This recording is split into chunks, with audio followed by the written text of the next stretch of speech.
Markets are unpredictable, volatile, complex, but your trading journey doesn't have to be. Hola Prime TV is now live.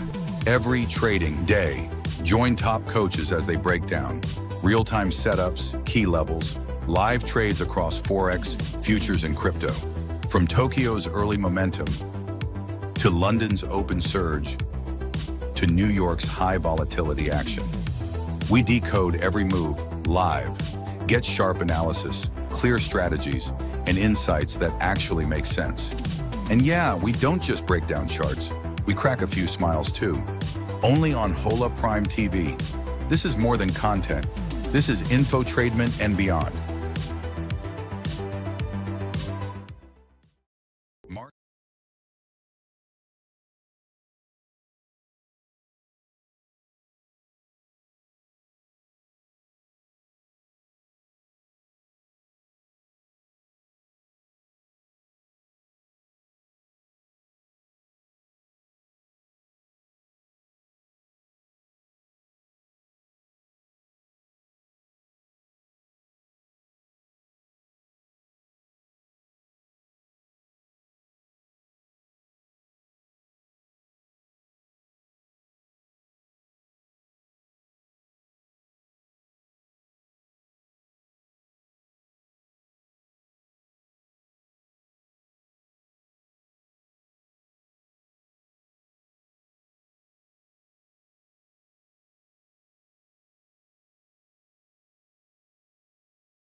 Hello, everyone. Welcome to the show, and welcome to, well, Wednesday morning. Unfortunately, Coach Michael's not with us right now. He's joining us. He's on his way, so no panic. A technical glitch and some traffic issues in Mexico. So welcome to the show, everyone. It's great to have everyone here. Welcome to everyone in the chat. And Gigawatt, yes, you were first. You arrived here early, so well done to you.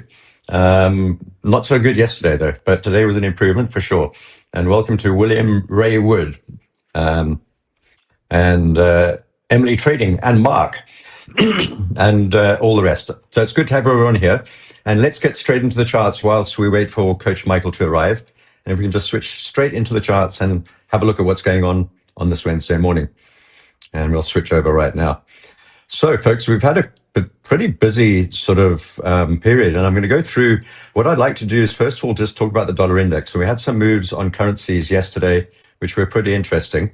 And but first of all, let's quickly look at the dollar index and how the DXY is doing. The Dixie's actually held its ground again, despite sort of threatening to break down through that low.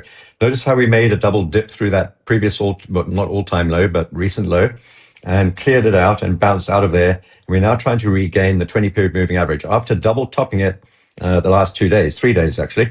And that's where we are now, trying to get up through there, and that's forcing all the other majors down.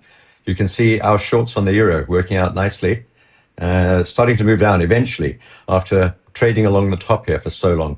So we're moving down. We've got two short positions on there. Notice that the euro is holding its 20-day moving average, and the 50 and the 100 and the 200 all stacked below us. And so, excuse me, we have to make a start by getting through at least the 20, which is the immediate level just below us. Excuse me. I still got a hoarse throat, and I believe Michael is. Michael may have joined us already. Michael says he's got a bit of flu. No, he's on his way still from cold weather in Mexico. So pretty sickly bunch, all of us, I suppose. Are you there, Michael? I can hear you, but I can't see you. Perhaps you can get your camera on. So, yeah, I can hear you, but not see you, Michael. And while we get you, on screen. Let's go and have a look at the JXY. Excuse me, this throat's very annoying, but we'll overcome it through Red Bull and perseverance. This is the JXY, and once again, I'm hoping that this will hold support here. We talked about this yesterday in some detail. We're moving down towards the bottom of this order block. It's also the 61.8% retracement of the move up. That was the yen carry trade unwind. This is a weekly chart. We moved up quite sharply, came back down to this level, double tapped it, came back down again, double tapped it. This is the second time. And if we look on the day chart, you can see not looking the strongest, but it's still holding that level. And perhaps with a bit of luck, we can get the yen, the yen index moving back up again, and then driving the dollar yen down. So a couple of interesting trades here. I'm short on the euro, long on the Swissy. This one's working out well, despite the fact that I didn't think it would, but eventually it has done so. And in fact, just 4 days ago, this was last week, we dipped down below that previous swing low, actually held below it on for a full 24 hours, and then eventually bounced out of it the following day. Try to hold there, and we've got a little channel that we're holding the channel center line. Also here, we're below the 20-period moving average and below the 50 and the 100 and so on. Like the euro is above all of its moving averages, but trying to get through. And as we see this dollar index moving up, we will see some pressure on the majors. One good trade we took yesterday, and this was not my spot, but one of the members over here in the chat, so well done, actually is in the chat right now, who spotted this trade on the pound Australian dollar. And this was an interesting one because we came up, notice how we've sort of made that huge move up to that zone, came back down to about 61.8%, and then we've double-topped this range, not double-topped it, multi-topped it many times. Michael, you were talking about this. I'm not sure if you're in view yet. Oh, you are. Hello, Michael. Yeah. Great to see you. Yeah. We heard you, but we couldn't see you. But now we can see. Yeah. Okay. Welcome. Cool. A little bit of tricky getting into the room this morning, but no worries. That's good to have you here, and I'm glad you made it. So awesome stuff. So so this is basically. I was watching it. Great setup to the short side for sure. Yeah. Actually, as I was saying, Michael, I didn't even spot this. One of our members here in the chat spotted it. So thank you very much. I'm not going to say who it was, but you know who it is.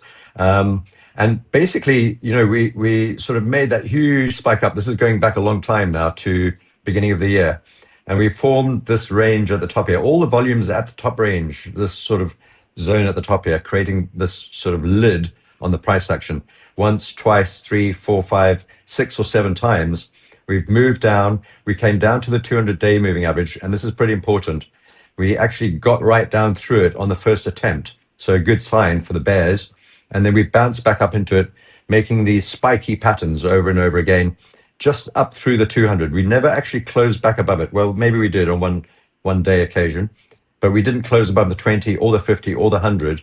And today, as we got news out of Britain and out of Australia, which we talked about this morning, Michael and Coach Tiger were talking about it, with the news coming out of Britain, with interest rates and all that sort of thing out of Australia too. And that's actually forced this pair down. Now, I think we could get quite a long way down on here. Obviously, we've got support currently right where we are presently trading. We've got about 120 pips on this trade already, so it's already in profit, and there's no risk on the trade because the stop loss is now break even. I haven't actually done that yet. I will do that when we finish the stream. That's a good reminder. But I think we could move down to the next support level. It's quite a long way down. That's pretty ambitious. All the way down to just around about 2.01. I would go for 2.0120, and we got in at 2.05. So that's 380 pips if we can get that. And I think so far it's looking okay. I expect we'll probably try and bounce out of this sort of zone and then try and regain some of this loss if we do move down. So probably a bounce out of this sort of area. But actually, with a bit of luck, notice that we haven't reached the lower 200-period Bollinger Band for a very, very long time. That's this green line down at the bottom. And so the last time we got there was in 2022. We've touched the top 200-period Bollinger Band multiple times, many, many times. But we've never revisited, apart from perhaps we tried once kind of over there in the center of the screen, but we've never got back down to the lower 200 Bollinger Band so far. If we did get down there, that would also take us down to the 38% retracement of this entire move from the bottom down there to the top. And also coincidentally, we've got some other minor fib retracements in the same sort of. So yeah, I think we could aim for just around about 2 on the pound Australian dollar. Yeah. So in terms of currencies, I think those are the setups that I've got in mind. And you were trading some other currency pairs this morning, Michael. What did you spot? Perhaps we can have a look at some of your charts and remind some of these new viewers who weren't in the Forex Fire session what you've been trading, or some of the setups at least. Yeah. I was in UJ. Actually paid out pretty well. Right after we got off the stream, of course, it smacked TP. I closed it a bit early, to be totally honest, because I was already up 2% on the position. So I wanted to close that on out. Yeah. But yeah, GA was awesome. AUD, USD, JPY, they were both awesome. But yeah, let's if we could, can I get my screen shared here back in, if you don't mind? Yeah, let's do it. Get that up. All right, perfect. So yeah, this thing is cruising on up, way past my my TP here. But yeah, pretty similar. Yeah. Right, like I took this position off right at this ADR high. Right, so just smacking it right above. You look at the alerts here. Got this signature TP smack thing, which happened literally. If we were to look at this, let's see. So, whoops. So not too long ago, was it 2109? Oh, I don't know why it looks like that. Anyway, this just happened moments ago, right? So we can even say less than 45 minutes ago. It's actually just set up. This is my main position from yesterday. We had that 5,200 cross to the upside, so I was looking for moves off this 200 level. Again, the 200 is the white EMA here, so just wanted to see some type of nice pattern, which we had right to the upside to take out these highs right here, which it just smacked basically. Wait, why is it not going? What's happening here? Okay, there we go. Somewhere around here. And then I'm sorry, we actually did. We were typically, when I'm taking these setups, I do want to see it. I took this yesterday right here. I do want to see it take out the ADR high most of the time. So right here. Yeah. 2 for 1. Beautiful trade. I mean, absolutely beautiful trade. This is textbook for me. This is what I would call a layup. This is an easy trade. Nice 2%, 2,000 bucks on a 100K account, right? Nice, simple, easy trade, which is popping up further. Anything beyond this point, I don't care too much about, for the simple fact that this was my target right here at the ADR high. I predicted the move from here to there, and that's it, right? Little to no drawdown on the trade. Nice and simple. And of course, since I'm out of it, this thing will continue to trade higher, right? That is how it goes. Of course. Yeah. Well, I've actually been short on this, Michael, unfortunately for me. Oh, really? So you were on the right. Yeah, you're on the right side of it. I've just hedged my position. Small loss, but I tried to short it at the top where actually, funny enough, you took profit. Sort of more or less around that sort of zone, slightly below there. I was trying to get short, but I've hedged that position now. I think we probably are going higher, as you point out. Yeah, and we can look at some targets, but probably quite a lot higher, and then down, I think. Yeah, this is a great setup to the long side. Like for me, I got 8 setups. This is one of my 8 setups. The W off the 200, which I can clearly point out here. But yeah, this is right. This is one of my main setups. This is probably the most popular setup that I take in session. This is for me a B setup, which I will still put my full position on one of these. But yeah, I'll be honest, I did take it off slightly early for the simple fact that the last candle, which you can't see now, of course, it was right here on the last and then pulled down. I'm like, oh, this is close enough. I'll just take it on off. But yeah, not a bad setup at all. Yeah, as long as it breaks this previous high, which would be around right here, which that's exactly what it did. Yeah. Right. So this is probably going to end up being awesome. What I would call a trade of the week for me. This is nice. This trade is going to put me in the green the entire week, unless I totally mess up the rest of the week, which I highly doubt that happens.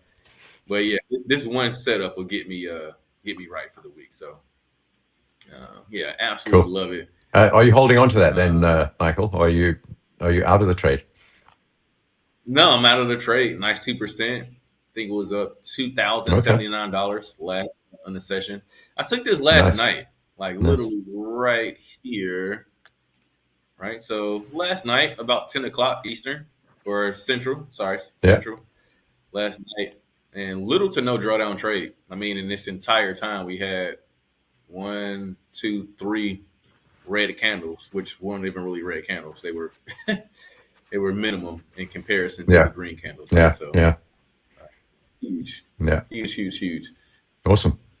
All right. Yeah, your trade that you were good trade. Well done, man. That was super awesome. I was looking at that too. I didn't take it, but it was super close to what I would take. Same setup, just in reverse order, right? So if we look at, I'm sorry, I'm gonna go back really quick, but if we look at UJ, we got the 5200 cross to go to the upside. So we got patterns off this 200 EMA going long, right? Same exact thing, just to the downside. On GA, which would be, right, same exact thing, guys, just the other way around. And yeah, it's a bit further out, but same thing. 5200 cross to the downside. We didn't have anything that really touched the 200. This was close.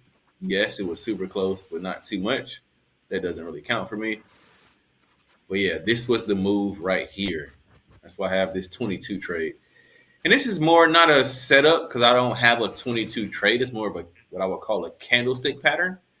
For the simple fact that we have, and I'll do it like this. We got one leg here, one leg here. Oh, I'm sorry. Let me take that off. One leg there and one leg there. And then another leg here and another leg here. Right? So pretty much 2 legs on this entire setup, which is what makes the 22 setup. Right? And then that move would have looked something like this to the downside. All right, stops go above this last little. What do you mean by a 22 setup, Michael? I didn't get that. Yeah. The 22 setup. What is? Yeah. Yep. So let me kind of delete it here. Sorry, I'm going a little fast. I feel like we only got so much time with this session. I'm used to the 4-hour session. I can just kind of coast along.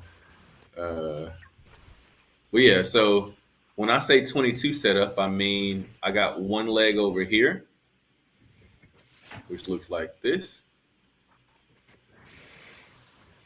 All right. And then I got another setup that sets up over here. So I have 2 legs right here, 1, 2, and then 1, 2. So the candlestick pattern, which is a huge difference between an actual setup for me to take the trade, right? This is just something extra that I look at or notice rather, as far as the candlestick pattern, right? Because typically you could take the trade right here to the downside, and I'll make this red, all right, just to kind of keep it congruent. But yeah, typically you would take something like this to the downside, but what happens? It doesn't really go because I want to see it break. This is the low. I want to see it break that level over here, which it never does. It pulls back, challenges level once again, and then falls back down to the downside. Now we're kind of reaching that low that I was looking for. Right. So when I say 22 setup, I mean 2 legs here and 2 legs here. So 22. And again, this is a candlestick pattern, which I don't want to get confused with, or anyone to get confused with an actual one of my setups that I would take. Right. Because I personally have, right, I have 8 setups. One would be what I would call my master trade. Right. 2 would be what I would call my level 1 money trade, right? 3 would be my M. I'm sorry, M or W, because there's whether it's long or short. M off the 200. 4 would be my half a bat, which I call. I'll just put that half bat off the 200. Right. 5 would be what I would call the head and shoulders, so HNS off the 200. 6 would be the what is 6? Oh, the little 2 money trade. Right. Well, that's 5. 6 would be the ID 50. This is the only trade that I take that happens off the 15-minute chart. All right. And then I have what I would call my combo trade. All right, so wait, money trade, level 1, MOW, half bat, head and shoulders, level 2 money trade, ID 50, combo trade. I think I am missing one here. Master trade, level 1 money trade, MOW, half a bat, head and shoulders, level 2. I'm missing one. I don't know what I'm missing right now. I can't even really recall it. Oh, you got 2 5s there, Michael. You got 2 5s. You have 2 5s. Yeah, that's the problem, I think. Yeah. Right. So you just mislabeled. Yeah. Right.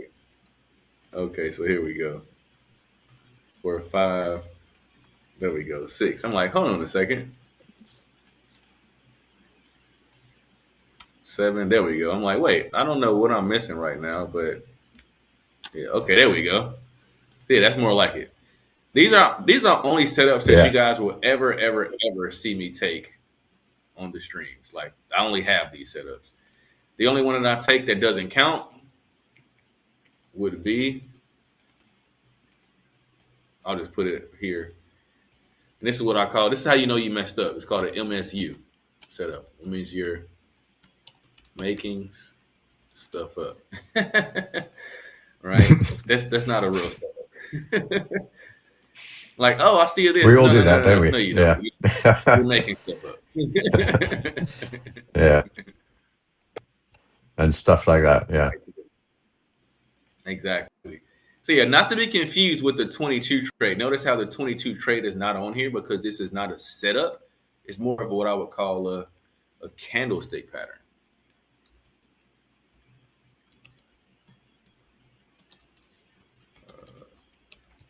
Right. So big difference.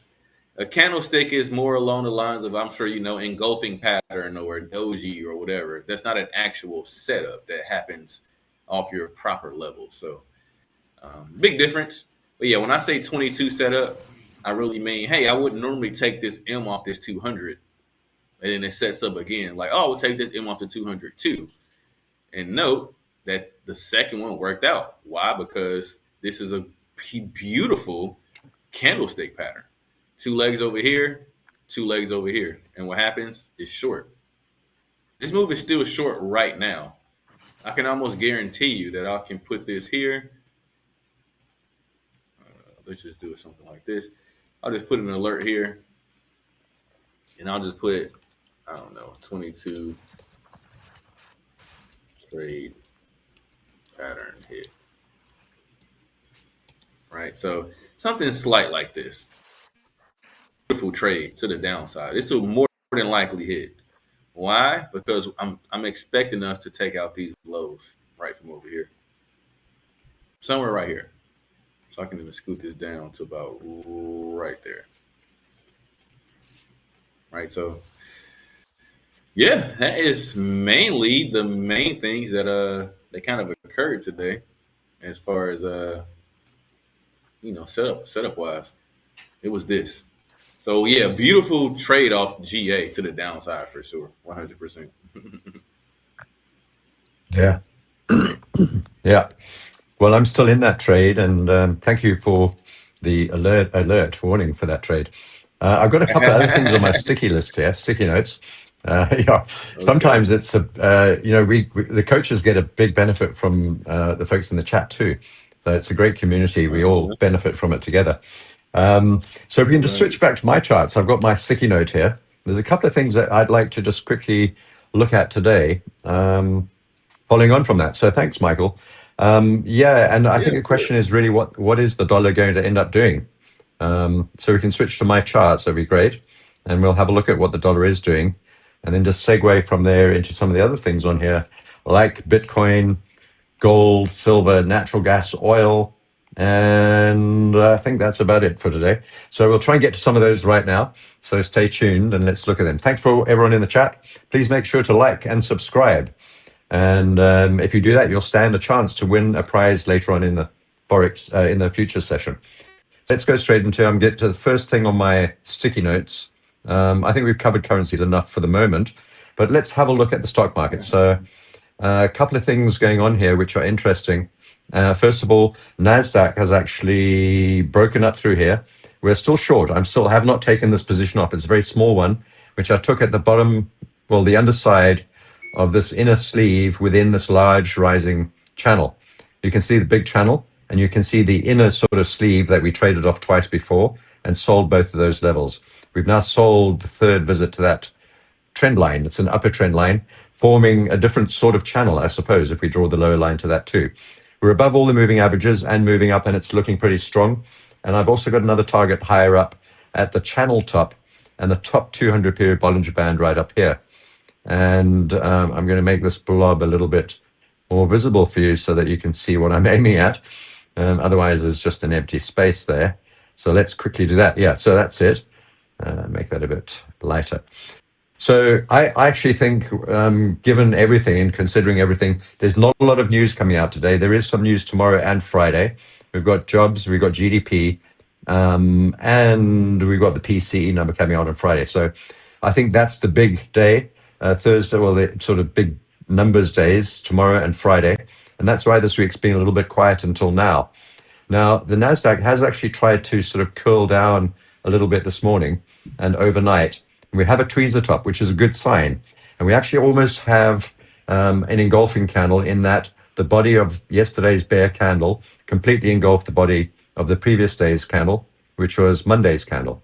So yeah, it's bearish in itself, but we are still holding that inner sleeve line, and we're sort of slightly above it at the moment. I think it's probably going to be a buy the dip day again today, and I have an idea, and it's certainly not confirmed by anything just yet. We'll have to see how today goes, and particularly tomorrow, Thursday and Friday, with those numbers coming out. But I'm kind of aiming for up here. This blob's very big, and I think we can make it a bit smaller. And for some reason, I'm not able to do that. Anyway, it doesn't matter. Oh, I think I've got to zoom in. So yeah, I think basically unless or until we get something really untoward, there's nothing really stopping us just sort of melting up into this next higher level where this blob is. And you'll notice that would actually make quite a lot of sense. Let's make this a little smaller and more manageable. That would make quite a lot of sense because all of the time that we've traded on this chart on the Nasdaq for the last number of years, we've been inside this channel. It's a very long-term channel going back to 2022. The only time we exited the channel was on Liberation Day with the tariff sell-off across all the markets, including not only the stock market, but energies, gold, crypto, everything sold off at the same time. Nasdaq actually did the best out of everything and managed to bounce back into this big channel. Let's make this channel a little bit easier to see too. Let's put a red line at the top there. Here we go, the red channel. So Nasdaq's the only one that's really bounced back into its channel and made such good progress back up towards the top of the channel and the top 200 period Bollinger Band and potentially that blob up there, which is around about 26,000. So quite a long way above where we are now, currently at 24.5. I'm short from 24.5. We're actually at 24.6 now, 24.650. And I'll be waiting for today and tomorrow and the rest of this week to decide whether this blob will hold us or whether we have to hedge the position and aim for the top blob, in which case I'll take the long side off, the hedge off, and then add some more shorts. I'm pretty sure once we get to the top 200 period Bollinger Band and that channel top, there'll be a lot of selling pressure at that time. So I kind of think that's where we're heading on the Nasdaq, and that should pull the other indices up along with it, even though it may be slightly reluctant. For example, the S&P, which is not quite as bullish or gung-ho. We have a channel here too, but notice that the S&P has not managed, that's this line. It's not really, well, it is a channel line. Let's make this one darker too, and you'll see it more easily. So there's the channel. And very similar to the Nasdaq, this long-term 3 or 4 year channel, the S&P broke down through it. Remember, the Nasdaq bounced right back into it. We saw that just a short while ago on the left-hand side here. So the S&P has not managed to do that, and in fact is still trading underside or underneath that channel line, or just about. I think we may have now crossed back inside. We have. And so the fact that we now regained the channel, we're inside the channel, took a long time, right? It took us all the time from the end of July to get into the channel up until now. But we've managed to do it about a week ago. So we're back inside the channel. We've joined the Nasdaq back inside its channel. And so once again, there's the Nasdaq in its channel, aiming for the top of the channel. The S&P's just regained the channel and possibly aiming for the top of the channel, or at least the 200 period Bollinger Band, which is this blob over here. And it's also the Fibonacci confluence of two fib extensions. One is the 1.618 fib, and the other one is the 2.618 fib from a larger move.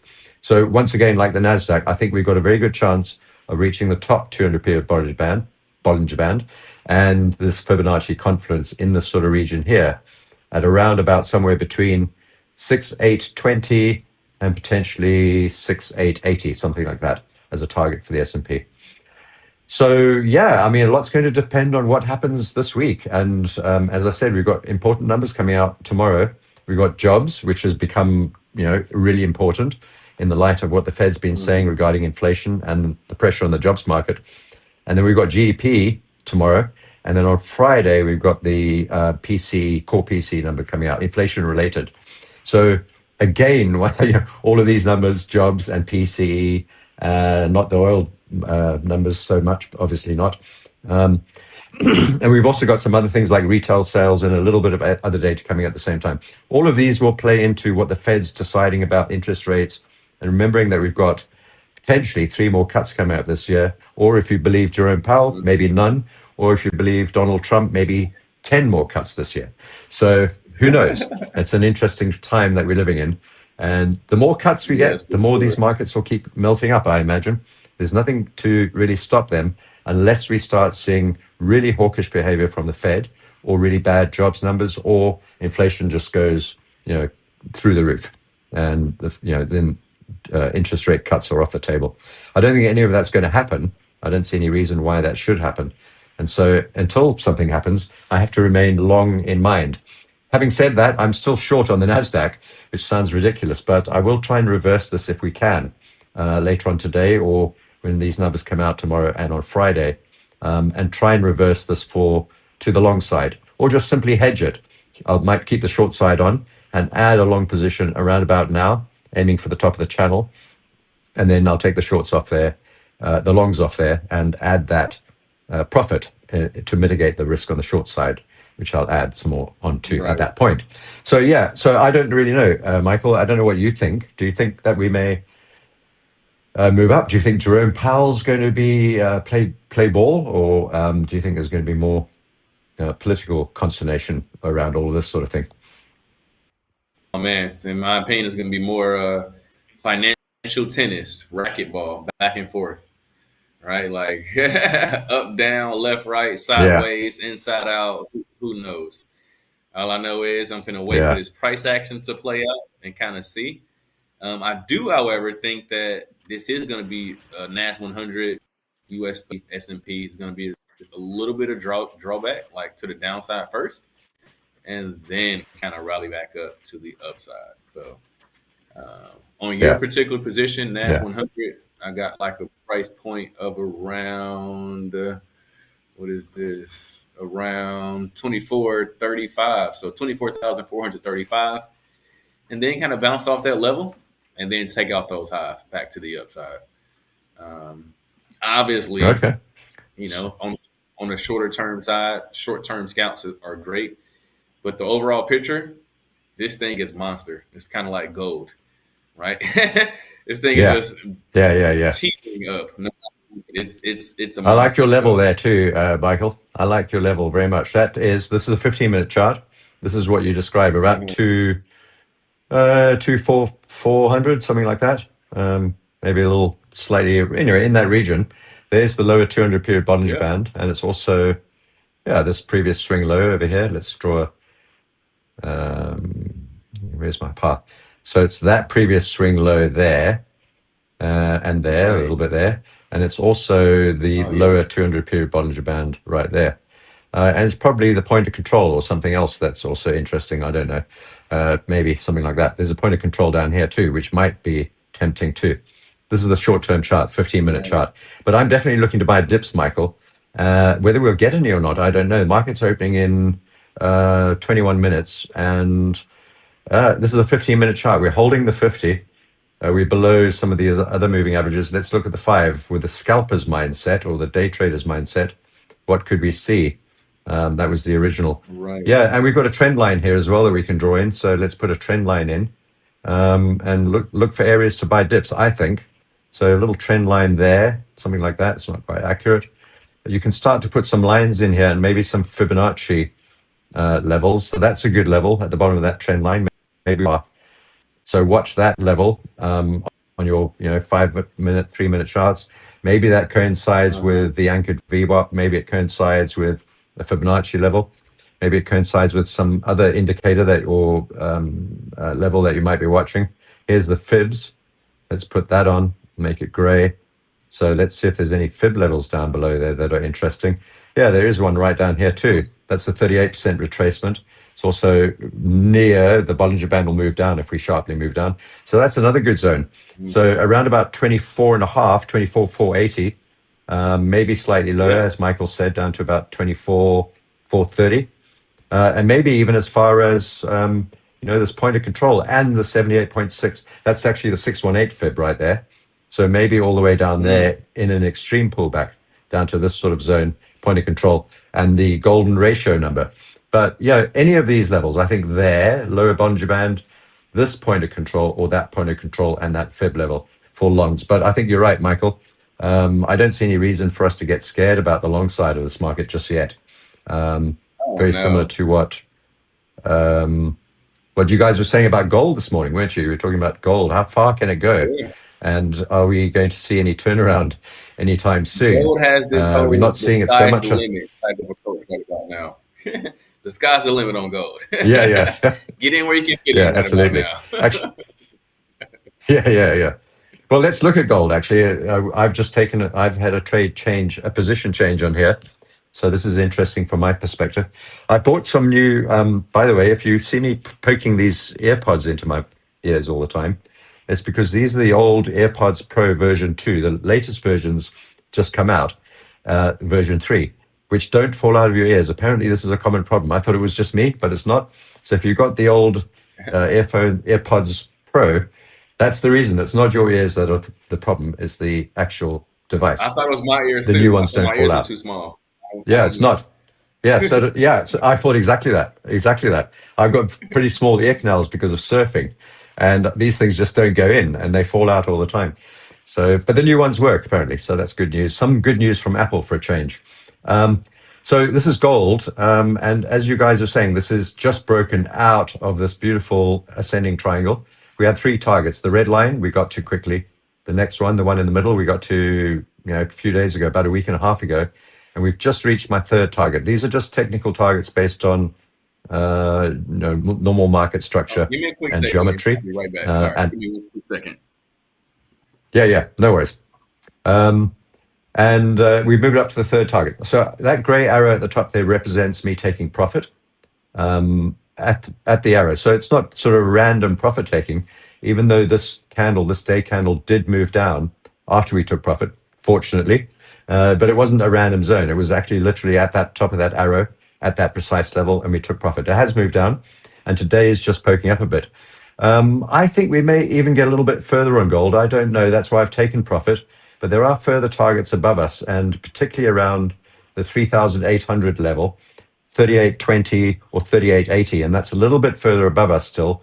And that will be that's also a fib extension and a technical market geometry target. And we could turn around at that point. If we zoom into the very short-term charts, let's start with the 4-hour. You can see that it's kind of looking, it's not weak, it's not strong, it's just drifting a sort of sideways in what might be a triangle or a flag. And if we go down to the 1-hour chart, you'll see a similar pattern. It does look like we're going to sort of bounce off this 50 period moving average on the hour chart. And if we look at even the 15-minute chart, holding all the short-term moving averages. So no bearishness here on gold. And even on the very short-term charts, we're pretty much holding this moving average confluence. The red one's the 50, the black one is the 100, and the green one is the 20. So holding there, and the 200's sort of, quite a long way below us. So all quite bullish on gold, and there's no reason to be selling it just yet. Same with silver. And I'm fully hedged on silver. We got short. The moment we broke out through that roof, I hedged it with a long position. And so I'd like to get long on silver too.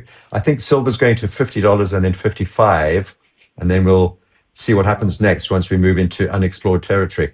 But for now, we may need to just retrace. And if we are going to pull back, probably just down to the bottom of this breakout zone. So let me just draw a path in there for you. From more, and I'm not saying we're going to retrace from here, but if we do, and I'm not short, we do have a hesitation doji right there in the center, yesterday's candle. That's something, not everything for sure.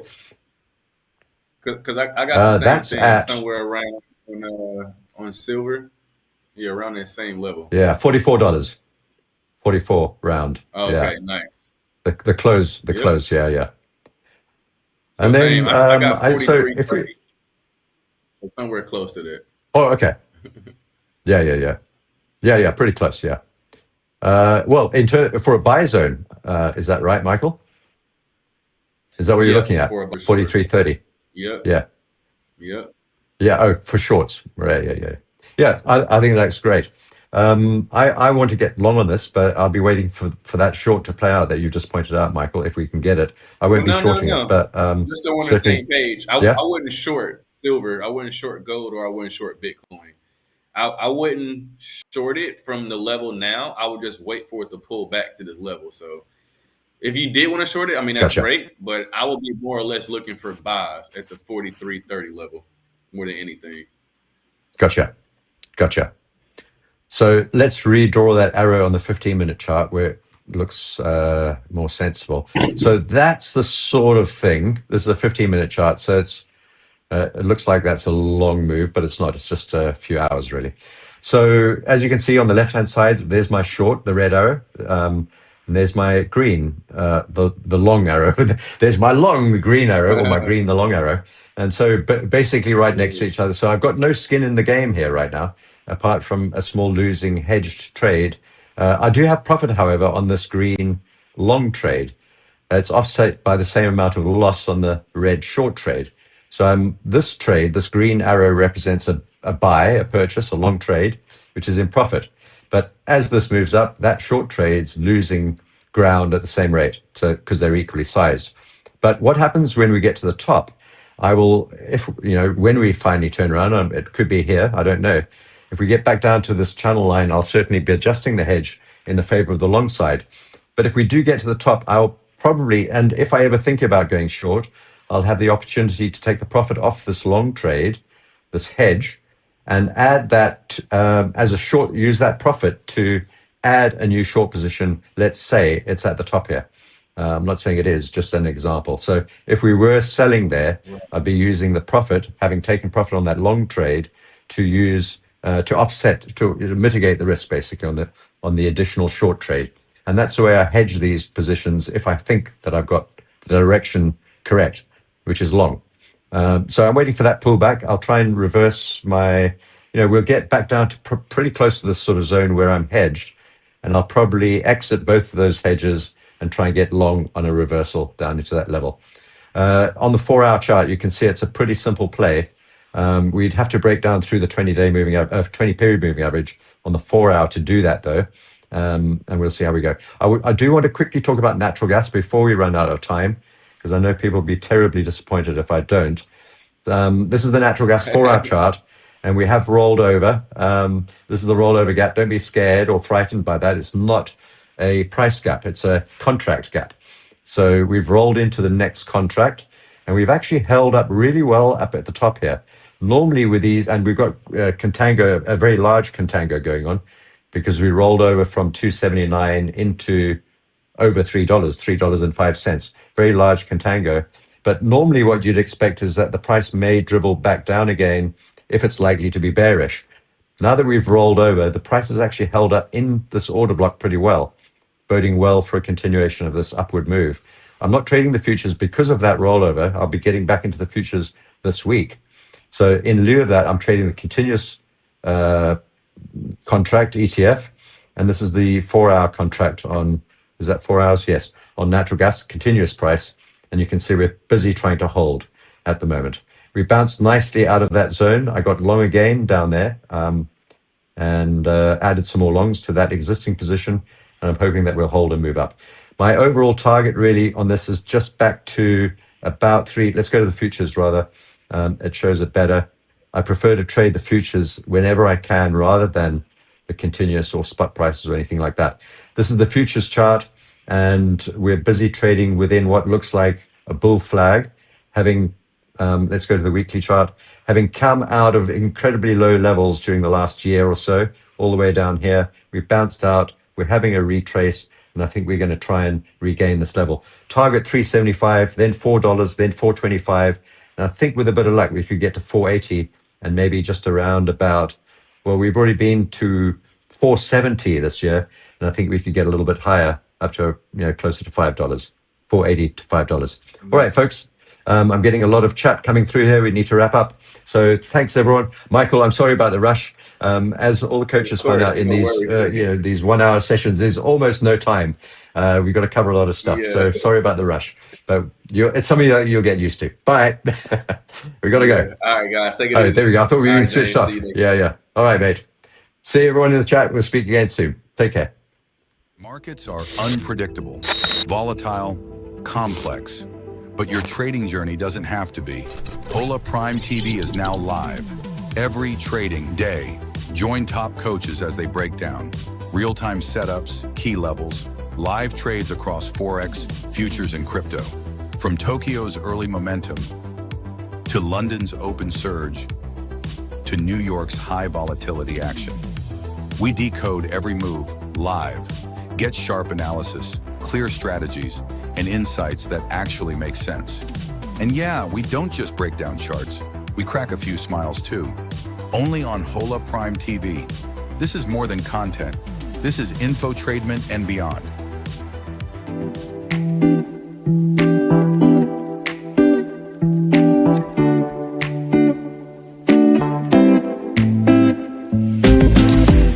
Hi, I'm Sam, one of the coaches here at Hola Prime. And in this video, I'm going to give you a short glimpse into my life beyond the charts. Outside of the charts, I love to cook. Anything with fresh local ingredients has a thumbs up for me. And when the weather's good, I like to go out, have a quick jog, keep myself healthy.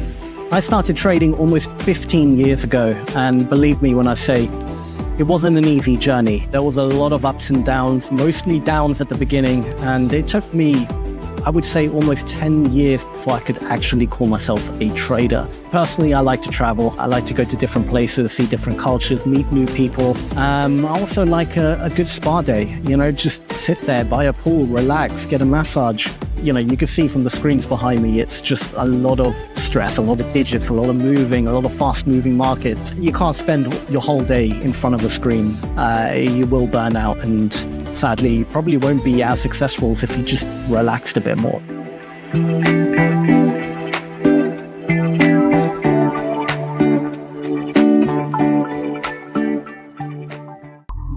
Hola Prime, trade with transparency.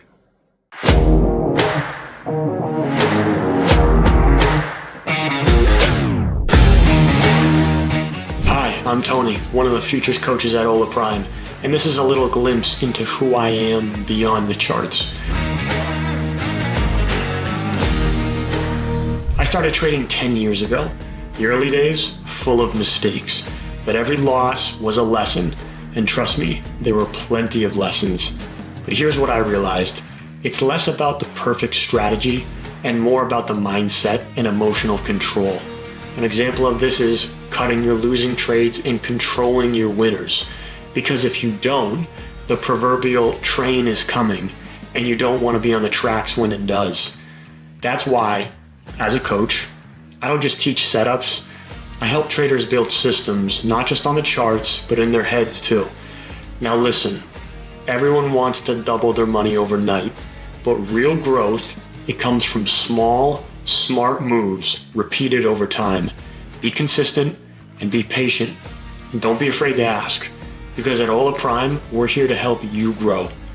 Outside of trading, I'm big on exercise, travel, finer things. It's how I reset and remember what trading's really about. Profit? Sure.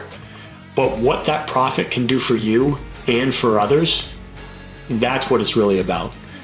So that's a little bit about me. Hope to see you in a session soon, and let's make some money, one trade at a time. Hola Prime. Trade with transparency.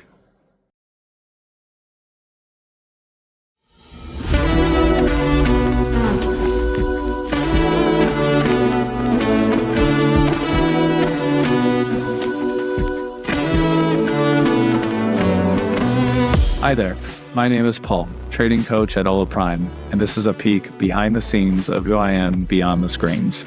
I've been a trader for 6 years now, spanning from agricultural commodities to equity indices.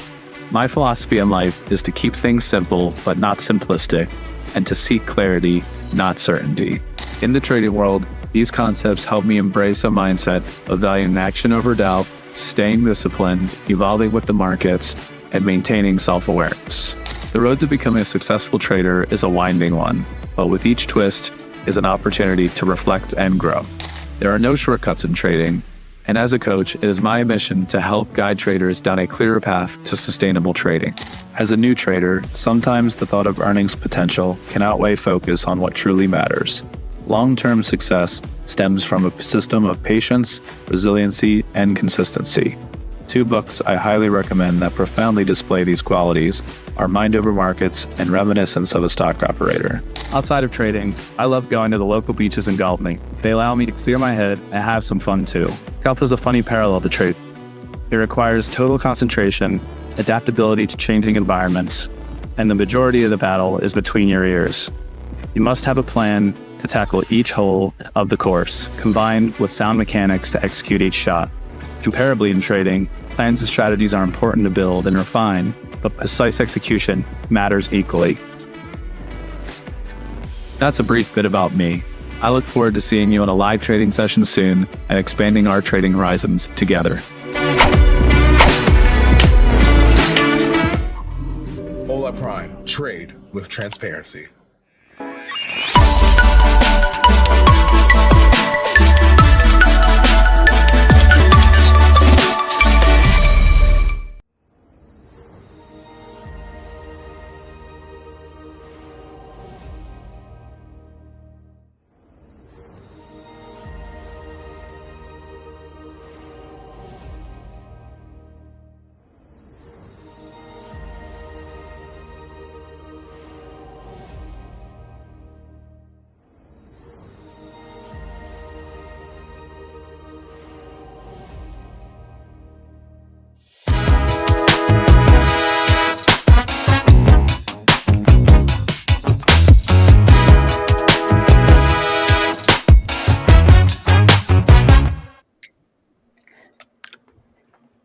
Oh, yes. We're all here. Good morning, coaches and the Oracle Yes, sir. from across the pond. Good afternoon, Oracle. How are we? That's you, Sam. I will bless you. I'm going to bless Yes, you all. that's with what we some need. We need. prophecies We need it. that I will. We need it. How's everyone? Good. How's everyone today? else? Doing very good, very good. Thanks for asking. Not bad, not bad. Saw you all had very good days yesterday in terms of P&L. It's always a plus. Sure. So you had a great day. Yeah. Tony, I saw you on Instagram going out with a Lamborghini and whatnot. Yeah. Tell us about it. Oh, really? A guy in the in a building that I used to live in. He's a CEO of some clean energy company, and he's got a Lambo and a Ferrari, and yeah, he takes him out every once in a while. It's just to get the oil moving through the engine, you know. Of course, very nice. Yeah, nice. He's being Very modest. cool. He actually just bought a Lamborghini and a Ferrari, just and a new mattress. Yeah. Oh, the mattress. Yeah, the mattress got delivered yesterday, Daryl. Thank you so much for that. I do appreciate it. Oh, yeah. I slept really good, actually. I slept really good. Had to get up early, do a couple of things. It'll break in. Give Yeah. it a few weeks it breaks in, I think. But yeah. No, I mean, I enjoyed it for at least for an initial sleep. It was awesome. Good. Awesome. Good. Cool. good. Very cool. Yeah. We're having some good banter back and forth with that. So yes, sir. Market's opening here in a few seconds. Yeah. Can we get a Market screen is up, opening, Becky? and we'll throw something up here. Good morning to everyone in the chat. Tanaka says, how are you doing, coaches? Very good, Tanaka. How are you, my friend? Eric is in the chat as well. Great day, coaches. Eric, great day to you. I saw on Discord, I haven't replied, but I saw on Discord you've had a good day so far. So keep it up. Keep up that momentum. Yes, he has. He has his consistent overnight success, I guess we'll call it. But I love that he changed it. He changed his handle in Discord now too. So he is he's rakes it in, man. He is Eric Rakes It In Lake. And it is it's in full effect. Yes. I love it. Yeah. He is Eric killing it. Rakes It In. Interesting in that we're looking at my chart here. This is the ES, and kind of a tight range overnight. But we did come up to kind of the midpoint into a little past, I guess we'd say, middle of the range yesterday. And we are currently selling off a little bit here into the open, but we did not get past this 67.28 area. So be interesting if we do make a move up towards yesterday's high, all-time highs, of course, and keep an eye on that. So not much to really report on this, but I'm just going to manage the overnight highs and lows like I always do. Highs and Lowsburg.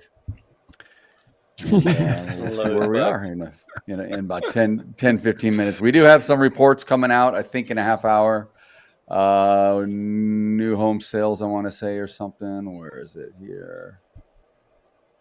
U.S. New home sales in a half hour. And crude and gasoline stocks after that, half hour after that. So not much on the docket. Pretty thin today on the docket, barring more headline risk. We've got some stuff in the news, though, about Putin and Ukraine overnight. So there's some things we can talk about, as always.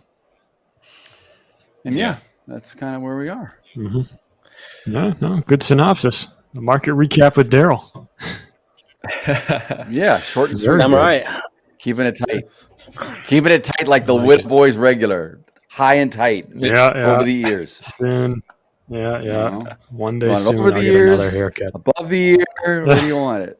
Where do you want it? Number 2, number 3, number 1, what do you want?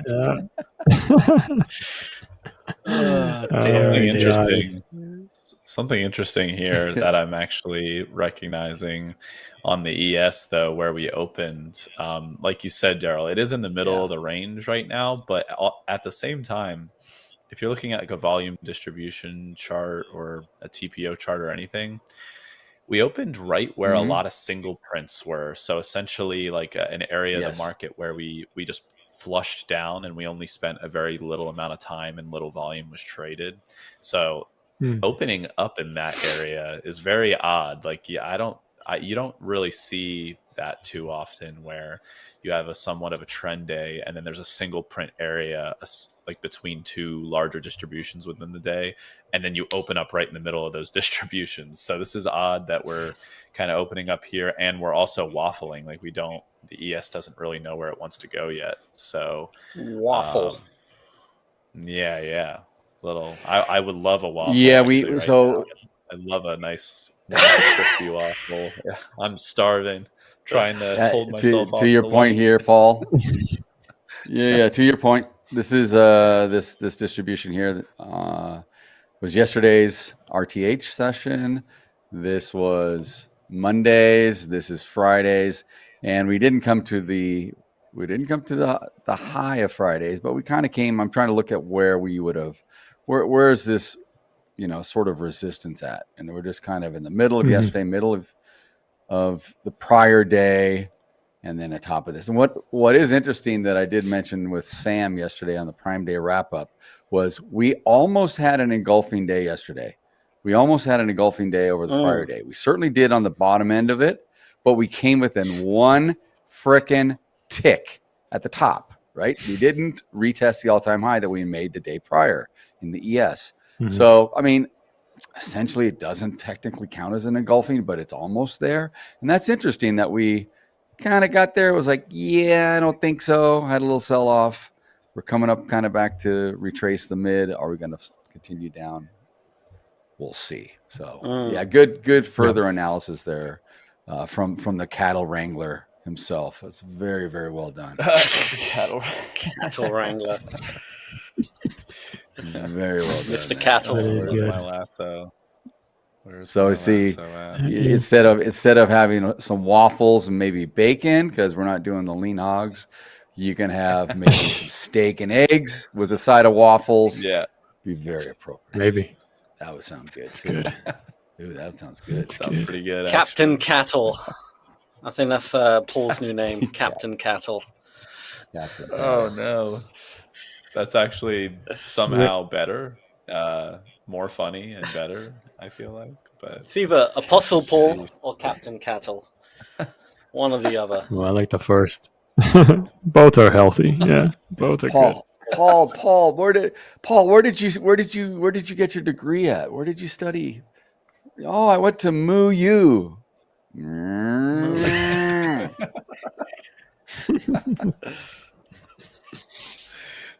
God, dude, the jokes are endless. Never stops. Hilarious. Yes. Stops. All right, so Let's see. we're just kind of bouncing off point of control to the downside a little. Let's see. We're only 6 minutes in.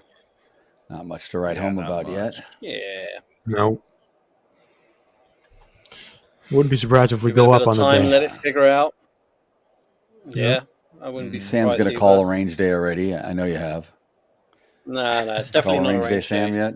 The way it opened, not a range day. All right. Nah, I think it's going to push down a little bit, and then I think what Tony will say will probably go up. Maybe, I don't know. I actually have no idea today, based on the open. I'm not too convinced that it's a bear flag. Down, like really down.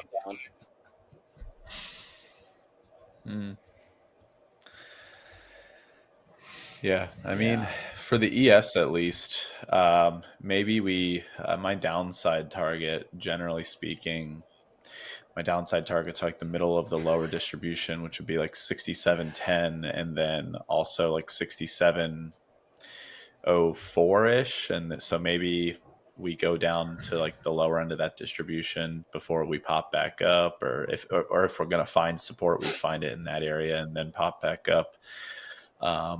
But yeah, I think I'm definitely just going to be this is opening in the value range kind of situation here in the ES. So it's just screaming at me to be a little bit patient, kind of just like Tony, like waiting for those first 15 minutes. For me, it's going to be like waiting usually for the first 30 minutes or so, at least in the ES. And I'll probably concentrate on like gold, or I'll look at gold and cattle and whatnot while I give the ES a little bit of breathing room for now. Sure. Sounds good. Yeah. I'm giving it room to go down. Yeah, Good plan. Good plan. I'm giving it room to go down. Short 2 contracts, 2 lots. Yes. By the way, Yeah, it is a good bear flag right below the previous day's close on the Nasdaq now. What was I going to say? Oh, so Giannis, good morning or good afternoon because you're in Greece. Good morning, Yes, Giannis. we do not have your girl here today. We apologize. Tony will do his best to put on a wig and look nice for you. I could probably find one. But Adelina will be back next week, unfortunately. So yeah, No. yeah. Week after. To all the fans. She's on holiday. Oh, the week. That's right. She's going. She's. That's right. Yeah. Exactly. She's gonna be taking a little vacay. You'll probably see more of her. Unfortunately, you're gonna have to watch the replays. Second week of October. Oh man, everyone's going. I want to take a vacation as well. It's that time. It is that time, my friend. Yeah. Sounds like, dang it. Tanaka says the Nasdaq's drowning I need to again. get my like it's on holiday some booked in supplements. quick. Yeah, I know. You won't have any space. It'll all be taken up. What I'm saying is no one go away in November. No one. First week of November, I'd like to go away. Leave that for me, please. Please. Paul, I'm looking at Will you do. because you haven't gone anywhere yet. Yes, exactly. Yeah. Don't worry. I think you should be good. You are going away in November. But watch Sam. out. I think it is the first week, isn't it? Yeah, well, that's only for one day. But then, second week. Sorry, Yeah. I want to actually take a holiday after that. Second week. Yeah. You're coming as well, It's right? not a one day. Yeah, but it's not a one day. Huh? I mean, you got to travel. You got to travel. Well, yeah. But I mean, I got to go to you. for me, it's like I got to go to I'll you, there. man. I got to go to Heathrow. I got to go to You Heathrow. gotta go first. London. Yeah, I do. Might try catch the plane that you. We're gonna be on the same. you go We'll be on the then. same flight over. Cyprus. Yeah, we'll be on the same. Yeah, exactly. Stay together. You gotta stay together. That's it. We gotta. I gotta help him out. I gotta hold his hand, help him find a seat, make sure he gets the right, all the right stuff. I don't know how it works. right. Like finding a gate, check in. It's all scary for me. So Daryl has to help me out there. By the way, just some housekeeping issues amongst us coaches. I got booted from Slack because a bunch of us did last night. What happened? Like 5. What I think we need to pay. I was asking about this, and I was told I don't need to pay. And then now I think we're out of all that. James too. We're all gone. Like Troy, me. Free trials everyone over. got booted. I saw it. I saw Troy. Was so I leaving. got was to like. Has Troy quit? No, I was like, he what's was. going on? I know. He was the first one, and then I go. Oh crap! I'm next. I'm like, what the hell's going on? Yeah. I thought So all our Troy jokes I know. may have pushed him. I know. We couldn't use them I'm anymore. quitting now. Oh no. With my son, I thought I did. You know, Sam. To be honest, Sam, I thought the same freaking thing. I thought, oh crap! I freaking pissed him off. You guys must have been feeling so bad. You should screw it. I'm not coming back. You guys could go. Yeah. Freaking jump off of a short pier. I'm done. And I was like, oh man, that was too hard. That literally crossed my mind. I was like, oh no, that no. moment I saw it, that's what I thought. I was like, oh man, Troy. Like we were joking. We love you, really. Please. But I'm like, he has some thick skin. He's a tough guy. What? Come on, this is not his first rodeo. Exactly. Come on. He knows how it is. Yeah. This is trading. Yeah. He knows we love him. He knows. And trust me, I think he craves the attention. He loves it now. Oh yeah. Yeah. He's probably. I think it's best if we just. He's probably going through withdrawals right now. Because today's Wednesday. Normally he'd be on. This would be the second day of the week he'd be on. He's going through withdrawals already. Like, dang, can't wait to get back home. Yeah. Gotta get back. What is the market doing? I missed it.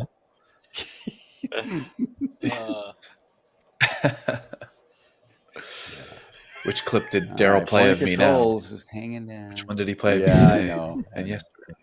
What's up? 67, 19 and a half is where point of control is down on the ES. And we've got a lot of liquidity on both sides of this thing. I mean, it's, you know, I could see a reason for some support here on the bottom end, but I see a lot of sellers on top pushing. So it's got a little bit of a give and take drop here. A little bit more. Be nice if it just went down. You want to get long, around, right? Yeah, 24,815. I can feel that's a good area. But the fact that we kind of stopped near it and above it and now consolidating, I think it's going to do another proper stretch down potentially. I don't know. I'll see what happens. Oof. Nice sweep down. Here we go. Look at that. Come on. Wow. Look at that. This is a nice little sweep, and we don't have news yet. So what is that? What is that? That is not. Nada. But it recovered very quick. Recovered very quick. Yeah, it did. It's just a little sweep. Stop pick. 67.15. What's down there? Yanis is in profit on gold. Well done, Yanis. Nice. Keep it up. Very nice.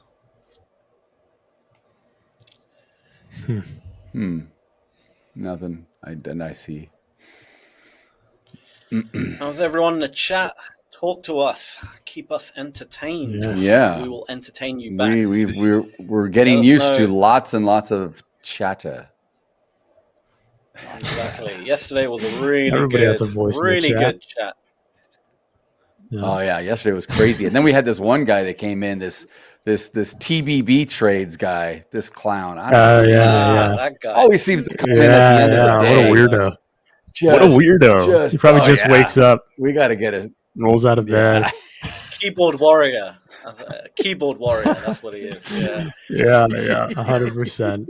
I know that you feel that. Actually, one thing I wanted to note, I just got an email from Hola Prime. So for everyone, check your email, check your wherever they put the 70%. promotions and the marketing side of Gmail. Yes. 70% off, 24 hours. I mean, that's an awesome deal. I actually picked up two 200K one-step Prime challenge accounts for a really great discount. You know, it has all the promo codes in there, whether you're trading futures or Forex, direct accounts even, 20% off flat. Yeah. So, and it's today only. So 24 hours, then it's gone. You know, I'd for sure pick up a couple of accounts. Definitely. You know, and again, this is the other thing. Not that you guys have to trade those accounts immediately today, but like buy a couple of accounts, you know, trade the accounts that you're usually trading, and, you know, one gets blown up down the road, it's okay, you know, because you got in at a better price with another account. So don't worry about it. So I'd definitely go out and pick up one or two of those. And again, it's in your 70% emails off. if you are a Hola Prime customer. Yep. Yeah, 70% off. That's like buy 2.5 for one. Yeah. Almost. Yeah. I mean, might as well Deal. collect It's, them at this point. You could buy like three. Like, you could buy like three futures challenge. You could buy like three for the price of one. Exactly. Yeah. This is it. You want a few accounts, don't you? I mean, you know, if you have a bad day on one, you can kind of, you know, you never, because it's very hard to stop yourself from trading, trying to make up a loss. Whereas you could just kind of stop if you're like negative $1,000 on one account. You can go on the next one and kind of, all right, make $1,000, and then you feel a bit better about yourself, you know, rather than almost blowing one account or blowing one account because you only have one to trade with. It takes that pressure off your trading as well. So definitely collect them. They're like Pokemon cards. The more you have, the better. Like Pokemon cards. That is good. Yeah. Where is Theos? Where's Daddy? Where is Daddy today? What was that guy? The daddy. What was his? What was his name? Micro Daddy. Tony, I wish. Microchondrial or micro. Mitochondria? What's that? No. We'll say like that. No. Whatever the study of fungi is, whatever that, mycology, that's what it was. Oh, yes, that's what it was. Daddy. Mycology. Yeah. Mycology. Spad is here. What's up, Spad? Spad says blow one and full port the other. That's how it works. That's it. No, we don't recommend it. Oh, Robert's here. Good morning, Robert. Roberto. Good morning, Robert. Robert, sorry, Adelina's not here today. We've already had some disappointment in the chat. Yep. But it's just us now. All good things come to ugly those mugs. It's just us, just us gorgeous guys. Look at our viewers dropping that Adelina's not here. Ridiculous. Ridiculous. That is so funny. That is so funny. Notice the name Coach D in the Discord in here. Yeah, I saw it. I did. I already mentioned it, Eric. You may have walked away for a minute, but yeah, I said that you changed it in Discord. You're official everywhere. It's all over. You got to get a custom license plate now. Just rakes it. Rakes it like that. New Mexico plate rakes it. Oh, that'd be sweet. Oh my God, man. Eric rakes it in. All right, let's get a little. Let's come down to overnight low here. Yeah, I'm short. We'll get into break even. Short Nasdaq. Right. Getting into this area. Let's have a look. What's crack-a-lacking? I'm parting the Red Sea for you boys. Daryl called it. Yeah, Daryl called it here. Moses is here. I'm parting the Red Sea for you. On the dot. Darrell. Oh, look at that volume coming in. We've got some heavy volume coming in from the sellers. Tag the overnight low. That's what I wanted. Cool. Can we hold? Can we continue? Or that may be it, which is okay, but that's where I'm targeting. Let's go a little more. Some insane volume. Come down. Come to Papa. Bum ba dum ba dum. Ba da bum bum bum. Bum ba dum ba dum.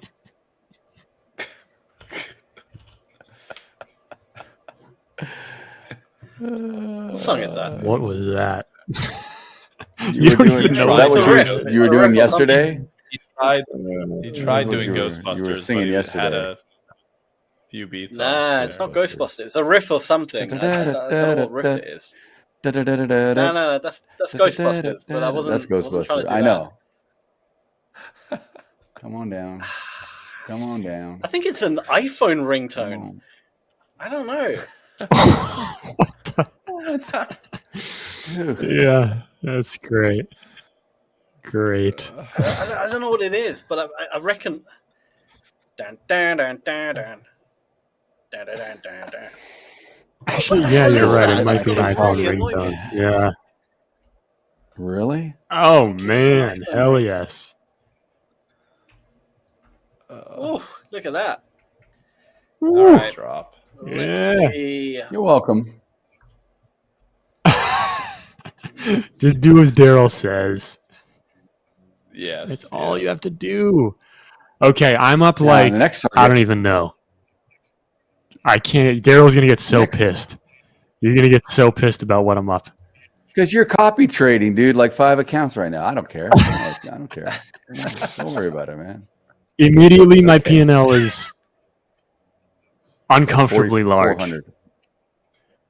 I got 2K in one account. That's what she said. 4K in another. 4K in another. That's 10. Oh.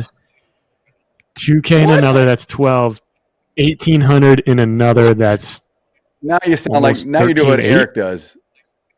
Now you do what.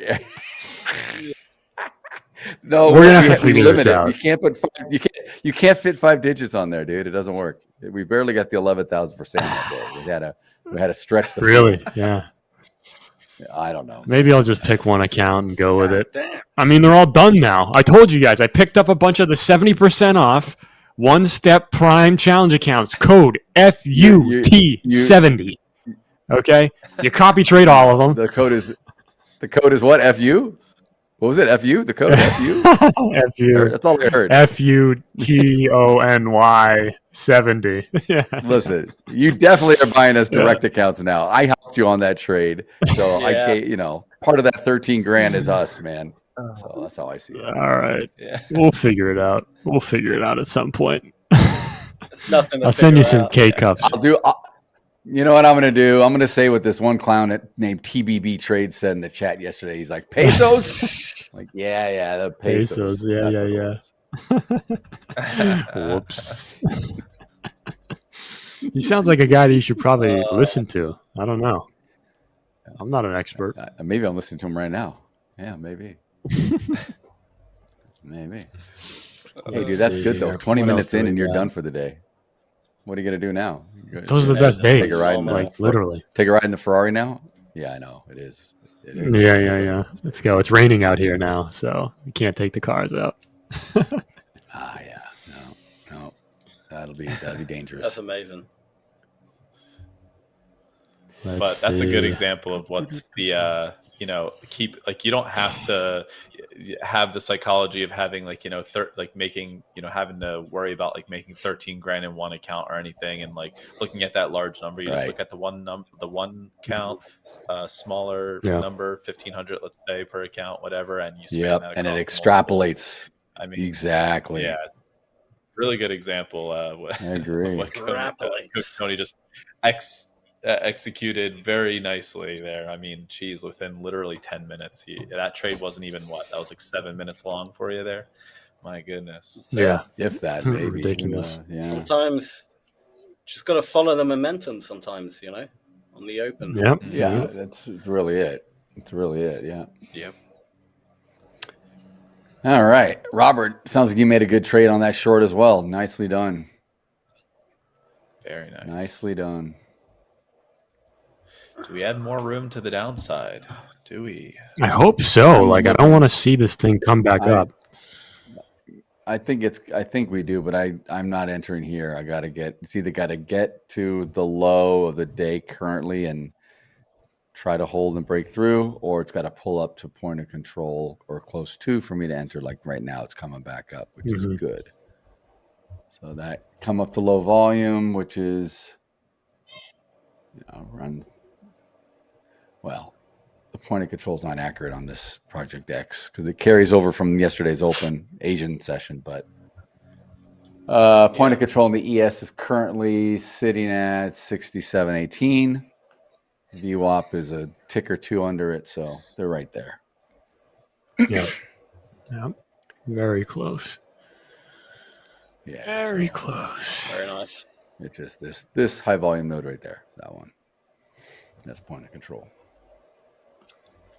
Currently developing. I don't know. It seems like the Nasdaq has been doing this where it's like not a fake out, but you definitely get a breakdown below the 15-minute opening range low, and then you go to that first standard deviation, you just like bounce.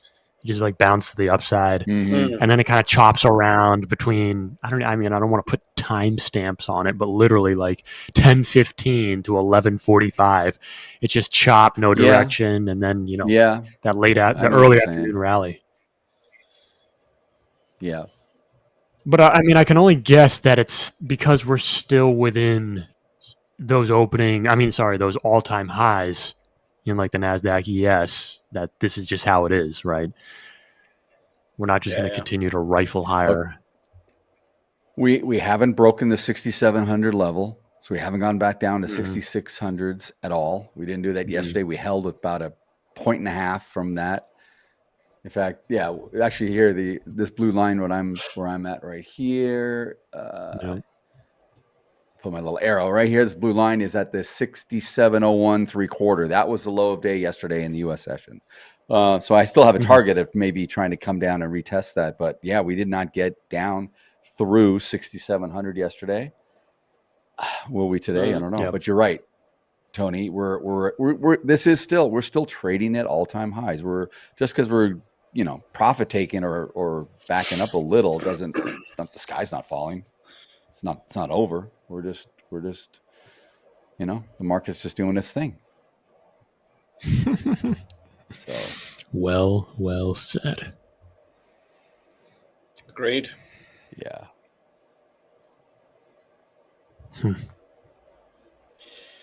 All right. What does it want to do? Can't really figure this one out at the moment. Still waiting for something. So if there's any contenders in the chat, apparently Sam and I don't know who we're going up against on Friday. I don't even know the results of it. I didn't even know what the tally was or anything. I was just told, we've had right? a few But submissions. do we know who we're going up against? We have no one's like 100% picked yet, but we've had a few submissions. Okay. Yeah, but if you still would like to potentially, be part of it, there's still time to submit. They can vote for another coach. Or contact us at holaprime.com and contact the moderator on Discord. One or the other. So you still have time, but I would say do it today if you'd like to. How do you contact the moderator on Discord? Do you just do like @moderator and just then DM, it goes to whoever? Yeah, you could do that, Or and just contact anyone on Discord who's part of the Hola Prime team, basically. Nice. Right. Just message them.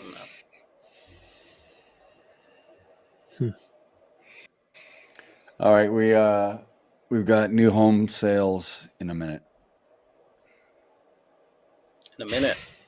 Market moving. 30 seconds. Here we go. Exact. Well, I mean, I want to get short, but I'm waiting. So yeah.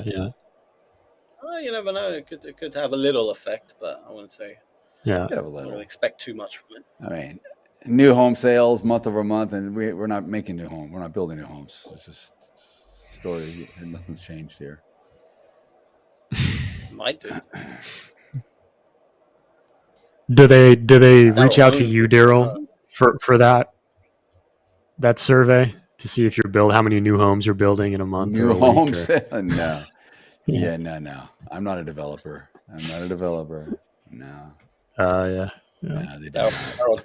I am not on. I'm not on the Fed. I'm not on the Fed surveys. I try to avoid the government for single families. I don't want them to know that. Yeah. Same. It's like, hi. It's like, can we get your opinion? It's like, no. Get out. All right.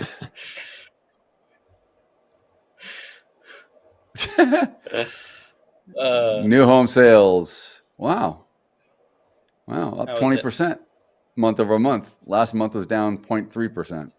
So nice. They're building, starting. I don't know what this is on. Permits. I don't know what this is. Yeah, it probably is permits or breaking ground or something. I don't know what it is. I don't even know how they freaking measure this stuff.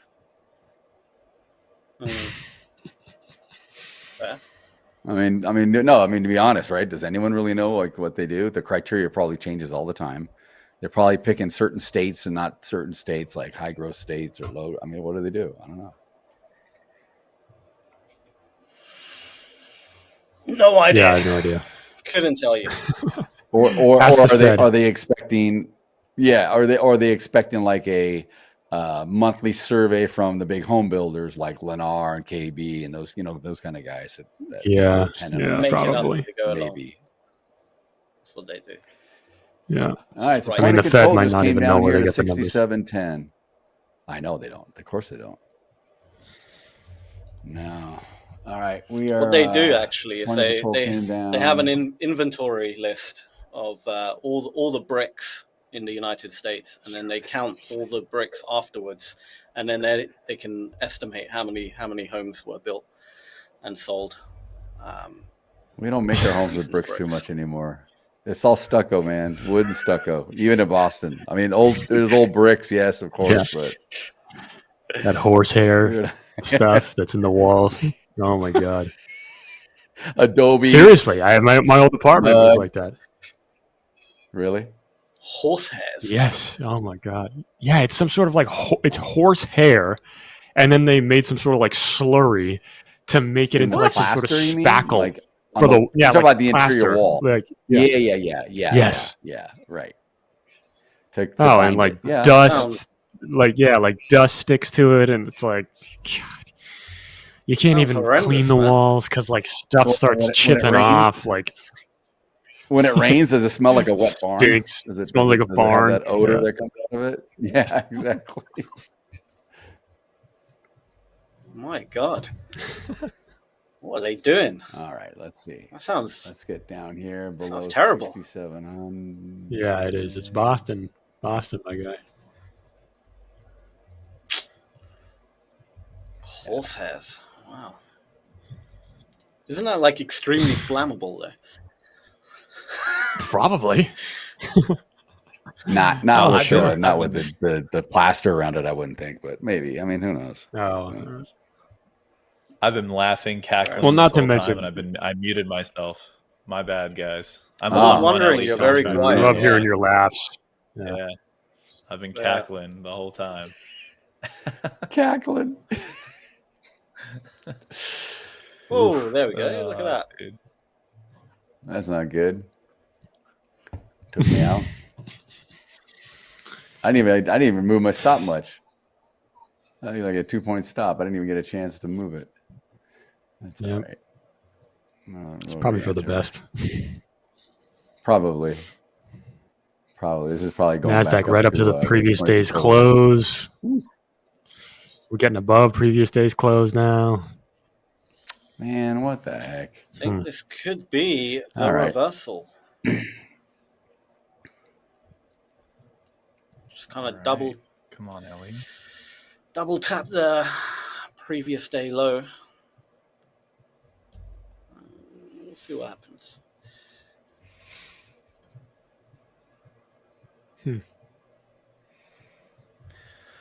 Actually, right. here's what I'm Up to doing. the Open the doors.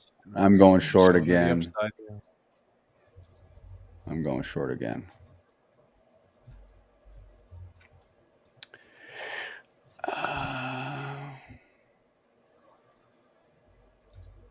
I got short my cash. Yeah, perfect. All right.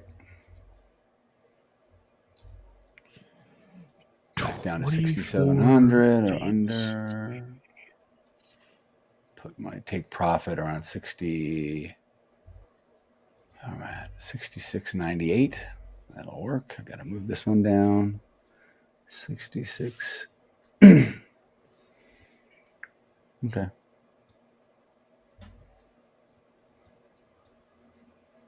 All right, for anyone in the chat that's actually looking to short any of the indices, I actually just put it into the chat.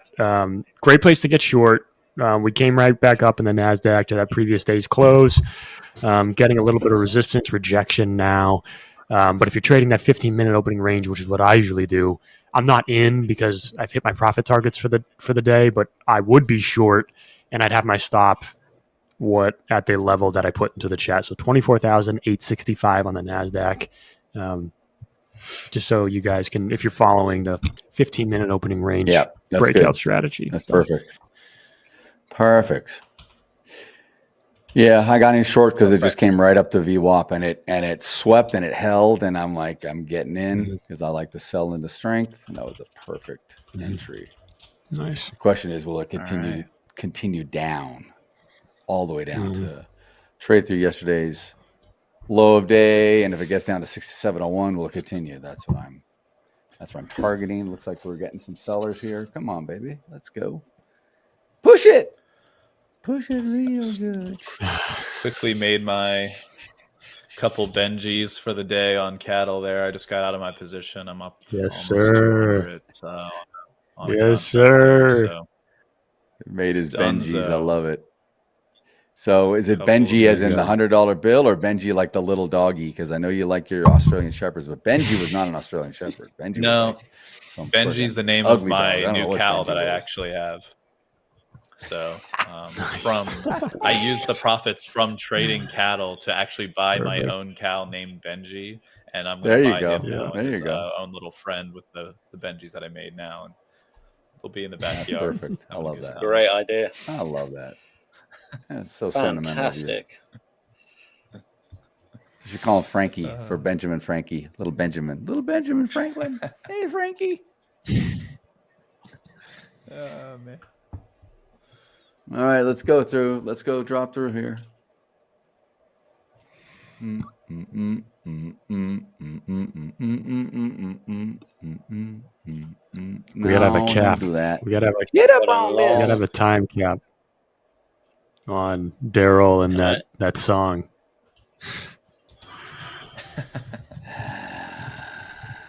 Okay, took me out on my trail. I was trailing tight. Are you trailed that tight? Wow. I just moved into break even. I got like 300 back. So All right, I'm gonna look at the ES for Daryl. So maybe I can provide a little commentary. Oh, Daryl, freaking ES went right back up, wicked at 67.16. It rejected. Get short. I know. I did. I mean, if we had I some got- stuff that started closing I above got there, in- then I'd be like, Where have you been? Where have you been? Where have you been, man? I got in perfect short on that. Yeah. Yeah. Holy crap. Well, this is the only thing that I don't like is that right now you're in the middle of essentially the opening range low of the ES and the first I'm standard still deviation riding on that down downside. movement. So I just got back. The only reason I got back in at Project X is because I was trailing and I got taken out, and I still think it's going to continue down. I'd like to see the yesterday's RTH low taken out. So I'll probably give it more room. I've got a 4-point stop or so. I'm just going to stay right above where it came up to. Right there, which was basically this white line. Let's see this. Where am I? This white line is VWAP, but it's not anchored to the open in the New York session. So VWAPs were really like right there. It was really like right at the top. That's where VWAP in the RTH right now is at. So so it came up to VWAP, and then I'm holding on the rejection. yeah. I think that ES needs to go down below 67.09 in the next 5 minutes. And if it doesn't, then you might get. Yeah. 67.10 point of control, so it's right here. Yeah, but I'm so not time below based. 67.09. I know you're. There you go. Yeah. But why in the next 5 minutes? You're just looking at like 15-minute intervals. You're looking at a 15-minute candle. Yeah, it's just kind of one of the. Yeah, it's just one of those things. Like if it's not going to happen now, then where's it going to go? Up? I don't know. All right. Actually, hang on. I'm going to look at the charts a little bit more. Hang on. I'll change to a 15 for you, just for giggles. Oh, look at that. I don't know if that does anything for me, but it's cool. Bum ba-dum bum bum bum bum ba-dum ba-dum bum bum ba-dum bum. Push it good. What are you feeling now, Sam? More short biased? Thinking of shorts popping up here for the Nasdaq, or? Honestly, I don't know. I don't fully believe it's going to be a proper short day, but I don't know yet. I read cumulative delta. Everything is kind of saying it's a short day, but there's something until we kind of break. I don't know if it's a short day. I would say until we break below kind of 24,750 on the Nasdaq and start creating that kind of structure, then all right, I might start believing it. But as of now, I'm kind of. I don't know, man. I don't know. Yeah. It's a bit of a tricky one. I'm seeing like, all right, so on the NQ where we just made the low, like, I don't know, like 20 minutes ago, there's a huge amount of sellers trapped. So naturally, I'd be surprised if they get let out. They're going to start dropping off. But then we also had a lot of trapped buyers on 4 minutes past on that candle. So I don't know. We're kind of, it could just range for a little bit now. I don't know. I'm stumped. It's a tough spot. I mean, I agree with you, Sam. I mean, I don't know if it's going to be a short for the day, but like for now, I'm obviously targeting that low of yesterday. Yeah, to at least come down into, like just come down. And then if it wants to reverse and come back up, that's okay. We'll reestablish things after that. But that's where I'm targeting. Yeah. No, absolutely. You can We're only in absolutely the trade first it. half. We're only Like, in I the wouldn't want to first. get in now because we're kind of in the middle of like a choppy Yeah, area. not now. So really, I would agree. you'd Not get now. chopped up quite easily. Yeah, But you're right at point of I'd want it to control go, too, and I don't like either to get in at point of extend up control. or down. Yeah.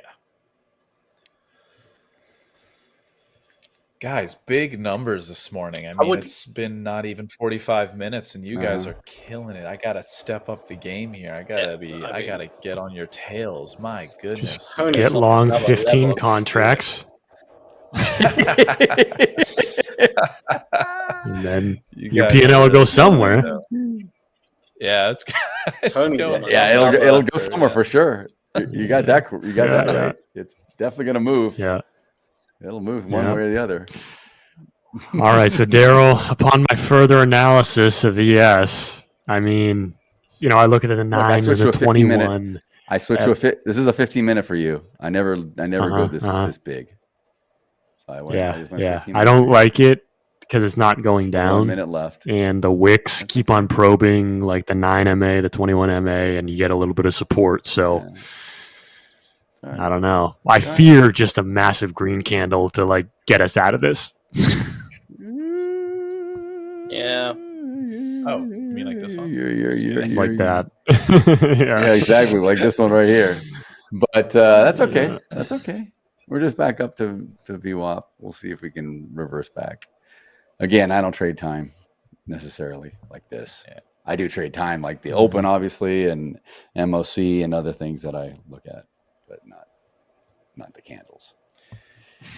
We'll see. I don't know. When I look at on the Volume 15-minute, to me, it looks like we could break down further. That we're just going to have a small I'm retracement holding- up, and then we're going to push down again. Yeah, Then I gotta I dance with feel the like- one I took, dude. That's all I. I don't want to have too Yeah, much of it's a either bias when- stick with your original trade that you're in right now, or do nothing. So for anyone that's watching, don't have like just do nothing if you don't have a trade on. Or Daryl's just gonna have to stick with it and kind of ride it out, but it's just gonna take more time for the market to play out. Yeah. Um, I'm yeah, not but afraid I of wouldn't that. get long. You know. Obviously, it's just No. it is one of those things. Anything could happen. Yeah. Come I on, would sellers. like to get short though on NQ There you if go. we get Sellers are to coming in. 24, Sellers are coming in. 856, Come on, around there, sellers. 24,856. There we I go. think there'll be a There we nice go, sellers. They're coming in. Sellers are coming in. There we go. Came right back up to VWAP. See, VWAP, just so you know, it's like doing like this little thing, right? So it came up to VWAP. So it didn't come to the prior. It didn't come to the prior, but VWAP was coming down based on the weighted volume, right? So that's why I stuck. I just held out. And I was already committed, man. 1 minute candles. I'll do a 5 second. I just want to see. Goodness. You weren't here the other day. Like, I'll do this, man. I like this. I should do a line. Do a line. I could just trade that. I don't even need candles. I just Yeah. want to see where it's going. Yeah. Uh-huh. I just want to see where it's going. I probably should Lines just on do- lines on To lines. be honest with you. What?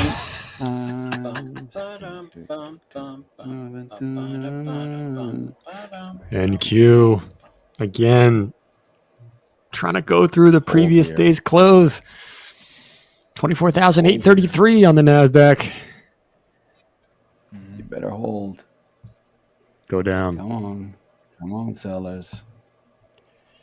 Do it for Daryl. Yeah, if it does, it does. If it doesn't, it's all right. Do it for your homeboy Daryl. Let's go. So Nasdaq VWAP on the session 24,846 and a half for VWAP on the session. So we'll see. Switch back to the ES.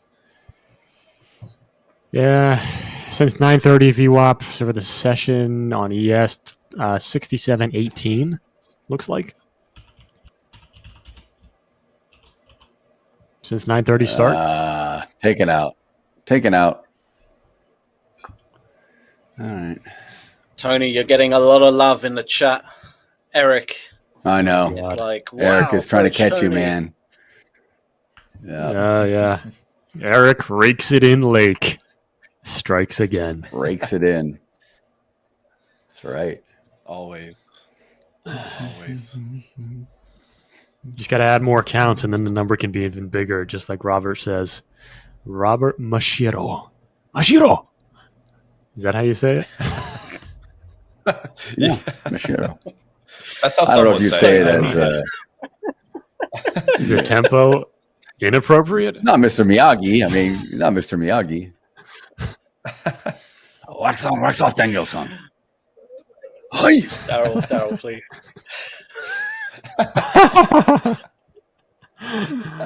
Oh, God.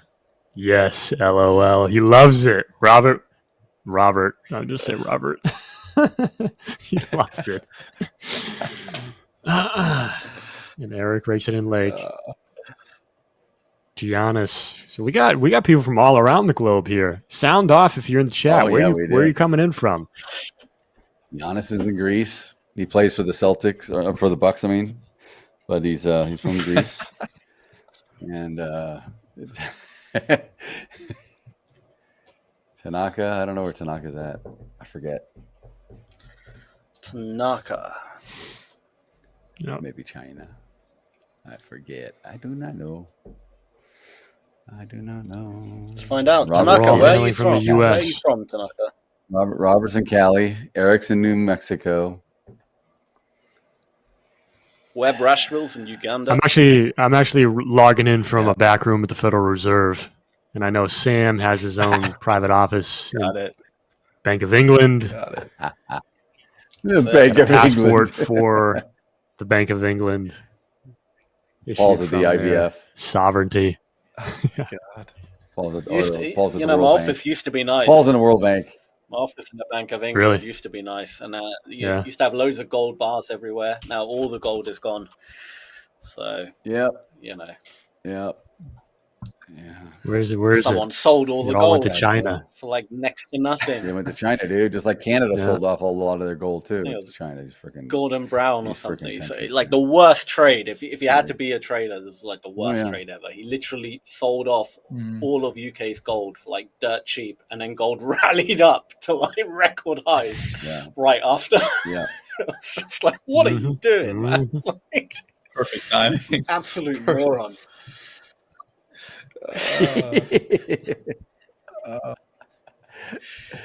Absolutely. It is ridiculous. I mean, I know that when they were talking about it over here in the States, auditing Fort Knox, is the gold really there? When, Elon Musk and the Doge Right. committee were, Right. going full port against the government corruption or whatever it is. And they never did it. Like, that would have been such an easy thing for them to do. Like, obviously, they're doing all these other things, breaking down so many different barriers, exposing a lot of stuff, and they just can't Maybe ask they for an did, audit though. of Fort Knox. Maybe they I know. did. Yeah. Maybe See. they went, Okay. and Yeah. they Then did, it comes into and they saw it, conspiracy. and they went, oh crap, we Mhm. can't say what's really here because nothing Yep. or whatever, right? Yeah, exactly. Well, that's the thing. Like, so many people have gone to the conspiracy route. It's like, okay, right after that started happening, the COMEX, I think it's weekly storage stockpile Yeah. publications, instantly, just like so much storage in their warehouses started to increase, like honestly, massively. It was like 5x the average weekly storage deposits. Right as that was happening. So maybe the government was scrambling to buy gold and put it into COMEX warehouses just to be like, oh yeah, it's not here at Fort Knox, but it's in COMEX warehouses. Yes. So like we do have what we say. Mm-hmm. And then gold went up $500 over the course of like 2 months. Yeah. Yeah, I know. Well, I So did it is get ridiculous. long NES like a few minutes ago, like 4 or 5 or 5 Why'd you do ago that or to so. Look at no, like I actually don't think the long is playing out as well. I was expecting the Dow to break out of its range and have a nice give the ES a little bit of help here, but the Nasdaq's not playing along now, as it has broken out of its relative range of sorts. The Nasdaq now decided doesn't want to play along nicely. So I'm break even at the moment in the ES trade, so nothing crazy, but we'll hold it. We will hold. I don't know if back-end, you want to share my screen and I can kind of walk through what I'm looking at on the Nasdaq. Yeah, good idea. I think that'd be pretty solid. Yeah. So that we can take some heat off of Daryl. Maybe it'll start cooperating. Oh no, you don't need to go away. You don't need to. I love the spotlight, man. Even when I'm losing, I love the spotlight. You know that. That's trading, man. Trader, if you're gonna trade, you gotta take the good with the bad, man. I'm serious. It's just a lesson for everybody. Yeah, I'm right. Nasdaq was terrible here. Nasdaq, come on, yeah, Nasdaq. I mean, let's drop. It looks okay for a short. I mean, oh yeah. I mean, it has been looking okay for a short, right? I mean, pick your spot, but no place is really going to be a great place to do it. Right. But essentially, what I'm looking at, right? You have these two thin white lines for everyone watching. The two thin white lines: opening range low, opening range high. This blue line right here is a sessions VWAP, so we haven't even really gone up to test it. You know what you should? At least if I can interrupt you real quick. Yeah, go ahead. You maybe thicken up those lines so we can see them easier. I can barely see them, and I don't think the viewers can see much. Style. Yeah, but then you'll have to set it like when you make them every time, or you just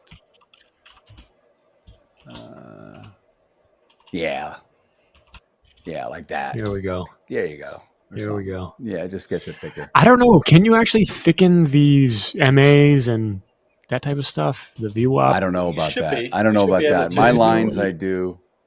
Yeah, I've created all my style. And you save it. Yeah, save no, it's not. It just says it doesn't say. No. There's your long fall. Input. Dude, I literally got ticked out on my. I got stop ticked like by literally the tick that I had my stop at. And so unfortunately, I'm out. But I'm just gonna reassess for a second. So so I mean, just getting back to it here. Opening range low, that thick bottom white line, and you have these MAs, right? Like this purple line, if anyone can see it, and then you have the green line, that's the 9 and the 21. The 21 is the purple, and they're just bouncing around, converging left and right in this consolidation area, it looks like. But again, this actually thin blue line that I'm looking at, if anyone can see it right there, that's a previous day's close in the Nasdaq. Okay, so we keep on testing that, getting a little bit of a rejection, so it looks okay again for a short. But again, if you don't have a trade on, I wouldn't get into one, and I certainly wouldn't get long just yet. I would want to see a couple of candles close above this, like I said, dashed blue line, that previous day's close, and then I wouldn't even get long again until we start to pierce the day's VWAP. So if you're doing nothing, stand pat, do nothing. But if you are short, then stay short and set yourself for a hair above the VWAP on the Nasdaq. So 24,850 now. Moving my target lower a little bit. Yeah, things are moving. Yeah, things are moving a little bit now. And we're almost to the first hour IB lock for me. So it'll be interesting to see if we can get back down there. Another thing that's interesting, again, in this ES, it's just more coincidental. I don't put much weight into it, but our open swing high, which was not much, and Sam, you mentioned this when we started because we were kind of just immediately profit taking or responsive selling from the get, but we came up to one tick from the high in the overnight, so we didn't retest the overnight, and we've been selling off ever since. We seem to be doing this thing where we're coming close, but just ever so close, but not there at various points. So whatever that means. like I said, I wouldn't put much weight into it, Yep. but it's just interesting. I'm looking Yep. back here. I'm trying to set, because I'm setting my IBs right now, and I'm looking at my IB, and I'm like, son of a gun, are you kidding me? One tick from the overnight high? We couldn't set Right.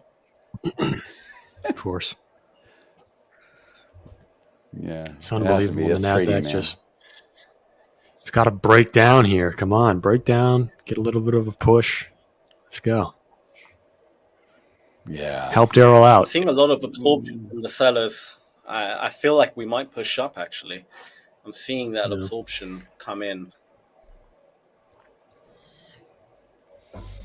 It's very subtle, but like bigger orders are being Liquidity at eaten up. 67. Yeah, 67.15. If we eat through that liquidity, maybe we rally a bit, but in the ES here, but wouldn't trust it quite yet. It's just mean reverting right around point of control. It's just going up a few points and down a few points, just rotating. Yeah. So, it's not directional yet. Yeah. Mm-hmm. So certainly for trading, any of this chop essentially, or this range, is one of those things where you don't want to put a trade on right here, 24,821, and then have your stop loss like, the high of the last 3 candles or something. Don't do that. Like, it's going to ebb and flow right now before it starts to break one way or the other. And when it does break one way or the other, that's the trade. Because don't worry about front running it or trying to get in right now. Like, oh, is it going up? Oh, is it going down? Yeah. Let me get in. There will most likely be a continuation to whatever way it goes, whether it breaks to the upside or if it breaks to the downside. So again, just wait, sit down, take a breath. You're going to have time to get into this trade. You just need to wait for the confirmation. You don't want to get chopped up with stop losses and stuff like that. Yeah. All right. IB is set now. Let's see a continuation move. All right, I'm done scalping this chop. I've had to be so careful scalping this. It's a tight range. 10 points a bar. It's really tight, man. Like, truth be told, when I entered like these last 2 trades, like my profit and what I was in drawdown was like the same. I could have got out a loss or a win, took either side. It's like you can make money with just close your eyes and just good trade management, and you'll make money in this kind of condition. Exactly. We talk about that all the time. So it's getting so tight now. I don't like it. It almost feels like it wants to kind of pop any moment, so I don't want to be stuck in that. So I'm going to sit back and wait for a better entry.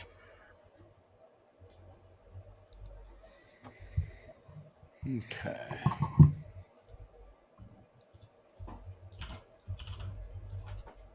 Come on, sellers. Looks like Robert figured out how to make the EMAs and the VWAP thicker. So if you go to the settings, style, click on the color, and then right at the bottom of that, you see the thickness. All right, I got you. Yes, correct. Correct. That is good. But then you can also, if you're using them all the time, you can set it. Yeah, for your EMAs, and then it's done. And then if you're adding any other lines, you can do it where you set like I'll just save the entire layout.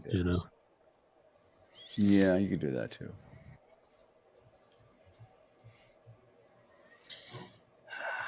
I still have a bit of a bias that we're going to push up here. I don't know why. I just saw too much absorption from the sellers. No, I think you may be right. That is. You may be right. We may be. But it might only go up a little bit, like a retracement, and then shoot down once those sellers come back in. This is the thing.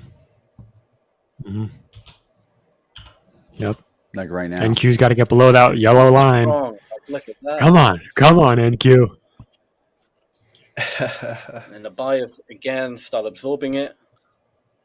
There we go. Let's go, sellers. Go. Come on, sellers. You can do it. Push a little and then it'll go. Just get below that. Another point. There we go. Come on. 67.12. I hear you. There you go. There go. it is. Come on. Come on. No, what are you doing? Why are you so freaking undecisive? All right, they're not getting absorbed anymore. Those sellers are actually sticking. There you go. Yep. That's what I want to see. Actually There we go. sticking. Yay! Yay! Yay! Yes, sir. Yes, sir. Oh yeah, now we got Finally. some gusto. Come on, Dad. All right. We got some gusto. All right. Let's do it. Let's do it. There we go. Do it. Dang, look at the Nasdaq. Boom. Do it. The Nasdaq. So can we get back down to the IB low? Let's test the IB low at 67.06. We've got to get through the 10 area here. There's about 500 contracts. Sam, this is a on the this is offer. a question We for gotta get you, through. and your English expertise is needed on this. I went to this pastry shop, and they called this it's an English. I don't know. It's Danish. Does that look English? Right. It looks like crap, honestly.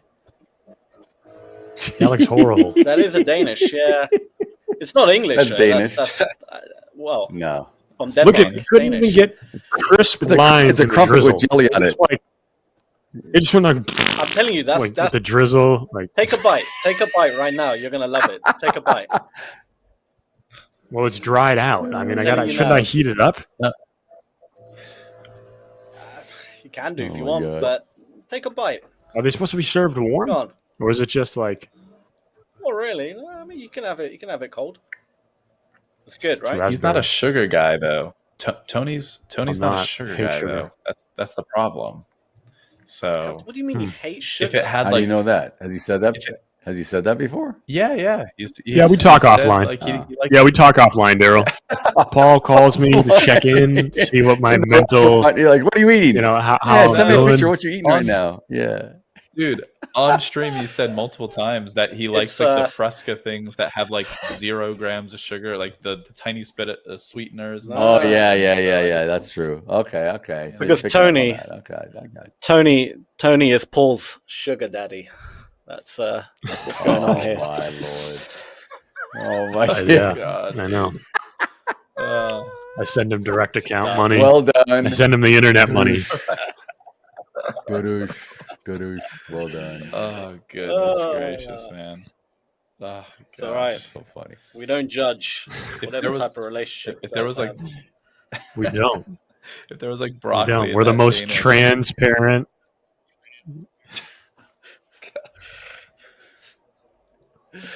Oh, Go ahead, Paul. Go ahead. No, I'm good. James, are you long Take copper? some James water. is long copper and he's looking for You're the just Bitcoin you're breakout. afraid. You're afraid. You're just afraid to talk about it. You just don't know where the conversation's I'm going to lead just afraid. to. All right, we'll move on. Yeah, exactly. All right, Coach Hedgehog James, long copper at 460. Watch Bitcoin. See, this is again How do you put what a I was nickname? talking about. How'd you put a with- nickname in there? That's cool. How do you put a nickname Yeah, I know. in there? This is what I'm talking about with Bitcoin. Is that like, oh, it's a digital gold. It's a digital gold. Yet gold has rallied what? Like 30% in the last year and a half or something. More. 20% 40 year to 40 or date, something. something like that. And Bitcoin is only up 10%. Like, and they're for totally different reasons too. So Yeah. Mm. digital gold, I'm not buying it. No, not either. Plus, did you hear about this devaluation of the U.S. debt through Bitcoin? Did you hear about that? No. Haven't heard it. No. Tokenizing. Oh man, yeah. Oh. This Well, is coming out. they've been talking about that for a while. Yeah. Yeah, but Right. now I mean, like does it there was have some sort of legs? like Russian. There was some sort of Russian thing that they're saying like the U.S. is going to use the crypto market to devalue or re-rate the U.S. debt lower. I have no idea how they're going to do it. Issue treasury bonds over the blockchain or something. I have no idea. No, I think the Trump administration would like to do that, but I mean, that's just all part of trying to readjust the debt and pay things off quicker. But Yeah, I don't know. I mean, it's dude. But is it going to be a massive so many rug pull hurdles. on everyone that owns cryptos? Could be. Who knows? He owns crypto. I have no idea. But as you know, all these guys, they know all this stuff ahead of time. So it's a total joke in a way. Yeah. Look at Coach James, like literally Bitcoin up 2.5% since January. So like totally, I'm gonna look at it on the chart. Can I look at Bitcoin? Mm-hmm. I can look at micro Bitcoin. Great. Yeah, micro Bitcoin. Take off all these NAs. Drive safely, Robert. Crap. Have a safe journey, Robert. Compare gold. Okay. Exit out of this. Make it a 4-hour, maybe a daily bar. Probably a daily. Back up off the wall. Oh wait, this is till 2025. Hang on. Get down on it. Yeah, so gold far outperforming Bitcoin. Digital gold. Bullcrap.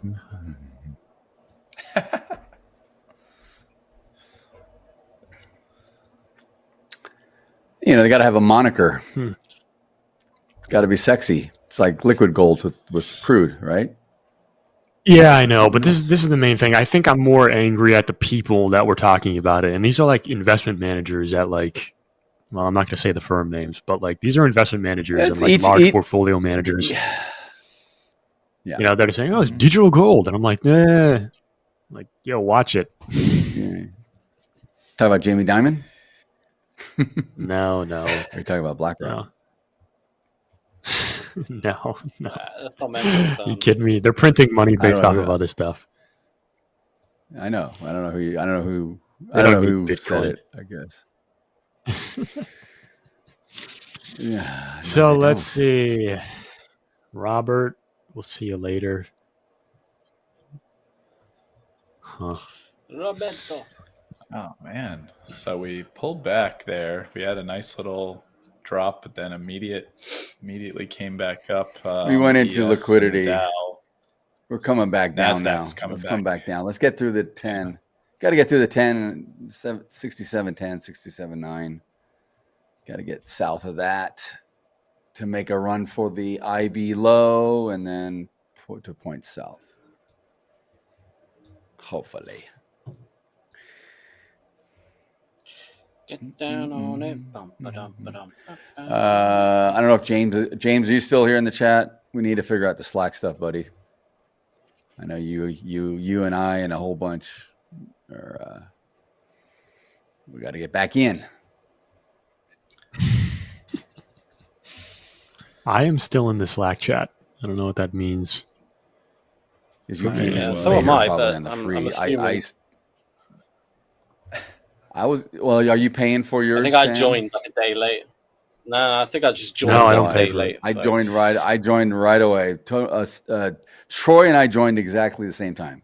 First, I remember because we were told. I'm like, yep, I'll sign up. And I think that's why first in, first out. And yeah, so we'll see. I joined in on the party with you, Daryl, a couple minutes ago on shorting the ES. So I'll nice. I'll thanks, James. Yeah, I figured you talk. I already sent a message as well, James. So we'll figure it out.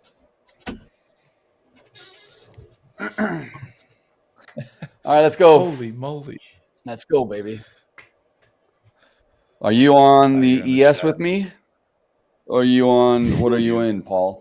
You in the ES? You bet your bottom dollar. That's what I bet your bottom dollar. I love that. Is that Little Orphan Annie? You bet your bottom dollar the sun will come out tomorrow. Yes, it is. Oh my God. Bet your bottom dollar. Oh yeah. Oh yes. Right about when you were you're still holding your short, Giannis. Way to go, man. Diamond hand, Giannis. Damn. Is that on gold? Yeah, Giannis. Is that a gold short? I think he's shorting gold, right? No, he's in the ES. Yeah. He's short in ES though. Yes. He's in the That's ES. what I'm talking about. Today, yeah. Yes, that's what I'm talking about right there, baby. Shorting the ES. Yeah. ES Sports. It's in the game. It's in the trade. It's in the trade. Perfect.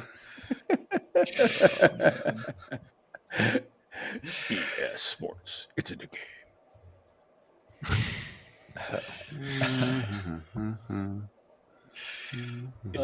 If Adelina is Gotta be probably done. thanking her lucky stars that she's not trading today, because if you look at the Dow right now, geez Louise, is it the most disgusting chart? Oh, she's trading though. I know she's trading it, but she's probably just sitting on her hands. She is thanking her lucky stars that she's not on. She is thanking. Not here, because she could never catch this P&L. Could never catch this P&L. Oh God. I think she's sitting out right now. This I is think beef she's for you sitting guys out out. because, It's the youngins, support all you birds. guys. I don't know. it's all about that bird, dude. know. It's all about the bird. The bird, I know. Actually, Sam, if you really want to know, go back to the first session that I think it's the only session actually that we were on. Myself, Adelina. I think it was yourself and Paul, or I don't know if Daryl was on. It wasn't. Yeah, I don't me. think Daryl was on. I was in Mexico. Yeah, you were on He was vacation or something. I Yeah. was gone. Yeah. And I had a big P&L, and she's like, basically saying, "That's nothing. That's nothing. I'm coming for you." And every single day, she did. Every single day, I've been checking. I've been checking the days that she's been on, up 500, up 200. So I'm waiting for the next time we get on, because we'll have a competition. But every day is a competition in trading. You know, I mean, that's literally the name of the game, right? That's funny. Well, competition on, I guess. That is quite funny. Deeper than I thought. I mean, I'm trying to figure out how I'm going to start the stream to not be so in the face about it. I'll probably just be like this. I can't hear. What did you say last time? What? Read the P&L. Hopefully she'll be the captain that day. This is why you come on late in the day. This is why you come on late in the day to check everyone's P&L. I know. Yeah, you're just stalking. I do. Like, yeah, he does. He does. Yeah, you like it. I mean, I call you guys out sometimes. I like, Daryl, what the heck? I think it's fun. You're only up 1,100 today. I think it's funny. I know you're like you're going short. I mean, I think it, dude. I love it. Personally, I think it's great. I don't care. I welcome just it took all, a man. loss. It's awesome. Say Say it ain't so, Sam. Almost $400, man. Not good. Not good. But I'm back. It's all right. What do you guys think of these nicknames? I put 3 nicknames up on my chart here, and I was gonna go with the top one, but I could change it. I kind of like the closer, not like a closer like in the traditional sense, but like I usually do well at close, like at the end of the day. I come back late, like, you know what I mean? Like I don't know. Oh, dude, what's up with this freaking long? God dang it! Or do you like any of these, or do you guys have a recommendation? Professor Project X. Oh my God, Project X. Yeah, that's a mouthful, man. That's too much. Why not Mr. Clean? That we could do Mr. Clean. Clean it up. Clean it up, man. Just Mr. Clean. Yeah. Dr. Demento. Dr. D. Clean the house. I don't know. Those are good. Here, I'll look it up. To that. Okay, hang on. I'm gonna fire up the Google machine. Notable bald figures.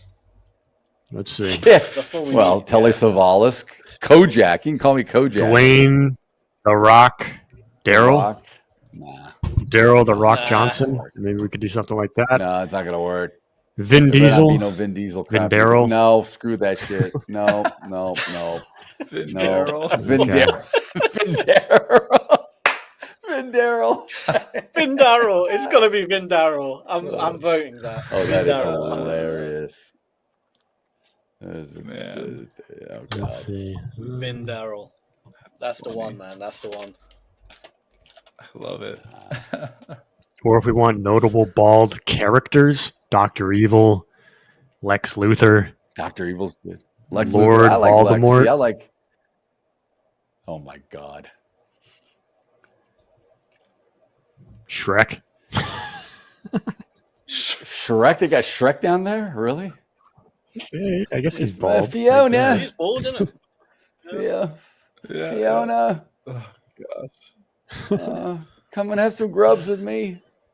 Ride me donkey. Yeah. Oh, donkey. Right. Okay.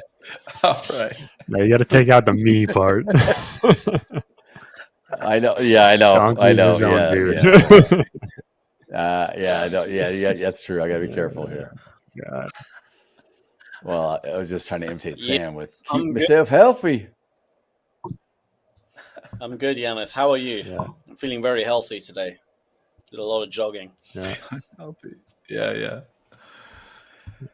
All right, I think we're breaking out Actually, here. Sam- breakout. Yeah, this is just killing me. This is just cutting me up to no good. This sucks. Sam, I'm not sure if you want to answer Spad's question about the activation fee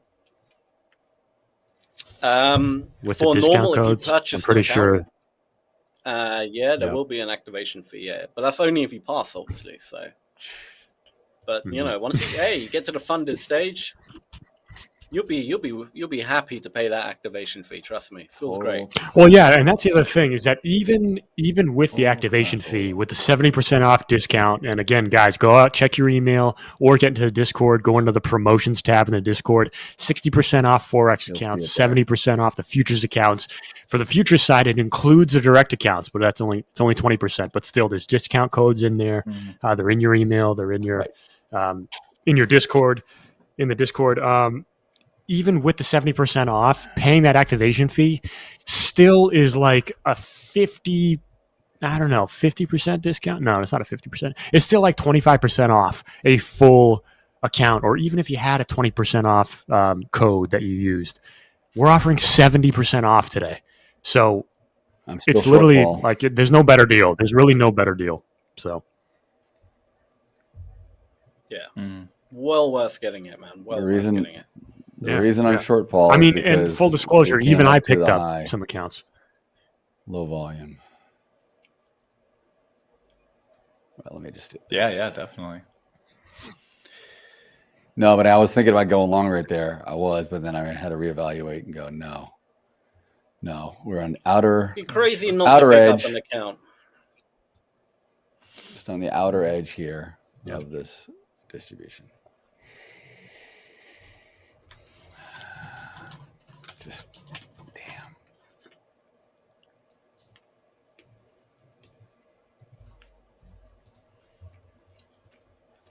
You know what I found? And where we're at in in gold this right is now. the greatest thing ever made.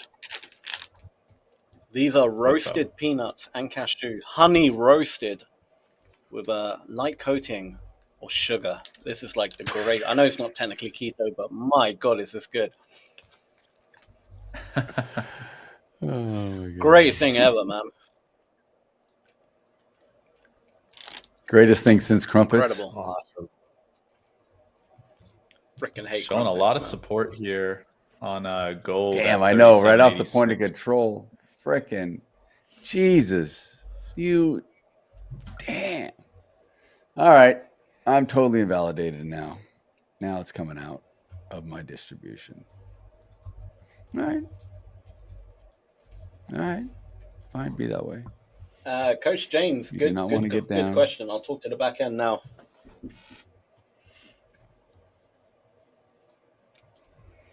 Oh yeah. Excellent. Yeah, I just put the codes there in the chats as well. I have to look at this. This is great.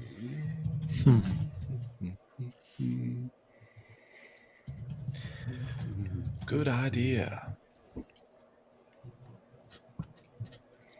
I see a lot of liquidity in well- gold. We're right now we're at 37.87 in gold, and I see a lot of liquidity down at 37.84, 37.83. So there could be some downside still in gold, but we've based out at 37.86, and we've also tested this area basically overnight for the last 24 hours. To be quite honest, it's been an area of contention. So I want to be short because it's just been a nice short this whole morning, but yeah, it's kind of tough. A lot of support possibly here. Came down 7:30. Oh, look at that, and we take it. It's taking some liquidity. 37. No, we're gonna reject off, dude. This is. Yeah, I don't know. I'm not getting long. Trend. Talking about gold. Oh.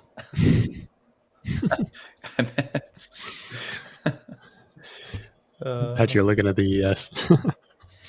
No, I'm talking about gold.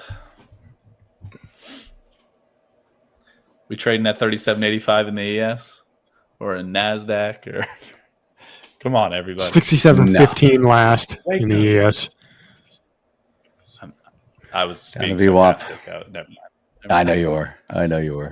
No, I know. I'm listening. I'm listening to your numbers. I hear you. Okay.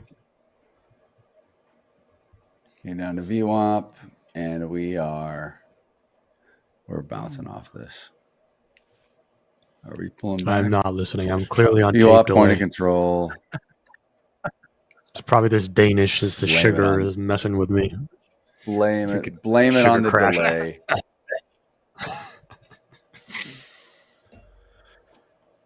No, there's no delay. I'm dropped just another all messed up $4 because there. it's Danish. No, you're good. We dropped $4 in gold there, down to 37.82 as soon as I was talking about it, and then a big bid came in at 37.80. So 157 contracts sitting at 37.80 on gold. I know we're not looking at the gold chart right now on the screen, but thought I'd just give a little bit of commentary on it just in case some of the chat's trading it a bit or interested.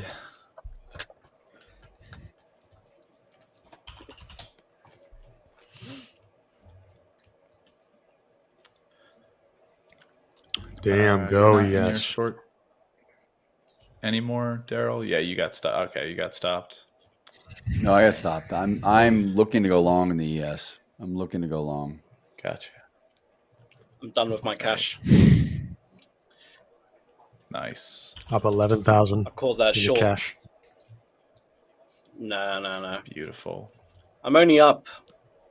What am I up on cash? Let me pull it up. I'm only up like 1361, but I'm happy with it. I'm not going to push it. It's a vacation money. This is real chop action, man. This is freaking. Pretty much all came from that one Question short is, there. can we get down below the 10? Oh, beautiful. Get below the 10 here.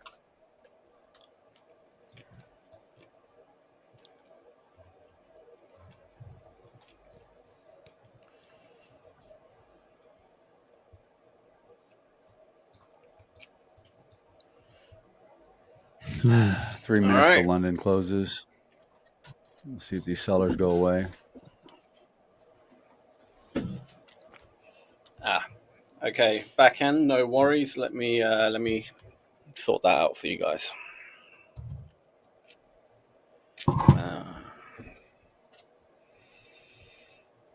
Get down on it.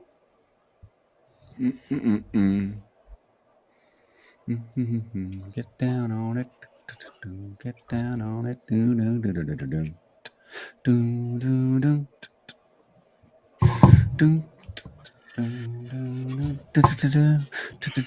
Gmail. Come on.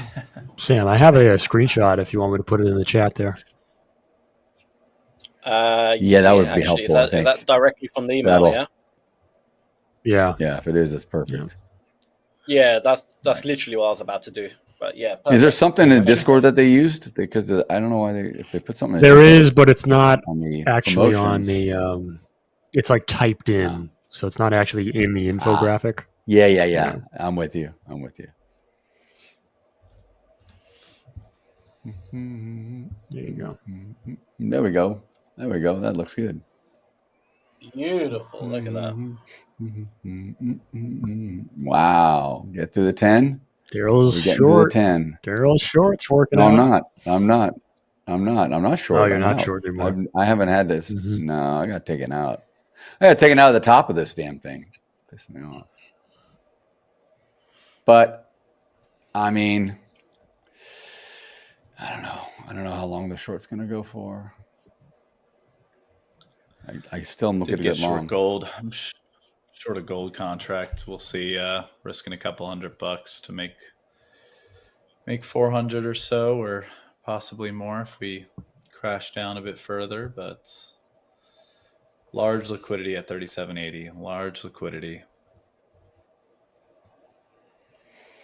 I am long. Yes.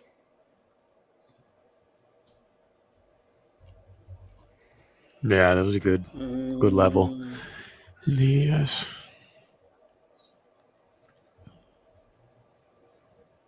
Hmm. 230. When can we get a payout here?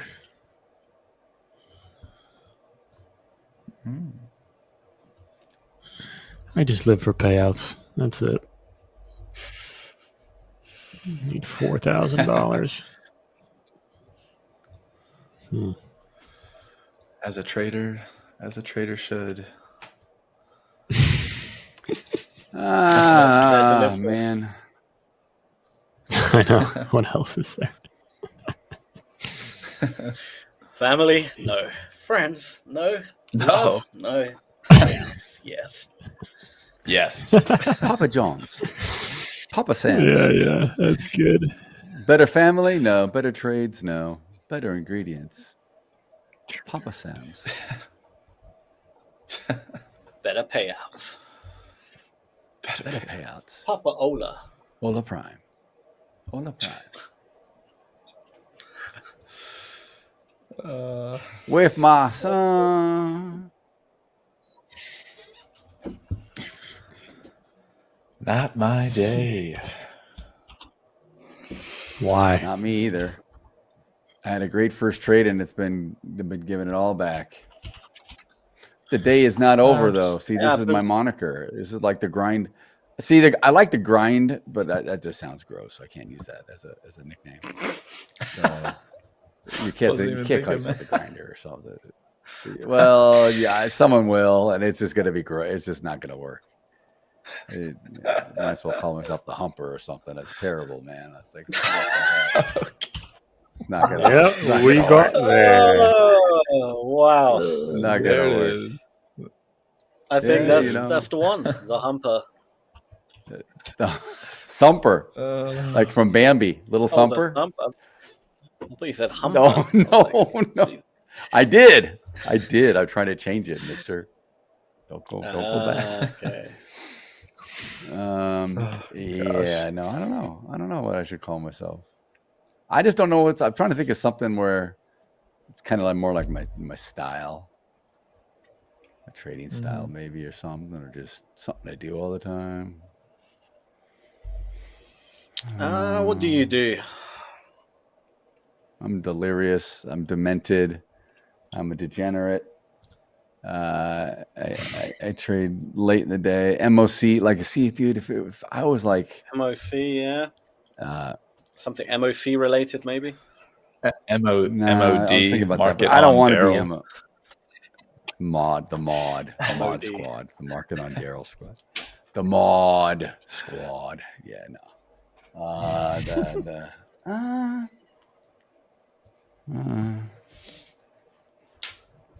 don't know. It's a tough one, isn't it? Yeah. And I want it like kind of simple, maybe just easy. Let's find out who was the first trader ever, like the oldest trader, going back to like some historical figure. We can call you that. Well, what No. product are they going to be trading? Like that- Because the only thing that's that they gotta go traded pre shekels. 1850 was slaves. Shekels, Rice. wood, slaves, rocks, shekels. Rice.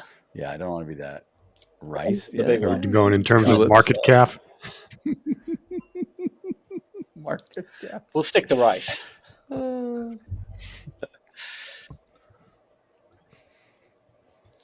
Rice is such I an odd commodity. All right, we're going to the Far East. All right, let's go. Let's fire up the Google machine.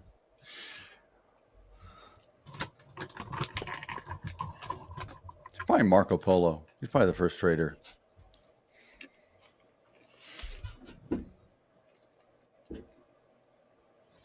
Wow, 9,000 years ago in the Yangtze River No in way. China. Yangtze Neolithic River, communities Yangtze, yes. along the Yangtze. Okay, well, Mm-hmm. I didn't do well in history. Shame on you. Shame on It's you. insane. 9,000 years ago. Yeah, 9,000 years ago. Like, how do they even know? Like, I don't know. Yeah, You got to eat. I know. Some archaeological dig, and they found like some, who knows, scroll or tablet or something. Candlestick chart. Candlestick. Found There's bolter also bands. firewood and went. Found the RSI. Yeah. Yeah. Oh my god. It was moon patterns. They traded on moon patterns. Oh man. You traded the All that rice liquidity is aroni gone. 9 years ago. That's San Francisco treat, I'm telling you. Oh man, this is not good. I do not like this at all. Are you long now? Yeah. Yeah. Yeah, I'm long. Is long. All right, NQ. Let's see. And it looked Yeah, I good feel for like a I'm bit, just gonna- but then I'm just gonna get chopped up here if I trade anymore on the ES here. That's why I have been avoiding the ES. I've been trading gold and cattle just over the last 30 minutes. Getting a little chopped up. So what the hell? My P&L is destroyed. All right, I'm going to get short the Nasdaq. do it. Do it. You can do it. Let's see.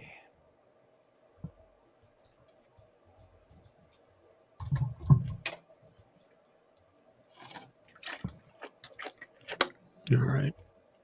I can make a couple thousand, 3,000. Let's go. Let's go long.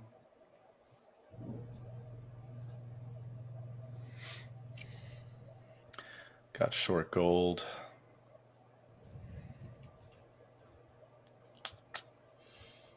You can do it. Put your back into it.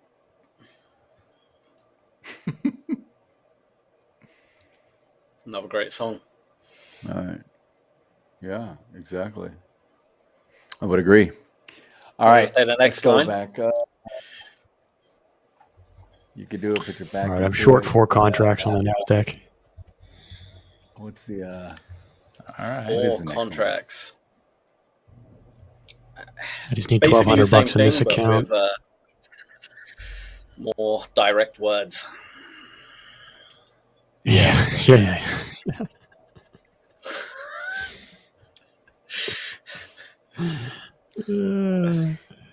Come on. Go down. Little resistance at the 9 MA on the Nasdaq. Good. Playing around here, aren't Buyers are we? coming in. Buyers are coming in here. Get me over point of control. Let's get up to 15. There we go.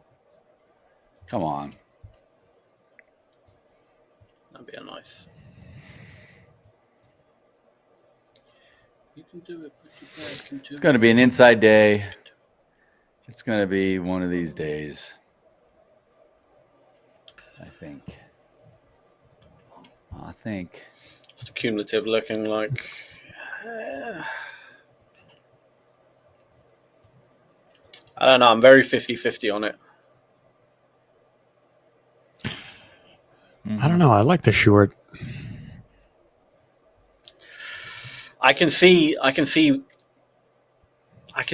trades where it would be a short, and I can also see longs, and I don't like that.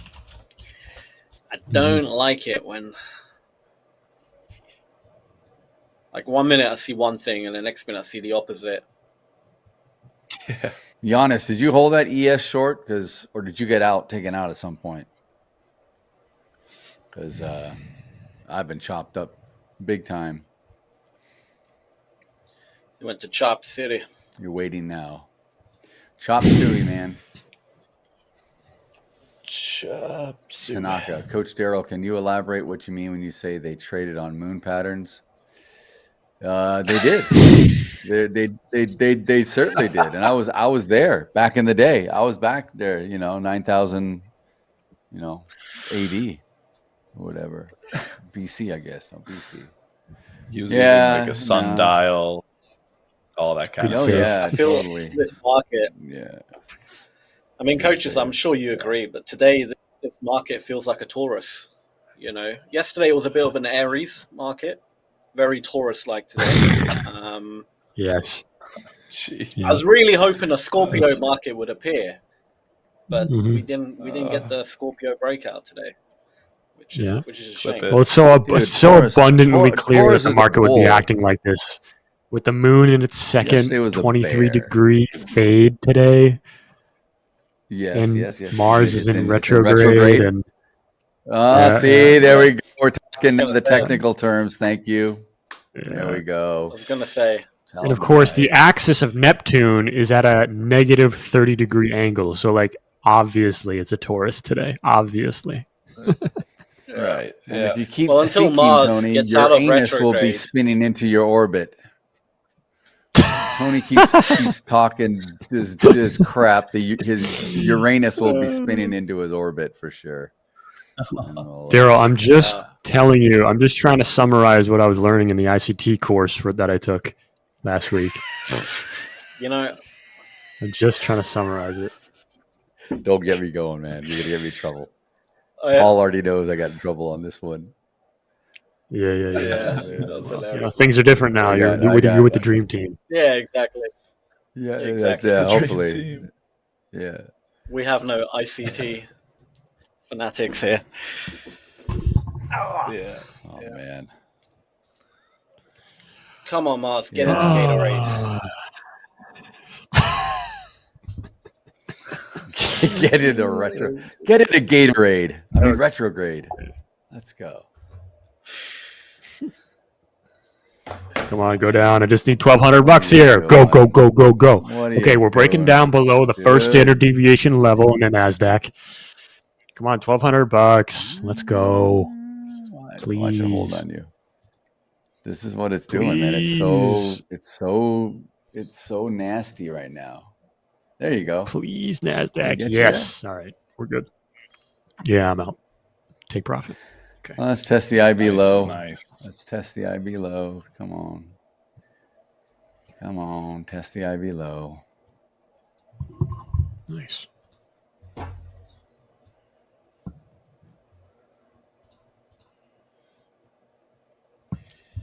Yeah, right, definitely a Gatorade moon. I can see I can see Scorpio creeping up. Come on, Pisces. Can it get down to 06? Can it trade through 06 and hold and reverse? Liquidity.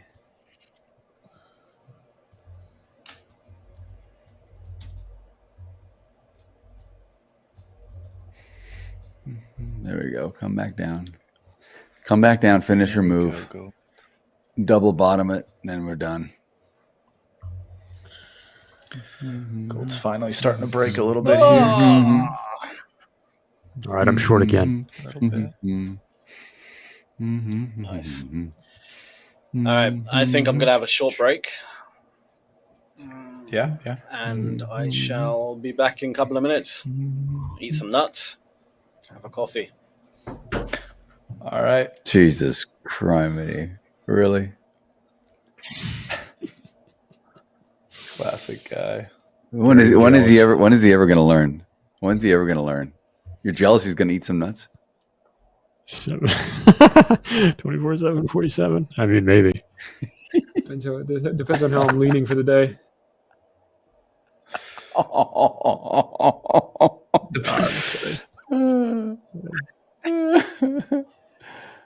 Oh man, come on. This is really ugly. This is really, really, really, really ugly today. Yeah. 40% of any platform other than quant, if you do use those quants, is 30. Oh, he's talking to Spad about quant. Yeah. Okay. Woo! All right. Well, I just got stopped out of that. So gold's been You short? It's just been, I was just short. It's been whipping like crazy, and it kind of just came back down. I was a couple $100 in the money at one point. Moved down, I don't know, $4 or so to get back in the money there, and then I just moved to break even, expecting a little bit more of just a quick dump because of the momentum that we had there. But then a bunch of sellers got filled at 37.85, and then it just immediately jumped up. So we could definitely plummet here still, for sure. It could happen, but trying to keep the negative P&L to a minimum, trying to be as, managing the risk as best as I can here. But as I say that, we are retesting those. Get short NQ right now. Get short NQ right now. 5 contracts right now, please. It's gonna go down. Just do it. I'm all right. I mean, I think it's going down 24,770. That's my take profit for another $1,100 on 3 contracts. Just get short 5 right now, and then set your take profit 24,768. I think there's a bigger principle here, Coach Tony, to be had. It's I agree with you. Fish for yourself instead of blindly. Things that. Don't be. I agree. I trust. Don't I trust be you, Coach Tony, but I got to be doing my own. I got to be doing my own analysis and everything. So it just is what it is. I got you. You got your process. You got your process. Yeah, exactly. So 100%. You know how it is. See, I just want you to profit from one of my trades so that you can give me a gold trade later for free. That'll get me out of hopefully a loss or a drawdown. Right. But we're going to keep looking at some other markets here for sure. I'm going to look at what silver's doing. So the big question in the ES now that we've come down exactly to the low of the day and tagged it to the tick is, will we get a continuation move or will we get a failure? And that's all she wrote. So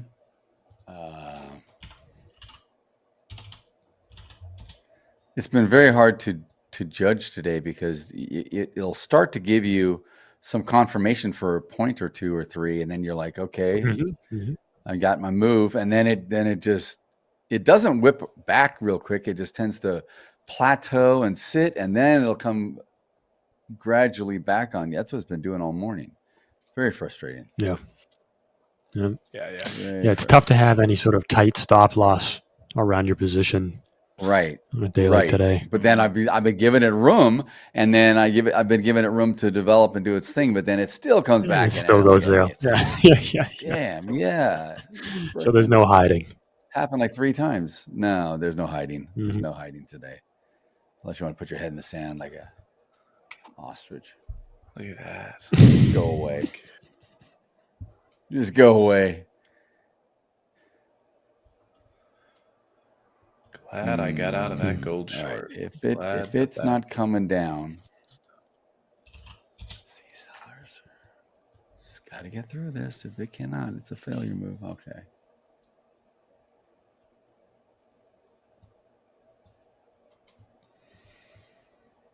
Couple $100 there. All right. Little scalpy. I think we go down for to you. value area low. Yeah. No, it's just chopping around. Not sure if it wants to continue to the downside. The MAs are holding up as resistance. So we'll see. We'll see. We're just a hair below that first standard deviation move to the downside on that opening range. And will we get the continuation? That's what we're hoping for. Mm-hmm. That value area low in the ES looks appealing. Dude.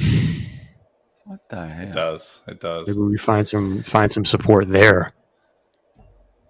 Yeah. Honestly, I wouldn't be surprised if we broke through that, got down below 6,700 for a little breakdown below 6,700 to then come back up into value area somewhere on the 6,710 area.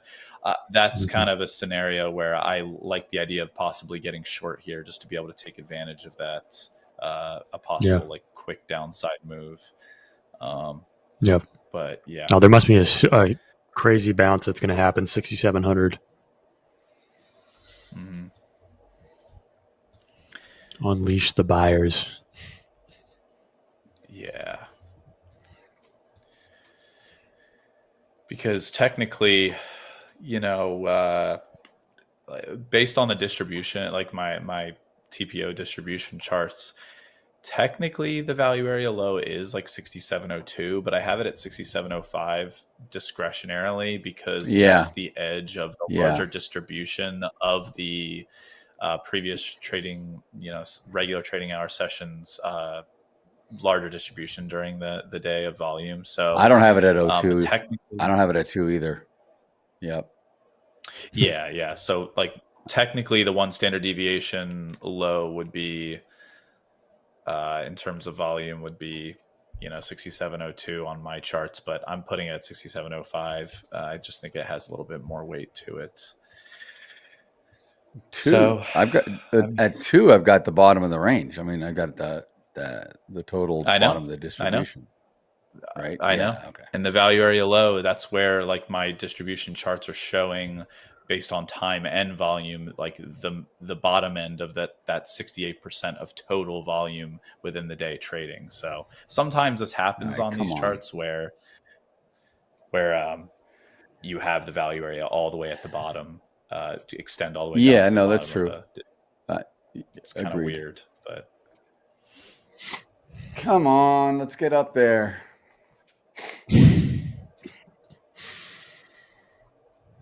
There we go. Get up there.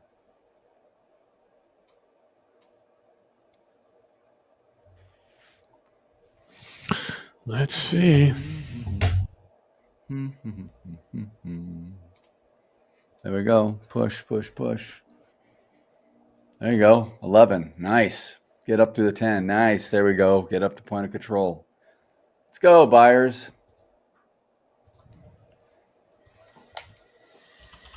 I need a good move back to the upside here. Oh, yeah. I got to get back to green. I've got to get back to green. Let's go. Pump it up. Pump it up. Pump it up. I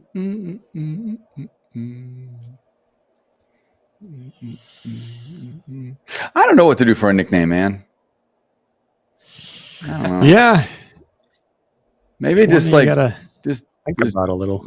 Coach D Dog. I don't know, something. I mean, but I wanted to do something trading wise. Like, I mean, everyone calls me D Dog. Like all my old buddies call me D Dog, but D Dog. you don't really call it 50. I like that one. That one's good anymore. It's catchy. Yeah, it's catchy. I've been using it forever, but no, I mean, it's like I don't know. Like something. I was trying to think of something to do because, like, I do trade a lot, and I trade like near the end of the day, and usually I make pretty big wins near the end of the day. Right? I come back out of the depths of hell. I crawl back out. So like I was thinking like I grind it out, but that sounds bad. Grinder, the grinder. Yeah. Yeah, I was like, I thought a grinder, but I'm like, nah, grinder doesn't sound too good. Yeah. Check with your kids on that one first.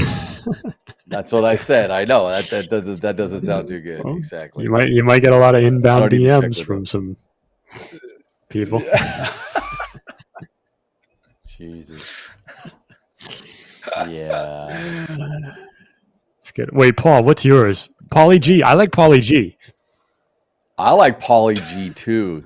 I like Pauly. You know, I think we should do that kind of stuff. I think that's just it doesn't have to be related to the market. Like your Nasdaq Navigator or whatever you got either. I think that's kind of. I mean, that's okay. I forgot. It's like a Lincoln Navigator. I don't even know. Yeah, it's like a Nasdaq Navigator. I don't even remember what it was. That crap. I think it was weak, dude. Yeah. But see, like, so James yeah. is. I mean, like James has got the hedgehog, right? He's got the hedgehog, like he's like this, like the market disruptor or something. That's cool, man. I think I'm just gonna go with like. It's not because of his hairstyle or something. I'm gonna go. It could. Go ahead. You said it first. James? Squirrel. He's being my genuine. God. So James, this is really funny, James. I had a couple of roommates after college. That one dude used to call me Squirrel. I go, why you call me Squirrel? He's like Daryl Squirrel. I'm like, oh my frick. Daryl the Squirrel. Oh boy. Oh boy. But I don't know why he's saying squirrel if he It's means funny. it like that. But oh my God. Uh-huh. We should call Sam the squirrel. He's always munching on nuts. Always munching on nuts, man. Yeah. He's always scurrying around the markets. Yeah. He's scavenging. He's a scavenger. He's a nut- Yes. he's a Uh-huh. he's a nut smuggler.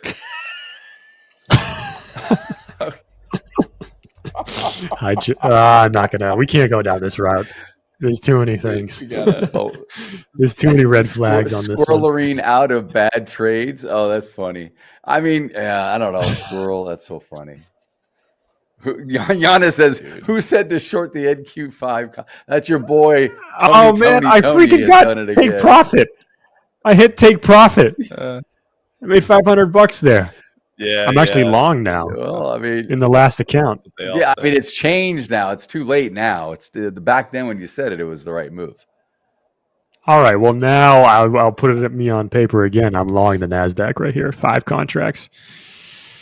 I'm long at 24,801.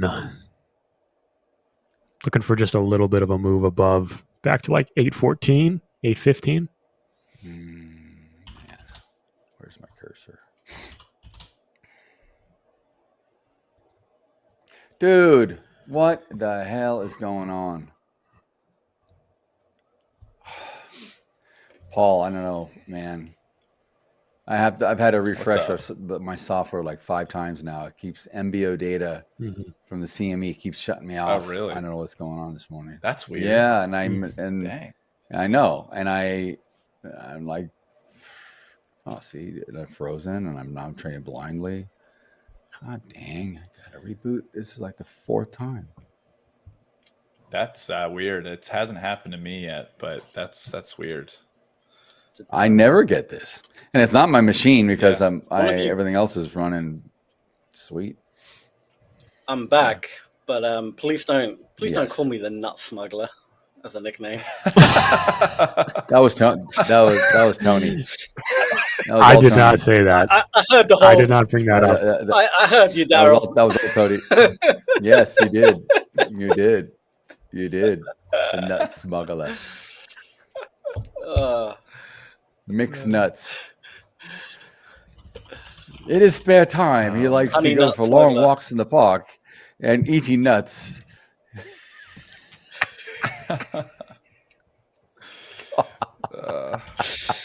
Oh dear. It's a great nickname. The squirrel. We're trying. No, do you think squirrel? Why?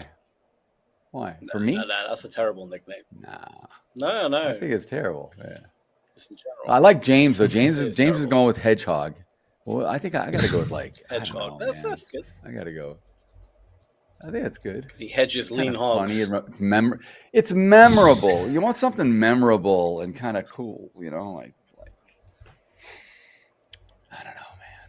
Yeah, I mean, so we got I've had Captain Cattle. some Yeah, right. Well, they were talking about possibly not having the moniker along with the moniker in relation to what we trade. But I mean, I feel like there's some weight to having a part of your name maybe related to what you're trading. But Pauly G is something actually my friends back in the day would call me. I bet because of the Jersey Shore I stuff. bet. Like, they always exactly Pauly Makes G. sense. Exactly.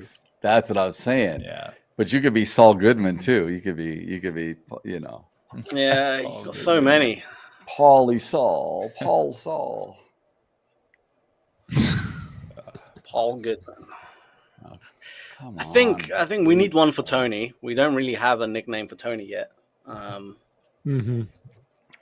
he was going to use some weak one. He was going to use the Nasdaq Navigator, which is some ChatGPT generated nickname. Oh man. How about we call him Muscle? From Boston. Muscle. Tony Muscle. He likes to work out. Muscles. Tony Muscles. Barassi. Tony Muscles Barassi. Perfect, dude. Yeah. Trades Yankee. Yeah. He's got like 100 direct accounts. The muscles He from makes Brussels. The stupid muscles. amounts of money. Oh God. Don't hate me because you Dr. hate me. P&L. Yeah, right. We can call him the lever. Tony the lever for leverage. He puts on a obscene amounts of leverage by scaling.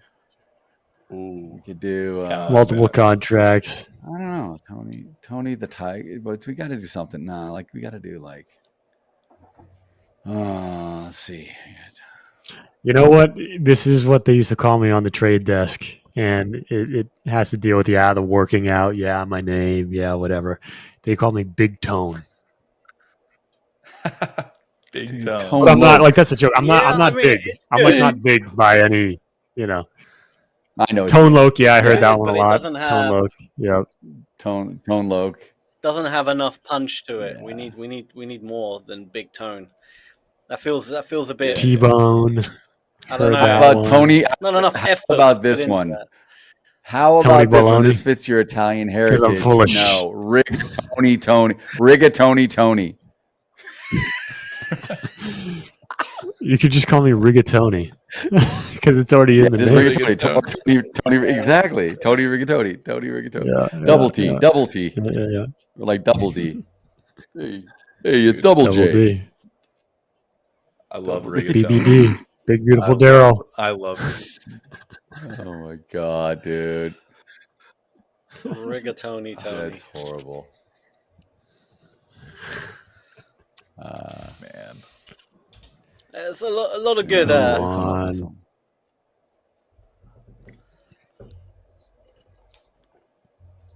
A lot of good names here. Tiny Tony. It was tiny, like an oxymoron, like big guy, you call him tiny, and the little guy to call him big guy, or something, like like in the mob, Yeah, see, that was always the mental like mafia boss. That was always the mental aspect. Mafia boss. We call it Don. Yeah, we call it The Don. The Don Julio. Nasdaq Don. I don't know. Donnie T. Donnie Brasco. Seriously. Yeah, I've heard that before. I've heard a lot of them. I get bullied a lot, guys. Sure you have. You get bullied. I get bullied. Yeah. Here we go. Is it going to break down again, or is it another fake out? I hope not. I hope it's a fake out. Literally, gold just fell off a cliff in the last 5 minutes. It went from we went from 37.90 to 37.80 essentially, very quickly. That's wild. The Wild Wild West. Mm. And I'm rolling to the Wild Wild West. We're going straight to the Wild Wild West.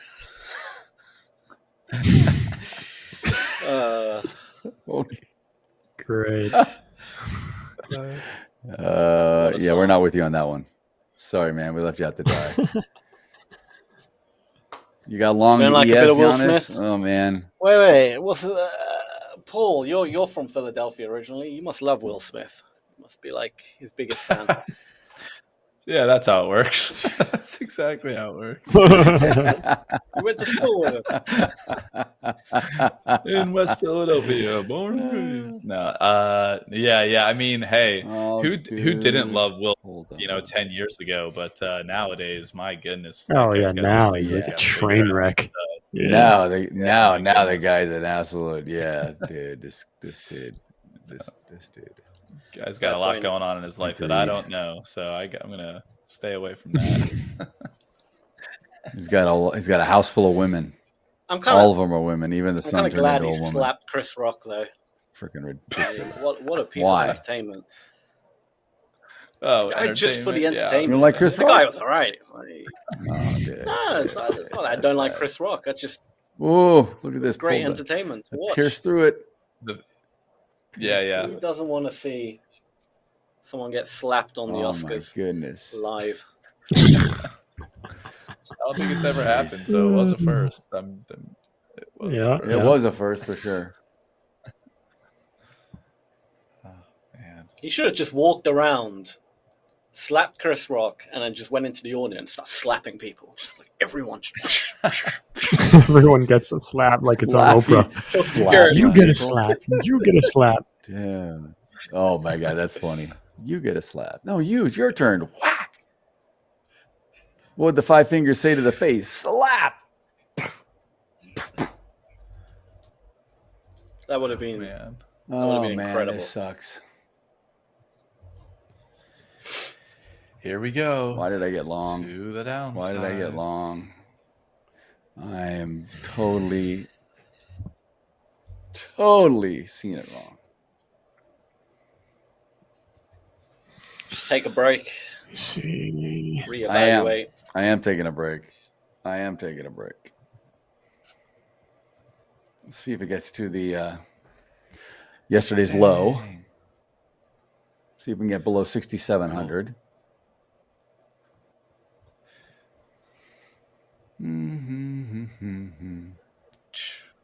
Crazy. Here we go. Gold's down to 37.77. It's just Diamond plummeting D. now. My goodness. Diamond D. I had the right trade, just the wrong time. Dang.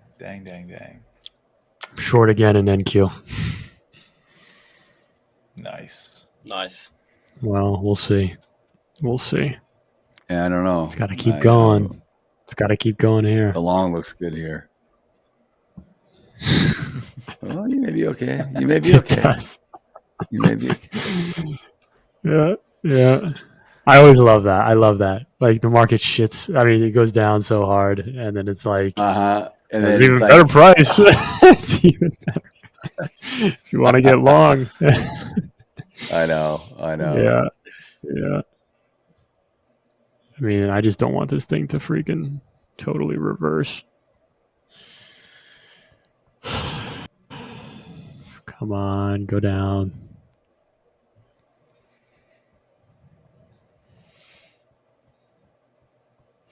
No, it's clawing back. Buyers are coming in. Wild West. Oh, where's my volume? Here we go. Knew I was missing something. The Wild Wild West, and I'm rolling into the Wild Wild West. Wild West. What's that one song? Wild West. Yeah, stop that.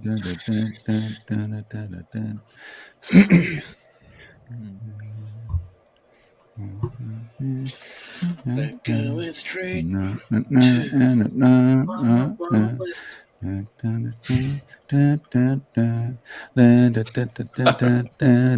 Wild Wild West. The Wild Wild West. Wild West. Is that a song? Who is that song? Yes. Is this a song? Never. Yeah. It comes out with the strangest songs that no one's ever heard of. Comes with like caveman music. That probably, yes, exactly. No, the Wild West. Wild West. Oh, it's like 80s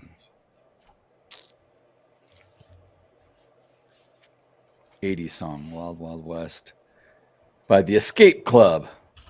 Yep, 47 deadbeats living in the back street, north, east, west, south, all in the same house, sitting in the back room waiting for a big boom. Yeah, Wild West. Incredible. Wild. Incredible. It's a good song, man. You guys should play it. Sounds amazing. It's like the best song I've ever heard. Why did I not take that? Why did I not take it? Because it came up to IB, and let's see if it'll hold or turn back down like it looks. If it holds, it's a trap. It's rolling. It's a continuation. No, it may continue to the downside. It may continue to the downside. So, we're going straight to the Wild Wild West. Who sings that song? 20 minutes about that you're singing. That's Will Smith. Who sings Cisco. that? Will Smith. Oh, that's Will Smith. Cisco. And Will Smith Cisco? raps and Cisco. Yeah. He sings that part. All right. What happened to Cisco? I used to like his silver hair. It was awesome. Oh yeah, he did have that hair. Dude, look at this. Come down to 67 Hondo. Push it down. 67 Hondo. Are you Yes, going sir. 67 Hondo? There's the H pattern, though, boys. Yes, sir. There's your H. Please, come on. There's your H. Not gonna jinx it. Not gonna jinx it. Wouldn't be prudent at this juncture. Wouldn't be. Not gonna jinx it. Not gonna jinx it. It would be nice to see a little pierce through the 6700 level. I want to see it pierce through that, and then if we can find some sort of bullish structure to come back into value area, really want to look for that. Yep. I'm with you. I'm gonna go 15 long as soon as we do that. just back 15 long. Sure, just back the truck up. Why not? Just boom. Back it up. Do it for the stream. Hey. Yeah. Why not? We thank you for your sacrifice. So I think I'm either going to be Coach Diamond D, or Diamond Coach Diamond D. Yeah, Diamond D, like Diamond Dave, Diamond like Diamond David Lee Roth. Diamond, because I hold a lot of, so Dirty Diamond. It's good. No, not Neil Diamond. Dusty dude. Diamond. You like Diamond? You're dusty because you're old. Diamond. So Dusty Diamond. Dusty Rhodes. Dusty Rhodes, the wrestler. Diamond Dusty. Look at, we're holding, but I don't know if we're done. The Dusty Diamond. Giannis. Giannis, this is great. Oh my God, What's he it's saying? funny in the chat, dude. Well, Tiger Trade 16, who comes in and says, coaches, do you recommend studying ICT concepts? Well, no. Yeah, I don't even know. Dude, I won't even go there. Don't do that stuff. That's not trading. You're giving money to a cult leader. Okay, just don't do it. Giannis says, I know a lot of people trading ICT concepts. Most of them are now male prostitutes. Oh my God. Oh, I don't see that one. Oh yeah, dude, Yeah, that is so freaking funny, dude. You gotta have That is live so- chat turned on. that is There we so- go. That is funny. Yeah, no, that is Wow. that is the funniest damn thing ever. That's That is hilarious, man. funniest. That's brilliant. That is so good.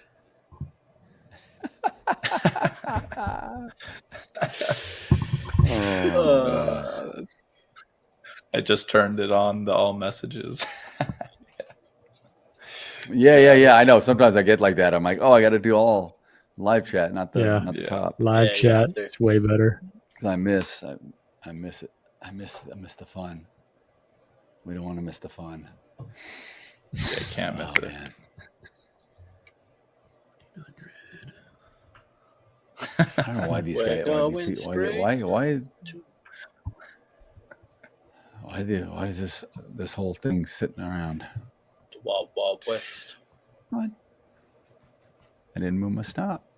I did not move my stop. That's what I get. Man. All right. What do we think? I think it's finding a footing. Seriously though, tiger trades do not do that stuff, man. Don't do that stuff. That's not legit. Learn how to trade for yourself. Identify things. Yeah, there's far simpler concepts that are always apparent in the market that are just easier to identify anyways. Like, Right. you don't need all that crap. Yeah. Wow, I just love the fact that this is supposed to be the end all be all, but it came about like 3 years ago. So, but trading's been around for 150 years or more, formal trading. Mm-hmm, mm-hmm. But yet this is the holy grail accordingly.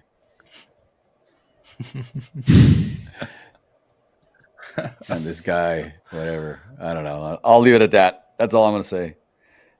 I'll just say this. You're going down the road. Some young kid asked me about it. Like literally. No. So yeah, I'm going to say this about it. I was for real. I was hanging out and then some young kid asked me like 2 years ago or something. And he's like, do you trade that? I'm like, what the hell is that? Like, is it an acronym for something? He goes, no. I'm like, I've never heard of that, dude. I've been trading since the 90s. I've never heard of that. What is that? He's like, oh, it's the best thing ever. I'm like, really? Like, are you making money? He goes, no, all my friends lost money. They're all broke doing it. And I'm like, well, then why are you asking about it? Like, it was the stupidest conversation ever. I'm like, and he's like, well, I just want to know what you think about it. Is it good? And I'm like, no, dude, I don't even. No, dude, no. I don't know any professional trader. I don't know anyone I know that trades for a living that would ever consider. What even is it? What even is ICT? Like, I've never actually looked into it. So I have no idea what it is. Know. But you got to go on Instagram. You got to go on Instagram and TikTok and follow it. Apparently, I don't know. Figure it out. From my understanding, like the stuff I see on Instagram, it's just basically like order blocks and it's like smart money concepts, no? Yeah, it's like smart money. That's what it's basically then guessing where orders are when you could just look at the order flow and actually know for certain. I don't understand the point. Exactly right. That's my point. That's exactly right. That's like opening up a shop and guessing how many units you've sold when you could just look at your register and see. Do you know what I mean? It's like, what's the point? I don't get it. I don't get it at all. I mean, look, I'm all for people coming up with their own version or creating their own indicator or what have you, but like trying to tell everybody this is the only way to do it. And this is like, and I don't know. And there's like no success behind. I haven't seen anybody that's made any freaking money doing this thing, whatever it is. So, well, look, I mean, I think some people can make money. You just have to. What be would really happen, Tony? then, but if you walked into Jane Street today, Tony, and you walked in on the floor and you yelled out to everybody, "I trade ICT," you'd get a monitor over your head in 30 seconds, dude, and they'd throw your ass on the street. You'd be escorted out. You'd be escorted out. No one. It's proven strategies only, you know. Exactly. Right. I mean, God. There you go, Paul. There's your move. But anyone in the chat trade ICT, don't let us discourage you. Keep doing your thing.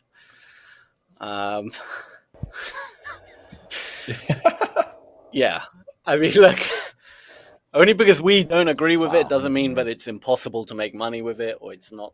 I would say there's better theories out there, there's better strategies out there, but if you're comfortable with it and you seem to have some success with it, go for it.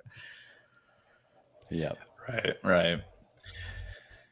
could be making it harder on yourself, but at the same time, there are a lot of people that just they pick and choose little things out of different ideas and then combine it all to be their own, and then you got your own strategy. Which is I'm all in favor of that. Out of ICT, maybe they pick one small thing out of there, but I don't think you just like you guys were kind of just saying, like, you don't just blindly be like, all right, I trust this guy that I've never met before, and I'm going to study all of his stuff. And do it. So Tiger Trade says, what I find weird is ICT calls the top of the wick liquidity, and other people say liquidity is the little consolidation barcode like candles. Tiger, liquidity is everywhere constantly. Like, you look on the depth of market, you can see the true liquidity, right? It doesn't just pool at the top of a candle or a wick or anything like that. Nope. Generally speaking, it's in obvious areas, support, resistance, where things have, where people would target as a stop loss or take profit. That's going to have a bit more liquidity. But like a wick means nothing. Right here. Look, if you're doing a 1 minute candle, we just went through 1,000 contracts right here in this purple on my chart. Yeah. That's liquidity. I mean, there's liquidity everywhere at this point. But we just went through a ton of liquidity. What is special? What is special about 60 seconds? There's nothing special about 60 seconds. How the candle closes and its wick and its size. If it closed 2 seconds earlier, it could look like a complete different candle, right? You got to look at how the candle's forming. That gives you way more information than just the close of it, right? If it's constantly going to an area and ticking back and then ticking back and then ticking back, you can kind of presume there's obviously a lot of liquidity there, kind of, an iceberg order or some sort, kind of pushing it away, right? But how it closes on higher time frames, there's truth to it, but on like the shorter time frames, it's you're just gambling. Like, if you want to know where the liquidity is, order flow, it tells you. You don't need to guess anymore. Just literally look at the depth of market, look at the footprint. It tells you where all the liquidity is. Heat maps, beautiful for it. Get a heat map. Literally, literally paints it for you on the chart. You don't even have to do anything. It's amazing. So, yeah. The tools are there. They're available. Preach it, brother.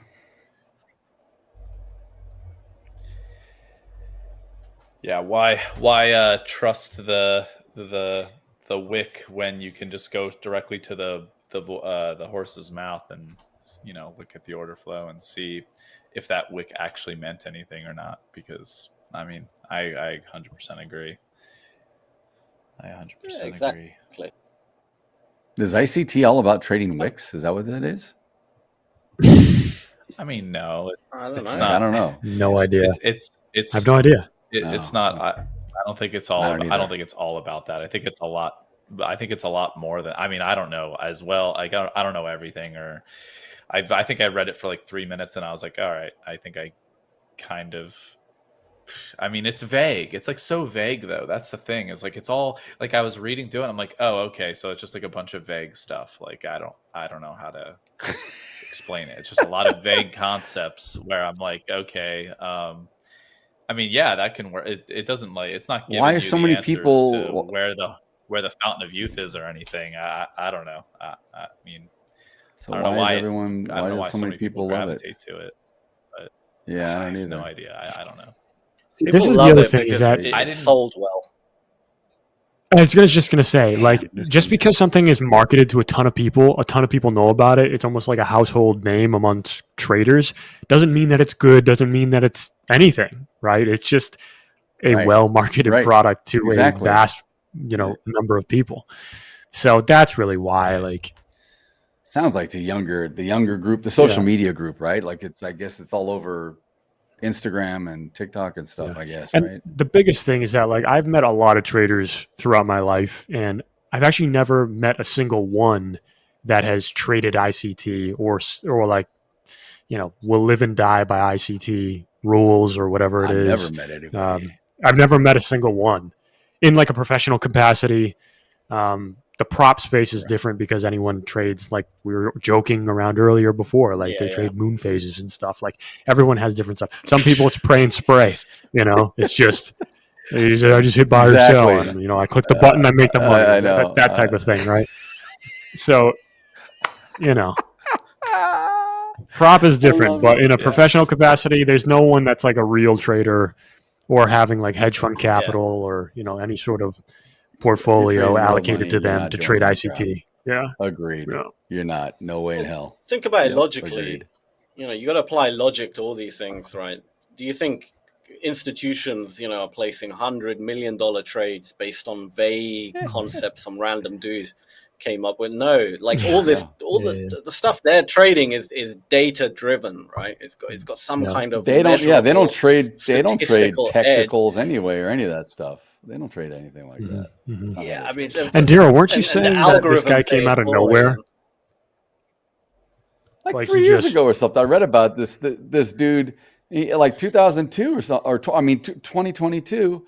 And then I was reading something that I guess he's tried to enter all these contests and he fails out of every single. He hasn't passed anything, hasn't made any money. He won't show any statements. He won't. It's all a bunch of bull. That's what I'm saying. This guy's like freaking. There, people are drinking Kool-Aid, man. I don't know. It just seems weird. Of course.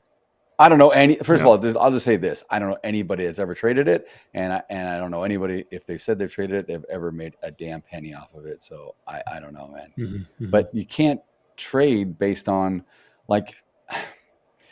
There's a lot of concepts that I agree with in people that trade, but I don't trade exactly like them either. I've made it my own, so you can't just copy anyway and expect success. It's just not going to work. Yeah, because you got the whole psychological it's got to be logical to deal with. Like whatever you do end up trading, there's got to be some kind of level of logic to it, right? Like nothing is magical about the market. There's no magic about a certain wick or anything like that. Right. There's got to be a level of logic applied because the reason everything you're seeing is literally people buying and selling constantly, like ridiculous amounts of time every second. And you just kind of... you have to apply supply and demand to it. Supply and demand is what moves the market, right? That's ultimately it. You're trading. That's it. That's participants. Yeah. People forget we're trading products here. You can apply the same logic to iPhones, right? If the supply of iPhones magically increases to a ridiculous amount and the demand drops, what's going to happen to the price of iPhones? They're going to go down, right? And vice versa for the opposite way. So like it's no different to any other product you're trading. And you can get those clues using stuff like order flow and things like that. Yeah, and we try to show it on stream as much as we can. It's at times it's just difficult in the live sessions to like we're constantly transparent about like what trades we're putting on and what everything, but sometimes it does get a little difficult to show the granularity of like what we're seeing in the order flow and stuff because of the different applications we have. But that's why like this is why something like the 30-minute trading sessions or training sessions that we have that people can book on holaprime.com with any of us whenever they want. Like you can look at each coach. There's 30-minute time slots that we have. See what they do. Free. And you can for 30 minutes, literally I have thousands of logs, days of logged order flow information. So I can literally go back to 2022 April 15th. And we can look at what the order flow was like, and I can look at the my distribution charts from that same day and the week prior, and we can like and not look forward, and we can treat it like a real market, and we can go through it step by step, and I can go through why I look at something a certain way at 9:33 a.m. Eastern on the open. There were a lot of aggressive sellers at this level, whatever. Now, what I'm thinking in this moment. Within 5 seconds of my brain, I'm thinking this. Now let's see what occurs based off of this and my previous notion to start the day with the distributions looking like this. And then you just go through the day, and we can do that for 30 minutes. And like, I know, like, Coach Sam, for example, does the footprint, and Daryl also uses the same type of software that I use. And, Coach Tony, I mean, his P&L speaks for himself today. So we can go into greater depth in those training sessions if you guys would like to Yeah, you can't do it here live. It just doesn't. Yeah. There's not enough. We do as much as we can do here. Yeah. I think is the point. And Tiger Trades Quickly, volume before we wrap profile up, is. Yeah. I was gonna. Yeah, go on, Daryl. I was gonna talk about Tiger's Trades questions. So go for it. I mean, order flows and everything. Like Coach Sam was saying, it's the data that we get from the exchange, right? So it's what shows up and moves any indicator or shape or line or bar or what have you on your chart. The chart is basically digesting the data we get from the exchange in futures anyway, and it's representing it in a different fashion so you can identify with it. Volume profile is another visual tool. It's a little bit different. It shows it differently. And you'll see it here on my chart. You'll see it on the side. Volume profile is all this distribution here that I'm highlighting, all this for the day where we're traveling. Every volume, every contract that's traded at any particular price, that's what develops and shapes this distribution, and we're selling off as I'm talking. But yeah, that's volume profile. Yeah. It's volume profile is part of order flow, right? But the main tools of order flow is volume profile, the footprint, depth of market, heat maps, VWAP. Yeah, you can kind of say VWAP because it's volume weighted, so you can kind of call that order flow. Potentially. And I think that's pretty much it. Those are and market profile as well, but that's very similar to volume profile. But yeah, those are the Market main profile, kind of volume order flow tools. Mm-hmm. Yeah.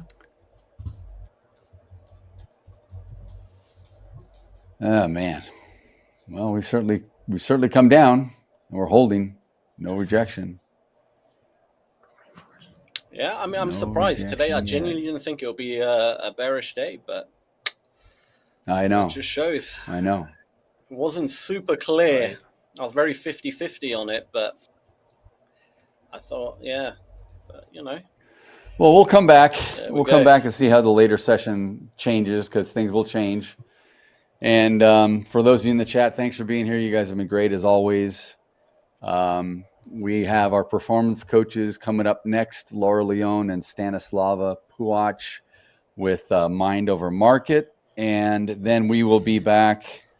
I think Coach Sam and I are doing Ask the Experts at 1:30 Eastern.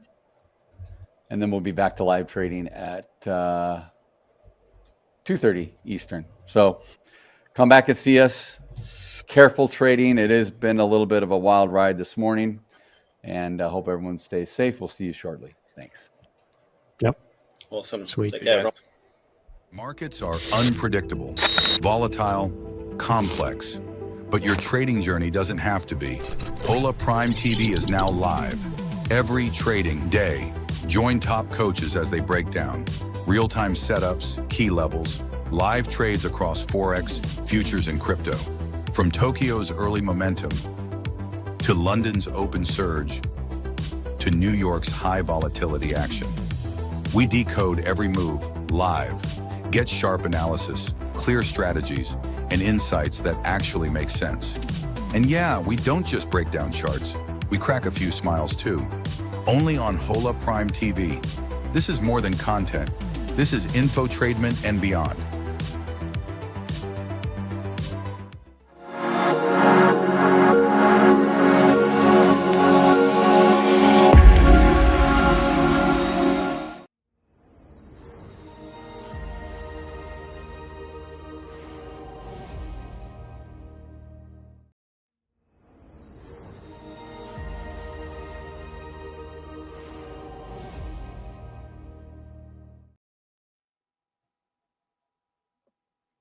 Hello, everyone. Hi. Hello, Laura. Hello. Hi, Stanislava. I hope you're having a great day, a successful one. And today, Laura and I, your performance coaches, are going to dive into one of the most universal emotions in trading, which is regret.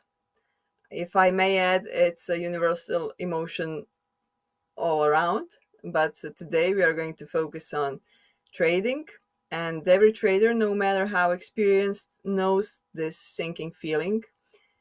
When you think, I should have held, I should have exited, I should have taken that setup.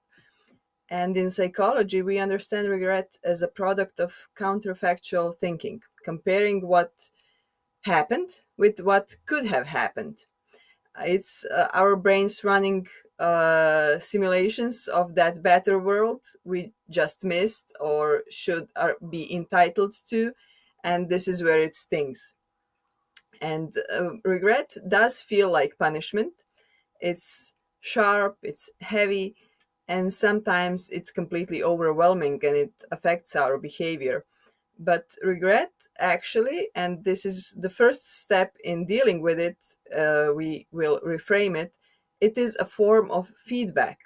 It tells us something about how we make decisions, where we need to improve, and different aspects of our decision making. The danger isn't in feeling regret, it's in what we do with it.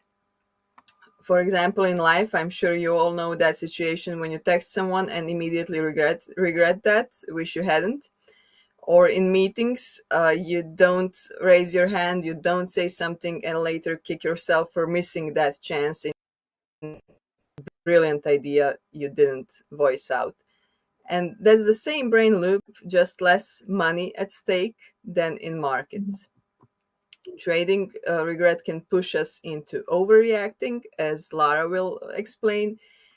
We regret leaving profits on the table, so next time we exit too early, or we regret missing an entry, so we chase late. It can become a cycle that actually erodes confidence. So, that said, Lara, this emotional tug of war isn't really random, right? Research shows regret actually follows predictable patterns. So, can you walk us through that, through the science of decision making and what it says about how regret forms? Yeah, absolutely. Thank you for handing over. And yeah, as you said, it's something that we're all intimately familiar with in our everyday lives. And in trading, it can feel it can really sting, like you said, it really can sting. But when we dive into the research on regret and decision making, what we find and what we discover is the groundbreaking work of Kahneman and Tversky, whose findings reveal something profound about how our minds process trends. And they identify two distinct types of counterfactual thinking that every single trader experiences. The first is what we're calling upward counterfactuals. And those are those really torturous thoughts of, if only I had, or, if only I had held that winner longer, or if only I had taken the profits at the high or the low, if only I had trusted my original stop loss. And these are the thoughts that our minds generate that can torture us for a really long time. They can pull us into endless spirals of self-criticism, and it can result in doubt and lack of confidence. But the thoughts replay alternate realities, and that's why it feels so torturous, because we may have made the perfect decision, but it's this upward counterfactual that is having us question that decision. Downward counterfactuals work differently. Those are offering us the thoughts that say, well, at least I didn't, that kind of a perspective. And in real life, sometimes when something bad happens, we have an expression where we say, well, I managed to square that for myself. And this is what is going on with this, is when you come up with thoughts that kind of soften the blow somehow and they just smooth it over. The at least I didn't perspective is far more comfortable, and it gets us to a place where we can sort of live with it. But at least I didn't lose my entire account. At least I didn't hold through that crash. And these provide this psychological relief that I spoke to. But what we find is, and what Kahneman and Tversky found, is they're not the most dominant voice in most traders' heads. And this is why it's so important to consider as part of your journey as a trader. So here's what happens to the traders caught in upward counterfactual thinking after losses or missed opportunities. As we identified, your brain tortures you with these thoughts of what might have been, and it becomes a broken record, and it replays the same scenario over and over and over. You can lose sleep thinking about that trade that you exited too early, the one that would have made your month, or the one that might have got you to your round figure of P&L. You can refresh your charts obsessively. You can watch price action and setups you passed on, calculating exactly how much you lost by not taking them. And this is why upward counterfactuals are so prevalent and so damaging in the minds of traders, because the regret loop, it just creates an emotional toll. It takes its toll, and it directly impacts your next trading session, because your confidence has become eroded. Your confidence is damaged with each replay, with each iteration of that thought process. And so your ability to trust your analysis diminishes through that process. And most damaging of all, you can start second guessing every decision in real time, which can lead to hesitation, precisely when what you need most is clarity. And so you can see very clearly how this is really, really impactful. The research on this is really clear. This type of rumination, this type of dwelling, and this type of kind of repeated thought process, it doesn't improve performance. It degrades your performance. It worsens your performance systematically, and it creates a cycle where regret about your past decisions will impair your future decision-making ability. So let's just look into, Stanislava, if you wouldn't mind just taking us through a little bit of the neuroscience about why regret feels so much more intense than other types of mistakes. Why does it have such a powerful grip on trader psychology? It's actually very interesting to think about it in that way. When we zoom into the brain for a moment, neuroscience shows that regret actually is processed in that orbitofrontal cortex, which is area tied to evaluating consequences and emotion. So when we actually regret a decision, the brain doesn't treat it as neutral information. It codes it as an affective event. So in other words, it hurts emotionally. It's an affect, an emotion. It's difficult for us. Things work against us, and in these our discussions we find often that it's so, but we do need to work against that if we want to control actually our actions and what we do. Regret is heavier than ordinary mistakes. Missing a setup isn't just about your lost money, so it's about feeling like we could have done better. We can also tie this here to our identity and all of those things we speak about often. Regret is a wound that is kind of double. There is financial cost, and that's self-blame or self-image that is tarnished by a mistake we made, especially if we are by nature perfectionists, or if we have high standards to ourselves, hold ourselves to high standards. As you said, we can lose sleep over bad choices. Now, when we pair this with loss aversion, you mentioned the research, and we also spoke about it earlier. We talked about how losing a certain amount of money, for example, $1,000, hurts actually twice as much than making $1,000 feels good. So when we add that to the mix, regret amplifies all of this. We relive that loss in our heads again and again, multiplying the pain. You know that, for example, when you end a conversation in real life, outside of trading, a job interview, for example, you, at least I do, but I know that most people do, immediately think, oh, I could have said this or that. I knew I should have said more about this. I should have said something differently. It happens all the time. That loss isn't real. Nothing is really lost, but regret is. It eats at your confidence before you even know the outcome. And for traders, this repeated loop undermines self-confidence, which is why it is a wide problem. If every trade that goes wrong becomes a mental courtroom when you are the defendant, confidence erodes really fast. And without confidence, of course, even good setups feel suspicious, and this keeps you from executing them. So you get the idea how we get into a vicious cycle if we allow regret to run its course. We do have an option to reframe it and to think about it differently, and we will be talking about things you can do to get some control over that feeling. And Lara, this isn't just emotional, it also shapes behavior, which is where things get problematic. Can you show us how regret drives those trading mistakes we see again and again? Yeah, sure. Like you said, I think regret is one of those big things. It forms such an important part of our everyday language and our everyday vocabulary. And we talk about regret a lot, but in trading, it's so multi-layered and it can be so damaging. And the thing about it is that, yes, it can drive behaviors and decision making.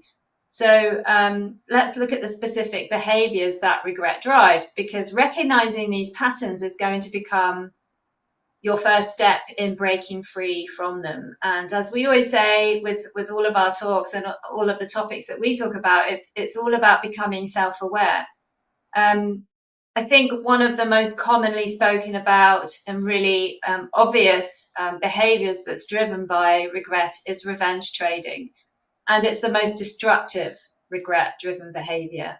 Because after a loss, especially one where you knew the right decision but didn't follow through, the urge to then immediately jump back into the market can feel almost overwhelming. And I think, most of us have experienced that as traders, that sense, this regret, and actually it's kind of kicking in before you have a chance to really understand what's going on, which is why when we can kind of get into our heads, so to speak, we'll come on to that later, but we can learn to recognize these patterns. But when we do that, we're not trading our edge anymore. You're trading your emotions, as is, quite often the case.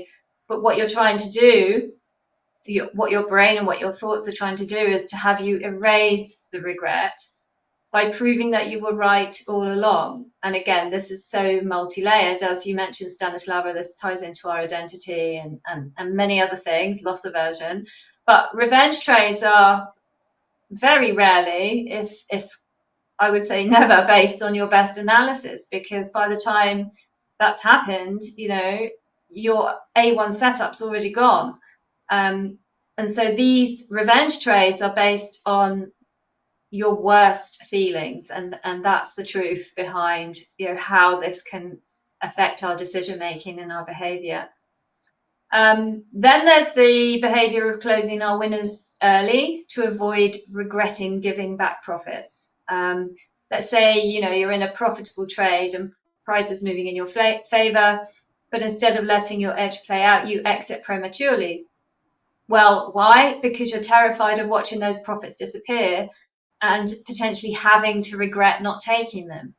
And at the time, this might feel like prudent, clever risk management, but actually, when we look deeper into it, it's a fear-based decision that's systematically reducing your potential profit. Because if this is playing out time and time and time again, you can see how that's going to erode your bottom line.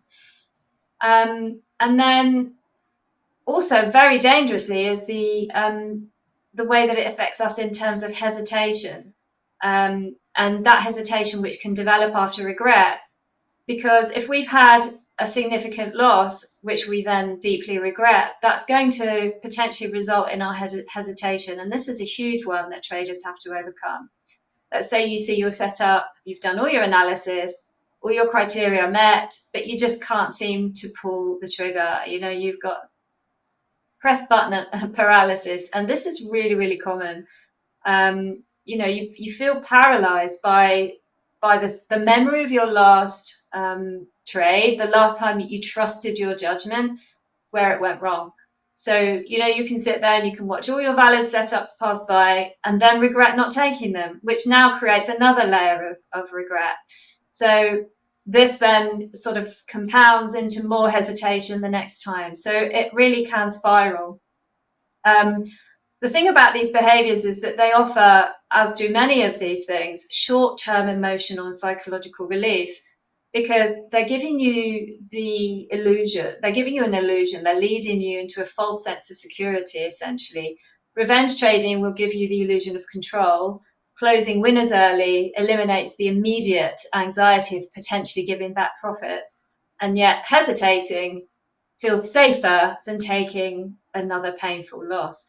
So it's really clear that regret can severely impact the long-term, you know, effectiveness of your strategy.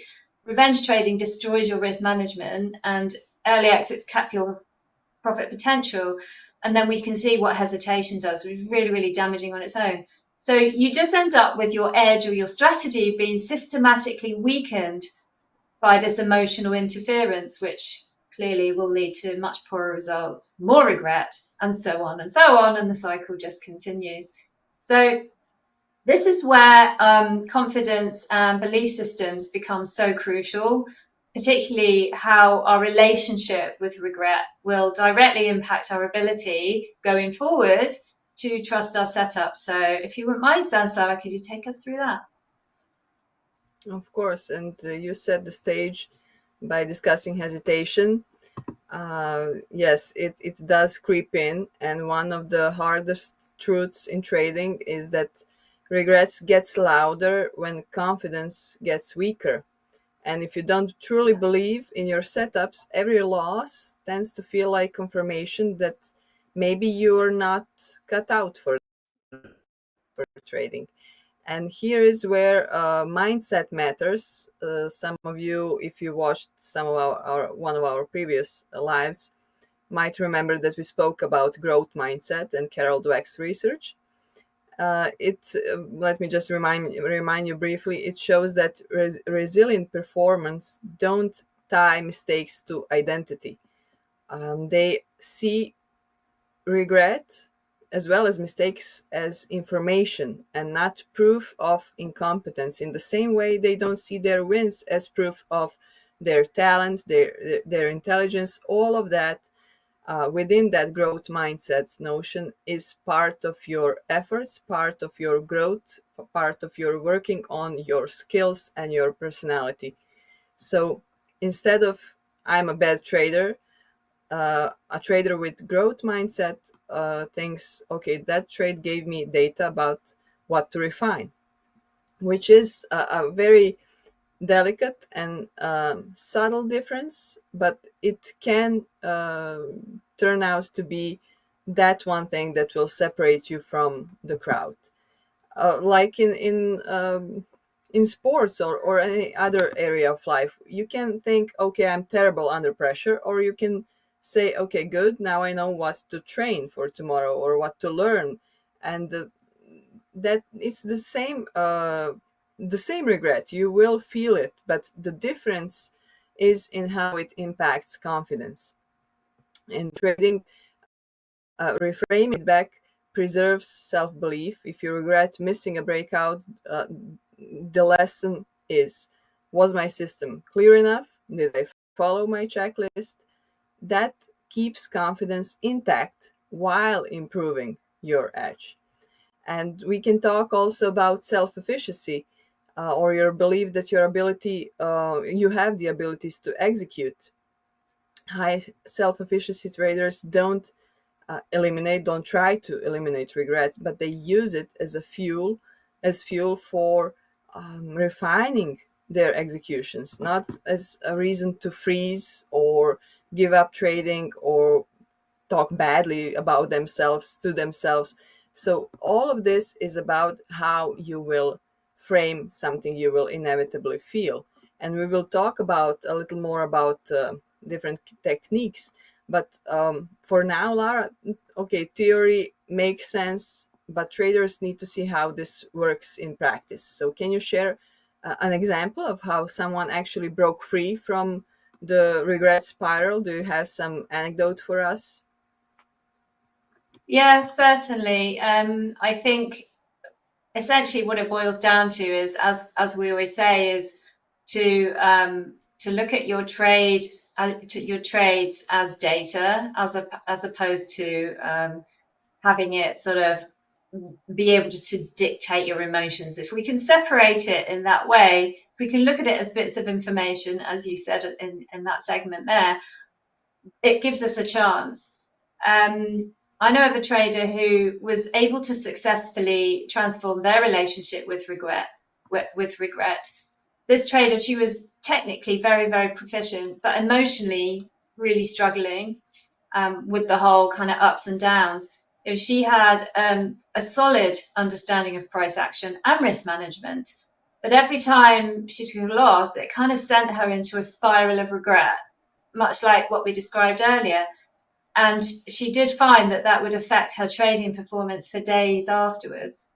So what would happen was that she would spend hours after each losing trade replaying the decisions that were made or the decisions that she took during her trading session. And her mind would come up with elaborate scenarios where different choices might have led to profits. She would take it to bed at night. She'd wake up in the middle of the night thinking about her trades. And when we began to look at her trade journals, they were literally pages and pages of self-criticism instead of objective analysis. And this is, to come back to the point that I opened this section with, this is the switch that we need to make. When you can restructure this review process, you stand a chance. And this is what caused the breakthrough for this particular trader. Instead of following a process where there was free form, kind of just dwelling on things, we tried to implement a systematic approach to those trade reviews. And after every single trade, the questions that she would ask herself in a trade journal were very set. What was my thesis? What criteria did I use for my entry? What was my risk management plan? And crucially, did I follow my plan? What market conditions were present? And so when we look at this type of information that we were able to capture, we can see really clearly that this is data. This is information. It's nothing to do with how she felt she showed up as a trader. What's missing here, as we just said, is this evaluation of an alternative outcome. There's no room in this for what if scenarios. No calculation of missed profits. And when you can start to get quite good at that, when you can start to shift the way that you journal your trades, it starts to shed a light on your process adherence and market observation. And that's very, very, very different. The transformation over time was really remarkable. In fact, it was less than 2 months where those regret loops were all but gone, actually. And more importantly, what she was able to find was a newfound confidence. And taking valid setups, she was able to take them with confidence after she had gone through this process of stopping, kind of going on to herself about what she might have done, what she'd missed and everything like that. And notice how it completely separates from her as her identity as a trader. A hesitation stopped, and everything just started to go so much, much more smoothly, because she was no longer making fear-based adjustments to the strategy. Just to wrap up on this, the key here is to separate yourself from your trade. Because a losing trade doesn't make you a bad trader anymore, as you said, Stanislava, than a winning trade makes you a genius. Every single trade is simply one execution of your strategy under specific market conditions. And if you can manage to make this separation, it takes away from how you view yourself as a trader, that identity threat, which is so emotionally intense. So it's not, it's not like she'll never experience it again. Sometimes that happens, but it's a different function now. So what she's trained herself to do now is to look at that as another piece of information, and these sort of regret loops now become data. They become information about her decision making process, and she'll use that to refine her approach. So have you got a few ideas, Stanislava, about practical strategies that traders can take away to make this transformation possible, including some confidence building techniques? Surely. Well, as you said, the first one is, of course, journaling and post-trade reflection. You gave us an excellent example of how that worked in practice. And one question that maybe could be added here is what was in my control and what wasn't. This prevents regret from spiraling into self-punishment, because you see clearly that, okay, this happened, this didn't happen. And as you said, she managed to distance herself from what is objective and what is her subjective experience. So this is a powerful tool we always recommend. Another thing you can do just quickly is pre-commitment to setups. We do mention this often. Here it works as well. Decide in advance what qualifies as an entry, and when you've locked in criteria, confidence in execution grows and regret shrinks. Yes, you said confidence rituals, because as we outlined, regret does erode confidence. So before the trading day, you review your validated setups, and your confidence will come from not from hoping, but from rehearsing what you trust. But you can also add to that a number of emotional regulation techniques, whatever works for you to get you in that mindset where you do trust your experience, your skill set, and your ability to react in the heat of the moment, if nothing else. Also, one other thing we didn't mention but is very useful is having accountability systems.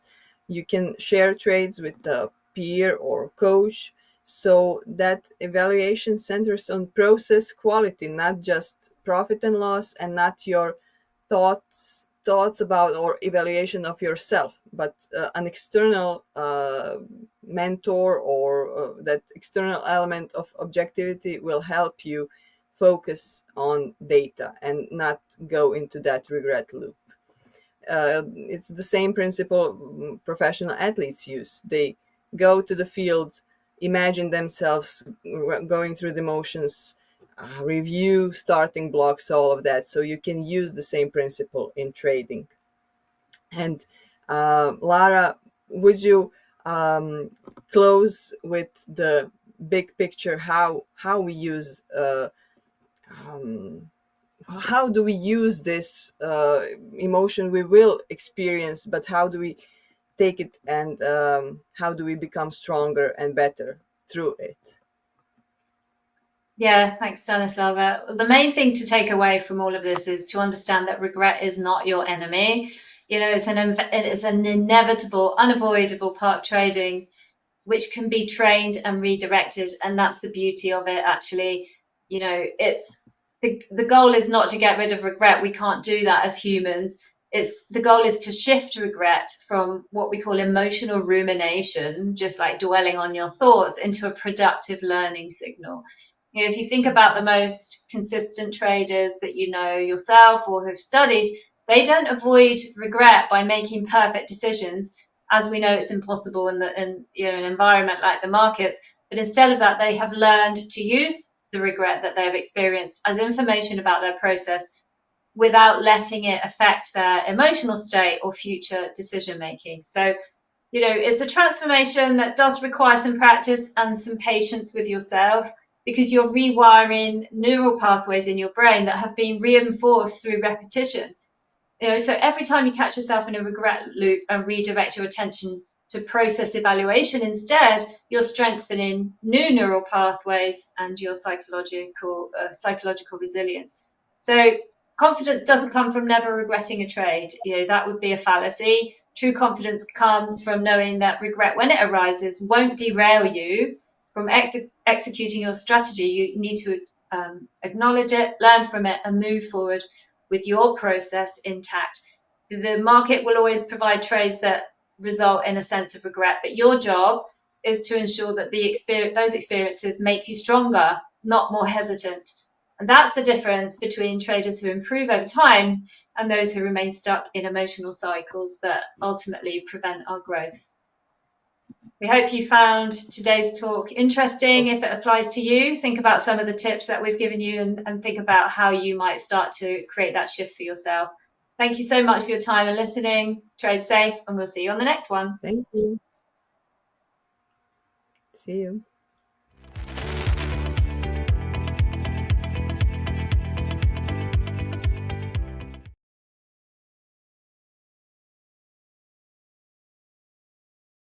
I will always advise anyone, don't actually leave your job until you're actually profitable in trading. Keep your stable job so that you're able to fund your trading. But most traders, they want to be profitable instantly, so they would leave their job and come full time. And you will be in problems. You need to have your bills taken care of, and trading should be a sideline. I would always advise swing trading.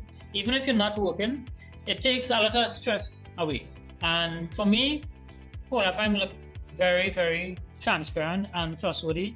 Seeing that for a CEO to actually sit down in front of a camera and actually speak about his company, I have utmost respect for that. Because you are so confident in your company that you are willing to speak in front of a camera to the entire world. I have utmost respect for that.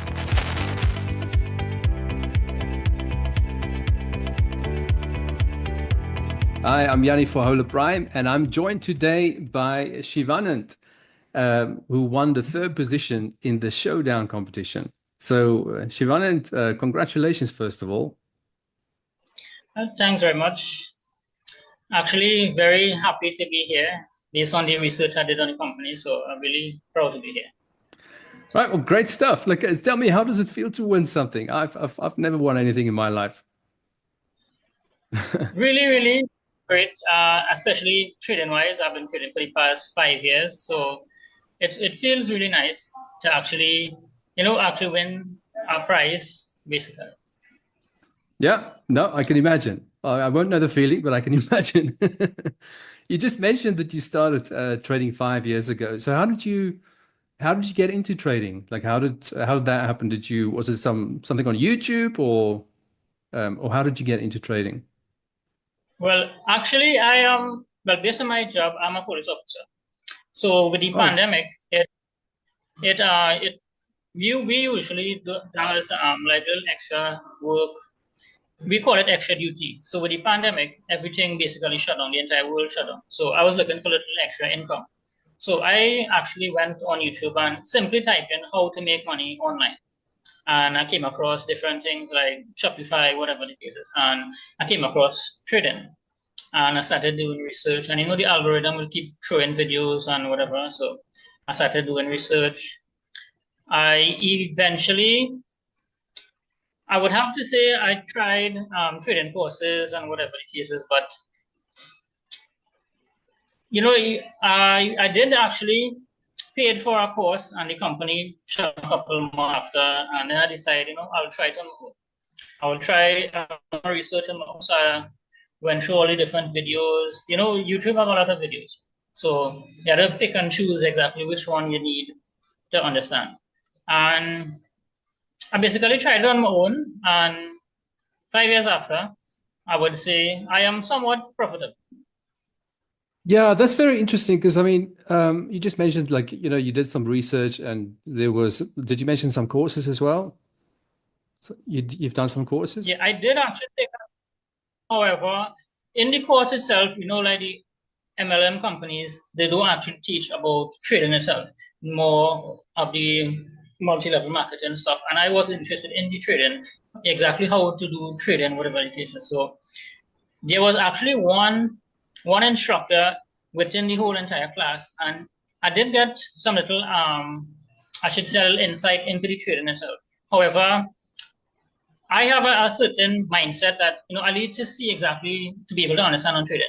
And if I don't do that for myself, I would not understand it. So I decided, I have to learn about it. Someone can teach me exactly how to learn. So I decided to try it on my own. And the first 2 years, as most traders, you try, you fail, you try, you fail. And I was actually profitable for the first time in 2023. I basically forced myself to be profitable. My wife and daughter left the country, and I was home alone, and I promised my daughter that I will make money from Forex to actually come and visit her. She was in Guyana. And I actually remember purchasing an account with a prop firm. I paid $89 for it. It was a live account. And from the $89, I was actually be able to take out $2,300 within 1 month. That's a nice return, right? But I made a promise to my daughter, so I put myself against the wall, and I have to make it no matter what. I have to make it. So, literally in 1 month, I actually made 2,800 US, and it was so. I was telling myself I need to do something to remember this profit here. I went straight to the airport and I purchased a ticket one time, because I saying from trading money, I need to prove to myself that the benefits from trading, I can be able to travel the world. That is the intention eventually. And for the first time in my life, I actually went on a plane using money from Forex trading. Wow. And that was, I decided this is what I'm going to do for the rest of my life. Even though I'm presently a police officer, I'm doing trading on my day off and on my spare time, but eventually that is the intentions. I'll be able to do Forex trading full time, but I will always advise anyone, don't actually leave your job until you're actually profitable in trading.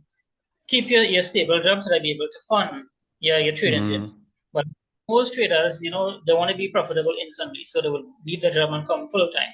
And you will be in problems. You need to have your bills taken care of, and trading should be a sideline so that you'll be able to focus 100% on the trading. Then, you have your bills taken care of, and then you have your trading side one side.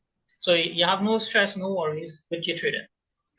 Because I mostly focus on swing trading. Based on how I am working my job, I do have the time 100% to be on the charts. So I would actually be focusing on swing trading, like monthly time frame, weekly time frame, daily time frames. So most traders, they would look for the setups on the 1 minute, 5 minute, 50 minutes.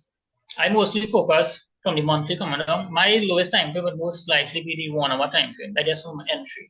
I don't go lower down because the different candles will kind of confuse you.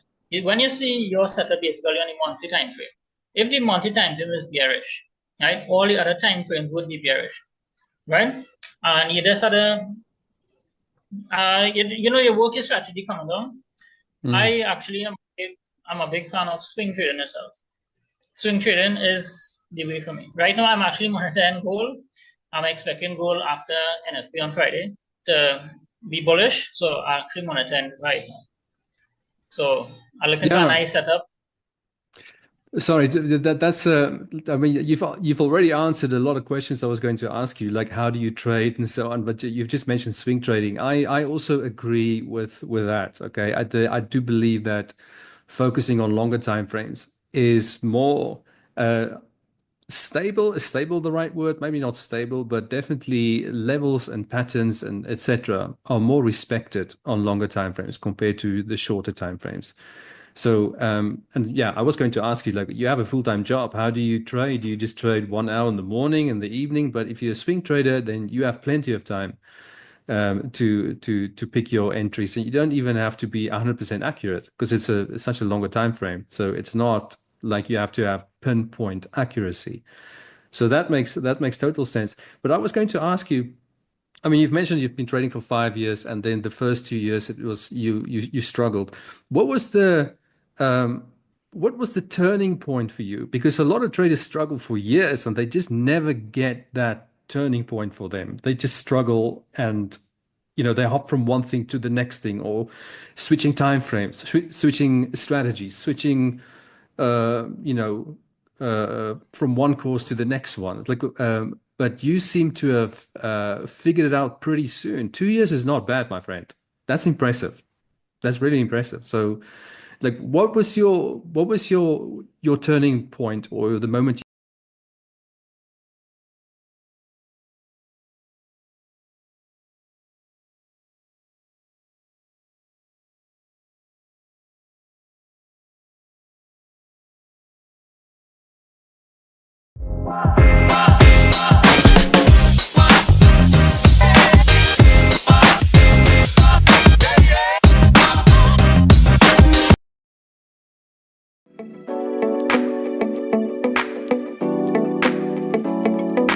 Hey, hola amigos, I'm Michael Keller, and I'm one of the trading coaches here at Hola Prime. But more importantly, I'm just a regular guy who turned trading into freedom, and I'm here to help you do the same.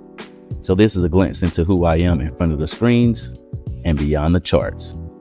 See, a strategy will get you in the trade, but mindset keeps you in the game. I started trading back in 2012, and honestly, I lost more than I won in the beginning, but every loss taught me something.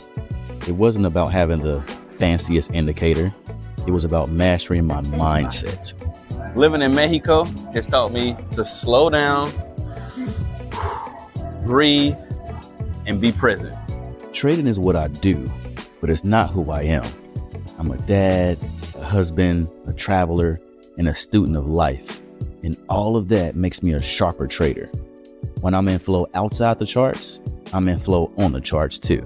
This game doesn't reward speed, it rewards skill. Listen, everyone wants to flip $100 into 10,000. I get it. But be consistent, focus on execution over excitement, risk small and learn fast. And if you ever feel lost, reach out. That's what we're here for. Well, guys, that's a glimpse into my life, my story, and who I am, not just in front of the screens, but beyond the charts. I hope to see you in the session soon, and let's grow together. One day, one trade, one lesson at a time. Welcome to Hola Prime.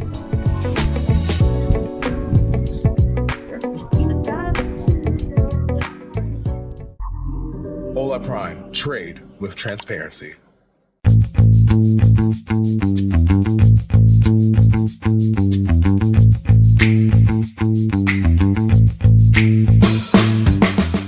Hi there, my name is Richard and I'm one of the coaches from Hola Prime. Join me as I take you behind the scenes on a little tour of what I like to get up to on a daily basis and beyond charts. I started trading 16 years ago, but through persistence and a very high level of dedication, I got to learn 3 invaluable lessons through my career. That trading should be treated as a business. It's really not a gamble. Consistent profitability demands effort, and there's really no shortcuts or any way around. And especially risk management, which it's part of your survival as a trader. You see, early on I realized that success in trading is only 20% strategy and 80% mindset and emotion. Now, as a coach at Hola Prime, my focus is very simple. Helping traders build systems with an edge, cultivating the discipline and focus needed to execute them consistently. You see, guys, the markets doesn't care about you. It will humble you if you let your pride override rules and reward you when you execute your plan without fear or hesitation. As a trader, I like to get outdoors as much as possible. Really try to strike a balance between trading and also leading a healthy lifestyle. Leading a healthy lifestyle for me could be anything. Hiking, I love swimming as well. Today is not really the weather to go and swim, but I will take the dog out for a walk. I'm really trying to force healthy habits so I can stay focused when I really need to, when I'm behind the charts, and all the stresses that comes with it. As getting outdoors really helps relieve those stress and helps me personally keep focused as much as possible. In my spare time, I like to play league darts with my trainers. And just as in training, skills and practice is everything. And that's a wrap, guys. Look behind the scene shot where I am, what I do every day, beyond the charts. I hope to see you in the session soon. Take care.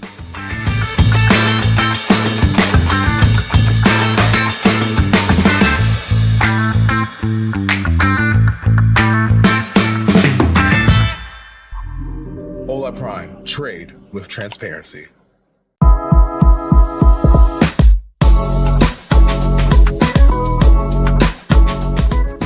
hello everybody. My name's Tiger. I'm a coach here at Hola Prime, and I wanted to give you a quick little glimpse into who I am, both inside and outside of trading. So let's check it out.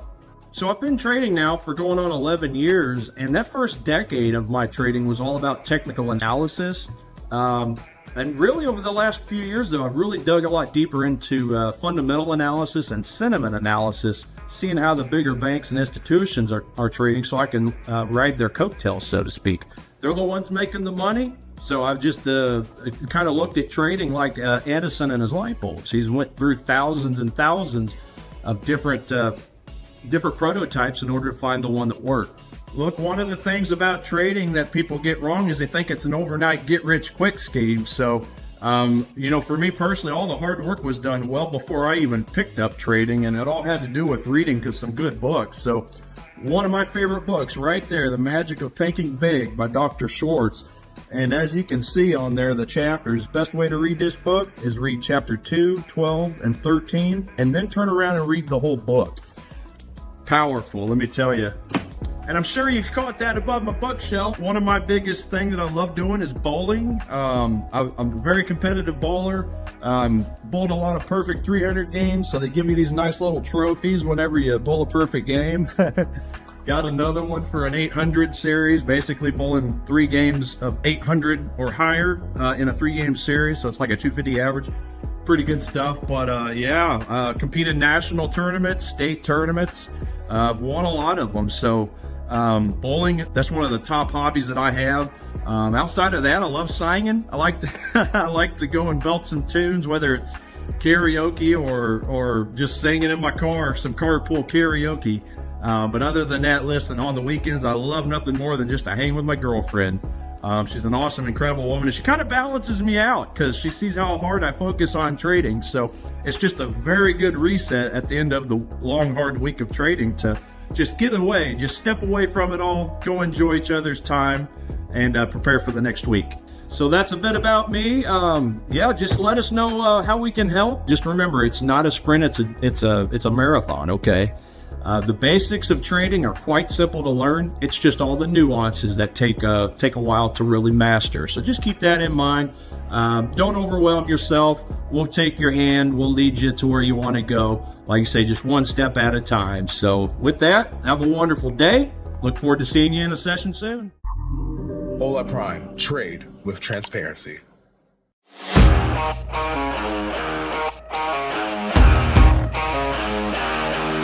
Hi, I'm James. I'm one of your coaches at Hola Prime. I've been trading for about 30 years. Can you believe it? Seems like an awfully long time.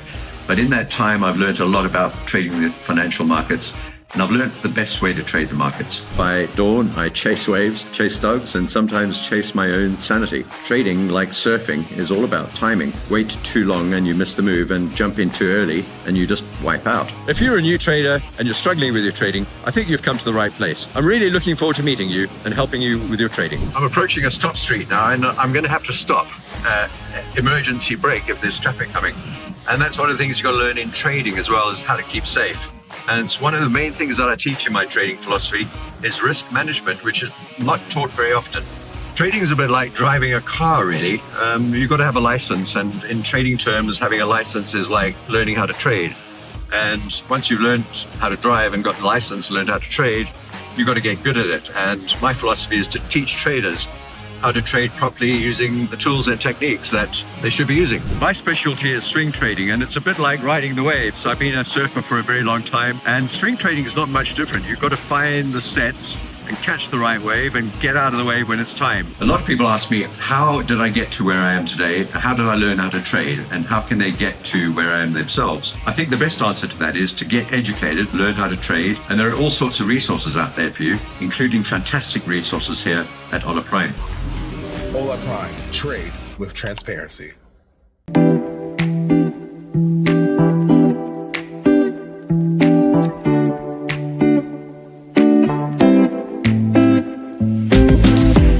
Hi, I'm Sam, one of the coaches here at Hola Prime.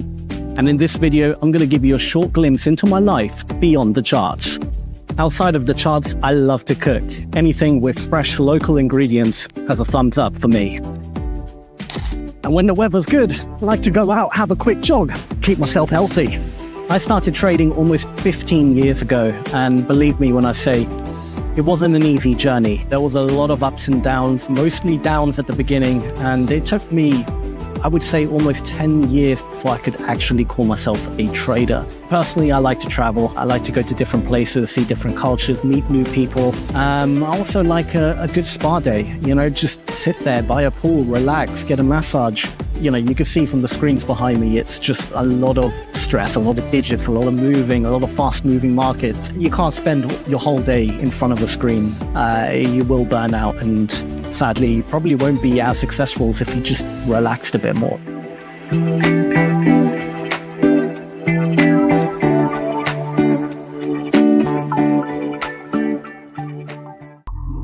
Hola Prime. Trade with transparency.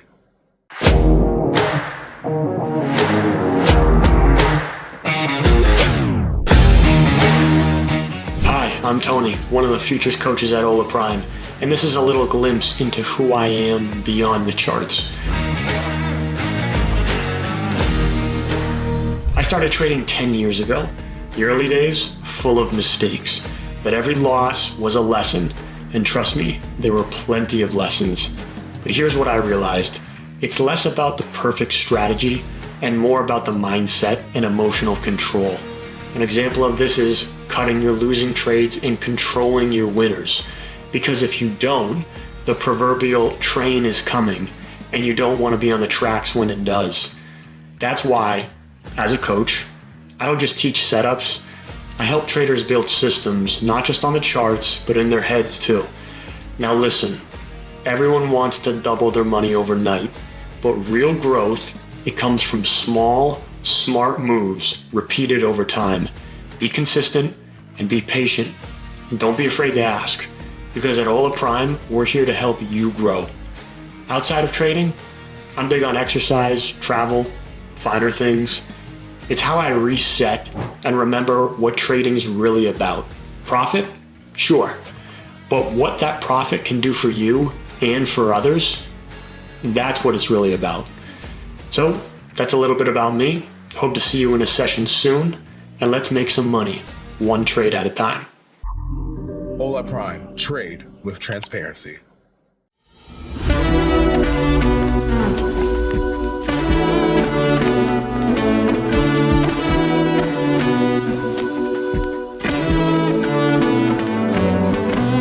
Hi there, my name is Paul, trading coach at Hola Prime, and this is a peek behind the scenes of who I am beyond the screens.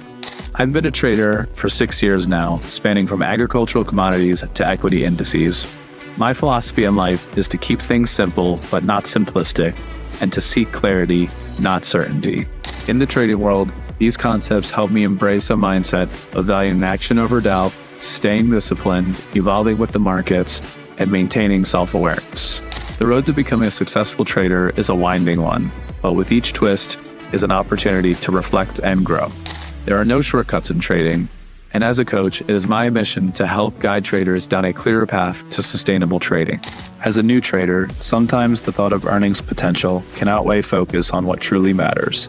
Long-term success stems from a system of patience, resiliency, and consistency. 2 books I highly recommend that profoundly display these qualities are Mind Over Markets and Reminiscence of a Stock Operator. Outside of trading, I love going to the local beaches and golfing. They allow me to clear my head and have some fun too. Golf is a funny parallel to trade. It requires total concentration, adaptability to changing environments, and the majority of the battle is between your ears. You must have a plan to tackle each hole of the course, combined with sound mechanics to execute each shot. Comparably in trading, plans and strategies are important to build and refine, but precise execution matters equally. That's a brief bit about me. I look forward to seeing you in a live trading session soon and expanding our trading horizons together. Hola Prime. Trade with transparency.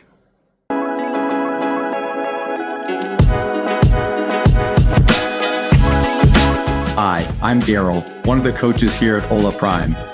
Join me as I unwind after a long day of trading and coaching.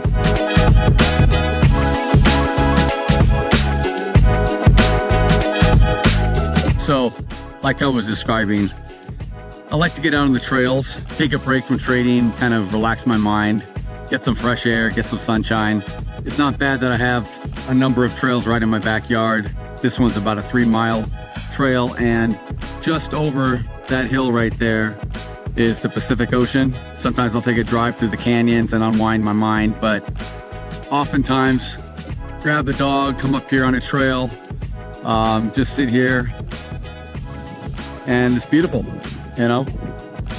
Beautiful out here.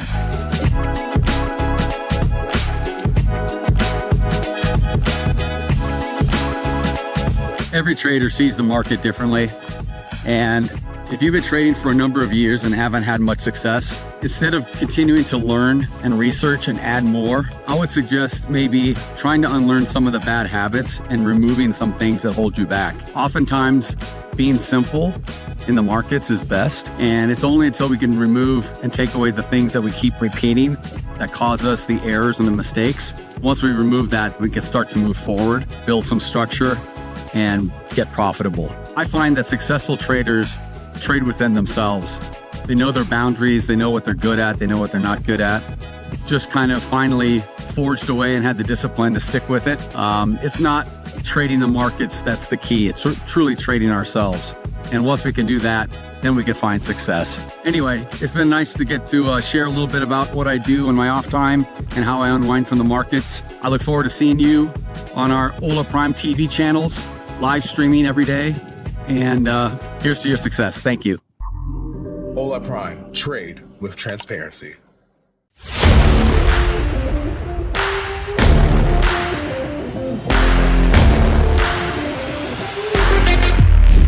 Hi, I'm Adeline, one of the coaches here at Hola Prime. But don't worry, I won't make you do endless push-ups, unless you are up for the challenge. I'm here to help traders build discipline, strategy, and confidence in the markets. And here is a little glimpse into who I am beyond the charts.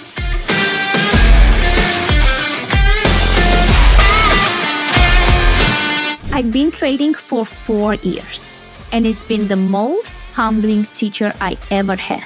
At the beginning, I used to chase quick wins, but I learned quick losses hits hard. Trading isn't just charts and numbers, it's a mirror. It showed me my patience, my fear, my strength. Protect my capital and let the patience pay me. Because guess what? In trading, your biggest edge is you. Markets are intense, but it's just like an ice cream on a hot day. It can get messier, but it's always sweeter when you approach it with the right mindset. Enjoy the process and savor the small wins. Off charts, you can find me recharging by the beach, traveling to new places, or hanging out.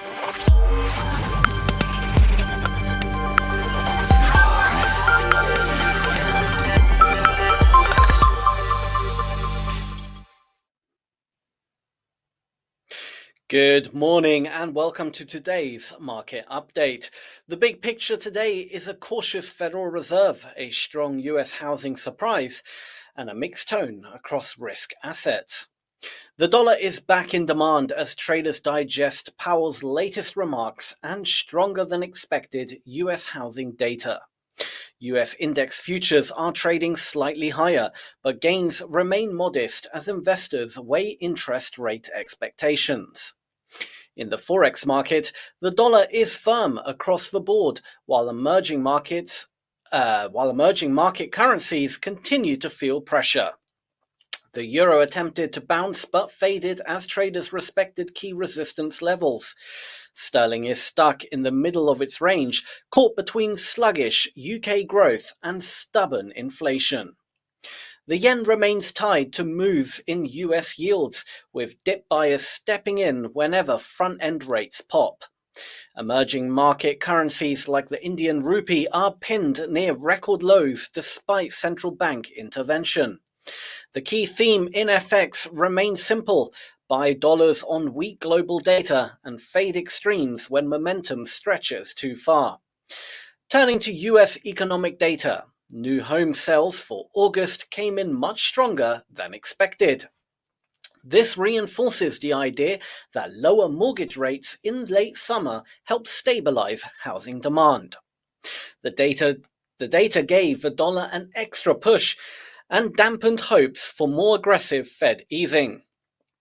Housing-linked equities firmed on the news, though traders remain cautious about how sustainable the rebound really is. Over in commodities, gold is cooling just below its record highs after Tuesday's breakout. Lower real yields and demand for hedging help push gold up, but today a stronger dollar has capped momentum. Buyers are still stepping in on dips, while sellers are fading spikes until the next big macro catalyst arrives. Silver is following the same pattern, but remains a little heavier given its industrial exposure. Crude oil prices are edging higher for a second straight day. Private data showed a meaningful draw in US crude inventories, boosting bullish sentiment. At the same time, supply concerns from Kurdistan and Venezuela are keeping the market tight. Traders will be watching the official US inventory release for confirmation of the bullish trend. In equities, S&P and Nasdaq futures are modestly green with tech leading the way. However, stocks remain highly sensitive to any movement in bond yields. Every pop in the 2-year yield seems to slow down stock gains intraday. This keeps the equity market in a cautious, rates-driven mode. Finally, let's turn to crypto. Prices are choppy today as traders prepare for a wave of new ETF products in the US. The SEC has streamlined the approval process, opening the door to funds beyond just Bitcoin and Ethereum. Products linked to coins like Solana and XRP are now being lined up for launch. This could reshape liquidity and futures basis dynamics heading into the fourth quarter. Traders should watch for volatility around ETF launch windows as liquidity migrates to new products.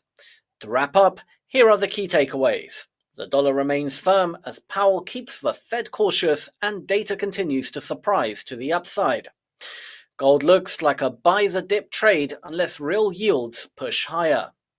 Crude oil stays bid as long as inventory draws persist. And in crypto, expect ETF headlines to drive sharp, short-term swings in price and liquidity. That's all for today's market update. Stay disciplined, let the data lead, and trade safe. Up next, we have a beginner's guide to Hola Prime.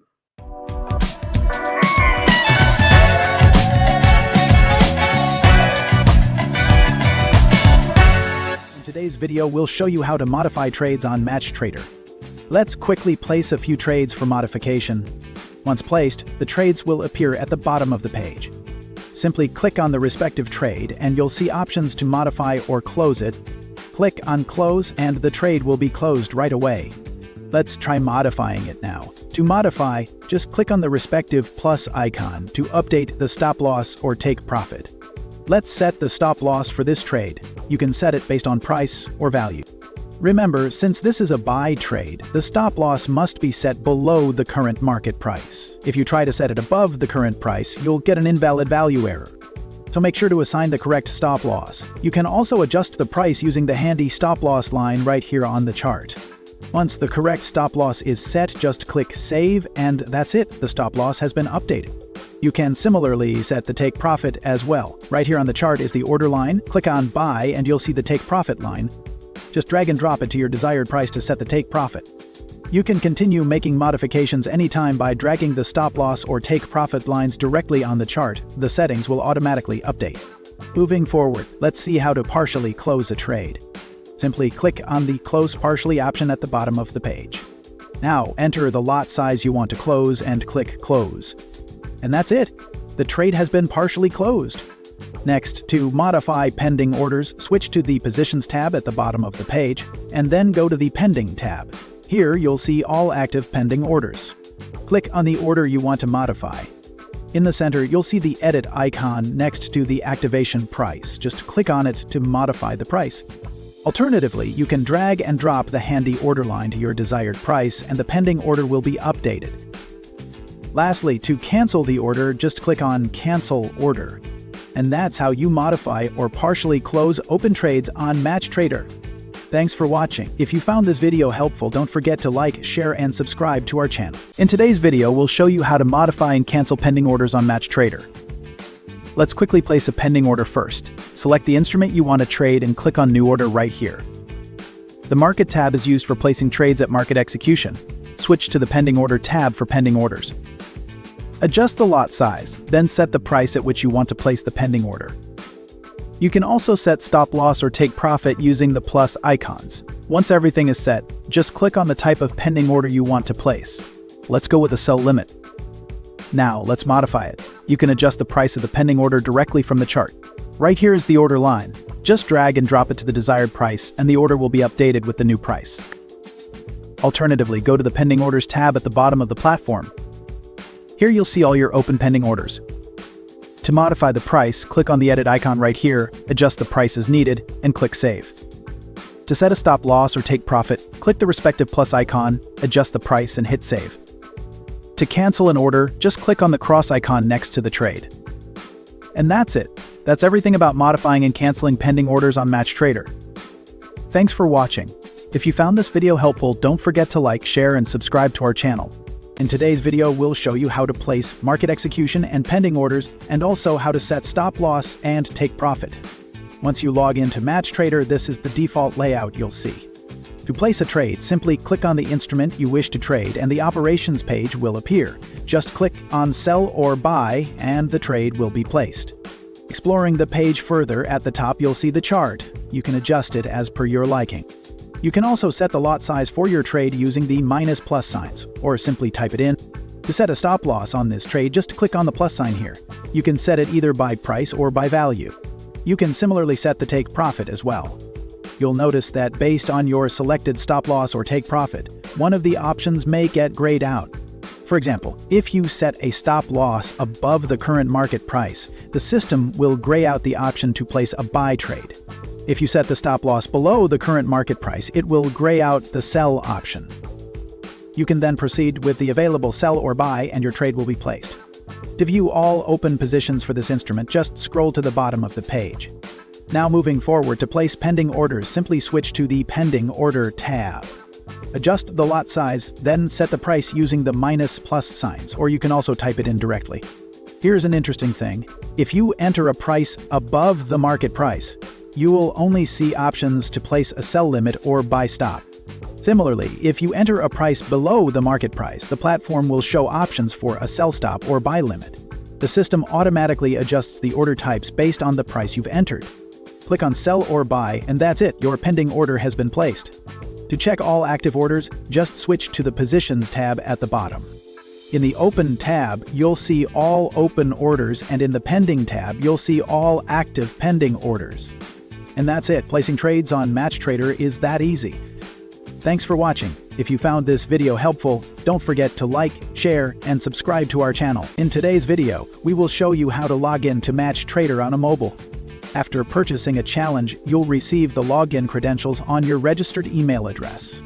You can also find them on your dashboard under the Overview section. To access the platform, simply click on the platform link here, and you'll be redirected to the trading platform login screen. Here, enter your username and password.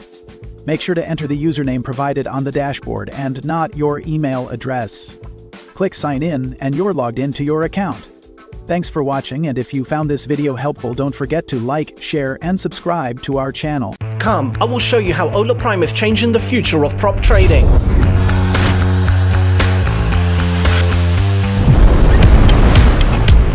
Not like this. By being on our toes, so that you can experience prop trading as it should be, fair and transparent. We are Hola Prime, the most transparent prop trading firm. With traders from 175 plus countries and offices all across the globe. We are the first company in the prop industry to publish daily price transparency report, so our traders can cross-verify their trades and they can trade with confidence and peace of mind. Let me share the story. In the decentralized Forex market, traders often face pricing uncertainty, but not anymore. To ensure fair pricing every time, we introduced Price Transparency Report, a daily tick-by-tick comparison with industry data. We didn't stop here. No hidden rules. No unclear trading conditions. Everything is stated up front, including prohibited trading practices. From supreme trading conditions to responsive customer support. We operate with transparency, sharing every crucial detail with our traders. That's why traders from 175 countries trust us. No unfair breaches of accounts. Wherever possible, we send traders preemptive warnings because we hide nothing. With us, you can scale your account up to $4 million. And those profits? We offer up to 95% of the profit splits. That's 95%. But what good are profits if you can't access them quickly? That's why we process withdrawals within 1 hour, putting your earnings straight into your hands. We calculate your withdrawable profits at the end of each trading day, ensuring you get your withdrawals as soon as you request it. We know what failing a challenge feels like, but we won't leave you alone. After reviewing your account's trades, we'll create personalized videos to help you prepare for your next attempt. Our expert trading coaches and Prime Academy are always ready to help you learn and succeed. I started as a junior analyst. With clear feedback and growth paths, I've moved into a leadership role. When I joined here, I was just a graduate. Now, I'm an MBA and a senior manager. My career has been transformed here, from an entry-level position to a department head. While others are catching up, we are setting new standards in prop trading every day. Join us today and get funded with transparency. How do you feel after another victory? It's really good, so we're excited, we're happy to be here. People only see the wins. And there it is, folks, the trophies. final buzzer sounds. The moments under the lights. But they don't see this.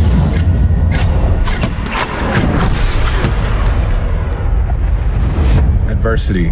Everyone faces it. No. But those failures motivate you to try harder, to try again.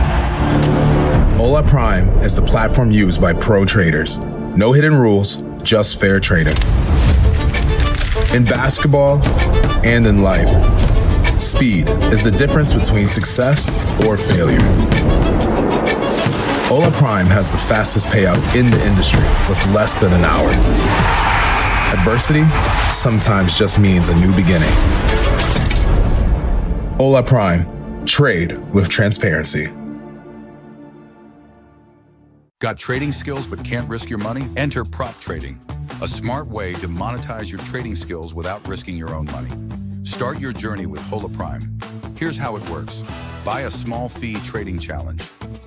Hit the profit target and keep losses under 5% daily and 8% overall. Pass the challenge and get a funded account. The risk rules stay the same, but now no profit targets. And yes, up to 95% of the profits are yours. Wondering, how's that even possible? Well, we selectively copy trades from top performing traders in live markets. That's how we generate profits. Whether we copy yours or not, you still get your share. While most firms take days to pay, Hola Prime is the industry's first to do it in under 1 hour. Yes, every payout is processed in less than 60 minutes. It's a win-win. You bring the skill, we bring the capital, speed, and support, including one-on-one coaching. Take the trading challenge. Get funded. Hola Prime, trade with transparency.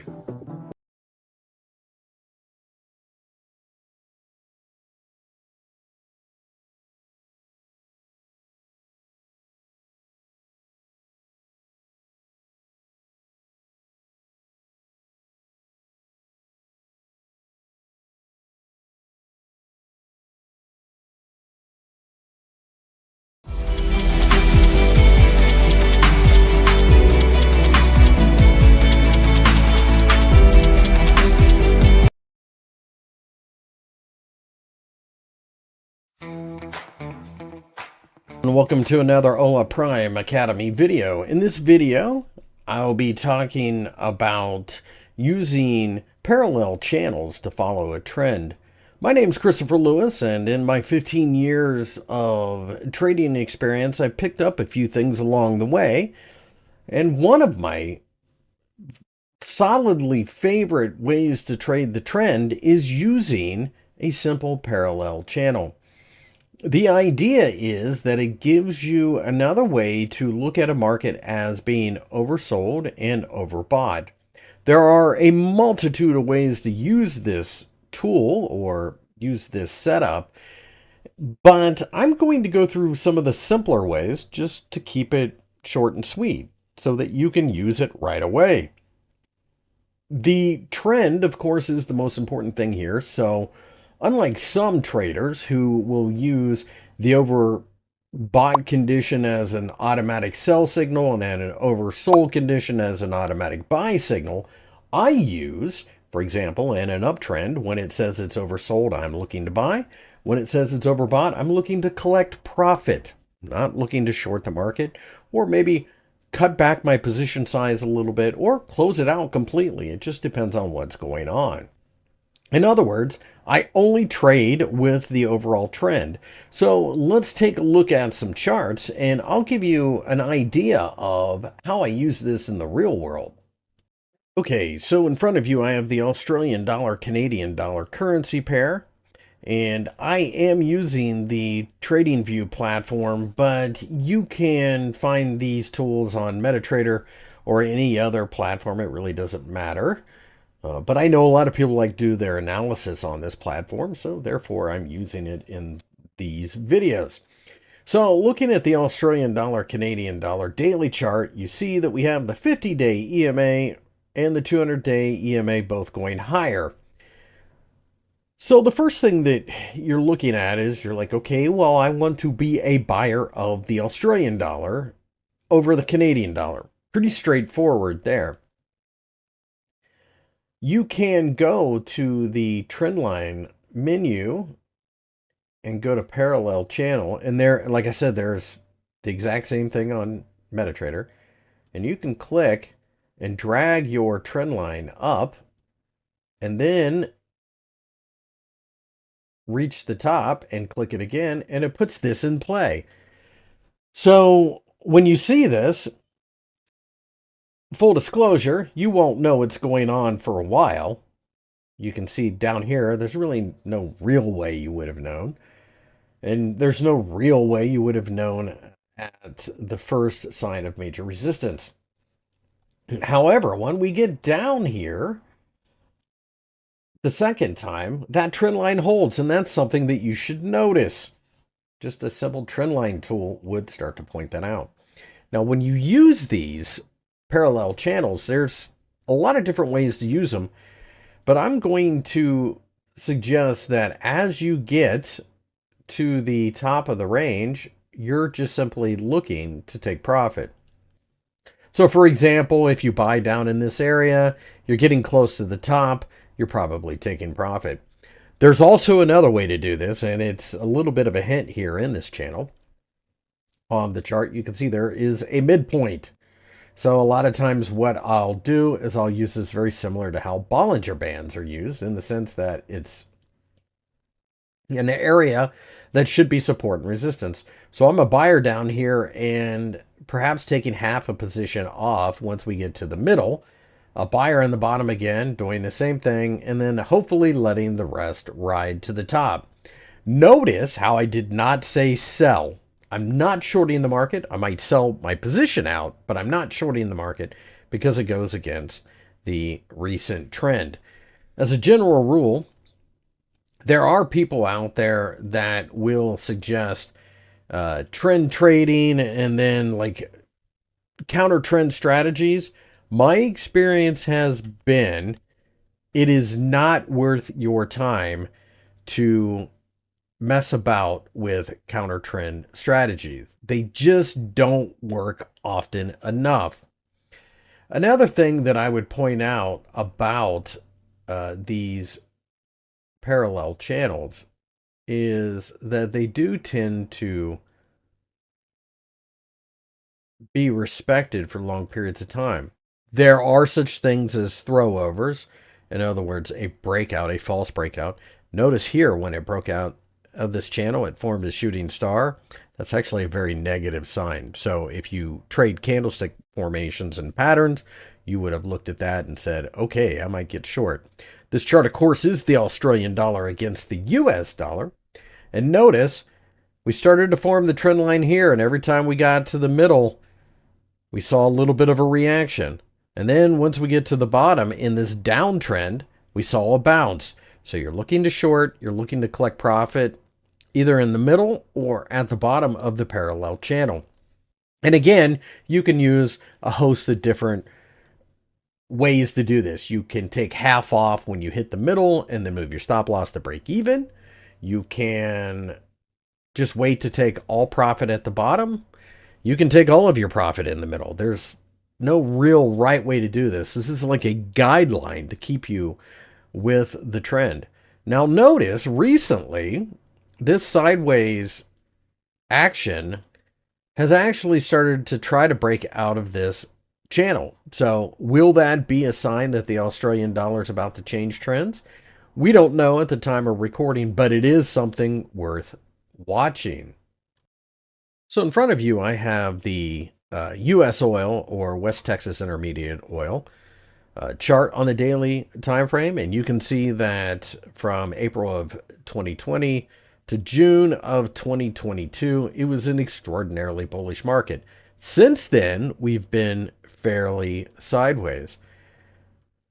What's interesting is you can actually use a parallel channel on a sideways market as well. You can see there's a little bit of a reaction. This does make sense, and this explains the whole thing quite easily. When you think of it as overbought at the top, oversold at the bottom, and in the middle is some kind of equilibrium. So it makes sense that it would have that influence there. And then you can extrapolate those thought processes to an uptrend or a downtrend, and it all comes together quite easily. So when I look at this longer term uptrend, going back to the original area, you can see that it probably really began to truly show itself right here in November of 2020 in the oil market. It was a nice uptrend. We kind of took off, whatever. So again, you had a situation where you're a buyer, you get some support here and you continue to buy. However, one thing that I would point out is in March of 2022, the market took off and it broke out of this channel. And guess what? It found itself to be overdone, and then we fell apart. So you also have to recognize that once you get a move that is that sharp outside of the channel, like we saw in March of 2022, a lot of times that's not sustainable. So interesting there. You can use this on shorter term charts. There's really nothing to stop you from doing that. I would point out, though, that as a general rule, channels, or really any technical analysis, is going to be more reliable on longer term charts. That's just the nature of the game. So going back to the sideways idea of using a parallel channel, notice how this consolidation paid close attention to this equilibrium area, and then we broke out and took off. So there's also an area in the Canadian dollar against the Japanese yen that is worth paying attention to. On the 30-minute chart from September 16 of 2024 to September 27 of 2024, notice how we banged up against the resistance and then finally broke down through it. Also notice how multiple times we found support at the bottom of the channel. Now, the question, of course, is, would you have jumped into this market at the equilibrium point and kept buying? Possibly not, but there's at least 2 or 3 trades you could have been involved in on the way up there. Keep in mind that these channels are nothing more than trend lines. So you could just draw the trend line manually instead of looking at the channel, that's fine. That really doesn't make any difference. It is using a phenomenon of support and resistance like everybody else does. The only difference is with a channel, you have a middle area as well that gets pointed out, but you can eyeball that. Like, there's nothing wrong with just drawing these 3 lines on the chart and following right along. As I suggested, though, really what you need to do is make sure you're going with the overall trend. That will save you a lot of heartache and frustration and everything else. It doesn't mean that you are always going to be right. It doesn't mean that every trade works out beautifully. Another thing that I would say that we need to look at is the possibility of placing stop losses. So on a channel, typically it's pretty straightforward. You just put it in an uptrend underneath the bottom part and in a downtrend above the top part. Once you get to the middle, that's when you start thinking about, do I want to move my stop loss to the break-even level? Do I want to take half profit? Do I want to take full profit? That is an entirely personal question, which will have to fit with your risk tolerance, your trading psychological profile, and quite frankly, just whatever makes you comfortable.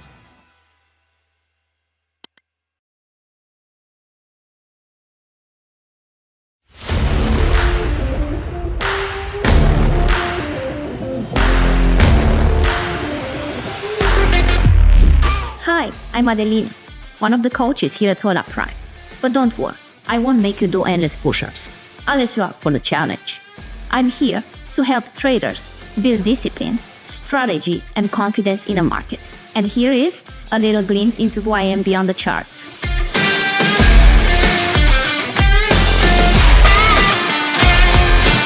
I've been trading for 4 years, and it's been the most humbling teacher I ever had.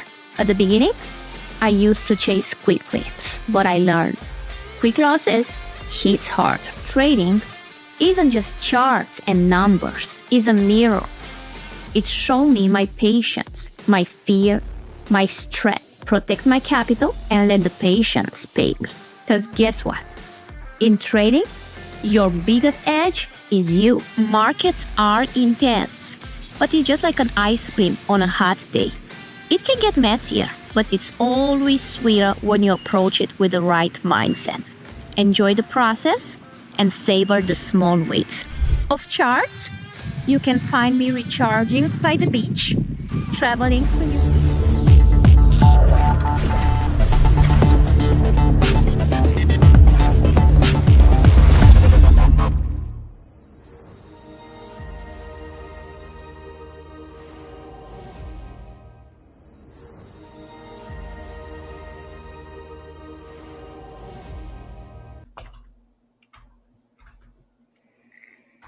We are back. All right.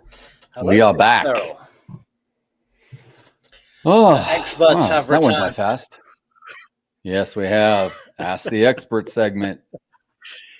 That's the one. I'm just putting a little thing in the chat here. If you guys have questions, please put them in the chat. We would love to answer any of your trading questions, concerns that you have.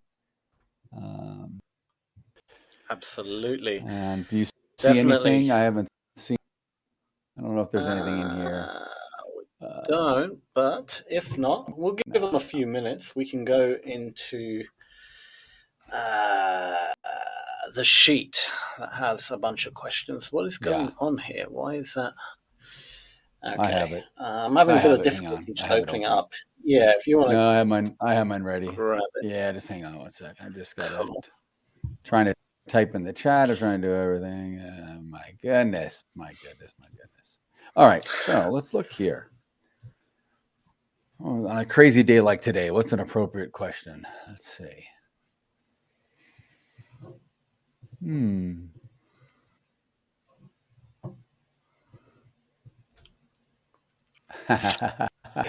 This is a good one. How do you protect yourself from getting stopped out by 1 tick. Oh. All right.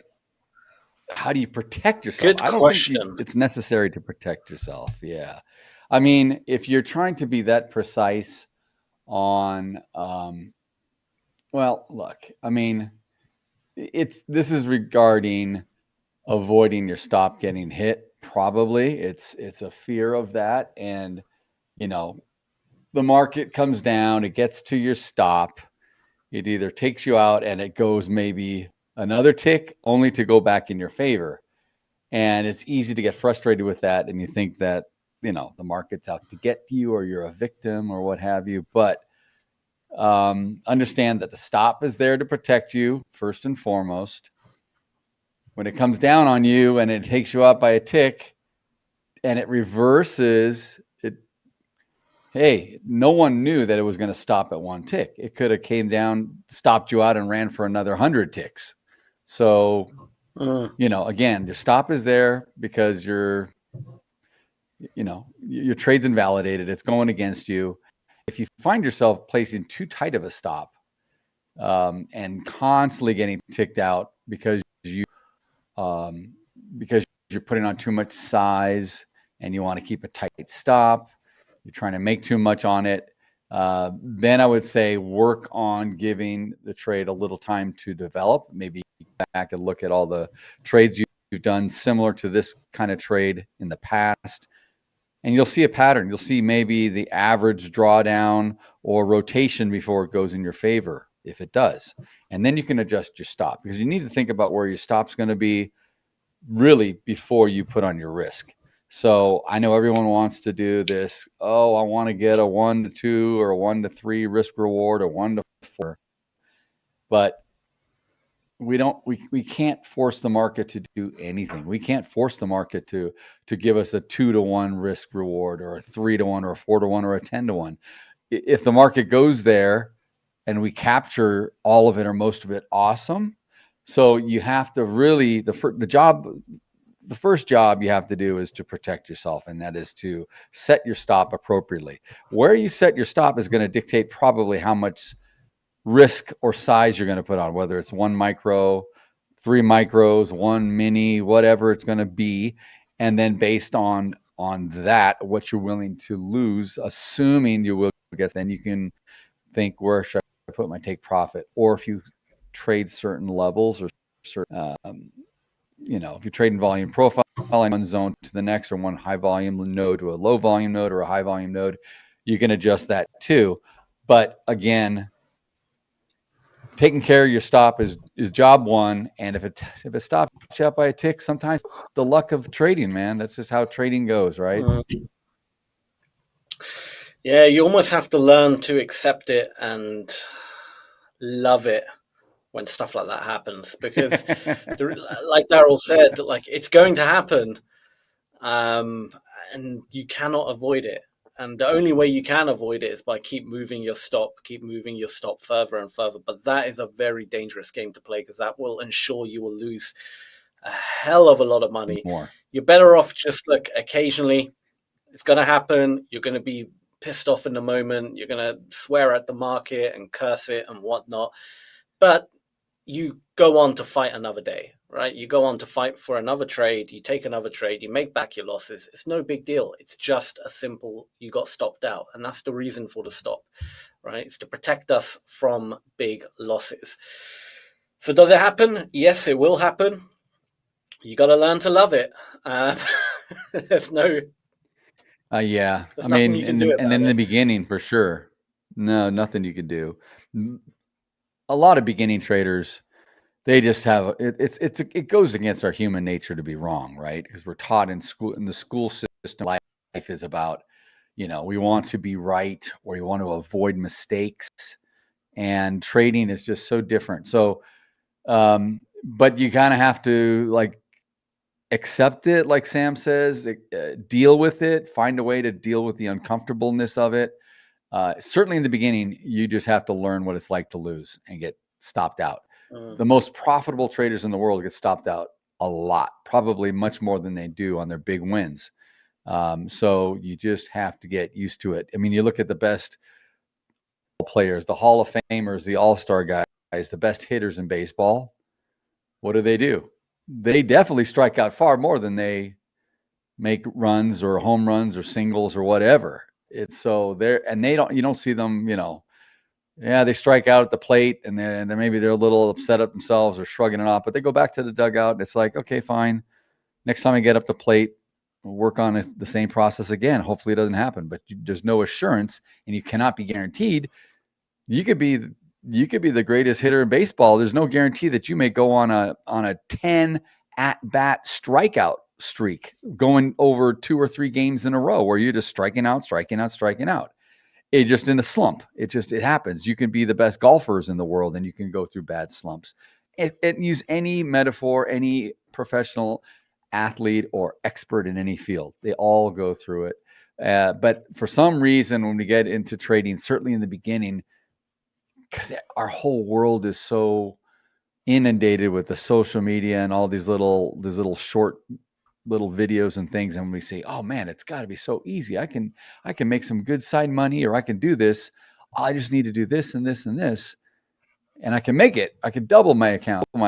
Yeah, but you got to think you can also lose, and you need to get good at losing, and you need to accept it. There's no other way to do it but to accept it and let it hit you and feel what it's like, and then have the courage to come back again and take another trade later on. It's really what it is. Yep. It's a war of attrition. It's a battle of how long can you outlast the losers in this game. That's it. That's all you have to do. Okay, here's an interesting one. What's your rule when your scalp instantly goes 3 ticks against you? Don't really have a rule. Hey, look, if I enter and I'm 3 ticks isn't really that much. Right. Like on a standard contract, that's on NQ, that's like 12. No, 3/4 of a point. Of a point. That's so $15. Quarter of 15. $15. Yeah, $15.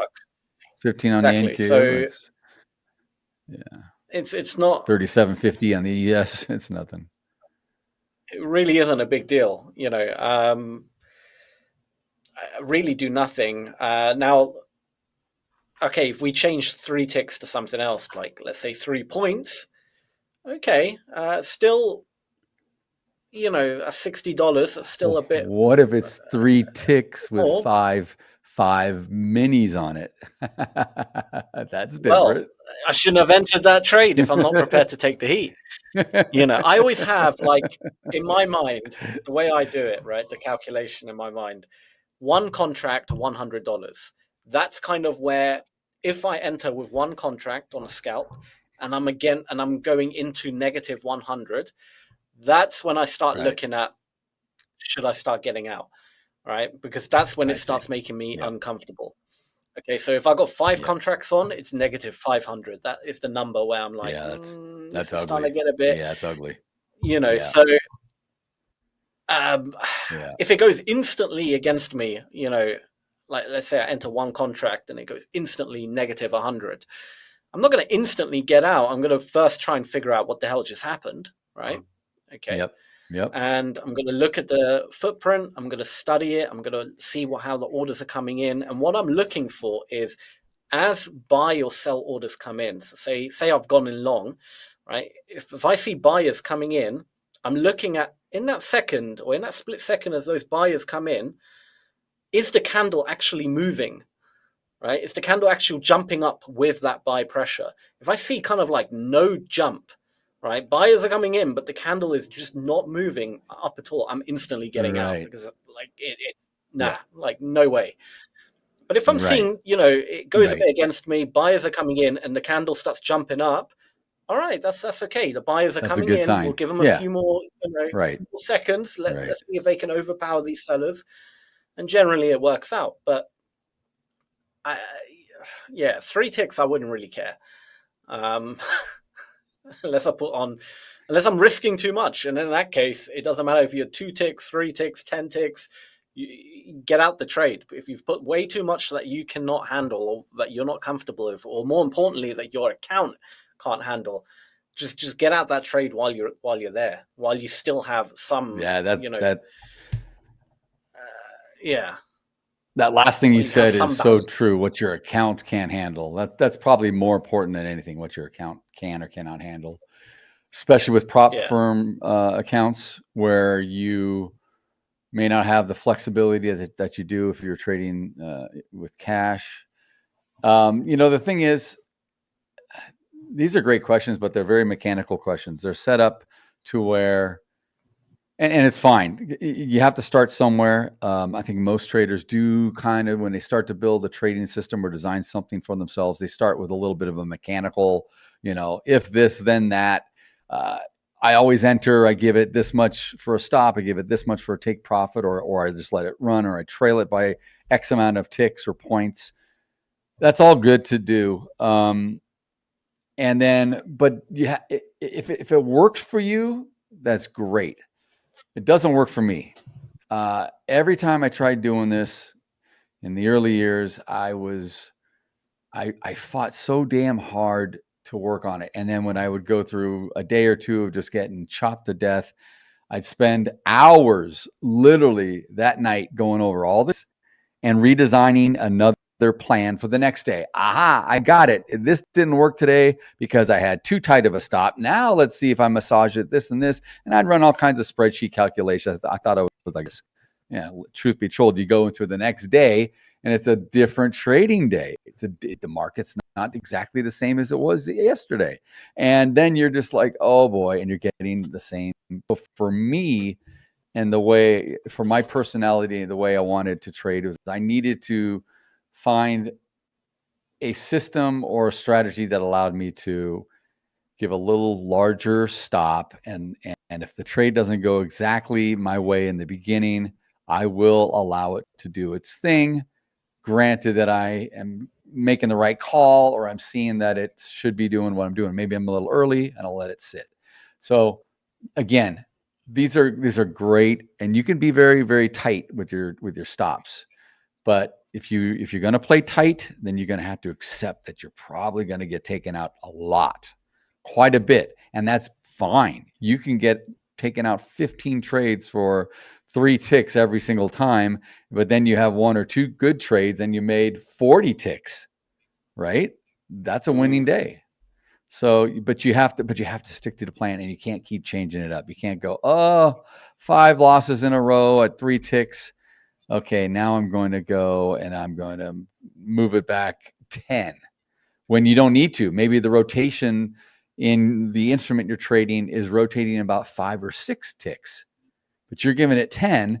And if you're mechanical and you're hard fast and you're letting it do its thing, you're going to sit in that trade. Maybe unlike me, that is comfortable doing it. You're not comfortable, but you're watching the trade go against you. And instead of maybe now your stop getting taken out of 5 or 6, it's going all the way to 10, and you have even a greater loss, and you're going nuts inside, and you're getting more frustrated and more upset, and it just is not a good place to be, and you're still trying to trade, right? So this is where I always say, and we don't know, I say this again like a broken record, we don't know. So we have to try trading some stuff, and you have to watch traders to get ideas of what they're doing and how they're doing it, and try that, and then finesse it or change it or accept it or move on and try someone else. But ultimately trade the way we feel comfortable. If we don't do that, we're not going to trade long enough to even give ourselves a chance at the probabilities to work out, an edge to develop, some consistency, because you might as well just go to the casino and play a set odd game like roulette or something, where there's no cards involved. You're just rolling a wheel and a ball on a wheel and letting it fall where it may. That's, you're doing the same sort of thing. So it's tough, but knowing yourself is really crucial in trading. Giannis, welcome back, my friend. If you had to start over with the knowledge you have now, what would you do differently? Well, I have a tremendous amount of knowledge now than I did when I started 25 years ago. But I think what I would do differently is I'd probably sit and watch and take notes for a lot longer before I just jumped in with open an account and threw money in and started. I threw money in and started because we didn't have prop firms and we internet too much and we didn't have a whole lot of stuff. So I was really learning by the seat of my pants. No mentor, no guru, no nothing outside of reading some books and, you know, I think I went to I paid for 1 or 2 hotel, you know, seminar, webinar, seminar kind of deals, or in-person stuff. And that was what I did. That was how I learned. And then it's all hearsay. So we didn't have people to watch trading live. We didn't have Discord. We didn't have screen sharing. We didn't have any of this stuff so I can actually see how someone traded, because that to me would have been super invaluable. The fact that you guys can watch even us as coaches do something today is amazing. I was craving for something like that, because I would talk to some people and I would say to myself, well, it sounds like this guy, he sounds legit. He sounds like he's trading. He knows what he's doing. I don't know. I'm not looking at his bank account. I'm not looking at his statements. I'm just going off of what he says. But he seems legit. He seems like a real person, a real trader. And he's telling me what he does. But when he tells me verbally, it's very hard for me to take that and now transpose that into a trade on a chart when I haven't seen him actually do it, right? So watching that is so invaluable. So what I would do, starting over, I would probably do more of this. I would do prop firm. I would take it easy. I would spend a few $100 on some accounts. I wouldn't throw 25 grand in like I did, because I was trading equities and you needed to have a minimum of $25,000 with a pattern day trade rule to day trade. And most brokers, even in the late 90s, wouldn't even open up an account for less than 20,000 anyway. So you had to have some money to do it. You know? Absolutely. Yeah. I mean, for me, I would say understand that small wins add up.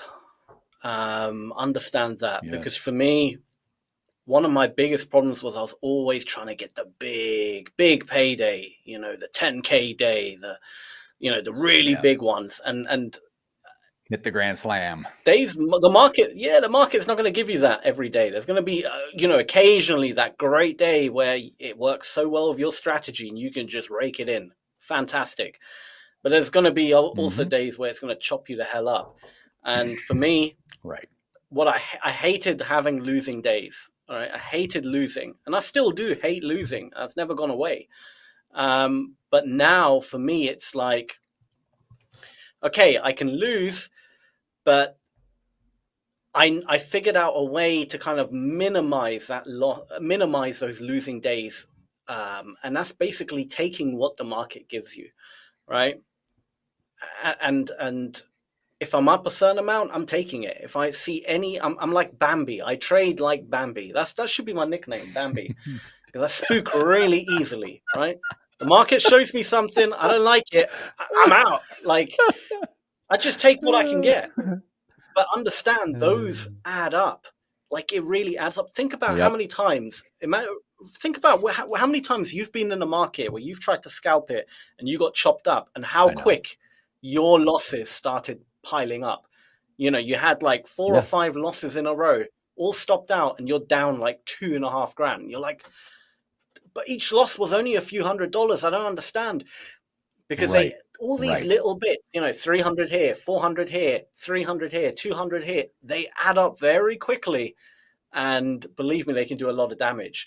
But it can also work in your favor. How many times you've been up 300 and you were like, no, I'm going for, you know, $2 grand, and you're trying to hold on, and in reverse it stops you out, and you're like, okay, all right, I'll go in again, and you're like, okay, I'm going to hold for $2 grand. Market gives you 400, you're still holding, reverse it, stops you out, and you're just taking loss after loss, right? And if you just took that 400 when it gave it to you, it wouldn't be so bad. You'd be up 800 today, you know, rather than negative whatever, right? So, like, for me, that was the one thing I would probably go back and tell the younger version of me: take what the market gives you. And I'm not saying that is like a must to be a good trader, because there are plenty of traders who hold and do very, very well. But for me and my personality and the way I am, That was the only way I could actually ever make money trading. Just because I'm that person. I don't know if it's ego. I don't know what it is, but I do not like losing. It irks me. It annoys me to this day if I lose a trade, right? And you'll see it on Hola Prime TV. I'll take a loss of like 200, and I'm like, I'm so pissed off. Like I lost 200, even though it's not a big deal. It still irks me, and I don't know. It's just me, right? It's, again, this goes back to what we were just talking about, where you have to trade to your style and your personality. You recognize that that's what you do better in, and you can call yourself ambient or be just really timid or whatever, but it works, and you've honed it to where it does work for you. There's days like today, I'm not seeing the market right. I've been really, really bad at holding way too long. And there's been probably at least half of my trades where, because I was holding long, it went into my favor and I was up a few $100 or $500-600 right away. But I held, and it would come back and eventually stop me out for a huge loss. And I would say, damn, why didn't I just take the $300, $400, $500? If I did that over 5, 6, 7 trades, I'd be much happier right now than I would be in the red today as we sit. And, you hear sometimes people say you need to adapt sometimes your style or have different setups or different strategies for different markets. And that's great. I mean, if I had to trade like Sam does, I could. It would be uncomfortable. I would do it. I could do it because I would get out and go, wow, if I held a little longer, instead of making 500, I could have made 15, because I would just revert back to my normal thing. But it's also very, very hard to identify what kind of day you have in the first half hour or even hour. It's very hard. It's easy to look back now after we've had 2-3 hours of the market and go, I should have known we were going to have a little bit of a sell-off, and it plateaued and it looked like it was turning around. But now it all went really further deep.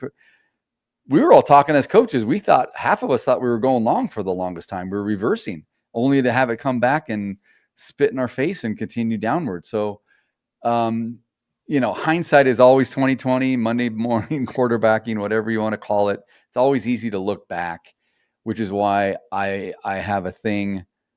I know some other guys we have on the chat here sometimes tease me about the fact that I don't really like to back test. It's not because I don't believe in it. I certainly like and believe in going back and reviewing the trades you've done and trying to see what you've done wrong or recognizing things. But for me, back testing on its own is kind of like, okay, it's like you go back and it's like, all right, but I only knew what I knew right then and there at that moment in time. I had no knowledge of what was going to happen in the future. And so sometimes I put more weight on forward testing something, or if I have an idea, maybe like if I have an idea now, let's say I wanted to continue to trade my style, but I also wanted to get better at like how Sam trades. And I said, okay, I want to work on also doing some real short scalps while I'm continuing to trade my way. I could do that, whether it's in a sim account or live, as the days progress. So live as in real time in today's market and tomorrow and Friday, as opposed to going back and back testing it all this year, 9 months or 6 months or 3 months back. Because I'll tell you right now, since last week, Jerome Powell's FOMC announcement, we're probably in a different market than we were the first 9 months of the year. It's changing right now. So if you want to go back and back test, it's cool. But just to understand, what you have tested in the past may not reflect the market that we're currently either trading in or about to turn into. But yeah, there's all sorts of things we could talk about. There's so many things I think all of us as traders would do differently. Real quick, Yanis has another question. We'll get through this really quickly. He says, when did trading stop feeling like gambling and start feeling like a structured business for you? Yanis, that's a great question. For me, it's when I learned to walk away. When I learned to walk away, honestly. Up $1,000, I'm done for the day. Close my computer. Down $1,000, I'm done for the day. Close my computer. Those are the general parameters. And if I was trading prop, 1,000. That's, I know on the live we go over that, but that's because otherwise, there'll be nothing to show. But normally, like if I was doing it for like serious, like for actual payouts and building the capital, etc., 1,000, either side. Either I lose 1,000 or I win 1,000, and I'll be very, very careful. It will only take me a few trades to hit either side of it, and once that's hit, liquidate, done, finish. Like no more trading.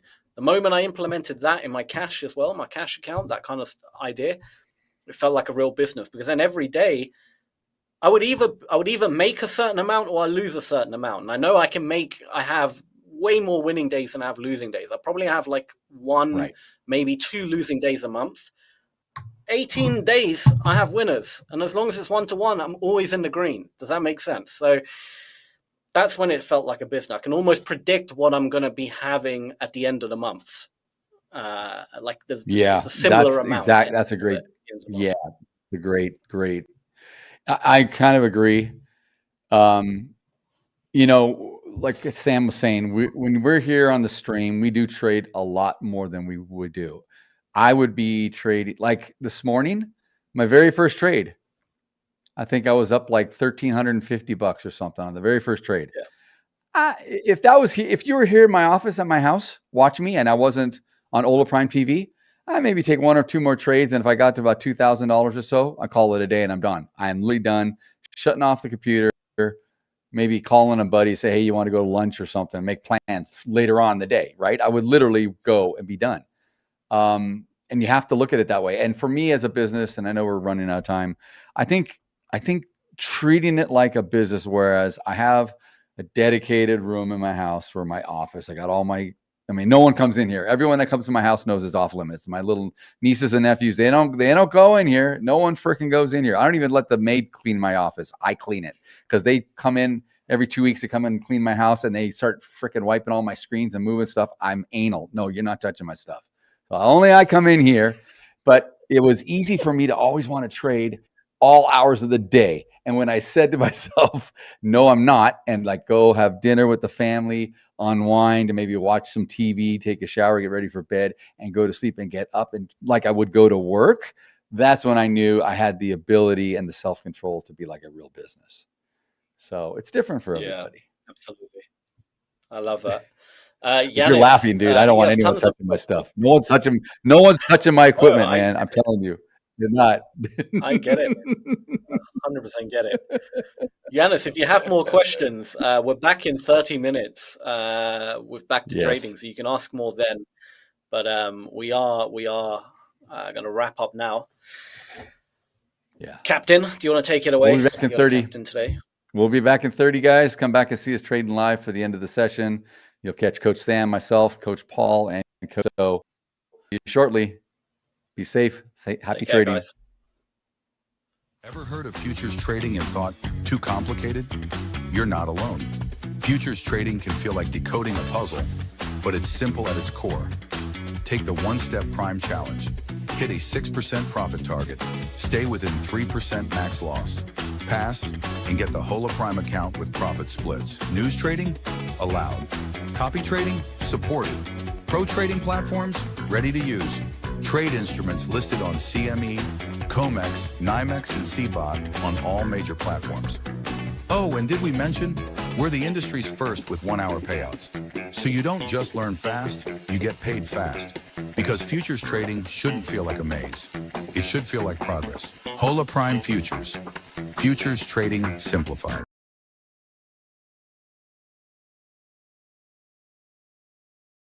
Hello and welcome back to another Hola Prime Futures training video. My name is Chris Lewis. I am the head futures trainer here at Hola Prime Futures. And in this video, we'll talk about some very basic concepts, key terminology for futures traders, so that you can learn to speak the jargon and understand the very basics of the world that you are trading in. Okay, so you can see that I have the Project X platform up, and the first thing you'll notice is nothing's moving, and that's the first term that I want you to be aware of. It's not the weekend. The markets are technically open, at least for the day, but there's an hour that starts at 4 o'clock in Chicago, 5 o'clock in New York, well, they do what is known as settlement.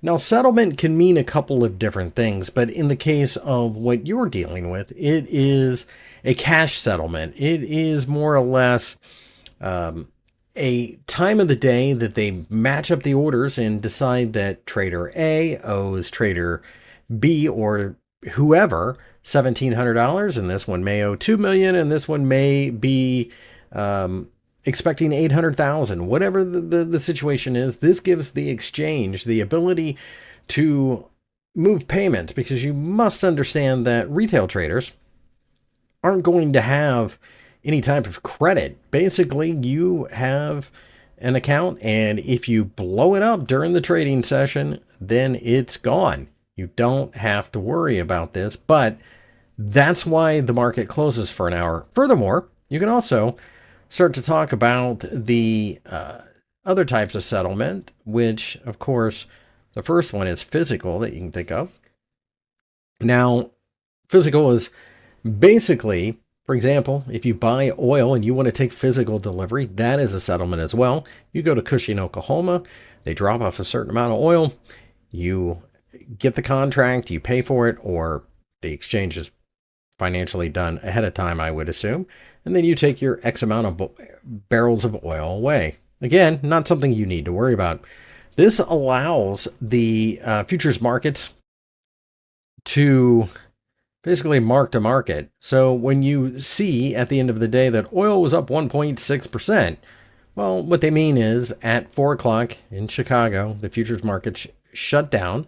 They were 1.6% higher than they were the previous day. The next thing is tick size, and tick size is going to be based on the contract that you're trading. So for example, I have the Russell 2000 in front of you. It happens to be a $5 tick size. So every time we move, it's $5. This is different for most contracts. For example, gold is 10, micro gold is $1. So $10, $1 difference. Remember, the micro contracts are a tenth of the size of the full contracts. The S&P 500, the ES, the E mini S&P 500, the one that most commonly is traded, is $12.50. Natural gas is $10, unless, of course, you're trading micro natural gas, which is $1. The currency markets, a lot of them are $6.25, but it just depends on the one you're dealing with. If you have any questions, the information can be found on the CME Group website. It's very easy to find, very common. For that matter, you can just Google what is the tick value in CL, for example, which would be the light sweet crude oil market. Now, commonly used interchangeably with tick value is point value. You'll see that, tick size, etc. They're all the same thing. It is worth noting that a tick is just the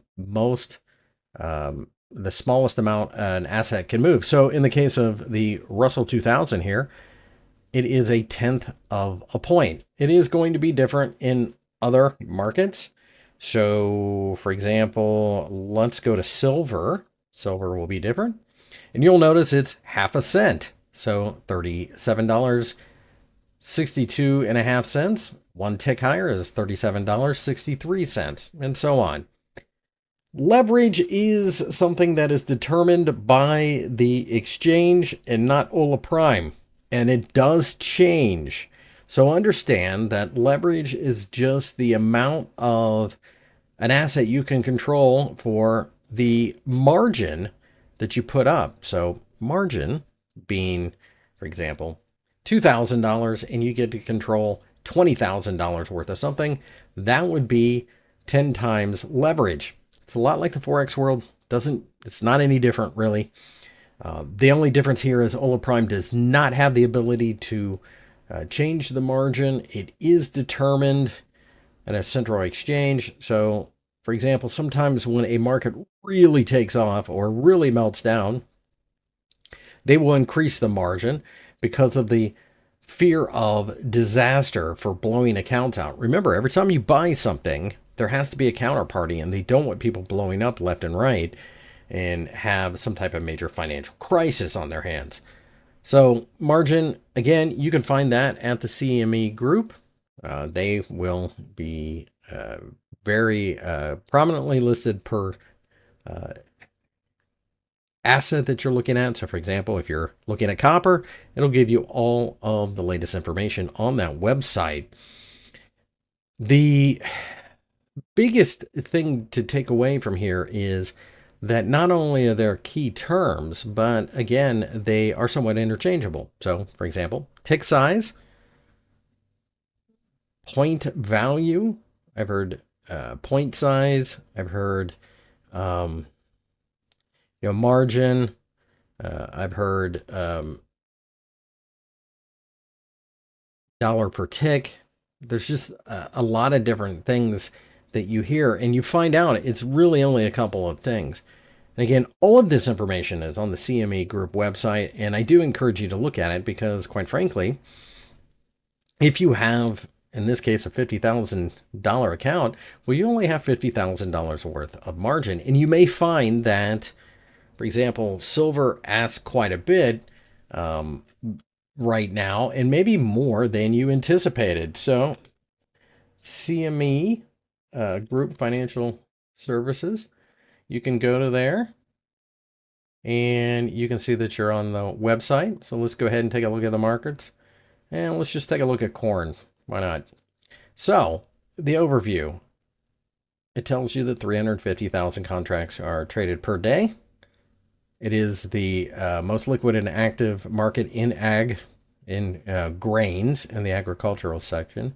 You click on margins, and it will tell you maintenance margin is $1,050. So at this point in time, that is your margin, but you can also see that it just depends on when. You can see how it's gone up. It was 600 at one point. You can look at specs, and it'll give you each contract is 5,000 bushels. It's in US cents. The times it's open, the letter codes, you'll be looking at CME Globex. There are other routing possibilities on other platforms. You can see that it goes through the price limits. This is something a little bit different in futures. There are certain limits on particular products that they will shut down the market for a certain amount of time. So for example, if you are looking at, let's just say block cheese futures, very bizarre and out there type of market, but you can see 7.5 cents gets people the current daily price limit, and they will shut it down. And each market is a little bit different. It'll cool it off for 15 minutes in some cases, and other times they'll just shut it down for the day. It just depends on what it is. Let's find a little bit more common one. Okay, so this is your reference price for enhanced delivery futures. Again, that's not you. Micro gold futures, you can see that depending on the month, these are the reference price, and where you have a circuit breaker. Again, depending on the market, the circuit breaker does change. Equity index, this might be a little bit more easy to read. Let's see. So the 2000, let's just do these are all the growth index. These are some of the smaller ones. What you want to find is the actual major industrial average index futures for the Dow Jones. That tells you all the levels that they will stop it out if it hits. It changes every day. It's a certain percentage, so you don't really need to know that. But the one thing that you don't want to do is get caught in a position where you are limit down or limit up and you're on the wrong side of the trade.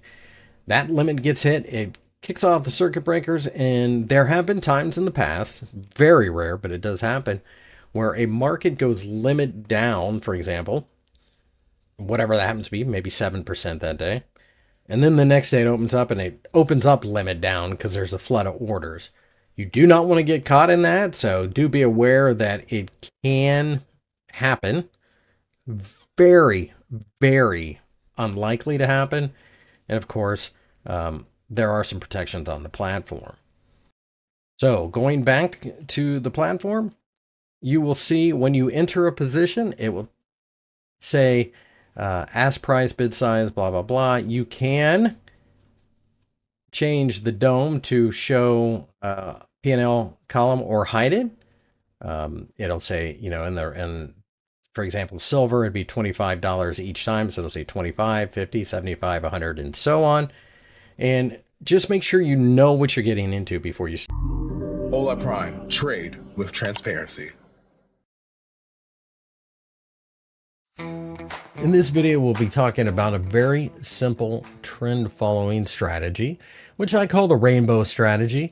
Now, full disclosure, there's not a lot revolutionary about it, but what it is would be a trend following strategy that employs several moving averages, and it gives you an idea as to where the market goes.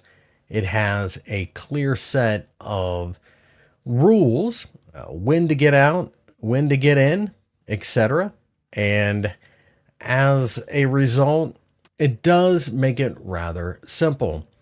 So the first thing I would say is that you can do whatever variation you want, but in this video, what I'm going to do is use 4 moving averages, the 10, 20, 30, and 40, exponential moving average, to give you an idea of how to do this. Now, you can use whatever moving average you want. It all pretty much works the same, although I would say you want to use a wide band. You don't want, for example, 5, 7, 9, 11, because it would be too tight. You want to see when the market has truly shown which direction the momentum is going.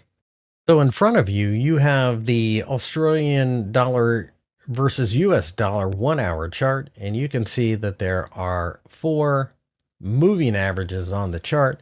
And like I said, in my example, I will use the 10, the 20, the 30, and the 40 exponential moving average.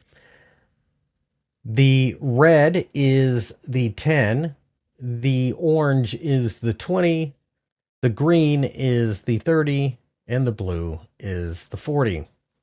As you can see, there are times when all 4 moving averages move in the same direction and spread out quite nicely. There are also times where they cross each other. So the question then becomes, how do you use this? It's pretty straightforward, really.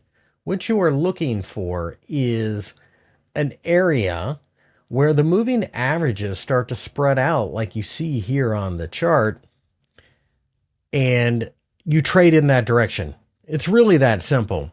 Now, when do you get out? Well, you let the market tell you, and that's one of the better parts of this trading strategy. What you're waiting for is the, in this case, 10, the shortest moving average, to cross below the longest moving average, in this case 40, to tell you when to get out. So the Australian dollar started to give you a signal at 0.6619 or so, and over time you started to see these moving averages spread out quite nicely.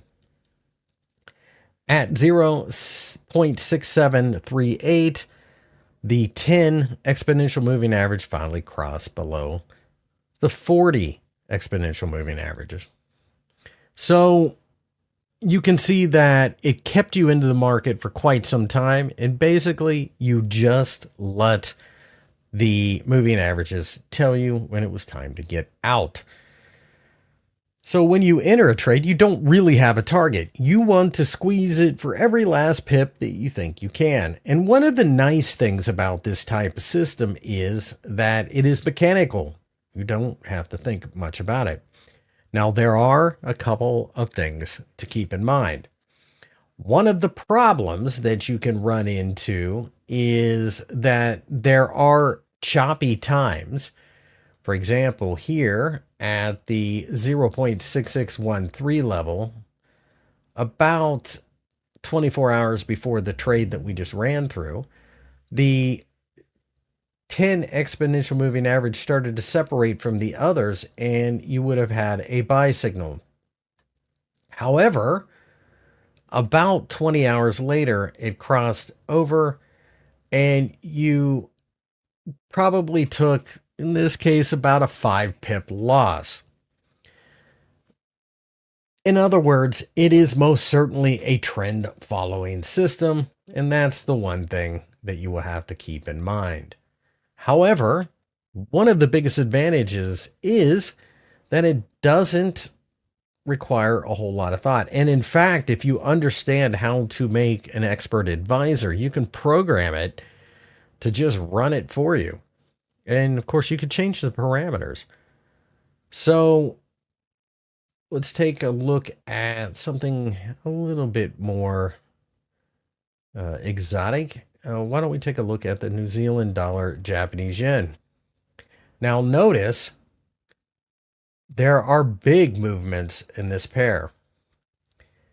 You will have times where things get a little volatile like this, and although you will have had a little bit of a gain, you will find yourself going in and out. So you do need to know your environment. That is one thing that I would say.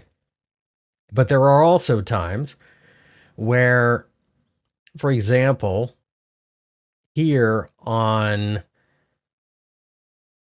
July 17th, the New Zealand dollar started to rally against the Japanese yen, and the two exponential moving averages crossed, but the 10 exponential moving average did not cross the 40 exponential moving average. So although it was very close, this would have kept you in this trade. And that's the idea of using 4, or some people will even use 5 moving averages, keep you in the trade as long as possible. That could have shaken you out if you would have had, say, just the 10 exponential moving average and the 20 exponential moving average on board. This is a huge move because when this started, it was 98.27 yen was the price. And we didn't see the 10 exponential moving average break back above the 40 exponential moving average until we got down to roughly 90.58. So a huge and massive trade. And that's pretty much how this strategy works. It collects huge profits, a lot of little misses. The fact that you have 4 moving averages mean that things that have to line up a little bit better than they do when you get a simple moving average crossover system. So it does keep some of the false signals back. Now, you can see that most recently we've seen this pair cross to the upside with the moving averages. And once we had all 4 moving in the same direction, right about here, you're looking at 89.69. And as things stand right now at recording, you are up about 100 pips and the moving averages are spread out quite nicely. Will that change? Yes, of course it will. But it's not until that 10 exponential moving average crosses below the 40 exponential moving average that you are looking to change your position or close it out, either one. That does bring up an interesting situation where some traders will just simply reverse their position. I don't know that I like that as much. Really, what you want to do is hopefully trade with the longer term trend. That way you don't get chopped up. So if the longer term trend in a market, say on the weekly chart, is obviously bullish, then you're looking to trade in that direction. And as a general rule, that's something that you should always do anyway. So let's take a look at something a little bit different. Let's look at the Nasdaq 100 in the United States. And you can see that this volatile market has recently had the 4 moving averages cross right at about the 18,200-ish area. We started to see a real fan out, and we didn't get the crossover until 19,797 or so. So that is a massive gain again. There are going to be times, like right here, where once all of the moving averages move in the same direction, that you might find yourself stopped out later, giving up a little bit of the gains and maybe getting out a break even or a small loss. But you have to be willing to accept that as a trader. That's just the reality of trading itself. Higher time frames are a little dicier with these. So for example, the daily chart, you could get chopped up, but you can also see where you would have gotten in at about 15,000 and gotten out at about 18,000. So again, that's not a bad thing either. And the most recent move would have been somewhere around 18,000, getting out about 19,500. As long as the market is not going sideways, you will find that the profits that this system keeps you in are going to be much more important and influential on your yearly return than the occasional choppiness.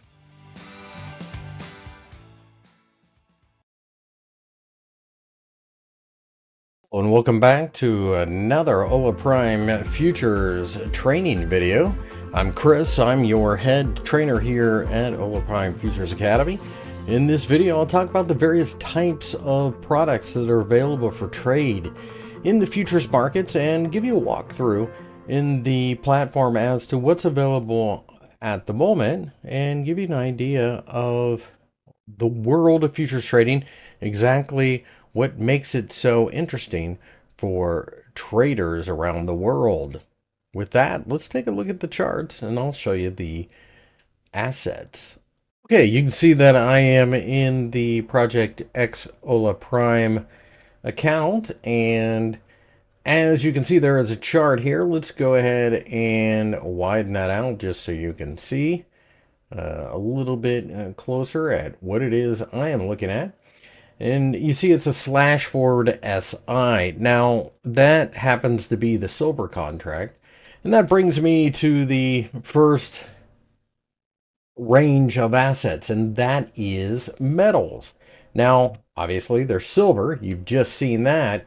But there is also gold. Gold and silver are very popular contracts to trade. There are also micro gold and micro silver, which of course is a little more trader friendly with a smaller account using risk management as a professional trader.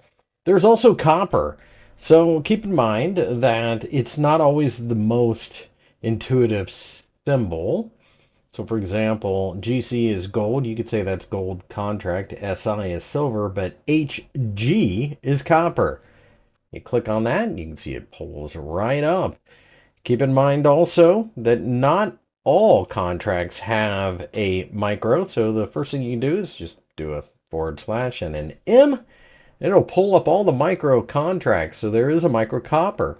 Like most contracts, it starts with an micro contracts. It starts with an M and then the normal symbol. So for example, micro gold is MGC, and micro silver is a little bit different in the sense that it is the one that has SIL. Not exactly sure why that is. It just is what it is. So one thing that you'll notice when you do the symbol search and you do the / you can see that everything pops up, micro and normal sized alike. And as you go through this list, you can see that there are different commodity groupings, if you will. So for example, you have agricultural. Some people call these soft commodities, grains, whatever. You've got soybeans, wheat, and as you continue to scroll lower, you will see that there are other assets as well. You'll notice that there are a lot of currency assets. Now, while trading something like soybeans is pretty straightforward as to what you're doing, you're betting on the price of a particular unit of soybeans, like a bushel, for example, corn, whatever. X amount per contract. Contract is going to be, off the top of my head, I believe corn is 5,000 bushels. So let's go ahead and take a look at /6. Now, when you do that, it pulls up the currencies. New Zealand dollar, Mexican peso, Swiss franc, Japanese yen, Euro FX, Canadian dollar, British pound, Australian dollar. So while many of you will be coming from the Forex world, you do need to keep in mind that this is a little bit different in the sense that in this particular case, /6A is the Australian dollar against the US dollar. So it'll look like the AUD/USD pair on your Forex brokers. However, if you do /6 J for the Japanese yen, this is actually JPY/USD. So it's backwards from what you're used to being quoted. And that is because you are betting specifically on the value of the yen. This isn't a big deal, but just keep in mind that this looks the exact opposite of the US dollar against the Japanese yen Forex pair. Keep in mind, as with many other things, if you do /M6, you'll start pulling up the micro contracts. Hola Prime offers micro Aussie, micro Euro, and micro British pound. Again, not all contracts have micro contracts attached to them. There are energy ones. So we have crude oil. We also have micro crude oil. We have natural gas. And you can see that there's E-mini crude oil, which is like a step between micro and a normal size contract. So all of those are available. Note that crude oil is light sweet crude, U.S. oil. It's not Brent. That is a completely different contract, something that has the symbol BZ. Hola Prime does not offer that. That's not really that uncommon.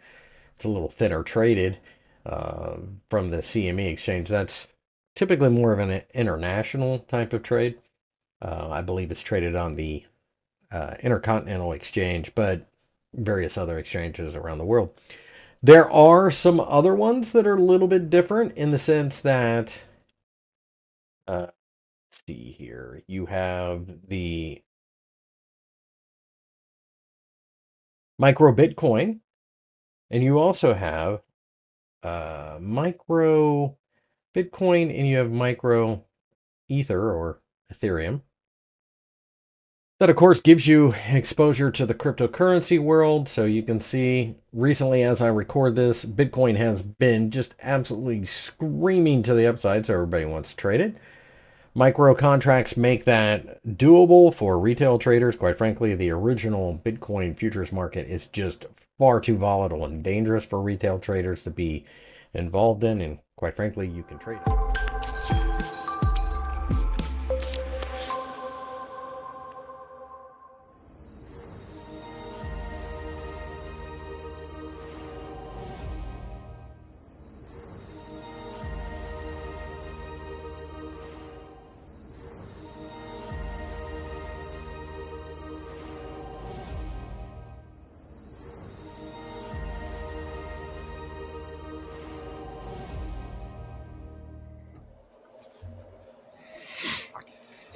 Welcome back, everyone. Who is here? Hello, everyone. Hello, Hello, hello. Just lost my voice during the break. Adelina's back. Welcome, Adelina.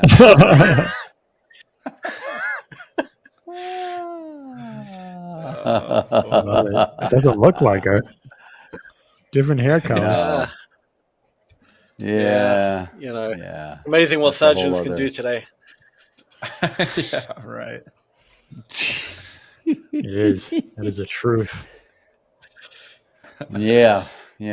So, anyone been trading since we've been off the air?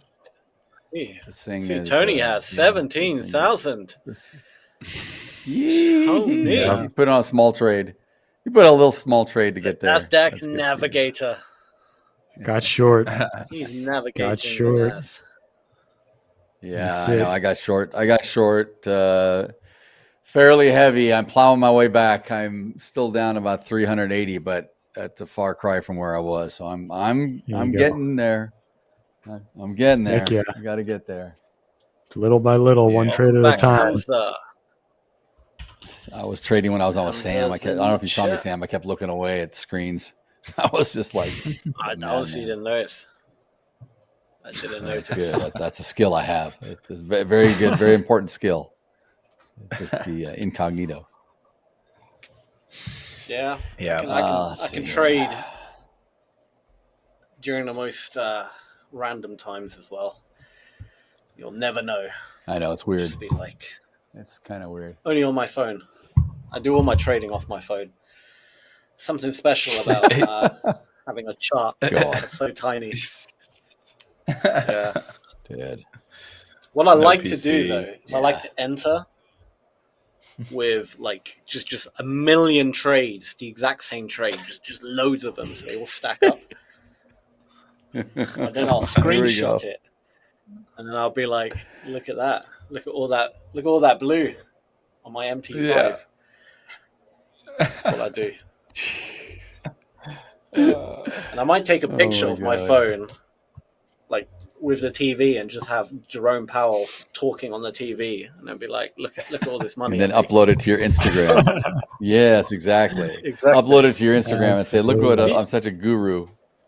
Have you seen? Follow me if you want to win. This obsession on Instagram. Like every time I'm scrolling through my feed, there's always some douchebag. All right, okay, he's got his phone out, and then Jerome Powell on the TV, and there's just like 20 million currently up in profits. I'm like, God. That's and the then you look at credibility, the comments. man. You think like everyone's going to be roasting him, right? You think everyone's going to be like, "What is this?" Right. BS, right? The comments, They're not. everyone's like, They're "Oh, not. you're They're the loving man, smashing Yeah. it, Oh, killing it, well done."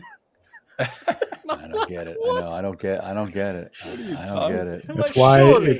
that's why you have to trade the news. You have to trade the news, guys. Specifically the Daily Mail. Got to trade the Yes. Daily Mail. Oh yeah. 1000%. Well done. Well done. Well done. If you want to know what's moving the markets, Oh yeah, I traded for sure. Traded quite a bit in the afternoon here, and I was up good, I was down good, I was up good, I was down good, and then eventually I just got I think I just over traded, and I'm currently down almost 1,300 today. But it was kind of weird because generally speaking, I felt like my brain was in the right place. It's just like I had really bad timing on a few trades, and the direction ended up going in my favor, but I just got in like 5 minutes too early, and then I had my stops too short or what have you. And man, today's just not the day, unfortunately for me. But there is about like an hour left or so. Maybe can claw back with you, Daryl, here and try and get some of it back. But I'm gonna try and limit myself a little bit. I should have had you on Ask the Experts. Sam and I were talking about exactly this same thing about getting chopped up, having a tight stop, getting in early, having the proper bias, correct, or making the right call, only to find yourself getting, chopped up a lot, and then it goes in your favor, and you're like, what we were discussing some of the problems that traders get into, and it's good you say this in a way. I'm not saying good for you, but it just reinforces to those that were in the chat with us about how it affects all of us. It doesn't matter if you've been trading for a month or 10 years or 50 years, it still affects all of us. And today's a hard day because for me, it's a hard day because I don't know if we're, are we now in a regime change? Are we kind of starting to soften a bit in the indices? Are we, I don't know. It's just, and I'm trying to not get too far in front of myself with it, but I'm like you, Paul, man. I've been right. My calls have been off a little bit.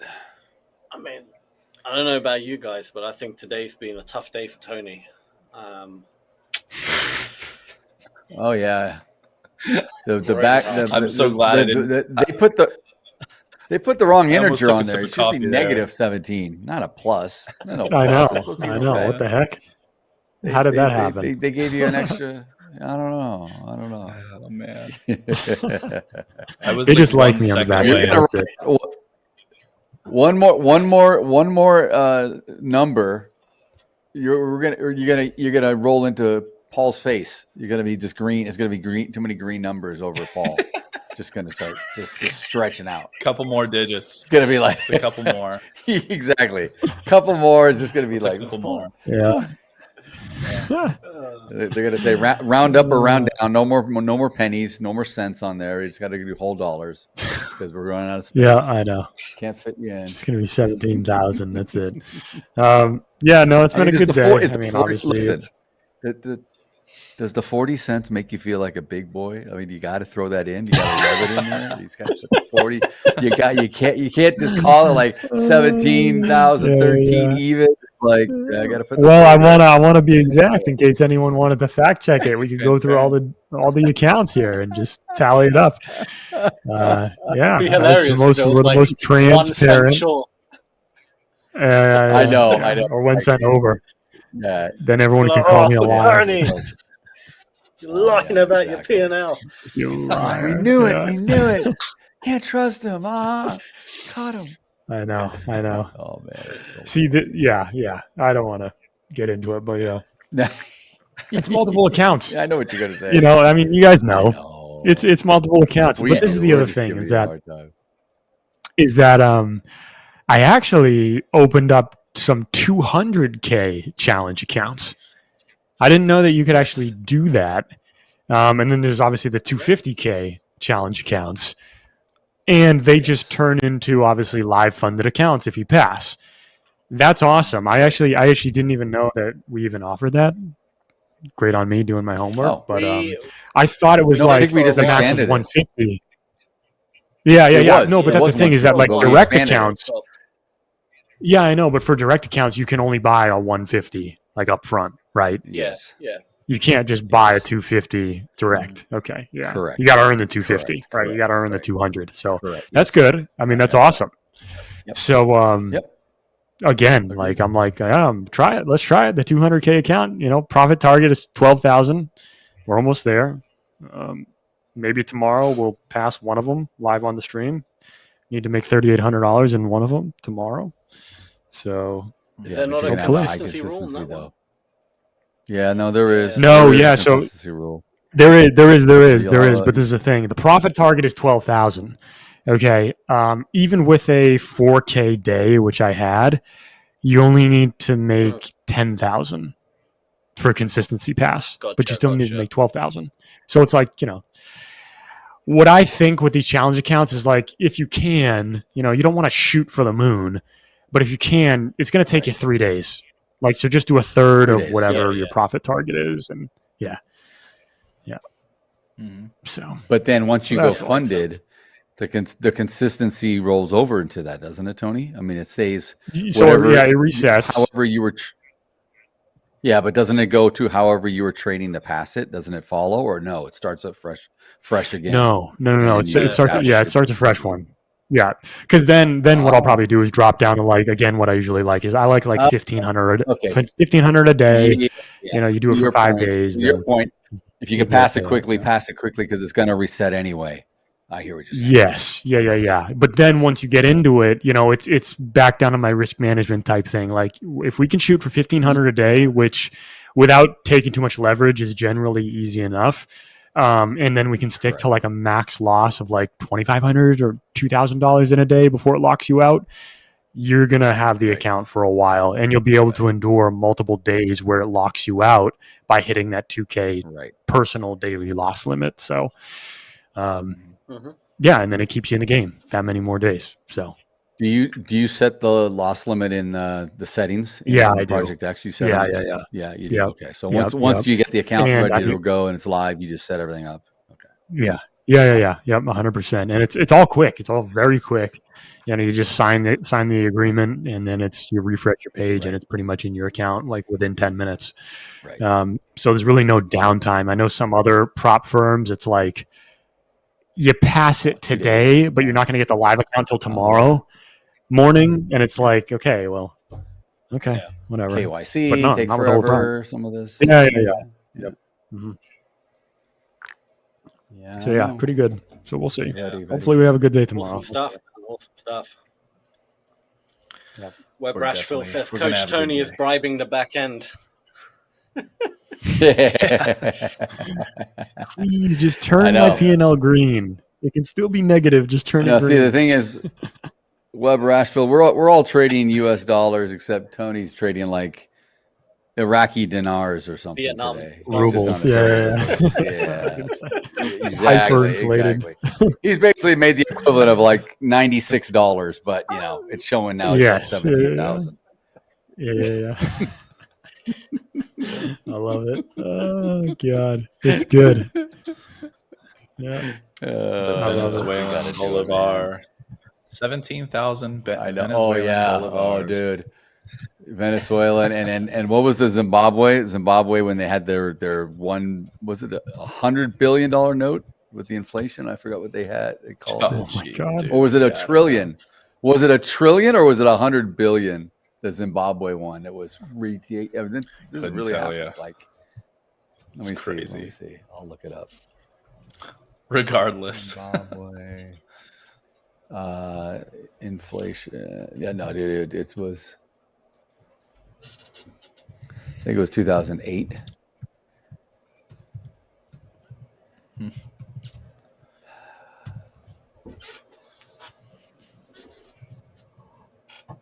Let's see here.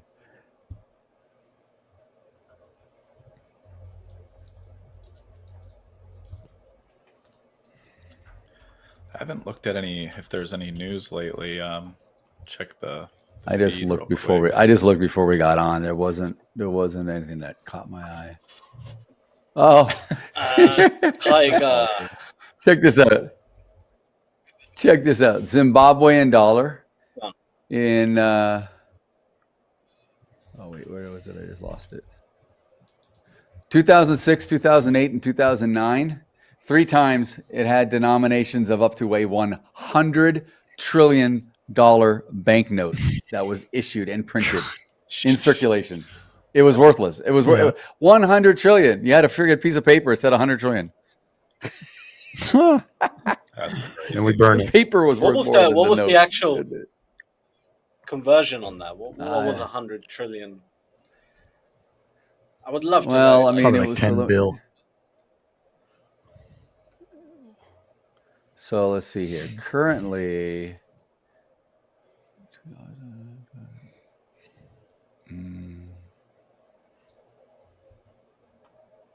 they had 98% inflation day over day up through mid-November 2008, or rather said 8.97 times 10 to the 22nd factor percent per year. Which is like what I like 897 trillion percent per year or something. The currency lost half its value every 24 hours and 42 minutes. Holy hell! Wow. Isn't that? I know. I mean, how does that even happen? Like, I understand how inflation happens, but how does that happen? Like, do you know what I mean? Argentina had it happen, right? Venezuela's. It just. You're debasing your currency. I mean, Venezuela. The thing is, it's okay. It's a mess, dude. Venezuela has the most oil. They have more oil than the Saudis. Yes. They can't sell a single barrel. But they've got exactly. They can't sell it on the market. They can't drill half of it. They're precluded against a lot of this. Yeah. Right. Yeah, I know. That is. I Imagine don't know. being Venezuelan and knowing you could be as rich as the Saudis. But I know. Yeah, foreign governments are meddling into your business and blocking you from selling it. You must be pissed. that's just it's almost sad. Yeah. Uh, Yeah, but it's going to take a lot of infrastructure to get it out of the ground, out of the ocean, and you know what I mean. They got to. Well, sure. There's a lot more. They just have to invest in it, but the government doesn't. The government won't even put it back into the infrastructure. They wouldn't even do anything. Probably they just take it. Maduro would just take it himself. He'll be like exactly. Muammar Gaddafi with Libya. You know, like how he had all the money for Libya, basically. Yeah. How you doing, Robert? Sounds like they need a revolution. Yeah. Tony, why don't you go in there, dressed up as Rambo? Set them free. Yeah. Bring them freedom, Tony. I just need financial backing. Will you guys financially back me to go in there? No, we're gonna take your passport. You're gonna disown your government. We're gonna parachute you in. You're not gonna claim sovereignty to anybody, dude. You're gonna be like Chuck Norris in Delta Force. You're gonna just go in, dude, and stealth night, and just try to go in and raise a coup. Yeah, exactly. Just you alone. 100%. Yeah. You find a country that's got severe inflation right now. You promise every citizen in Venezuela ages 18 and up a free direct account on behalf of you. They're gonna go. On Hola Prime. You'll turn that country into a free capital market society in no time. I'm telling you, it'll just work. Yes, 100%. And then when you get done, we'll drop you into North Korea, and you'll repeat and rinse again. When do the book deals come? See the light, it's over. That's what I'm more interested in. Got to get out alive for that first. Yeah, yes, exactly. Yes, you got to get out alive.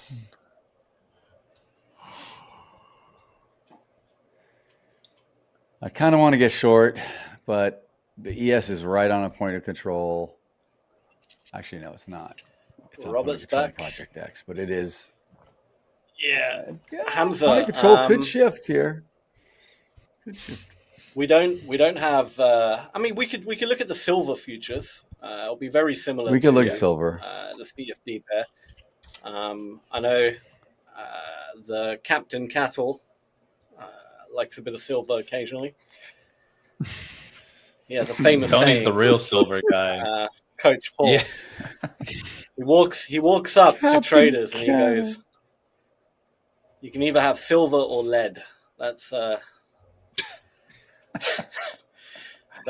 talking like as if I'm in the wild west bullion, or something with like a revolver. Lead bullion and silver. Yeah, like a thin plate of silver over lead bullion. You know. Do you know who says that famous quote? Silver or lead? It was known to say it. No. Is this a Western movie? It's got to be it's probably some British dude. I have no idea. Silver or lead? Oh, it's not British. Silver or lead? I don't know. If he wanted to bribe police officers. No, it's not. It's not a movie. I mean, you can see it in a movie, but it's legit. Like he said this when he bribed his police officers. He would said, "You can either take my silver or you can take my lead." Oh, wait, I got it.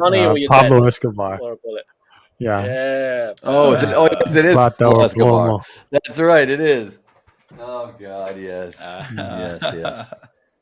Well, see, then now you're going to go to Colombia as your third assignment. We'll get you into Colombia after North Korea, and then you'll get it all. See? Yeah, those all. It sounds like a pretty good list in that order. You go to Venezuela first, see what you can do. Then you're gonna go to North Korea. Tropical. Yeah, a little cold, but then you come back. You come back down to Colombia. Yeah. I'm going down. So I got to get acclimated. I don't know. I don't know how I'm gonna do in the weather. Might get a runny nose. All right. Well, we got a nice, amazing 70%. 70% savings on Forex and futures accounts. Everyone, 24 hours until it's gone. So hurry and purchase a challenge account of Forex or futures. And we also have savings on direct accounts too at 20% off. So up to 70% for, I don't know how many hours left, but we're already well into it. So Do not hesitate if you've been on the fence waiting to get into a Prime Challenge account or even a direct account. This is an ideal time. And as Coach Tony alluded to, he bought two $250,000 Futures Challenge accounts this morning. And for the price of two, I mean, gosh, you can almost get like 3 accounts for what you normally pay for one. So the 70% is a massive, massive discount, which we do on occasion here. We love to give back to our clients and our subscribers at Hola Prime. So, but anyway, take advantage. I know there were several people in Discord that were talking about grabbing them, and they were excited. So that was good to see. A lot of activity around that. 70% off. Yeah. I mean, I know. I mean, I recommend at least buying 3. Like, you buy 3 because then you get, like you said, Daryl, 3 for the price of 1. And basically, I mean, that's good. It's great. That's awesome. I mean, think of buying 3, what it's going to cost you if you don't have the 70% off. You know, it's going to be like almost $1,000 if you're going for like the 200,000 or the 250. Yep. Then it's like, just get and it done. And if you blow one, Prime already, if you blow one, then you got extra 2. Yeah, our prices are not are actually decent already. Like even without the discount, we're very competitively priced. Agreed. So I would agree. With the discount, I mean, I would say pick it up. Even if you don't need to trade it right now, remember it only starts when you actually take a trade. So you can kind of keep it there for a while until you're ready, because it's not every day an offer like that comes along. So grab it while you can. Right. Yes. Very well said. Okay, we're coming up to power hour here in about 6 minutes. Yeah, don't copy trade them and do anything like that. Just take your time with them. Yeah. Take your time. Oh, God.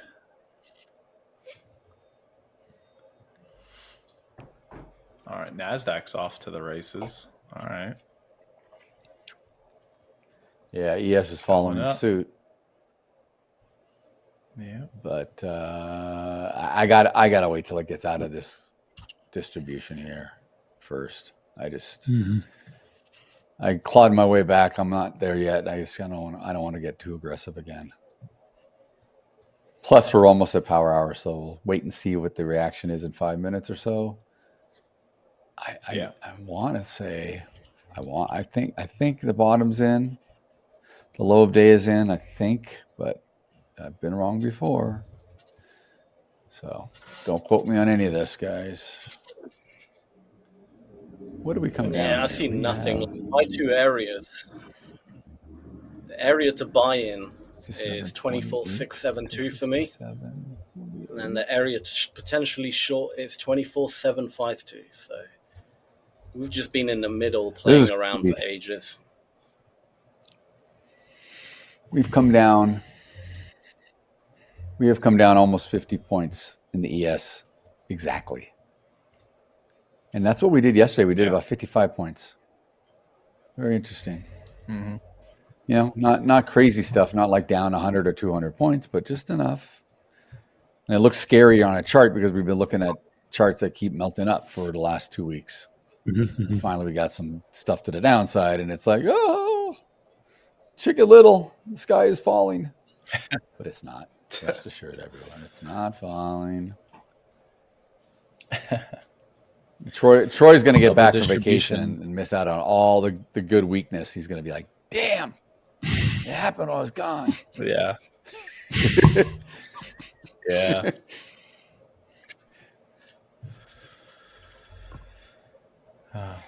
Double distribution trend day here. I mean, if we in the ES at least, if we can, I mean, 6,700 really is that level where I would expect resistance if we try to pop back up here. So do we stay within the lower distribution or do we travel back up to the higher distribution? That could also kind of paint a little bit of a picture depending on what we do for tomorrow. So barring any weird headlines that come out overnight or anything, if there were to be any, but just generally speaking, I think which distribution we settle in could be a decent indicator as to what we could expect tomorrow. Gold absolutely just crumbled today. A lot of selling pressure. So much. You know why it crumbled, right? Because didn't you see in the news? That's how the cookie crumbles. Gold. A meteorite landed, and it was just full of gold. So there's so much extra gold now on Earth, and where does he come up with this push stuff? the price down. Yeah, is that real?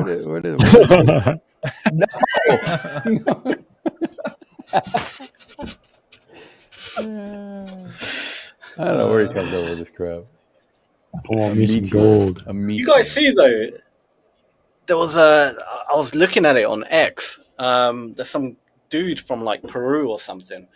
Apparently, some meteorite landed in his garden, and then some alien entity grew out of it. And he's like been taking loads of videos of it. I don't know what the hell it is. Like, I don't believe that it's actually an alien entity, but it looks weird as hell, man. Like, that's the guy that locked it in that safe, right? yeah, yeah. Yeah, I saw that on the Daily Mail. That interests me as well. And see, Paul and Daryl would know about that. They would have been informed if they just read the Daily Mail once in a while. Give it a little peruse. Yeah, right. That's right. Nah, yeah. Yeah, exactly. Right. Need to read the Daily Mail more. You're right. You're right. It is weird. It looks like some sort of weird thing. I I don't know what I was making. Really? I was kind of, at first I was thinking it was like an iguana. Then I thought maybe it's like a moray eel. If I take the little spikes off the head, it could be a moray eel. But then I made it look like Godzilla. But where do I change the colors on my damn? Oh yes, fire and brimstone, baby. We'll make a Godzilla. Change it up. Let's get some brighter yellow. I was going to say, that's actually a decent drawing. Let's go with it's one of the better. I don't know, man. It's Godzilla. Light red.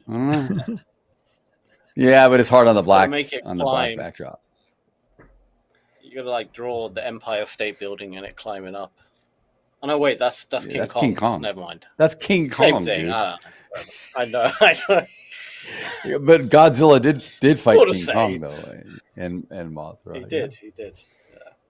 Oh my God, this is so funny. This new poll. I just read the first that I instead of bullish, I read it as something else. Fed's vague messaging is making traders nervous. What's your bias today? Bullsh. Yes. Yeah. Yeah. Only one letter's missing, so not far off. Exactly. Not far off. Yeah. Exactly. Exactly right. Fed's vague messaging is making traders nervous. What's your bias today? Caution. Oh, look at Sideways. Eric rakes it in. Lake is up 6,200. Damn. Nice. Definitely not catching Eric. Tony today, but you have hit over 25K. That's awesome, man. That is awesome. That doesn't. Don't worry. The good news is, Congrats. when No, Tony that's good. visits, when Tony goes to Venezuela to free the country, Eric, you can take over for him. You'd be here to Cover me while I'm out. Cover me while I'm Well, out. maybe he may never come back, so we'll need a permanent position filled. So yeah. Exactly. Give it to Adelina. It's okay. There's no guarantee here, buddy. It may be a one-way trip. I'll accept. I always accept. Yeah. Free trip. For I'm your in. country. I'm Do in. the- No, but you're going to Venezuela. I'm do it in. for your country. I'm done. Done. Yeah. Buy my ticket. Yeah. All right. Power hour is here. Yes, 1 minute in.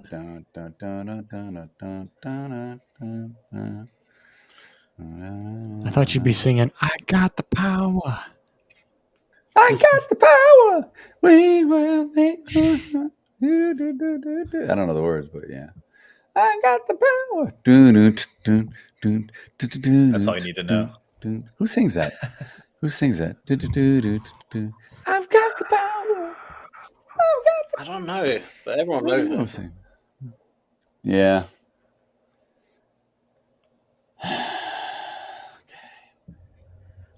See, we came back into range, man. A little breakout. Came back down. Realize.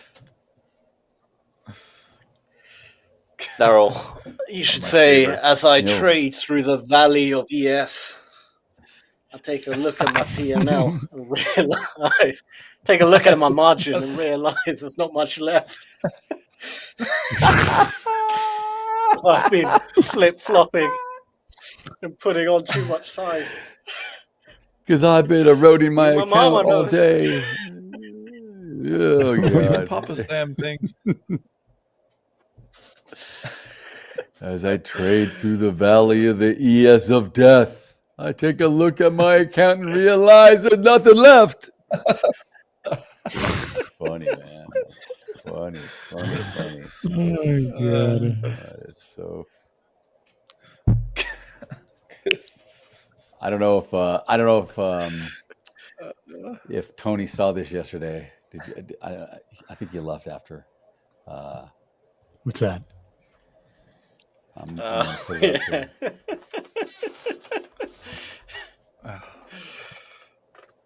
But I gotta make it big. Oh yeah, there we go. And then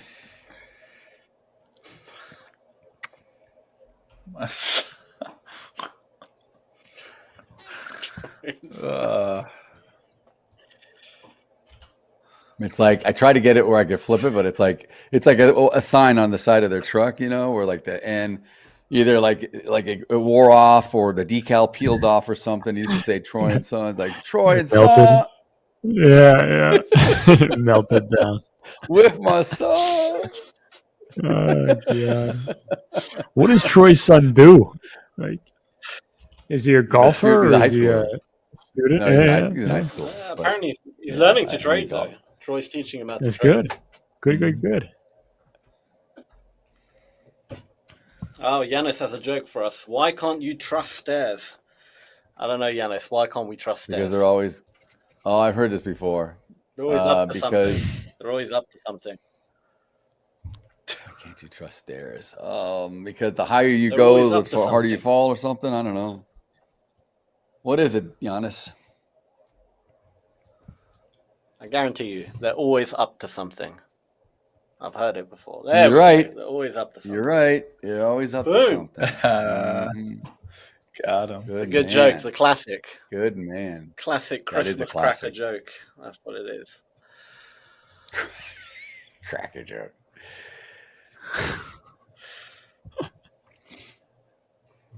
Yanis, why can't you open up a piano?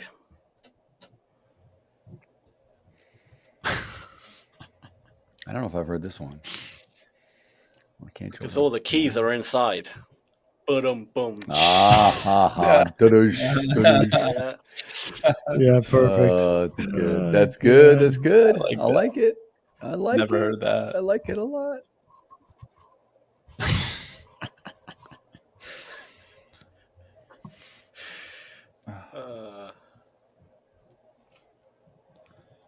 Let's see what else. I don't know if the Nasdaq has much left in it today. You know, it doesn't feel like something's gonna happen. Yeah. I don't know. What do you think, Bill? I feel like it's done. What do I think? Same. Yeah, I'm staying away from the ES and the Nasdaq. I think, like I said, I think the low of days in. I think the low of days in at this point. I'm waiting for the point of control to come down here in this area in the ES. About 700 contracts away, right around the 66, 87-ish. So if we come down here and put a little more print in here, we could move it down. And then, because we have a double distribution like Paul was talking about earlier, we have a pretty good double distribution. But if the point of control can shift to the bottom, doesn't mean it's going to go further. I just think it'll kind of probably stay around here for the end of the day. Probably finish up. Yep. Yeah. Yeah, there's no way. I think it's just going to be like you're just going to get chopped up. You have to have pretty wide, stop losses and whatnot in order to not get like chopped up in this. I feel so. Gonna just stay away from the ES and the Nasdaq. If anything, I might try and trade a little bit of gold this last hour, but yeah, that's really it.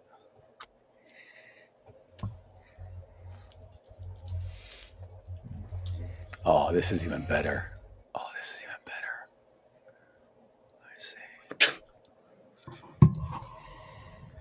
With my son.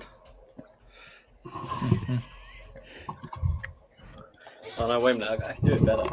Like, I like to play golf with my son. The echo. Perfect. I was gonna say, what else can you do with that little dashboard thing? It's so freaking good. That is so freaking good. Can you make your voice like super deep? Why can't I get that box to go away? Damn it. Oh, can I go to the Literally back? just an echo button. No, I can't. Just echo? Oh god, of course. I can turn up the gain of the mic and mute headphones for some reason. You can plug in headphones and Yeah. Echo.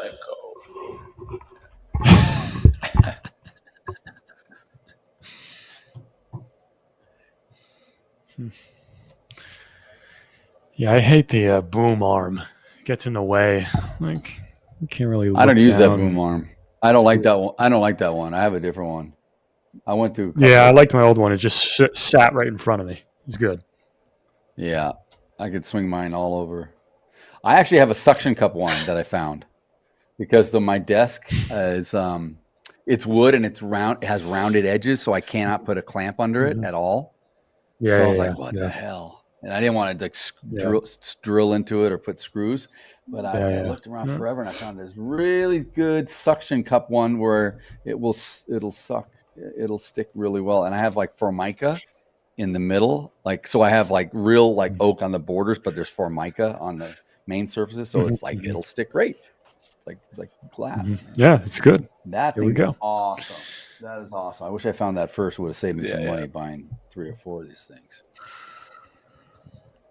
But Yanis is asking, it's a are you trial a and dad? error. These dad jokes. Yanis, I am not a father. I have no offspring. Sam is a father. Every day and every year, Father's Day, he's got all these cards in the mail Father that of the says, "Dear market." Daddy, please take me," and he doesn't know what he doesn't recognize anyone. It's just like, Yeah. "Dear Daddy, please come home," and he's like, "Who's this? Please, Dad, come home." My mom says you're a Anything no that good distracted for me from my nothing, but trading. Please, Dad, send Not me Out of worth my it. life. So, Yeah, exactly. Can't have a kid running around Mom says clicking the Mom buttons says on to my send PC. money. Clicking the buttons. You just teach him how to scalp. You won't have to be at your desk all day. Dang. Tony, you're a father, right? I don't know if you guys. Paul, I don't know. I don't think you are. I think you would have mentioned if you had a child. You are married though. No, so soon, I'm assuming. Paul's got a cat. Daryl. Paul's got a cat. Obviously, Sometime. Daryl's got kids. Yeah. Fathered many children around the globe. Yes. Some I left in Venezuela. Some I sent over the DMZ into North Korea. Some, I just Before I go, I'll stop at your them. place to pick up all the birthday cards. The missed birthday cards. You need to go to the consulate, and I'll get you all the information. Stop at the embassy. You pick them all up. They'll be waiting. I wish I could get rid of that little box. You guys see what I put on the back of the shirt here? It says Coach Troy. Like ridiculous. And it says "Suh." It says S-O, "Suh." Coach Troy, it's "Suh."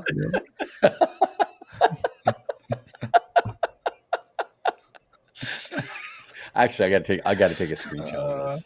I got to take a screenshot of this. It's just too freaking good. Hang on. Let me, oh, dude, this is just beautiful. Oh yeah, Perfect. I'm surprised that you actually don't have a photo of Troy's face that you could somehow put onto these little dudes. I do. Stick it in. I do. Let me see. Just going to let you guys know, earlier I did enjoy eating naked. Because I had a nice naked bar. Really good fruit and nut bar. That is funny. That is good. Really tasty. That was a great little treat I had there earlier. Yeah. Little emphasis on the little treat. It's definitely not a big treat. It was a little treat. The little treat. Yeah. It's a little something. Little guy. Oh, little cashew. He likes his mixed nuts. Little cashew. God. What? Oh yeah, I gotta get his face. Where's his face? Damn, I put it in my. Oh, it's in my recycle. I cleaned up my desktop. I think. Did I clean it up? Yeah. I got it though. Oh, this is gonna be good. Okay, we gotta. While I work on this, we could switch to someone else's screen while I doctor this up. So we'll roll over to whoever wants to take it. What is this? I'm actually going through the Project X help. Oh, that was me. Yeah, yeah, that was me. I'm glad it wasn't something else. I need help. Yeah. How to change my P&L. Project X, but he's like X. He is a website of X, not Twitter, but X. Help. X after hours. Yeah. After dark. Oh my god. After dark. Hi, Tony. What can I help you with? Yeah. Tony, Doctor would you like me. a massage? Would you like to go for a swim and a massage? Oh, God. Yeah. I love it. That is so funny. Oh, there's actually a mobile version of Project X. I didn't know about that. Oh, really? Trade on the go. There is. Yeah, Like I would an app never do it. or web-based? I've never done anything on the phone ever. I don't know. Yeah, no, it's an app. It's an app. Yeah, no, it's an app. Oh, I know. nice. I might download it. I shouldn't say that. I have done Rhythmic RTrader Pro where I've gotten out of a trade on my phone, like to get close out of something. Like, but I've never done anything or I don't put anything on there. All right, where's Troy? Where's Troy? Sort by.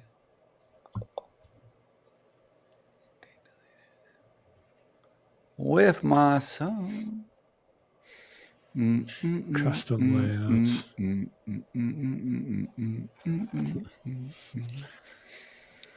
All right, how do I get out of this now?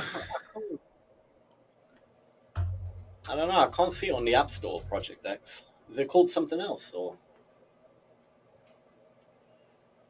Oh, wait. That's I don't for know. the It brings Android. me... It looked like it was Android. It did. Okay. Oh, I don't like Apple users. it may be Android only. Sorry, I Yeah, maybe Android don't only. like Apple users. But either. it's funny because they show something that looks like an iPhone, but like Oh yeah. you look at the top bar, the ribbon, and it has like the time, and then it's like clearly Android on the top ribbon. But they're using an iPhone as a photo. Yeah. So that's Project X problem. Let's see. Damn, dude. I didn't label it. What the hell? Sucks. What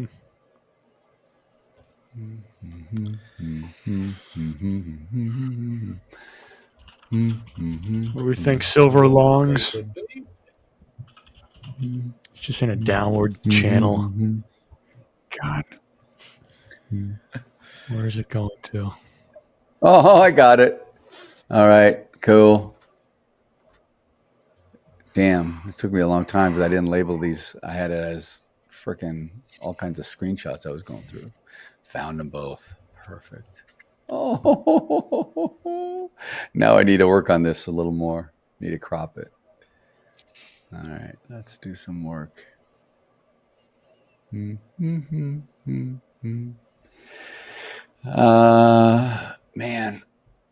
I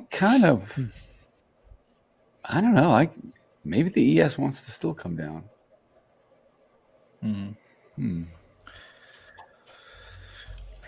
Really quickly, have you There's guys nothing really that tells me ever?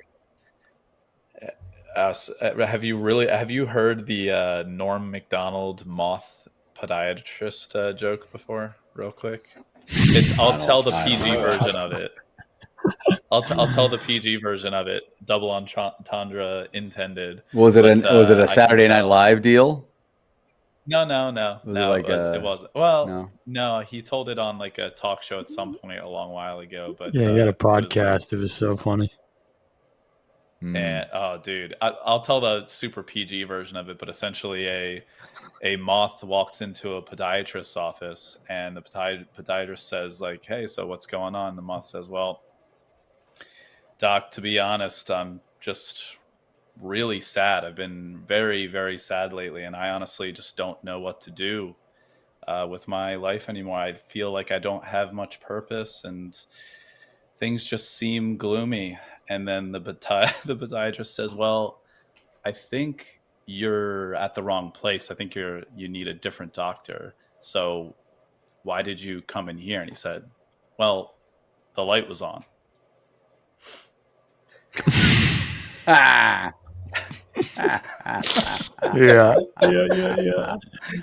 Oh, God. Jeez. Good old moth in a podiatrist's office joke. Yeah. I want to know how the dirty version works.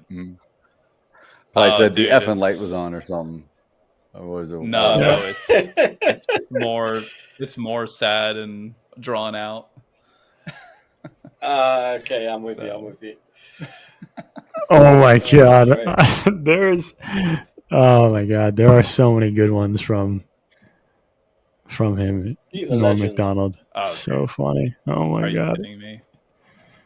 He is a mastermind. Love him. There is another one, but I'll save that one for another day, I think. Can only do like one per day, honestly.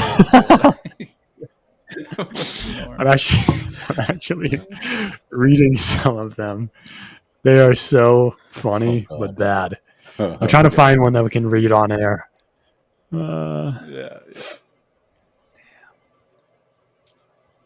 All right. The thing about comedians, right? All the really funny comedians, you could not read it on air. Do you know what I mean? Like, what makes the joke funny? Right, of course. Yes. If it's PG, it's not funny. I can't laugh at like PG. It has to hit hard. You know. Yes. So, Of course. Yeah. Agreed. Agreed. Oh my god. All right, I gotta stop. All right.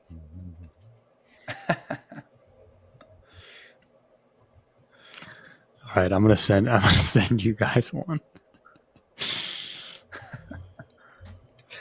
Click the link in the Zoom chat. I don't think many people are watching right now, but they won't get to that. They can't see that. All right.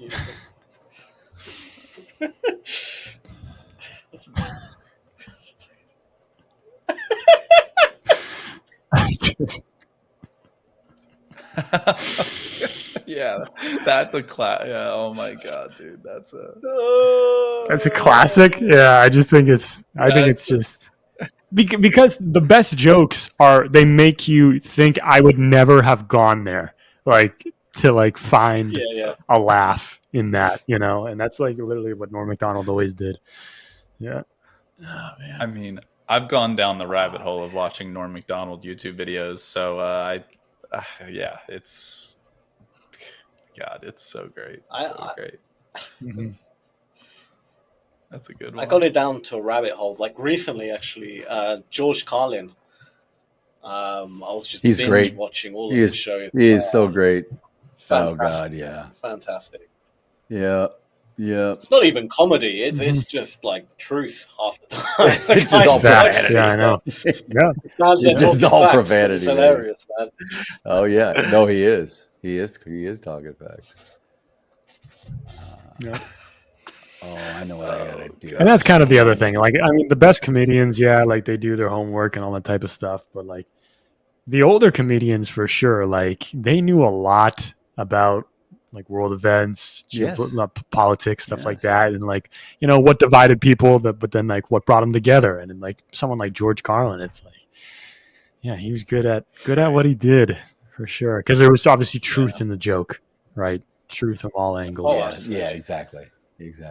So you learned how to laugh at yourself, no matter what side you took on some sort of political issue. You got it. You gotta laugh at yourself, man. You gotta laugh at yourself. Yeah, That's it, man. Of course. You gotta be. If you can't laugh at yourself, it's like, dude, people are like too uptight. You must live a miserable life. No, Just offended by yeah. Well, that's how it is nowadays, right? Especially like over here in the U.S., the U.K. too. It's like all this offense. Everywhere. It's like, stop Everyone's taking yourself so overly sensitive. seriously. I Maybe know. if we all just didn't take ourselves so seriously, because like one day you're just gonna be freaking dead, and none of it's gonna matter. That's it. So like, what are we doing today? Exactly. I know. Exactly. I'm with you, man. Preach it. Yeah. Yeah. Preach. Yeah. Let's keep going. Now let's talk about all these people that are in our country that shouldn't be here. No, I'm kidding.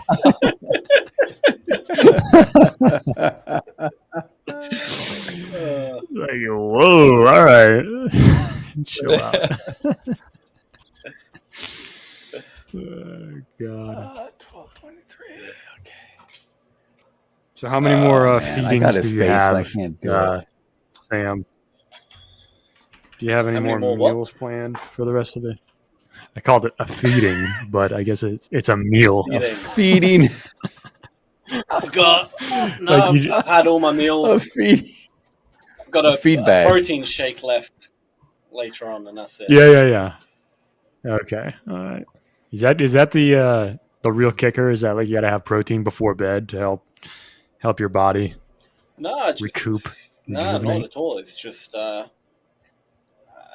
I need to get at least 200 grams of protein a day, and there's only so much chicken you can eat and eggs, so I just top it up with protein shakes. So I get the amount. Yeah, that's good. Who's the big protein supplier over there in the UK? We got GNC and Vitamin Shop over here. Opti Nutrition, they do Gold Standard. Gold Standard. Yeah, Optimum. Yeah. That's a big one. Yeah, Optimum. They're pretty big. No. Yeah, we have their stuff here too. You guys can look up the joke that I typed in the Zoom chat another time, and please, it's a good one. If you haven't, you'll see. I can't wait for you guys to watch the video. Google it now. He's told it. Oh, is it a video? Okay. Yeah, there's plenty of times where he's told the joke. No, I was gonna say, yeah, you can't play it on air, but no, it'll be in my headphones, so it'll be all right. Yeah.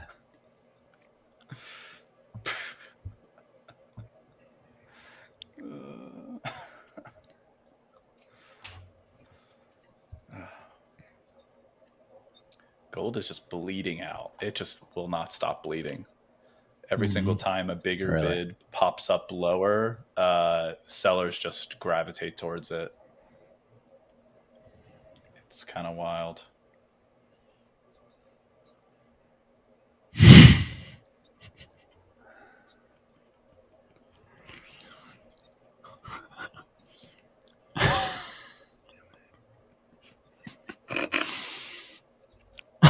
Just listen to it.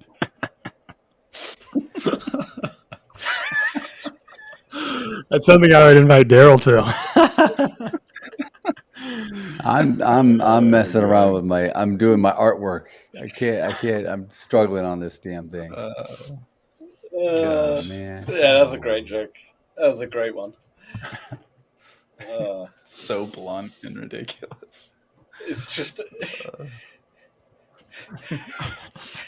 you just knew where it was going as well. Like, I just knew it was going in that direction.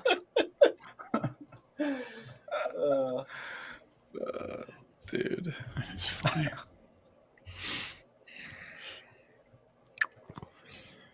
Yeah, gold, slow bleed. It's the same thing with silver. It's just like this downward channel all day. Just tough. To think I was short gold. Yeah. To think I was short gold at one point today at what was it, 37.97 or something at some point. It's just crazy to think. Gosh, man. The money you could have made, eh? Yeah, you know. Especially there's a lot of times. Days. Yeah. Go ahead. These larger trend days are just pretty wild. I mostly am a scalper, so I'm looking for a level to get out usually. And like I've been, relatively speaking, I've been trying to do something like that Daryl does really well, which is like, moving your stop, but still trying to give it as much room as possible to catch a little bit. Not today. I haven't been doing it well. But yeah, in this situation, like the thing with gold is like, especially with the volatility, you can drop $8 per ounce and then you can pop back up $12 an ounce before you then drop $16 an ounce. It's like, it's just the volatility is so wild now, and it's kind of difficult to risk manage it and trail relatively well, or just to leave your stop where it originally was so that you have as much downside exposure as possible. But what are you going to say, Tony? Mm-hmm. Yeah. No, I was kind of going to say just like I've wanted to like take a step back and like try to be more on the higher time frames because of like trend days kind of like this, right? It's like, okay, like I got this strategy. If I just set like a wide enough stop loss, but it's like, see, if my stop loss got hit on like one of these types of days, like I'd be in the hole like, $2,000, and then I'd probably feel like I had to like, scalp or do like some sort of like smaller time frame trades to try to dig myself out of it. But yeah, I don't know. Everybody's got their own thing. Maybe if I ever find that I can't spend enough time at the desk, then I'd adopt some sort of strategy like that. But at least for right now, it's working okay. Oh, for the love of God. Yeah. There's no chance I would still be in a short. If I was in a short in gold at like 10 a.m., there's no chance I'd still be in it at 3:30 p.m. There's just no chance, like with how I trade. But yeah, it's just absolutely no chance.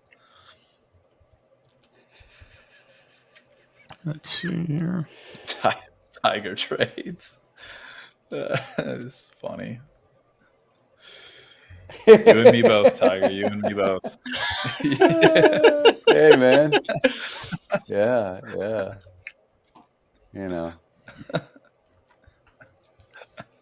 Oh, man. You and me both, my friend. Oh, yeah. You guys, I got it. I got it. Let me save this puppy. What have you got? Oh, this is beautiful.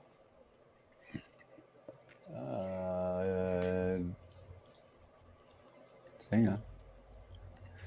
Just hang on. Close that. Let me make sure I've got it here. Oh, yeah. Beautiful. For the love of God, this is beautiful. Okay, so how do I add it? It'll have to be another tab. That's okay. It could be another tab. Back streets back. All right. The bottom is in gold. Oh yeah, you think? Maybe. Bye. Yeah. All right, Kramer. Bye. Let's see. Can I blow this up even bigger? How do I blow this up even bigger? Oh, yes. Are you editing a photo for Troy or something?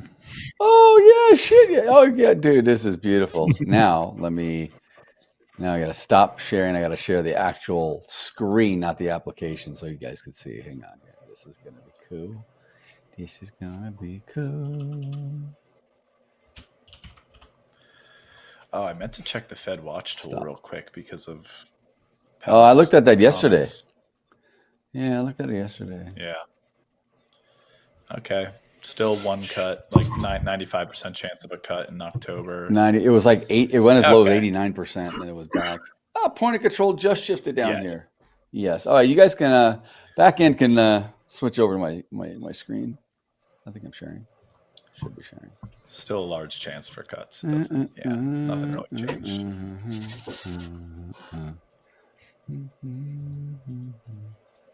Where's my chat? Put my chat up.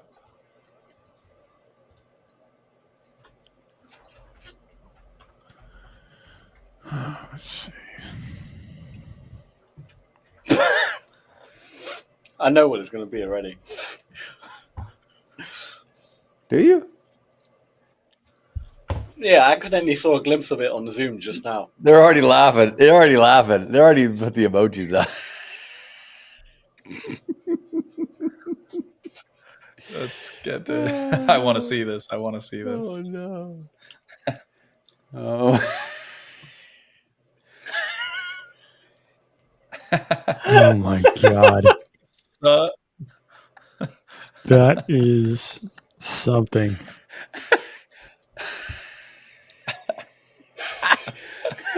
Unbelievable. Oh, dude. You know, hang on. I gotta do more edits. So I'm gonna be back. I'm gonna stop sharing that one. It's so good. We can go to someone else's. Oh my god. All right. I regret giving you that idea to put his head on that body. Yeah, we can share mine. It's fine. Oh my god. Doesn't matter. Yeah, just for a second. Yeah, okay. Yeah. All right, cool. No, dude. It's gonna be even better. This is gonna be even better. Holy hell. Oh my god. All right. Let's see. Back streets back. All right. Here we go. Where's my other one? Gold breakout city. Oh, yes. Mm-hmm. Put it in the cash account. Oh my god. Oh my god. This is it.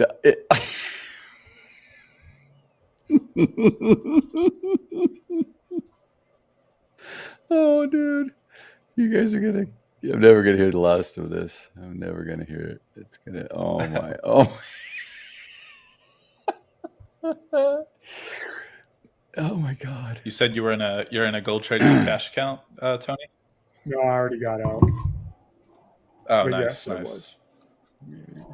Cool. I actually don't really trade gold that much. I hear Tony going overhead. What's that? You're in a helicopter going overhead. You're flying over to Venezuela. Yeah. Oh god. I think we can still do this one. Yeah, hopefully here. I can do this. Hopefully I can do this faster now that I. Oh yeah.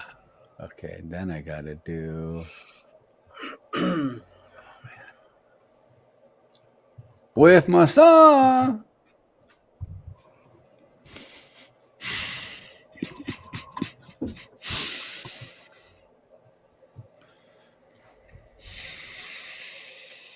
Go gold. Go gold.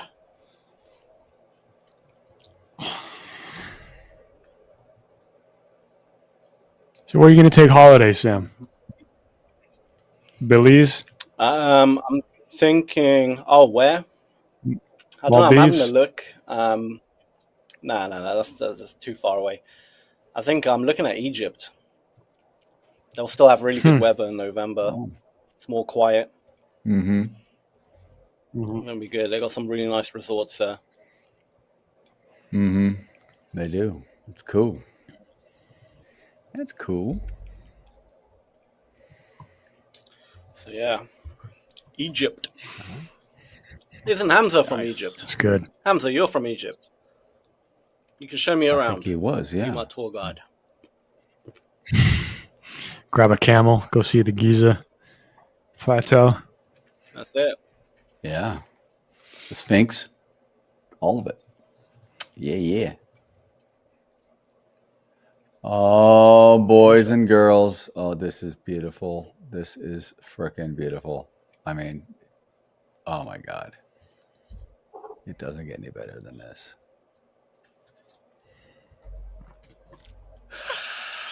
Come on, gold. Let's go. You in a long, Paul? Yeah, I got long a couple contracts about couple minis? 20 minutes ago. 3. Yeah, I got in a couple minis. Yeah, so targeted Yes, 37. I'm gonna do an 39. MOC probably. Yeah, I'm gonna do an Biggest trade of the day.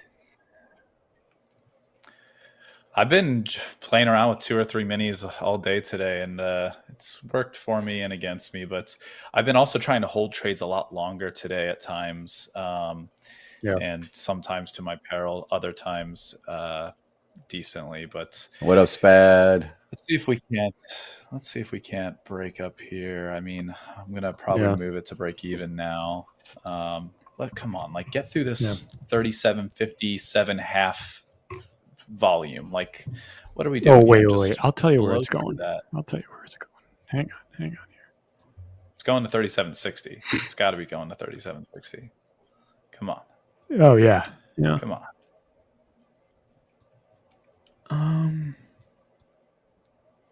Actually, I think it'll go to 58.5. I got stopped Yeah, out 58. right there for break even. Oh, you're kidding. Hang on. Nah, I got back in.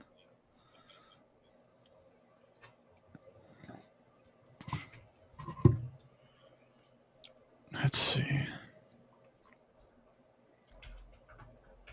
Now here.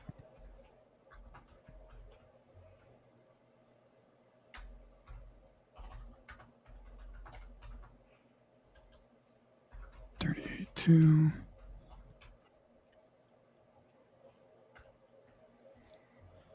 Yeah, I think it'll go to 58.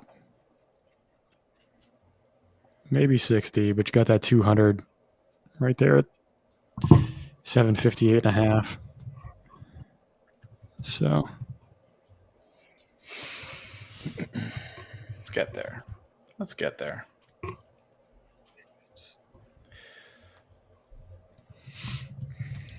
Little end of day rally to help bring it back to some sort of bullish nature for the last 20 minutes of the day. Come on. yeah, that's crazy. I mean, we're past a 230 close, right, for precious metals, and the volume seems pretty robust still in the market. Right. You son of a gun. You son of a gun. This guy. Yeah. This guy. And sup? Heck yeah. Heck yeah. With my son. Let's have a look. Oh my god. And it's not even Paul. it's not even like it's not even the picture of my head with like my normal neck. It's the one with the not You're on my Sam body. or something. Oh, that's the cropped version? Oh my god. Yes. they're both the cropped ones. Ooh, gold is going. Go. You got like no neck. Gold is going up.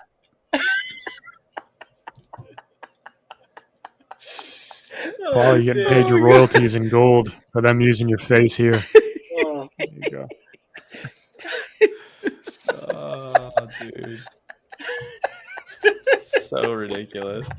So ridiculous. I'm trying to pay attention. I'm $600 in the money here on this trade. I'm trying to pay attention. I got a crop. Oh, we're done. We're done. My... We're done. That was hilarious. That was hilarious, dude. That was so funny. Oh my god. I don't even know whose body that was. I don't know either. I have the original ones I screenshot, so I could go back. Hell yes, Paul. Digging yourself out of the hole. Made back half. That was a great bull flag. So. There you go. Yeah. All right, so awesome. now I got all that saved. Top trade. I can clean this up now. Good job, Paul. Clean this up. Clean everything. Back, straights, back. All right. Actually, what is it? 28? Yeah, All right, pull 28. back a little bit, then we'll get long again. Try to ride it up to 770, 765. Oh, dude, that would be pretty wild, honestly. 37.66. There's a nice, there's a really nice offer at 37.67 actually. So it could happen, man. I mean, I wouldn't count it out. All right, well, MOC, what do we think?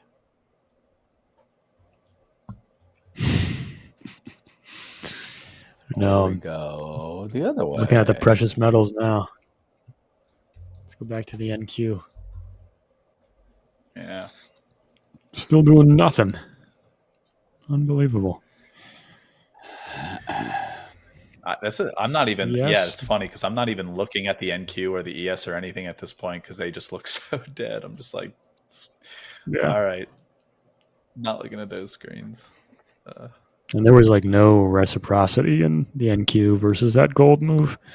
So, I don't know. ES, what do you think? Tony, Bounce up to 6,700? What's up? Maybe. It may go further. It may go to where point of control was up at 67.12 if we really get a rip. I'm going to play the MOC and I'm going to wait for the initial reaction, and I'm going to get in either long or short. And wait, are you going to fade the initial reaction? Like, or are you going to follow it? No, I may get in ahead of time. I may get long. I think it wants to go long, but I'm going to wait because if it comes back on me, I don't want to get in and then have it pick me out. So I'll just kind of see what it does, and I'll jump in with like 10.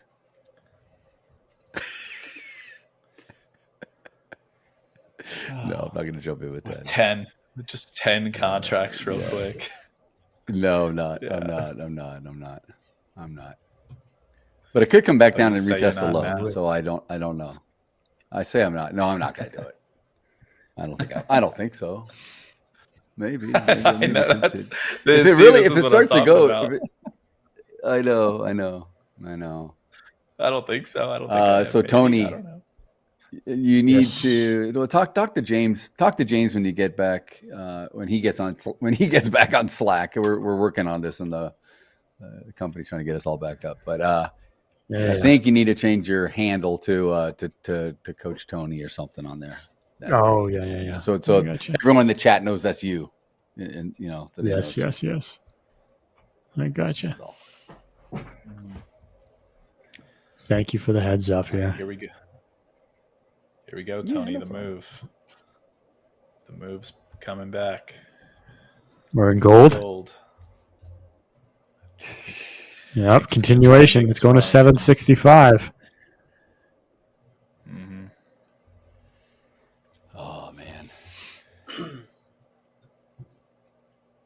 You think? Yeah, I don't know.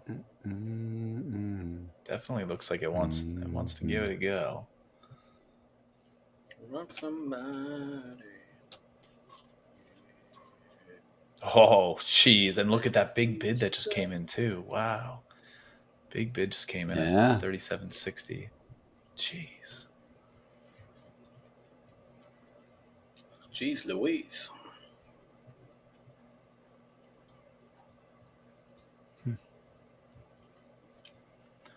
Markov. Draw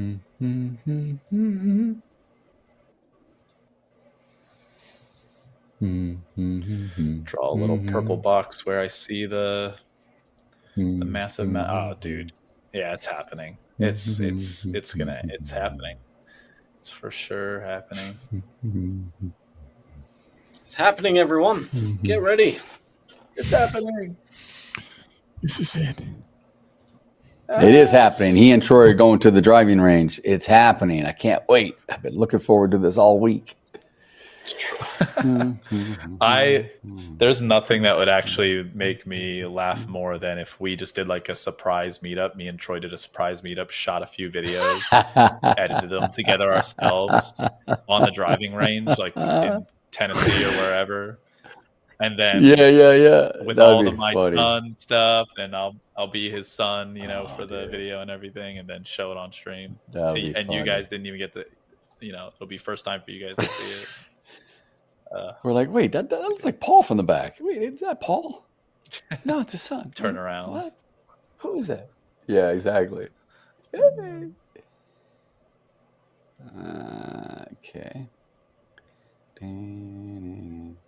All right.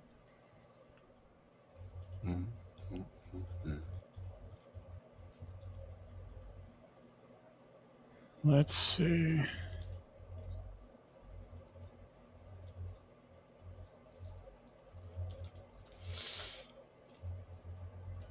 What's silver up to right now, too? Is it doing the same thing, or is it chilling out? No, it's doing the same thing. Yeah.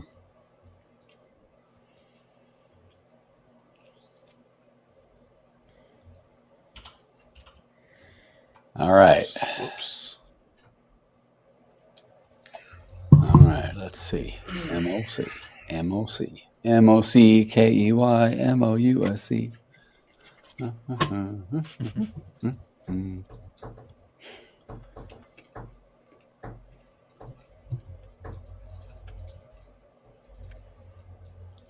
Tony, you riding this all the way up in your cash account? No, I got out. I made $1,000 and I got out. So nice. I was just looking for an initial push, and again, like I didn't really look at it, initially, but no, I didn't think it would break out this much, especially after 2:30 cash close essentially for the precious metals.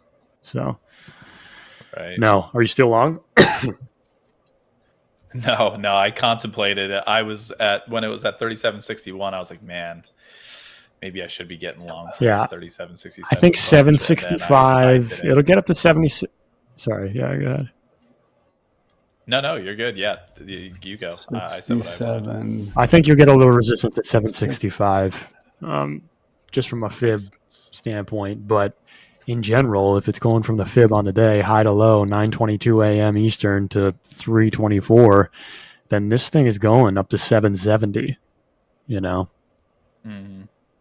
MAs are crossing. I mean, maybe you get a little bit of a pullback down to 760, but this thing's going to 770 if we continue. I mean, and like you said, all right, Daryl, look at your time. The volume is insane. I'm already in 5. Let's switch to Daryl's screen. Let's have a look at this. I want to see if he does. If he full ports it. I'm not gonna full port. I'm not gonna. Oh yeah. He says that now. Yeah, I'm S&P to 6,700. There we Let's go. go. Let's go. There we go. Yeah, we got 10 on. Don't you wish you full ported it? No, I got 10 on. Okay. Put a limit sell of 5 at 6,700. Nah, I'll just trail. Yeah. I don't want to put 5 at 5. I don't want to get off. 66. You see below the dome, there's a button below Join Ask. Click reverse position. Do it now. Yeah. I'm joking. Please. I do it all the time. I use the reverse button actually. Let's see. What's the MOC? What's the number? Wow, 1.6 bill to the buy side. All heavy buy. Woo, Mag 7 almost a bill. 1.3 bill in the Nasdaq. Almost 700 million to the Dow. All right. Mm-hmm. All right. Let's see.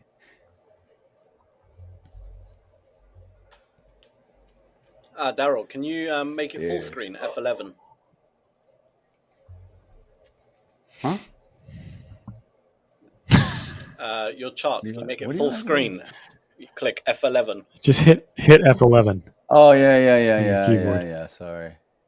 I'll just do that. Sorry. No worries. That's because I was doing the other tab stuff. All right, here we go. Let's roll. Thanks, Sam, for the heads up. That's all right. That was the back end actually made us aware of it. Oh, yeah, I see it. They said it. Yeah, I see it. Good job, guys. Way to go. Production team all on top of it today. Is that AJ today? It's all AJ Daryl running today. the show?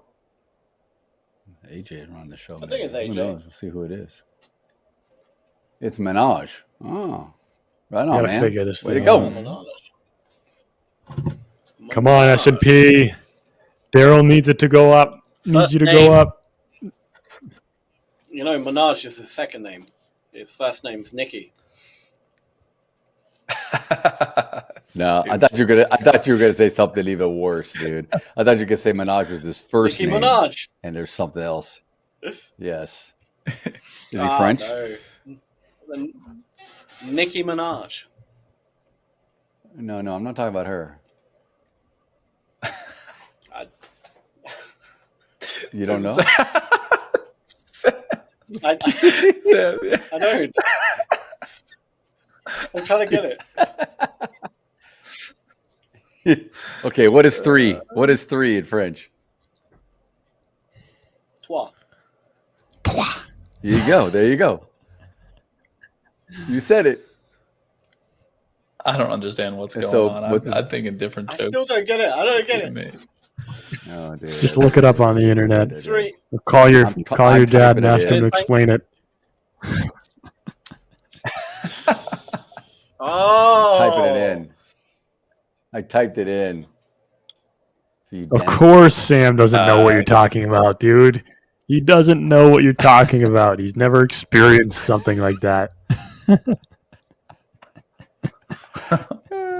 think I understand it. I think. He has, just with all men. In the sauna. Oh my god. Hey, can you rub my back? Can you scratch my back? I'll scratch yours. Filthy-minded people. I got it. The thing is, I think that's more of an American saying. Like, it will make more sense for Americans.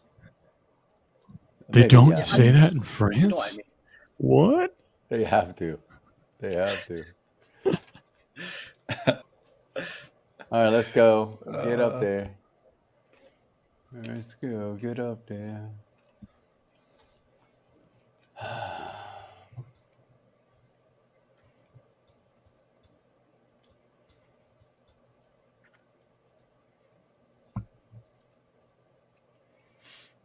I gotta stay out of the danger zone. It may come back on me first before it goes up. Tony, are you ready to go swimming or? I got my Daryl calf on because we need the ES to go higher. He's practicing. This is my show of solitude. He's practicing. He's protected. Yeah, it's raining out here, so I need protection. I'll be back in a few minutes. Adios. Okay. All right. Amigos. He's got to go look up that thing that we were talking about. He's got to go call his buddies. Hey, what are you guys doing later? Yeah, okay. God. That is funny. Gold's I got to up a fix little this bit thing right now. Cut the Fix ears what? out. Your mic? Fix my cap. No, the his Daryl cap. cap. Oh. What is that? What is that though? Is that like? Is it a ball? Is it like a thing that you to make yourself look bald? Is that what it is? Like a little costume? Yes. That's funny. Yes. That's funny. Cheapest version on Amazon. Terrible purchase. I can't believe you actually went out and got one. It's because I do it for you, Daryl. You know, I just wanted to Sam, make you laugh that one day. You know, Sam says that he's always talking about mustaches, and he's like in love with Tom Selleck and his Magna PI mustache. We should all put some stick on mustaches one day. Come on stream. Just a big old freaking like cop mustache, like Tom Selleck. Well, they got that. They got the Movember. They got the Movember coming up in November, right? Yeah, No shave November, right? Oh, I can grow one in 2 weeks, dude. It could be freaking full on. Yeah. Sheriff Troy will be jealous. Really? But shoot. Oh yeah, dude. I can grow. Yeah, I can grow. Dude, I can grow a full beard in like a month. Like, yeah. It's crazy. Dang. I'm white now. I look like Santa Claus. I look like Santa. So yeah. A little gray. And my wife will be telling me to shave it every day she sees Jack. Yeah, shave that crap. Yeah. No, that's the thing. I mean, that's the thing amongst young guys, right? It's like the guys that grow it, like mine comes in, like, and it's ridiculous. Yeah. Like when I was working on the institutional desk, shaving almost every other day, right? Yeah. And of course, catching so much flack for having stubble. Like, you're going to see clients today? Are you going out after the bell? Like, you're going to go out looking like a, right. Yes. Right. SCHMUCK or whatever, And I'm like, come on, man. Yeah. And then, right, like, Here I always we have to go. shave it. So then the people that can't grow it are like, oh, I wish I had a full beard. That's the thing. It's like, that's the okay, thing. dude. And then like all the young guys, like Yeah. they're all patchy and bad. I'm like, dude, you're trying too hard. Like, just wait. Just wait till it grows in, or just don't do it. And, Right.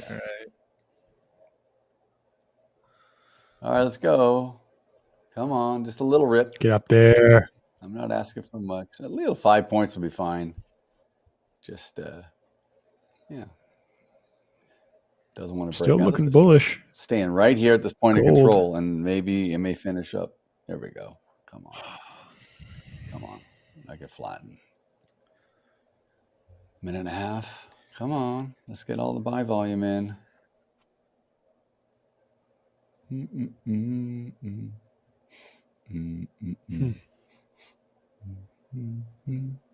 Come on. Yeah, I'm wondering if I want to get At long least gold again to see if we can 67.02. go through.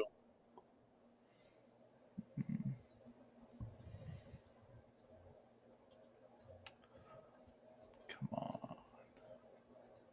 All that Jeepers. volume on the offer that I was talking about at 37.67 on gold, though, disappeared about 8 minutes ago. There we go. And then a bunch There of we bids go. are popping up now. A bunch of algo bids, it looks like, of some sort. So I think it should continue. Push. As long as the 761 level holds. Really, you got to break below 762 in gold. There we then, go. There we go.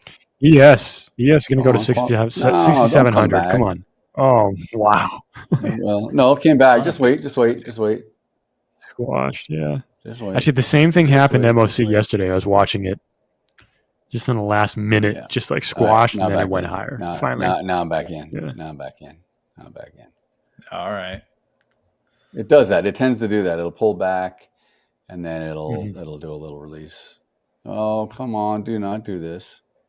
There you go. Get up there. Hold it up. It's holding up. There it goes. There you it go. goes. 8 more contracts. Just kidding. I only have 2 contracts on. I better put more on. I know. I didn't push the 5. I was pushing singles. I kept thinking I was on the 5. That's why I hit 2. And I'm like, oh, I only have 2 contracts on. Yeah. All right. Let's I'll just stay at 98. Can you get to 98? Come on, it's 3 points from here. Let's go. Yeah, Right hopefully. now. I don't think so. I mean, the we're at the bell. The energy's kind of taken out of it. I'm out. Screw it. I don't want to deal with it. Watch, now it's going to go. Now just rockets through 6,700 immediately. Oh my gosh. The book is so black. What's coming? Is there anything coming out? Daily speaking in 10 minutes. Mary Daly's going to speak. Maybe she'll do something. Intel talks with Apple early. Intel's asking Apple to invest with them. Man, looking like I should have bought Intel when it was down to like $2 and something a share. Yeah. Right. Dude, it's up to $31. I mean, come on, ES. It should rip. Come on. Yeah. Gold might join it, I think. It might actually join it here, like you were saying, Tony. It looks, looks like it's really. I'll take the cake with you. I'll take the bait. Let's just do it.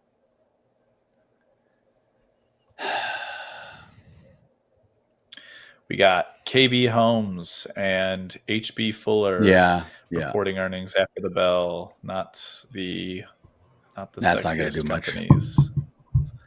Not going to do much. No. Now, if it was like 2002, 2003, 2004, KB Home would have been rock. I mean, those Lennar and Toll Brothers and everything was. I actually worked for KB. I think we have a guest trader. There's a guest trader on. Frickin' God. What in the hell?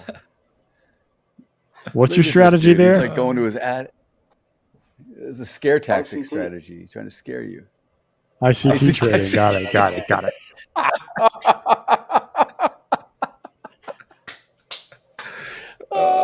Perfect. Dude, what in the hell is that? That thing's freaking creepy. I don't get what you mean. Mike Myers? Troll? What? Looks like, are you Gollum? What are you talking about? Looks like the Hunchback of Notre Dame. Yeah, like the funny thing is, he messed with his hair like he can feel it. Like he actually feel it on his forehead. It's not. What the? You look like one of those dudes in like Mad Max or something. One of those crazy dudes with the ponytails. What in the hell? Oh my God! Totally like a zombie. You sweating in there enough? Yeah, it's not nice wearing it.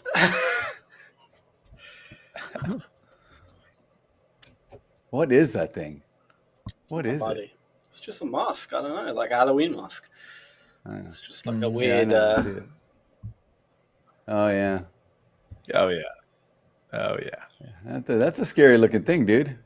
Oh, here we go. Yes, let's roll. All right. Roll out. What's his name from the Goonies? It's that oh, guy it is. from the That's right. It is that.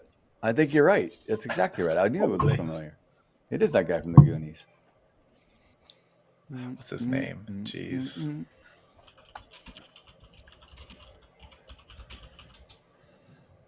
But I think you're right. It is that dude. It's Sloth. The Sloth. That's what it is. Push up. Push up. Push up. Push up. What's up? Push up. What's up? Push up. There you go. Look at this guy. Come on. Come on. I got back in for you. I got back in just for you. And you're going to make me break even. Bum, Come bada, on. bum, bum. Bada, bum, bum. All right. Back in the green. There it is. Nothing In the like green. getting back in the green. In the green. 5 minutes after close. I know. Of the cash session. Hey, it's still settlement for me. It's still this still counts for me. But oh, of course. No, dude, I'm saying like it's even crazier that you're able to do it at this time. well, see, the book gets thinner. The book gets thinner, so it does tend to like if it's going to go. Sometimes it'll kind of help me out. Mm-hmm. Easier to push Mary her down Daly, there. what are you going to say? Where is she? Where is she? Come on, Mary. You better say something nice. Oh, okay. Dun, dun, dun. Dun, dun, dun. I'll just stick with 5. I got 5 on it. Do-do-doom, do-doom-doom, do-doom-doom. Do-doom-doom. Boom. Yes. Do-doom-doom, do-doom-doom. He's back in. I got 5 on He's it. back in. I am back in. You got. You guys see it, 10 everything? on it. Going to I do, 705 now? 10 on it. I do. I'm like a 1-to-1 trade with 10 on. Maybe it's not even. Maybe it's like 0.8 to 1 negative. It's like the worst. It's like the worst ratio ever. Oh, Come on. Come on. Oh, what's it called here?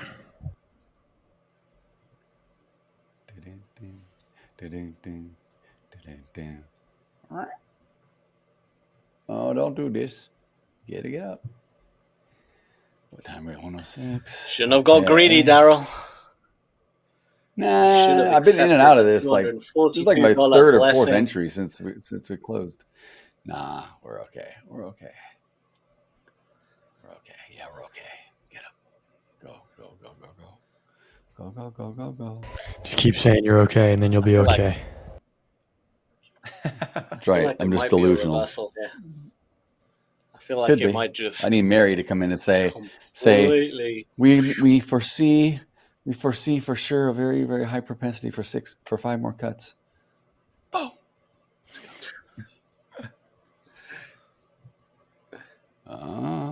Come down to low volume. That's okay. Come to low volume. Stay. Oh, it's gonna just wipe me out. Boom. I think. Turn around, Mary. Yeah. Come on, Mary. Start talking. Walk in. Good afternoon. Good evening. Good afternoon. Yeah. Good afternoon. No, Mary. There you go. Oof. Come on. Oof, I got close. You did. This is usually where it takes a little bit of liquidity and then it drops down. Yeah. It takes like a little bit and then. Why are you trying to jinx me? Oh, I'm the market Sammy. oracle, Daryl. Oh, Sammy, I'm 2 ticks away. I don't like this. One candle is just gonna boom. 2 ticks away. Any Put second. on the mask quick, Sam. Oh. Scare it up. Yeah, put on the mask and make it ugly. Scare the bejesus out of it. Let's go. Up we go. Up we go. Boom, boom, boom, boom, boom. It's only half of the candle. Is it gonna take out the whole candle? Oh yeah, let's go. It closed bullish. Let's go. Ooh. Might be all right. Let's you might survive it, Daryl. Let's go. I will survive. What happened to Robert? Robert says he forgot to remove a limit order before going to lunch. And I'm like, why am I down so much today? It's not bad, but just past my $500 that I wanted to be down on the day. You got lucky, Robert. Dang. It's on my $300,000 account, so it's not so bad, but trying to do well.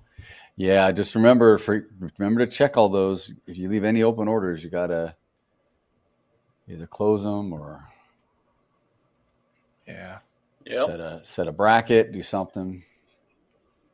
All right, let's go push. He's back. What is? Yeah, I'm back. Come on. Where's Mary? Mary, come on. Dodged the bullet there. Where is she at? She's talking at the She's at the University of Utah. Market was firing. Daryl went. Oh my god! Almost fell back. Come on. Man. Oh, bullets coming in. Daryl, you got to dodge it. There we go. Quick dodge. I don't think I'm going to move. I don't think I'm moving. There we go. I don't think I'm moving. The Matrix. Is that what he's doing? I'm not looking at him. I'm looking at the YouTube feed to see Mary Daly come in. Let's go, woman. Sit on the couch. Let's go. Get in here. Come on, let's go. Come on, Mary. Here's where the sellers come in. All right. He's at he's going to announce. Oh, it's what's his name? It's the religious guy from Utah. He's going to introduce her. David Eccles School of Business at the University of Utah. All right, come on, Mary, get in. Yeah, Tony, I think you're muted. Unbelievable. Yeah. Unbelievable. Yeah. I was like, wait, I missed all of the wisdom. For a while. Yeah. Well, the wisdom or just the random comments. Yeah. God. My bad. Come on, let's go. Finish the move. Where the heck? This guy's introducing her. Let's go, dude.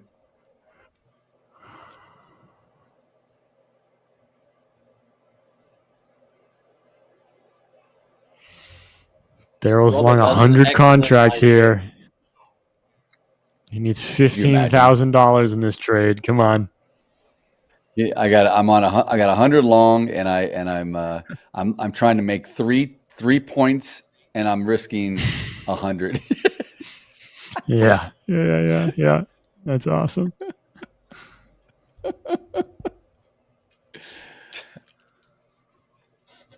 Robert says he's trying to test trading one NQ to see if he can do an NQ on a 100K or 150K account. So I'm pretending my drawdown is the same. That's an excellent idea. If you got a 300K account, treat it like a 150. Keep the risk really low. And the key is look at Tony's P&L. That's multiple accounts, right? That's the key to winning this game. All right. So you don't want to full port your account, get close to any kind of, drawdown limits, etc.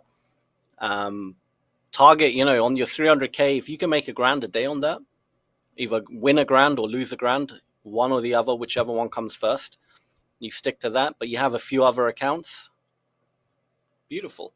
You can compound it up and build up your payouts. Come on. Make generational wealth like Tony has done today. Generational.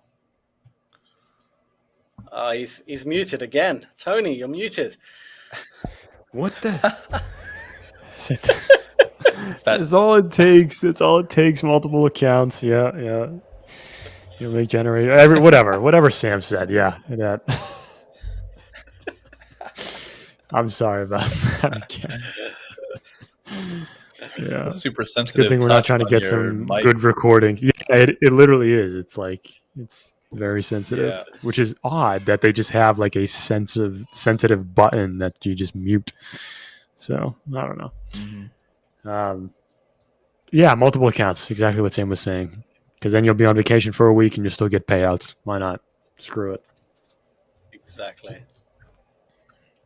You can trade by the beach. That's what Tony does on his off time. He goes to the beach with a laptop. Soon. He sits there trading. Yeah.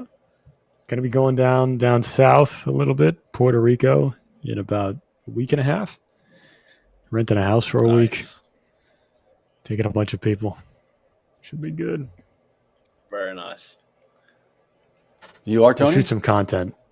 Yes, yeah. Yep. Cool. That's it. We want to see some instant. Vince is, you'll see some content. Jake. Oh yeah. For sure. Paul. Say hi to Jake Paul, his brother.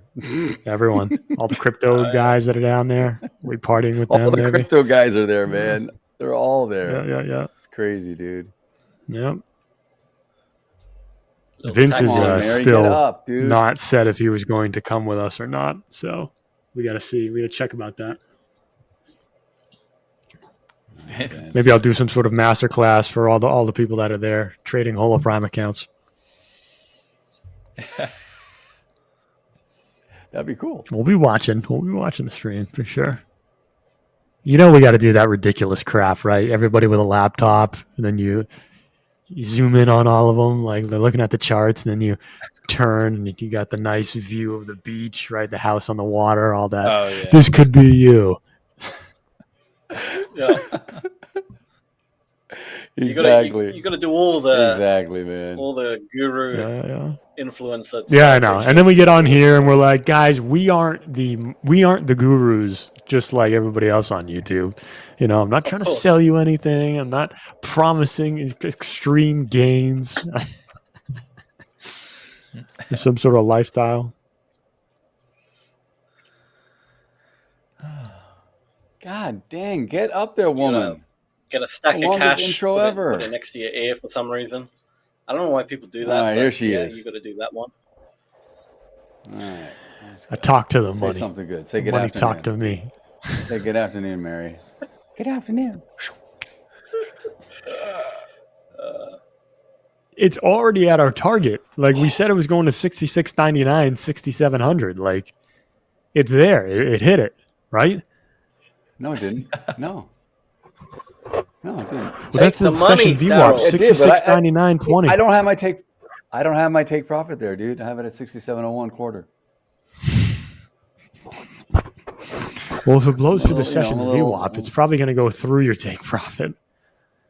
That's good. So set your take profit a little higher. Sell 5 contracts where your take profit is, and then maybe you'll get a little bit more, like 702. See if it gets up there. You know, I could. Come on, Mary, hurry up and speak up fast. She dropped out of high school at 15. She went and got a GED, got a PhD degree, economics degree, and now she's the president of the Reserve Bank of San Francisco. Pretty good story. It's not bad.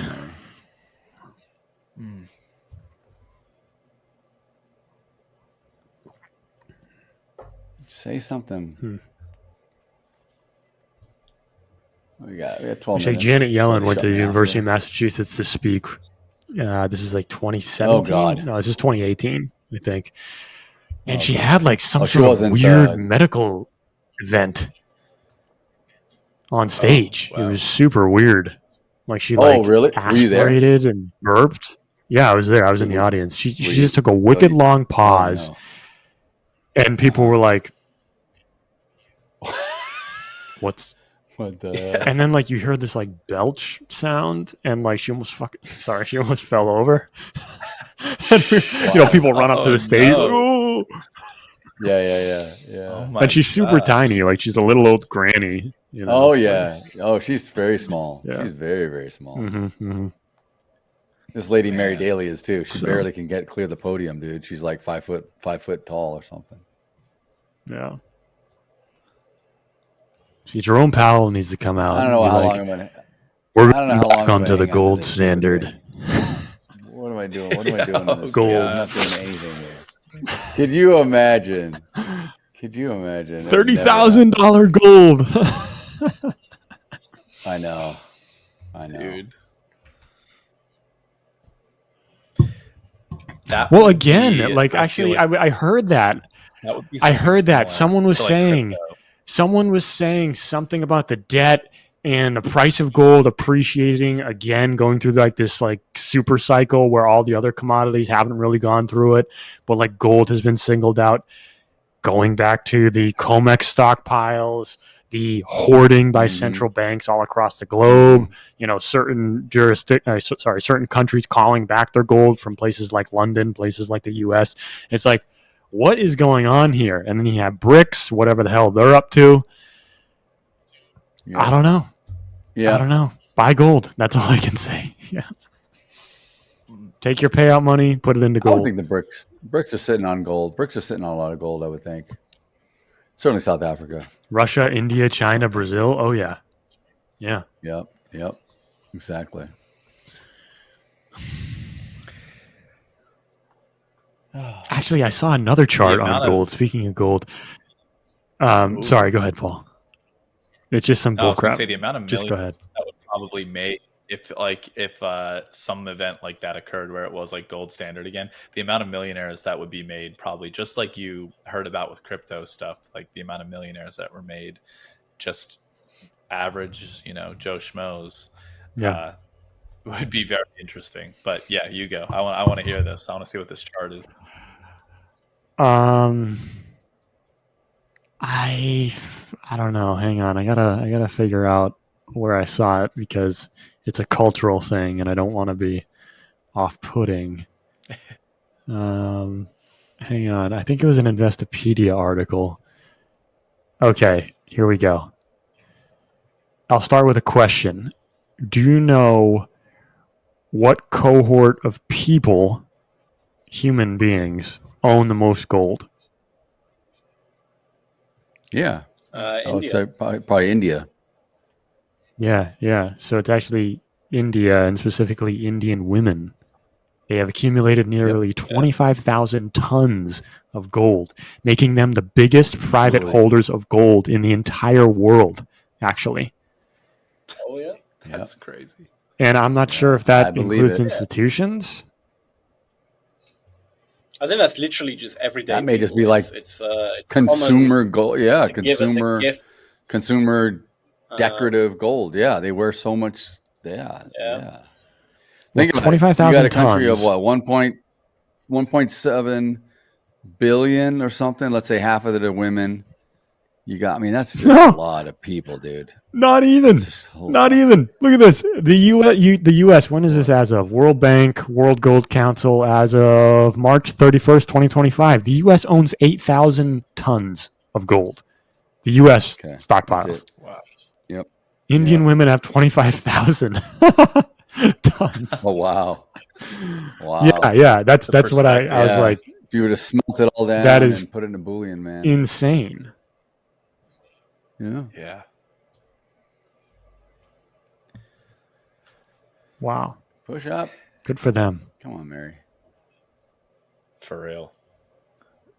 Talk about generational wealth. Oh my goodness. They're building that. And the total daily amount of at this metric point. tons that have been discovered in the total discovered gold in human history is 272,000 metric tons.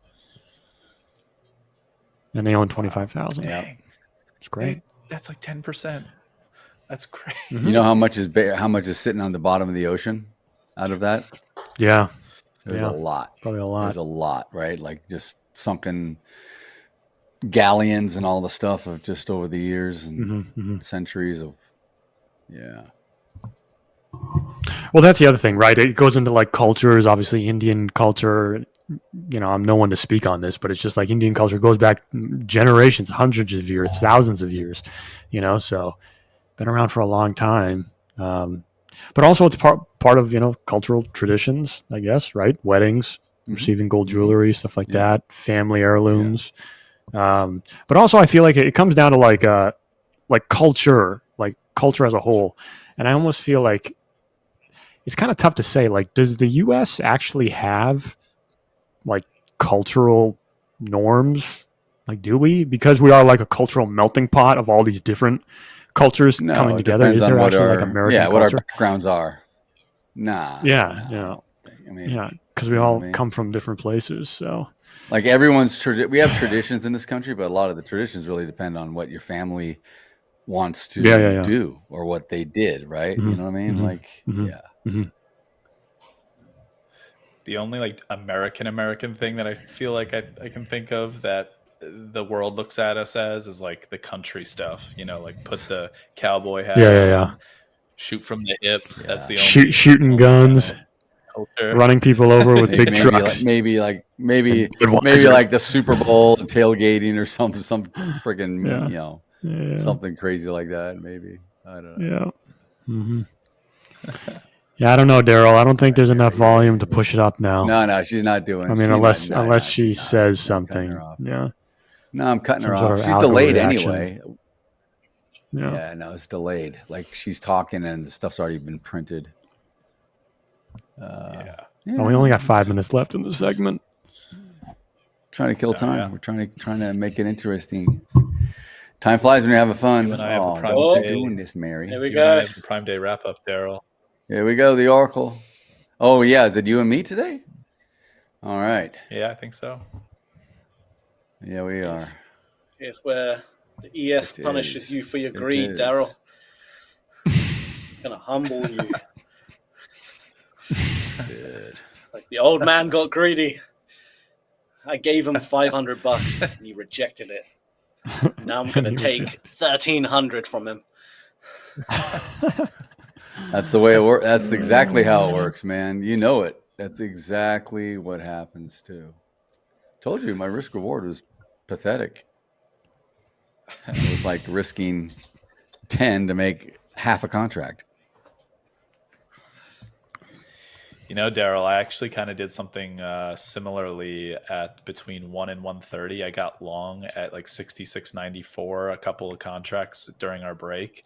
It got up to 6,700 like on the dot, and I was looking for a break above 6,700 into value area low of 67.05. So I was up like 550 or something like that, and then it just came crashing back down, and I ended up losing like $100 or something. And I was like, "Dang, dude!" Yeah. Right here, came to it, and then just went. Whoosh. Yeah. All right. Well, maybe we'll hold and see. It's going to flatten me out anyway automatically, so I'm not at risk of being liquidated, auto-liquidated. Yeah. Market's closed. There we go. Get up there a little. Just get up there. Just get me. Order rejected. Order rejected. Oh, can you imagine? Yeah. You must. Oh my God, they have it. They have so many different recordings on like IBKR. It's like order partially filled. It's like what?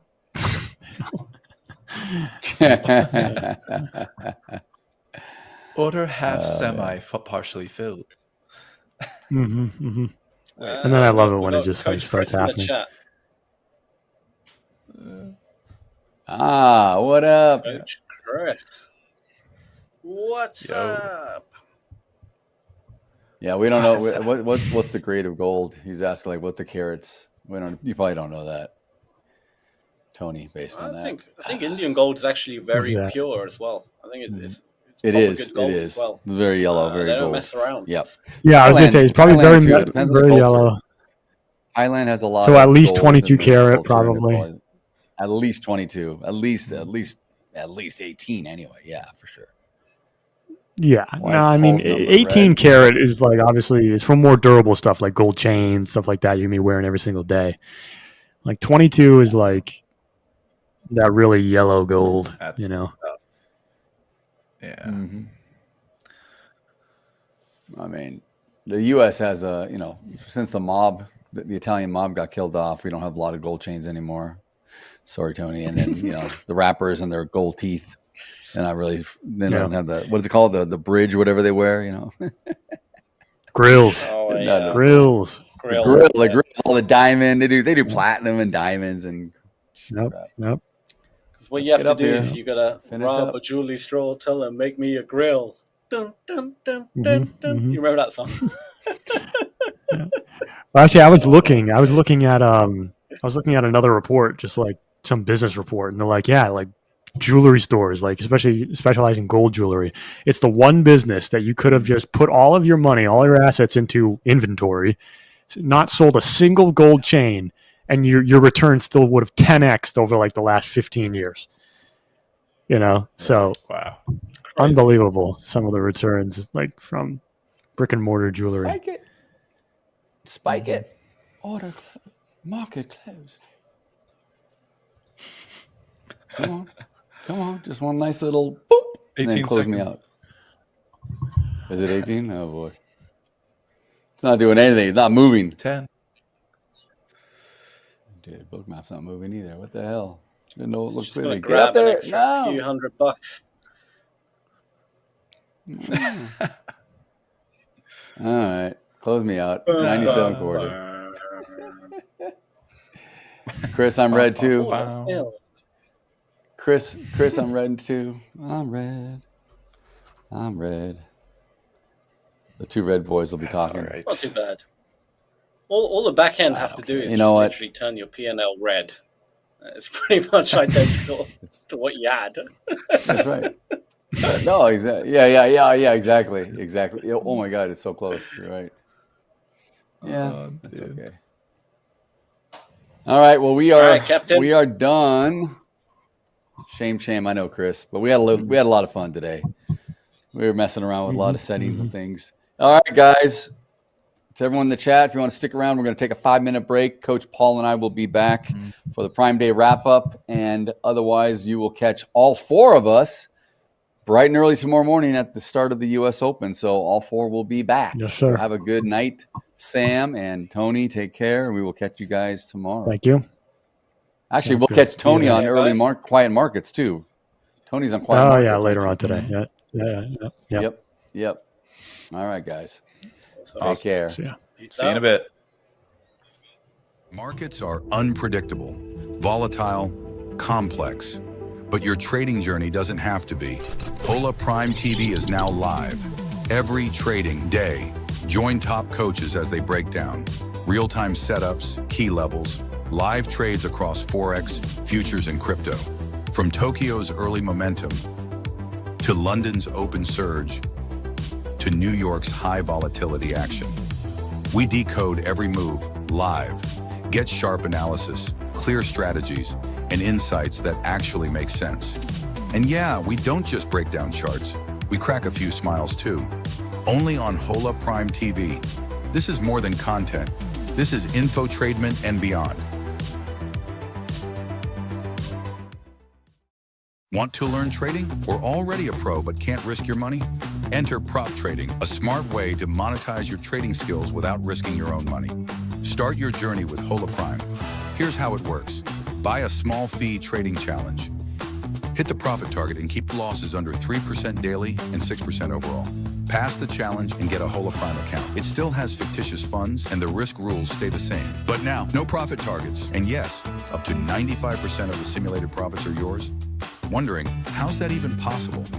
Well, we selectively copy trades from top performing traders in live markets. That's how we generate profits. Whether we copy yours or not, you still get your share. While most firms take days to pay, Hola Prime is the industry's first to do it in under 1 hour. Yes, every payout is processed in less than 60 minutes. It's a win-win. You bring the skill, you bring the trading setup and support, including one-on-one coaching. Take the trading challenge. Get rewarded. Hola Prime, trade with transparency. Ever heard of futures trading and thought, too complicated? You're not alone. Futures trading can feel like decoding a puzzle, but it's simple at its core. Take the one-step Prime challenge. Hit a 6% profit target. Stay within 3% max loss. Pass and get the Hola Prime account with profit splits. News trading? Allowed. Copy trading? Supported. Pro trading platforms? Ready to use. Trade instruments listed on CME, COMEX, NYMEX, and CBOT on all major platforms.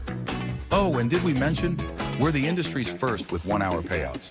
So you don't just learn fast, you get paid fast. Because futures trading shouldn't feel like a maze. It should feel like progress. Hola Prime Futures. Futures trading simplified.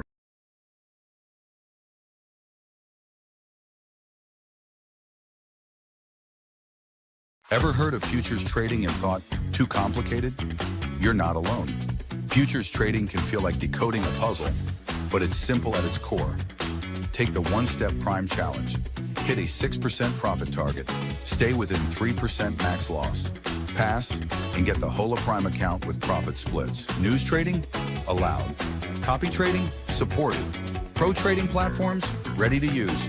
Trade instruments listed on CME, COMEX, NYMEX, and CBOT on all major platforms. Oh, and did we mention, we're the industry's first with 1 hour payouts. So you don't just learn fast, you get paid fast. Because futures trading shouldn't feel like a maze. It should feel like progress. Hola Prime Futures. Futures trading simplified. Markets are unpredictable.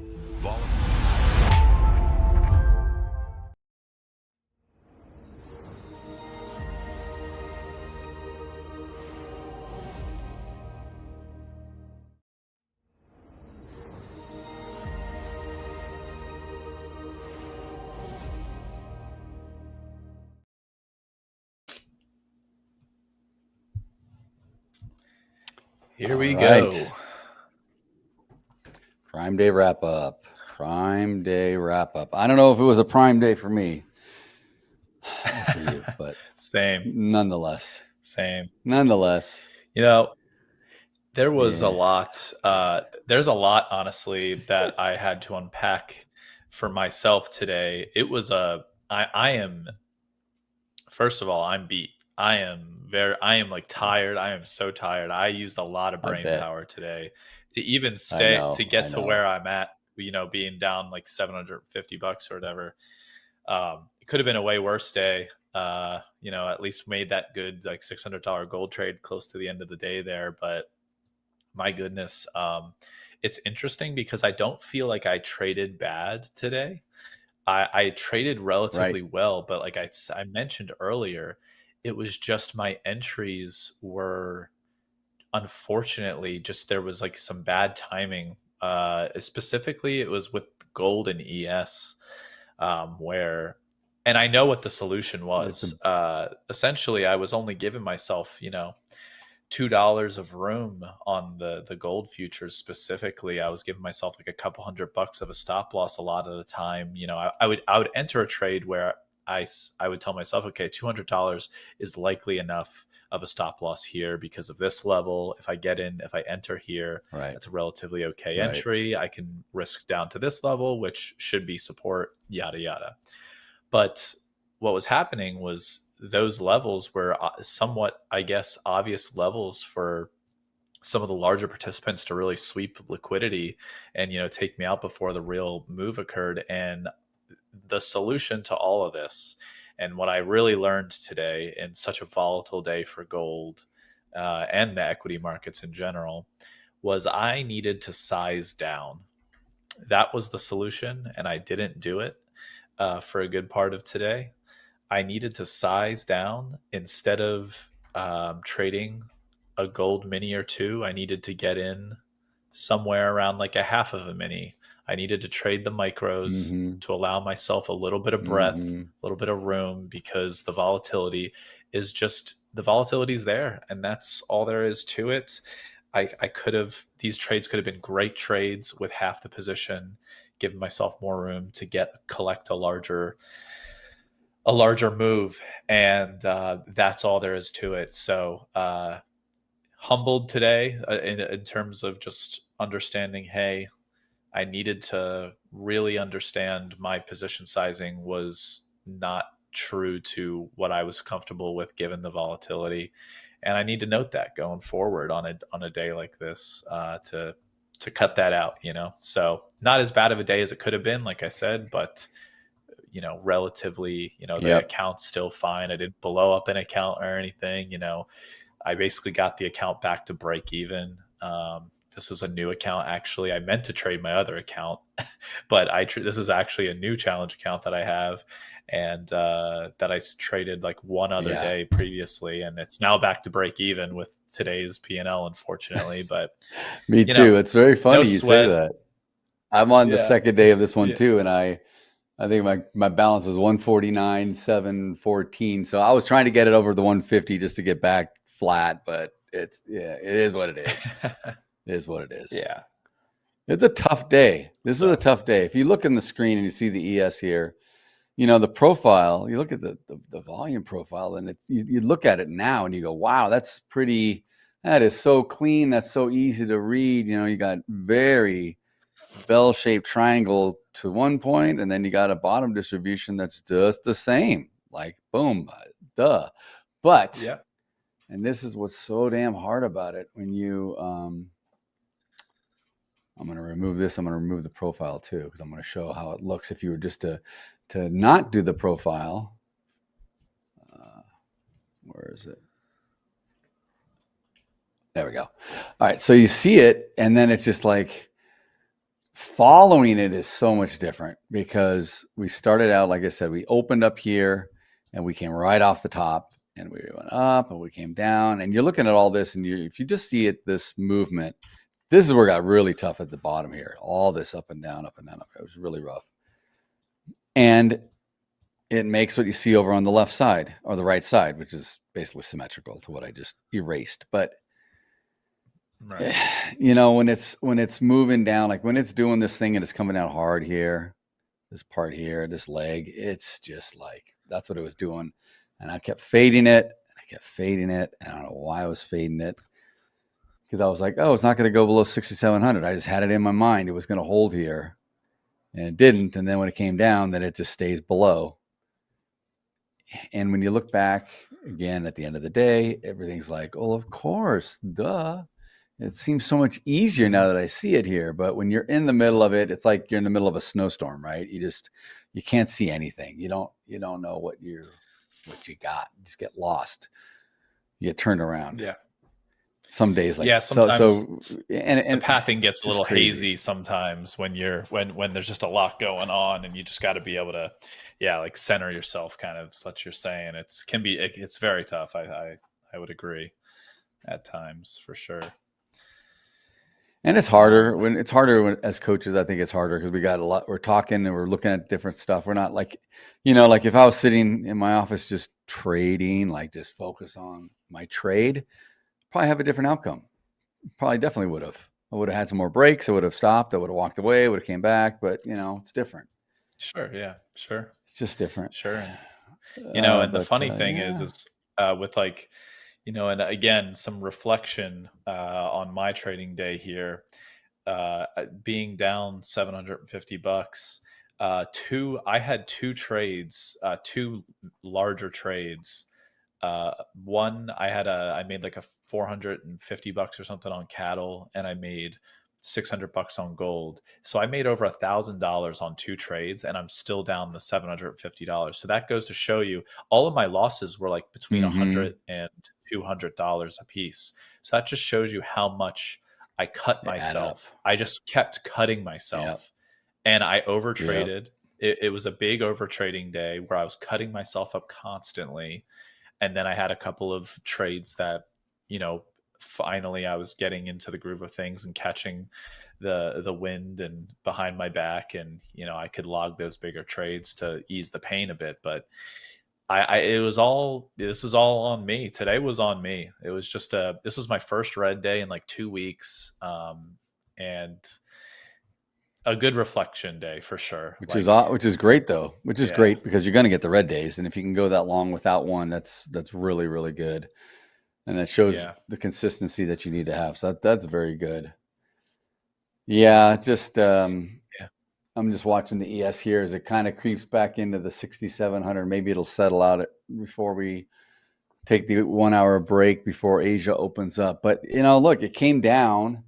It blew down through the 6,700 like we were talking about yesterday. It finally came through, but did its thing, and then it came back up. And it, so I don't know what we're going to do in the overnight, but why can't I? Oh, because I'm on the 1 minute. It doesn't let me do it. I don't want to switch. I'll go here. Easier to see. Yeah, man, we came down. We didn't get as low as what's today? Wednesday, Tuesday, Monday, last Thursday. We didn't get down as far, but yeah, I mean, it's a healthy retracement, and I'm not going to even decide or guesstimate where this is going to go. It could do anything. So we don't have a whole lot of news tomorrow. I think we have a little bit more, maybe a little more if I recall. Let's look. But aside from that, there's not. I mean, Friday we've got what do we have? Friday we have something. Friday we've got.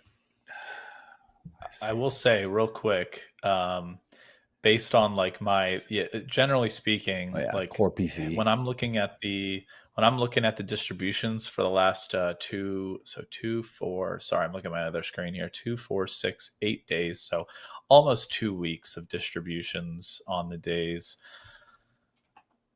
Yesterday was a trend day, right? So we started at the top and we trended downwards and we made a larger it was it's almost like a double distribution day yesterday, and then we had the larger distribution at the bottom of the trading day, and then today we opened up a little bit higher than at the bottom of that distribution, and then we traded downwards in almost another sort of double distribution day, and then we made a bigger distribution at the bottom, or the bottom half of today's trading session. So 2 kind of trendy days in a row.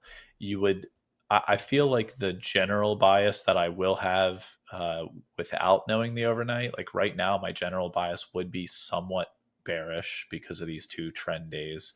And like when I'm looking at these distributions from the previous week, there was a lot of comfort between 66.78 in the ES and 66.50 in the ES.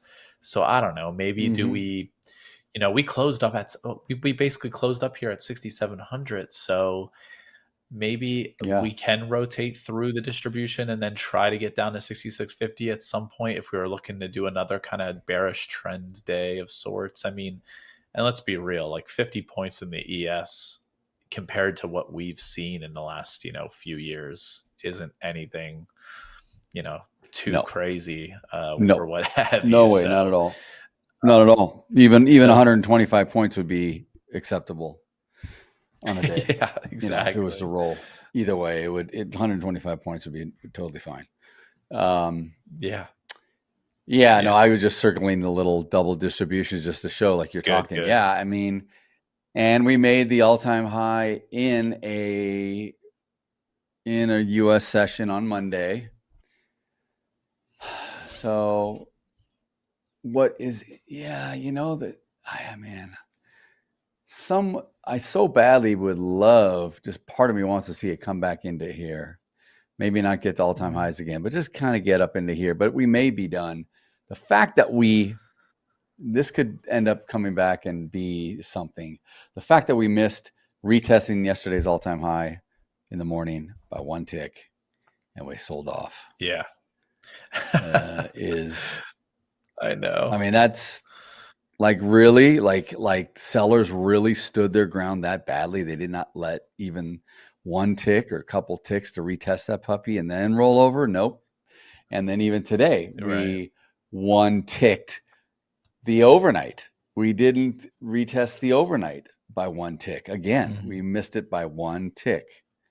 I'm not trying to read too much into it, but it just, maybe there's a little bit of softening going on here.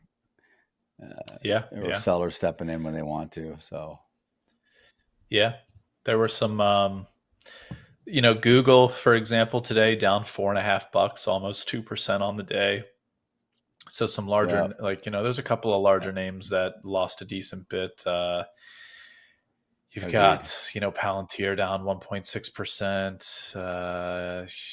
Nvidia didn't lose too much. Nvidia was only down $1.50, like 0.8%. But still, even after all of that AI that open AI investment hype from a few days ago, it's kind of calmed back down. I think it was up at like 183 at one point. Now we're back down to 176.67, right? So it's calmed down a bit. I think there. The AI thing is kind of, I mean, I think the AI, I don't want to say it's run its course, but it's just, it's the story. That's what's keeping this market going to the upside, is all that, AI growth and subscriptions and chip production for it and everything like that. Otherwise, I don't know. Yeah. In the S&P, the only green sectors were utilities, energy, materials, and somehow, this is kind of wild to me, but somehow consumer discretionary was up 0.7%. That's an odd one for me to grasp, to be quite honest. But I'm with you. That's an odd one. I would have expected something we like had industrials or something to be up, but whatever. Top dog, dude. Top dog. I was just looking at is in the chat. It's been a while. It has been a while. Top dog. It's been a long time. Yes, man. Welcome back. Glad to see you. Good to see. We're in the Prime Day wrap up. We're just discussing how the day went, which was good for some, not for others. Kind of, what I guess we could expect. Yeah. On a day like today. Do you trade top dog? If you did, how'd you do? Yeah, let us know for sure. Oh man, yeah, that's consumer. I just went when you were saying that. I was just looking at the earnings to see if there was any names that was part of that sector, right? That would do anything, but I didn't see anything. I mean, yeah. So kind of strange. I thought you were going to say like healthcare, hospitality, or something. Well, yeah, right. Yeah, I mean, the worst sectors today in the S&P were essentially, XLK was not as bad as you would think. It was only 0.62%, but the materials sector was down 1.22%, which was the worst. So it was real estate and materials that were really bad today, which I don't know. Job losses and tariff job losses. So if people lose their jobs, then they're gonna move out or move away or get behind on rent, and then just the materials on there. That's the first thing, right? The raw materials are typically the first stuff. If we're bringing manufacturing back here on our soil and stuff, they're gonna need a lot of that. So I don't know. I mean, okay, yeah. I don't know. I'm just saying that, but no, I mean, that's it could just relatively good random speculation, to be quite honest. I mean, it's a good some good points for sure. But it's Top Dog got a payout. Top Dog got a Hola Prime payout. Nice, brother. On the free account we gave. Look at that, everyone. Dude. See, you managed it. You took care of the free account. Oh man, that's awesome, dude. What were you trading, Top Dog? Were you trading? Was this a Forex account or a futures account? I can't remember. If you can just update us what you're trading, and that's cool, man. That is so cool. That is awesome. Always good to hear that. I mean, warms my heart. It warms my heart. Love to see it. Absolutely. Yeah, man. You can go into the Discord too and put it in the payouts channel, and you can gloat a little bit about your success. Forex, nice, very cool, very cool. Cool. Yeah, very cool. So, what else did we have? What do we have to talk about today? I mean, I guess you were looking at the calendar for Friday, and I started to look at the calendar. Let me finish that up. Let me just finish that. Tomorrow should be good. If anyone's trading the overnight, we got Germany consumer confidence this evening at 2 a.m. Eastern. And then into tomorrow for the U.S. session, we've got durable goods orders. Interesting.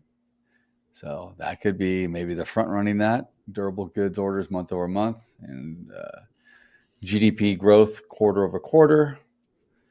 So we've got all that coming out before the opening bell at 8:30 Eastern. Initial jobless claims as well. Retail inventories minus autos.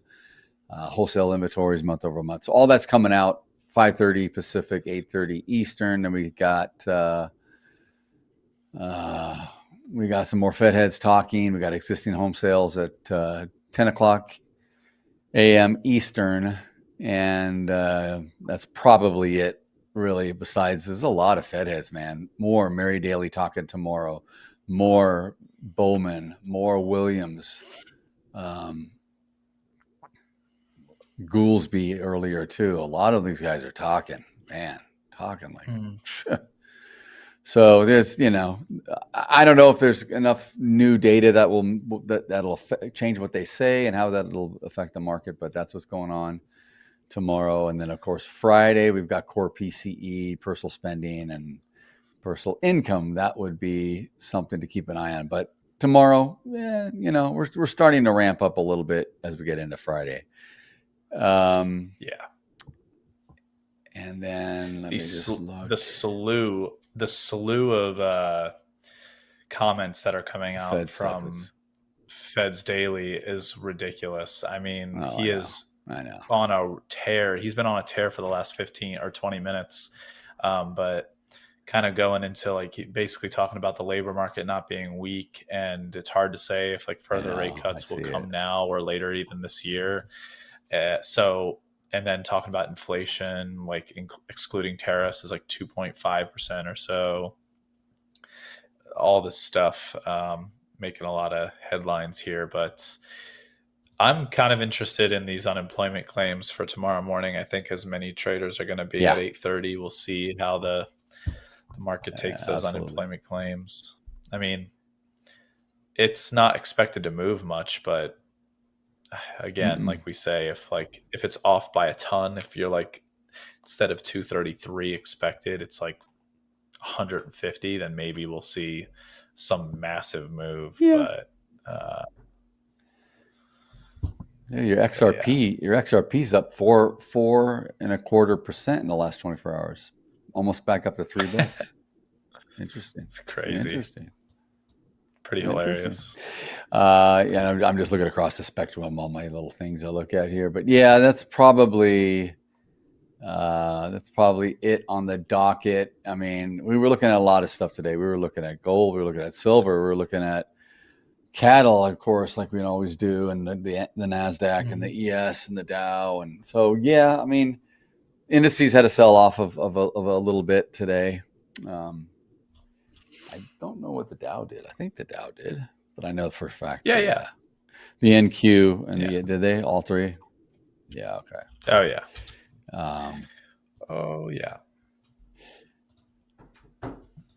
Yeah. The Dow dropped. I can do a percentage here. I got the tool for it. The Dow dropped about 0.35%, so not terrible. And the Dow actually yesterday versus all the indices, when we had the first big down day yesterday, it was the strongest of the three indices, and I wouldn't be surprised. It was crazy. Yeah. Seems like it was weaker than the ES though today when I just did a quick little gold calculation. Yeah.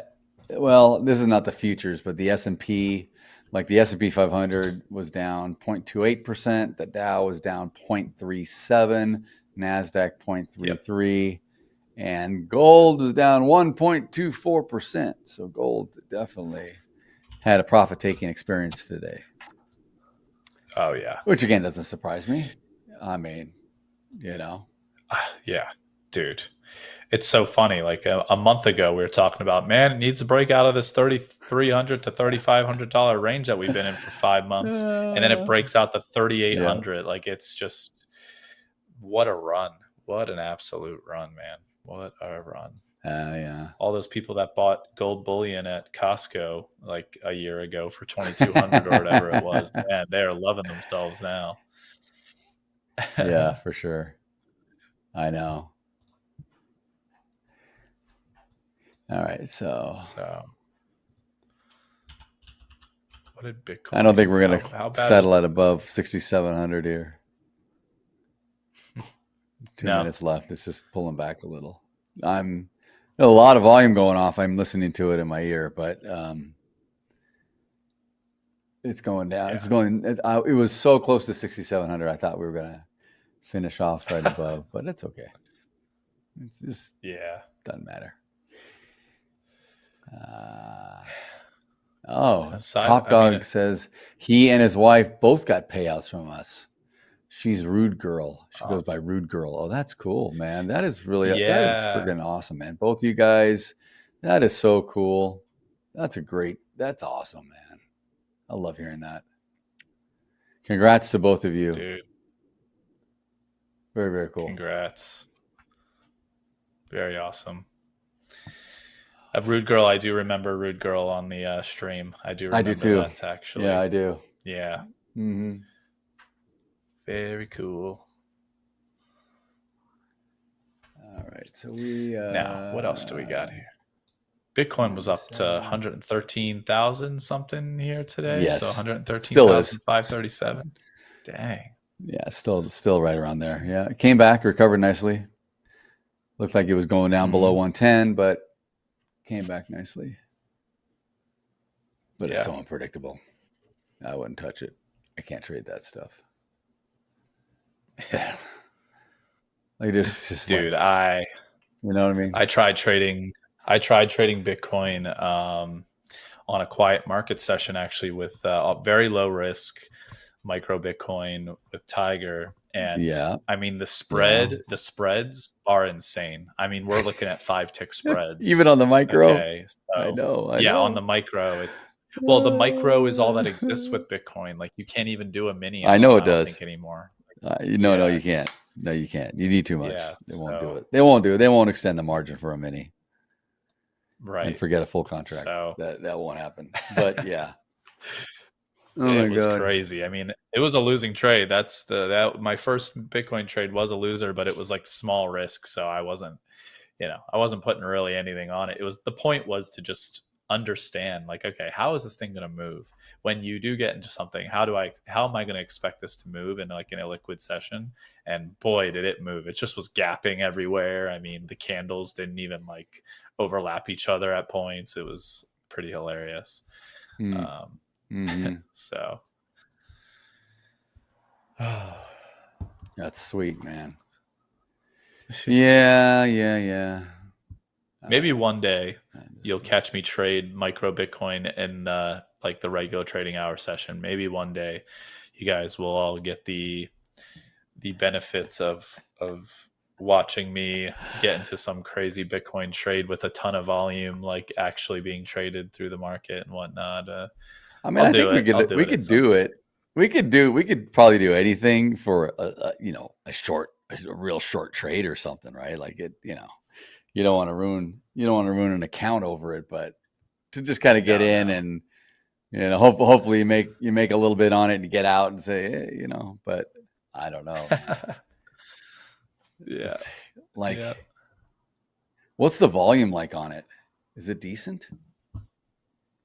Or is it just very like, is there a profile that you can kind of glean anything out of it? Or is it just so thin where it's just, there's nothing for a good chunk, and then all of a sudden you got a little developing node that sticks out, then you got nothing again, and then you got a little thing that sticks out.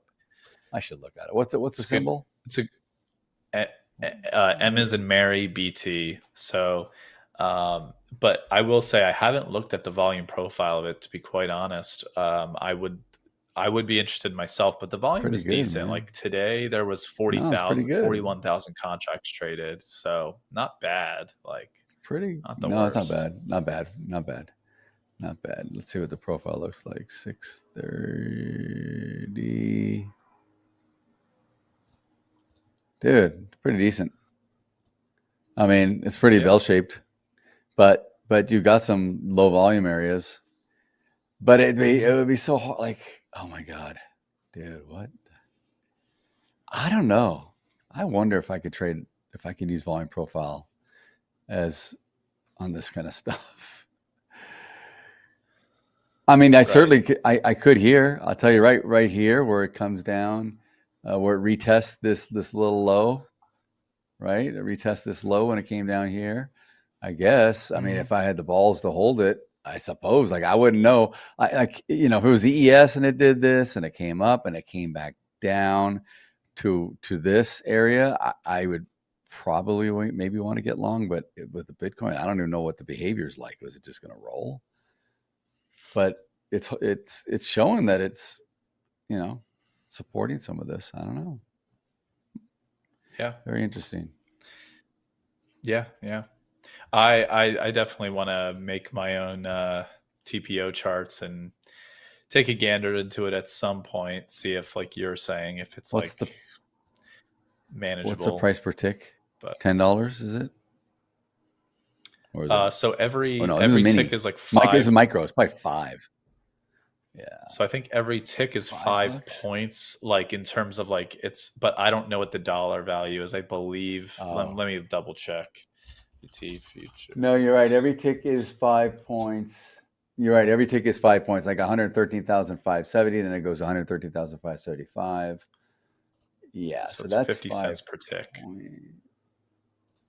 It's 50 cents per tick. Okay. So every 5 points is 50 cents. So like I was saying, the bid offer is like usually like 4 or 5 ticks wide. So you're looking at like $2.50 per, like $2.50 in per contract in terms of like spread risk, which isn't like anything crazy. It's nothing crazy. But if you're putting on obviously like 20 micros, then that's a whole different story. But yeah, it's an odd one. You might have to though to make any money on it, like. I don't know. Yeah.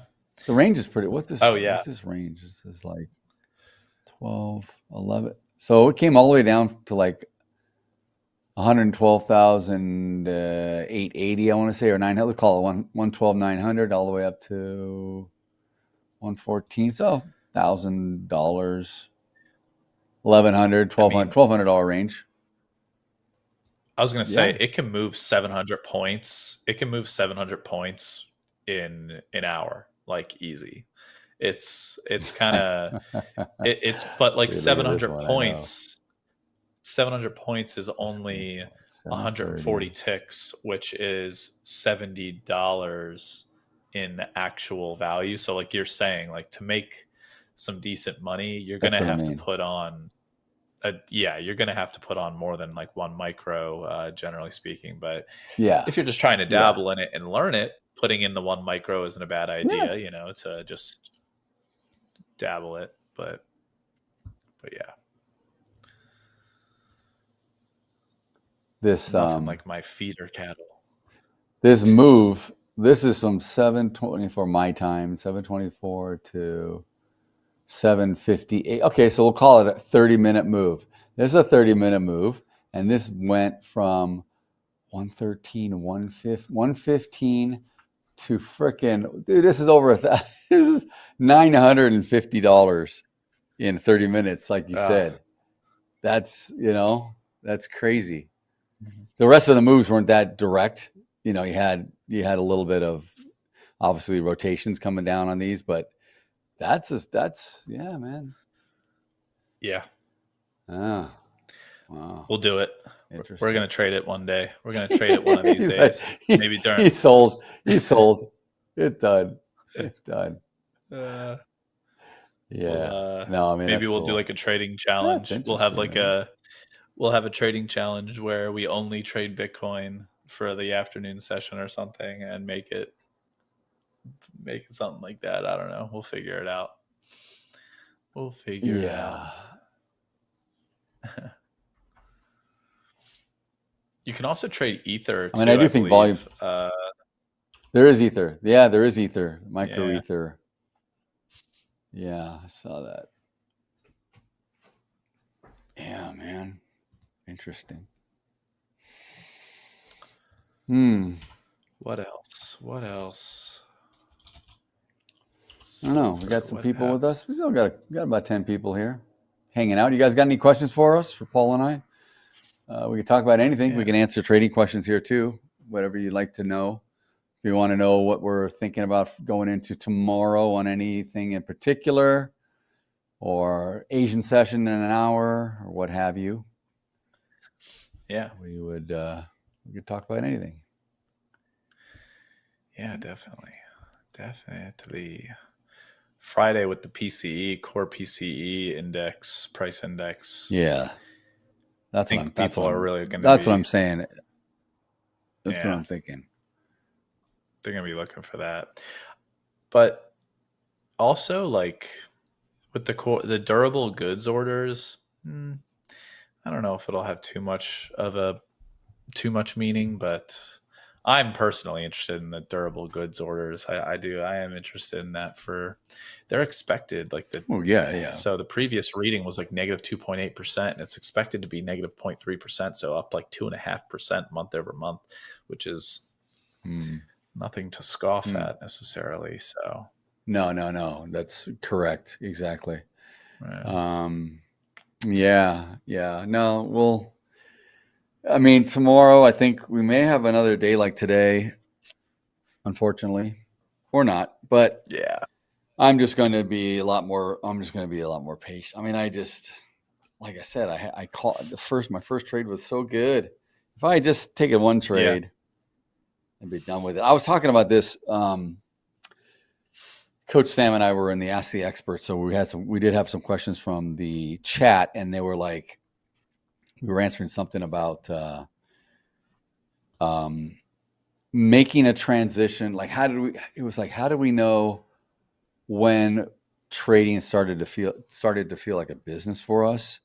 And like Sam was just talking about, like how when he knew he can make money no matter what, and he could walk away, and he wasn't like dying to get back on to trade, He wasn't like following it everywhere. He could just check it out, check out, not look on his phone, not look anything else. Like he's done trading, come back the next day, like you go to a job, right? Like have a career or whatever. And I was very much the same. And I also said, if anyone was in my office here in my house watching me trade, I probably wouldn't trade much more after that this morning. Maybe if I got to $2,000 or so, I'd stop. I'd probably stop, knowing that, because when it started to, remember how it came down hard, and we weren't sure if it was going to roll over, but we were in that weird 45 minutes, I want to say, where we were all kind of struggling to pick a side. And I probably would have said, screw it, I'm not going to even deal with it. And I probably would have just shut down and probably called a friend and said, hey, let's go have lunch or something. Like that's what, right. But that's real. Like that's, like if I was trading, I'd be super focused. I wouldn't have any of the other distractions on my screens of what we got to do for the stream and all the stuff that we got going on. And I'd be just doing my thing, and I would make my money and I'd be done. Or if I was losing, I'd take a break. I'd probably take a good hour break. Maybe I'd take the dog for a walk around the block and just clear my head, come back. You know what I mean? I would do different things than just sit here and just trade all damn day. Because it's like, for sure, over trading. Trust me, this is over trading for sure. But I agree. I agree that you can definitely, like, if you're making like $2,000 in the morning, at the minimum, you're gonna normally be just stepping away for a minute. Like you're gonna be stepping away for a minute usually, like especially if it comes early. It comes early, or it's a good lucky. Yeah, you happen to just maybe, like, I didn't think it was gonna move down that quick. Right now, I remember trailing it. I was thinking maybe I was gonna get $500 out of it. I ended up getting a lot more, and so that's like, hey, cool, gift horse, awesome. I'm not gonna balk at this. This is great, right? Right. And sometimes it is that way. That's how the markets are, because we really don't know how the market's going to behave. Even when we get into a trade, we don't know. Anything can happen. And so, I don't know what's going to happen tomorrow again, but patience, be patient, everyone. Just if you don't see a real clean setup that you like, just sit on the sidelines. Yeah, I agree. Like with today, for me, I think one of there were the two problems that one of the two problems that I was mentioning was my position sizing, not understanding that I needed to adjust my position sizing, especially in gold. I needed to do that earlier and I didn't do it. Secondly, my larger issue today was I was between too many tickers. I think that I was spreading myself thin. Like as much as as much as I would love to be trading cattle, gold, and the ES, there's a point where your ability to focus on each one, like that takes a lot of brain power to be constantly switching through these three tickers, and you're just waiting for certain levels to pop up, and you're trying to analyze the order flow. That's why you're so mentally drained. Products. Oh yeah, that's exactly why. That's why you started out. You said like you're wiped out right now, because it totally, man. It's very hard. So sometimes I would say in a volatile setting, maybe like you don't need to be looking at three. Maybe you come down to two. Maybe you just look at the gold and the ES or something, or you look at gold and the cattle. Like maybe I have to tell myself that, hey, there's going to be plenty of opportunity between these two tickers. Don't worry about hopping into the ES for now or what have you. But I've been trading way too big. I've been trading way too big in the Hola Prime stuff, way too big. Probably because our competitions, we've just been going crazy a little bit, and the thing is, like, there's a healthy competition between the four of us, but I'm not really trying to chase Tony, nor am I even trying to chase Sam, because we trade so different. But Tony's got Tony, he kept saying he's only trading 2 accounts. Bull freaking crap, dude. He had at least 5, because he has two prime accounts, challenge accounts he's trading, and he's trading his 2 direct accounts, and he got 2 more. So he's at least trading 5. So he's full of No, it. that's what he was saying. So yeah, I was going to say no. Yeah, he was saying that he did his 2 direct accounts, but then he also copy traded his 2 or 3 copy challenge trades accounts. on the other ones. Yes. Yeah. So he had 5. Like I think he said something like that at some point, that it was like 5 accounts or something that it was across. But yeah. And I know like people in the chat go like, "Oh my God, how's he up so much?" But I'm really happy he's doing it, because he's showing live in real time how it's done and how you could do it. So he's doing it right, and I hope that's he's a good example for others that are trying to scale up their prop accounts and trying to get really healthy payouts like he's been getting, which is really, really good. Yeah. So I mean, all the kudos to him. I mean, I think it's great. But yeah, I just got to get back to my normal. I remember when we started trading months ago, and I would typically get in with 2 minis, and you guys were like, "Oh man, it's 2 minis. This is a lot." I'm like, 2 that's or not 3 that much for how I normally trade. Now it's like 2 or 3, and I'm like, "Oh, I better step it up to 5 or 6." It's like, no, I got to get back down. I got to get back down, because I'm only trading 1 account. I'm not trading multiples like Tony is, right? It's only 1 account. So I spent way too much. And then, of course, my losses are just exacerbated. They're just freaking annihilated. They're just way, way, way worse. I could walk away with a $150 loss. I'm walking away with like a freaking $2,000 loss on a trade. It's just not good. I'm swinging all over the place. And like, it was really rare, like a month and a half ago. It was rare for you to put on like a 5 contract lot. You would do it sometimes, but it was like rarely once, did it. Maybe, yeah. You know why I didn't do it 4 though? days. Yeah, I didn't. Well, because again, we're trying to educate, and Robert, I mentioned that to him, Robert, and he gets all defensive. He's like, "Oh, but I don't." Yeah, that Robert brings up a good point. We should have a little number for the number of accounts that's covered, but yeah. It's because like the accounts that you and I are trading, Paul, we have a 15 lot max. 5 is a third. That's a lot of risk, and you shouldn't really be trading 5 in a prop account. You really shouldn't, unless you see something that's totally there and you're ready to get a payout, or you're not at risk of something, maybe. So I was just trying to be doing the responsible thing and just keeping it. I usually like to go 2 because I like to scale. And I scale in my live account, but it's hard to scale in Project X, even when how we break it out, we do the limit orders. But for some reason, I don't know, it just keeps tripping me up. And I end up like Tony would do. We'd like, oh, wait, I hit the wrong thing. Now I'm in 6 long. I didn't want to be in 6 long. I was having that issue. So I said, screw it. I'm just going in with a market for whatever I do. And if I add, it just stays the same place, and I'll just trail it like all in and all out sort of deal. Right. So, but I always enter 2 minimum, and then I can drag 1. Like once let's say I'm in the profit by 3 or 4 points, I'll drag 1 to break even, and I'll keep the other existing 1 back at my stop. And then if it comes back and it scratches the 1 contract out, then if it comes all the way back, then I'm only have 1 loss as opposed to a two contract stop. Right. And if it goes in my favor again, then I can move that last runner into break even or into profit, and I'm locked. And I'm totally risk neutral.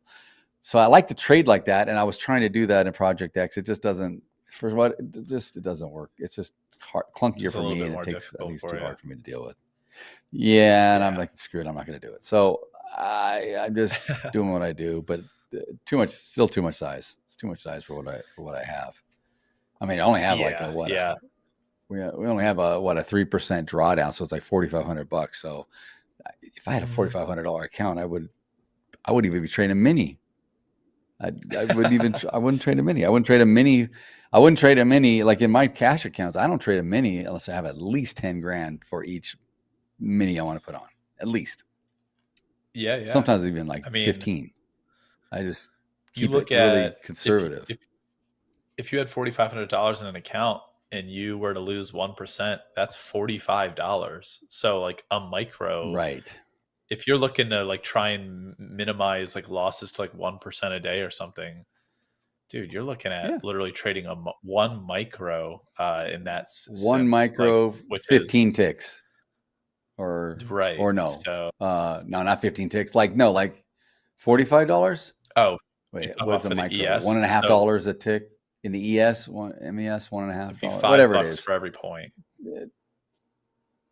Yeah. 9 points. You got 9 points to sacrifice, if you will, or to play with.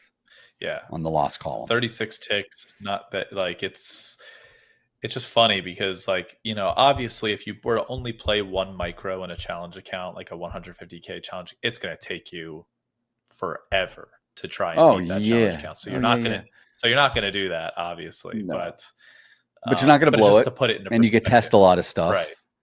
Yeah, exactly. Yeah. I mean, that's the thing. Yeah.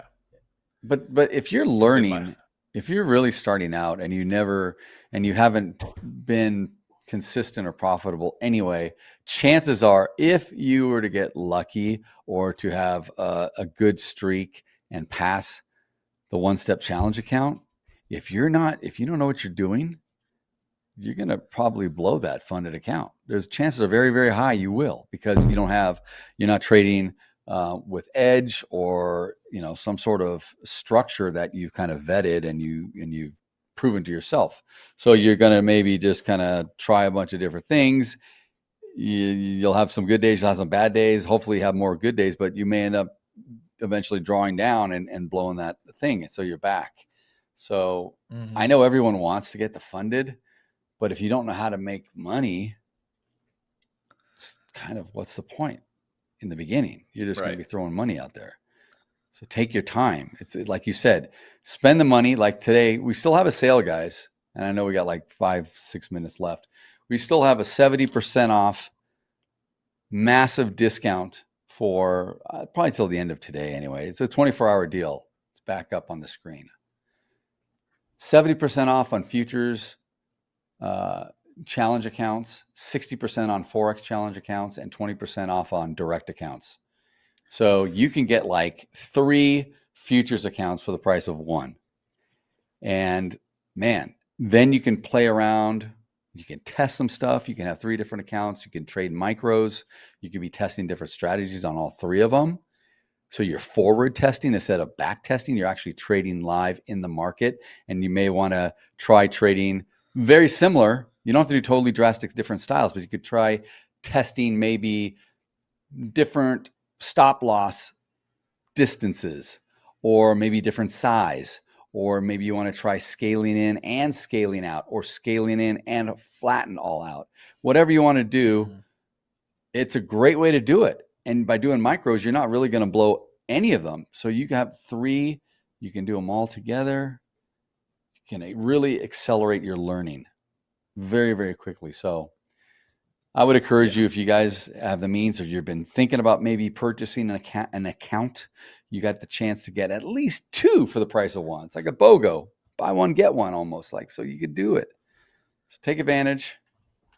And yeah, it's awesome. Yeah, so, I agree. And that's my little hype. Yeah. 130, I think it was like, when I was looking at the discount earlier, it was like, okay, so I have it somewhere right here. So for a 150K account, which is what we're trading for the one-step prime challenge, with the discount code, it's a little bit less than $117, a month, which, $389 a month is normally what it would be. So it's just, the deal is so good. I mean, even if you were to do it like, even if it was a 2.5 almost for like you. Yeah, exactly. I mean, it's crazy. It's money well worth spending for the sake of just getting used to learning whatever market you want to trade, like executing, like literally pushing the buy button and the sell button. And then on top of that, there's some risk in terms of, like, we talk about the difference between demo trading and actually having some skin in the game. this is a small amount of skin in the game, right? When you're getting when you're doing like a challenge account like this, you're paying the $116 or whatever for the month. But guess what? It's some skin in the game. So naturally you just want to, you want to try harder. Like you want to try harder and you want to treat it like it's a real thing, because it is a real thing. Because there's real payouts that you can make if you pass this. Like if you pass this, that's right. So you can feel the psychological emotion.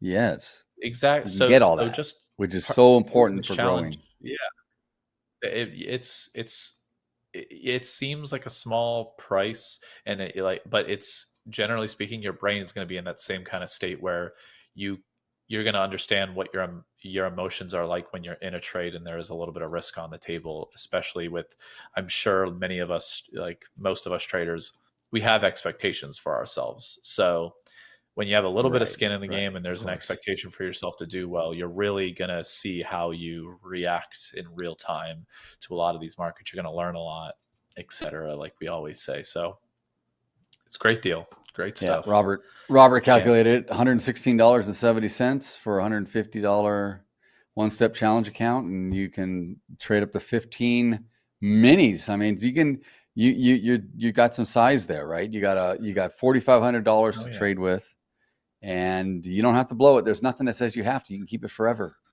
and you can pass it. You can go to funded. So you can spend 2 months, let's say, or 10 weeks or 12 weeks perfecting your craft, trading and learning one setup that could eventually give you payouts far exceeding the price that you paid to get the account. So these are all very, very good. And there's like 6 hours left, just so everybody knows, about 6 hours left on that special price of 70% or 60% on the discount. So plenty of time still to do that. Robert says he used to be against prop counts, but I really like it now. Even after you're doing well, you have a small risk to profit ratio and you don't have to pay taxes on every trade. Yeah, I know. Exactly. Yeah. I mean, truth be told, I'm new to it as well. I don't have a lot of experience trading these, but because I've been trading cash. So,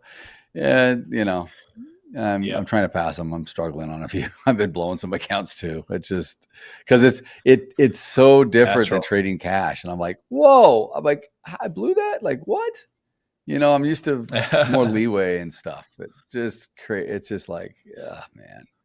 So it's a different kind of trading, and extremely tight risk management. It's just a different kind of ball game, and the risk management has to be super tight, and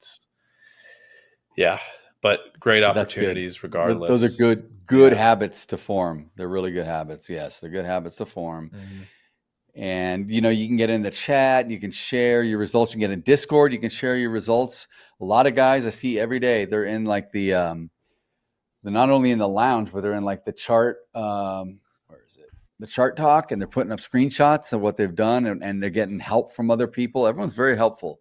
So you can grow, you can make incredible amount of progress in your exposure to not only different trade setups, different styles, different asset classes, different instruments, what have you, just from not only the coaches and not just us on our futures stream, but on the the Forex stream and the ones that we do where we do both futures and Forex together. Also in Discord, so, and we're creating educational content that's going to be available soon through our socials and on the website. So, and we have one-on-one coaching available, free 30-minute sessions. We're in the last minute here, so I'll just wrap it up. If you want to learn or ask advice from any of the coaches or several of them, you can pick Paul's brain, you can pick my brain, you can pick Sam's brain, you can pick Troy's or Adelina's or Tony's or anyone, and just go on the website, go to the one-on-one coaching, and book a session with us, and we'll get you started, and we can share your screen and we can talk about it a little bit. That's probably the best way to do things. Yeah. And with that, for sure, we are done. We are at the end of a very hectic and busy day. So join us tomorrow morning. Paul and I will be back along with Sam and Tony, And we will have Quiet Markets, which is with Coach Tony and Coach Tiger later this evening at, 9 p.m. Eastern, I believe. Almost 9, just before 9 p.m. Eastern. So yeah, come back and catch those guys. Lots to be learned. See you guys tomorrow. Have awesome. a nice evening. See you tomorrow. See you, Paul. Take care. Hola Prime. Trade with transparency.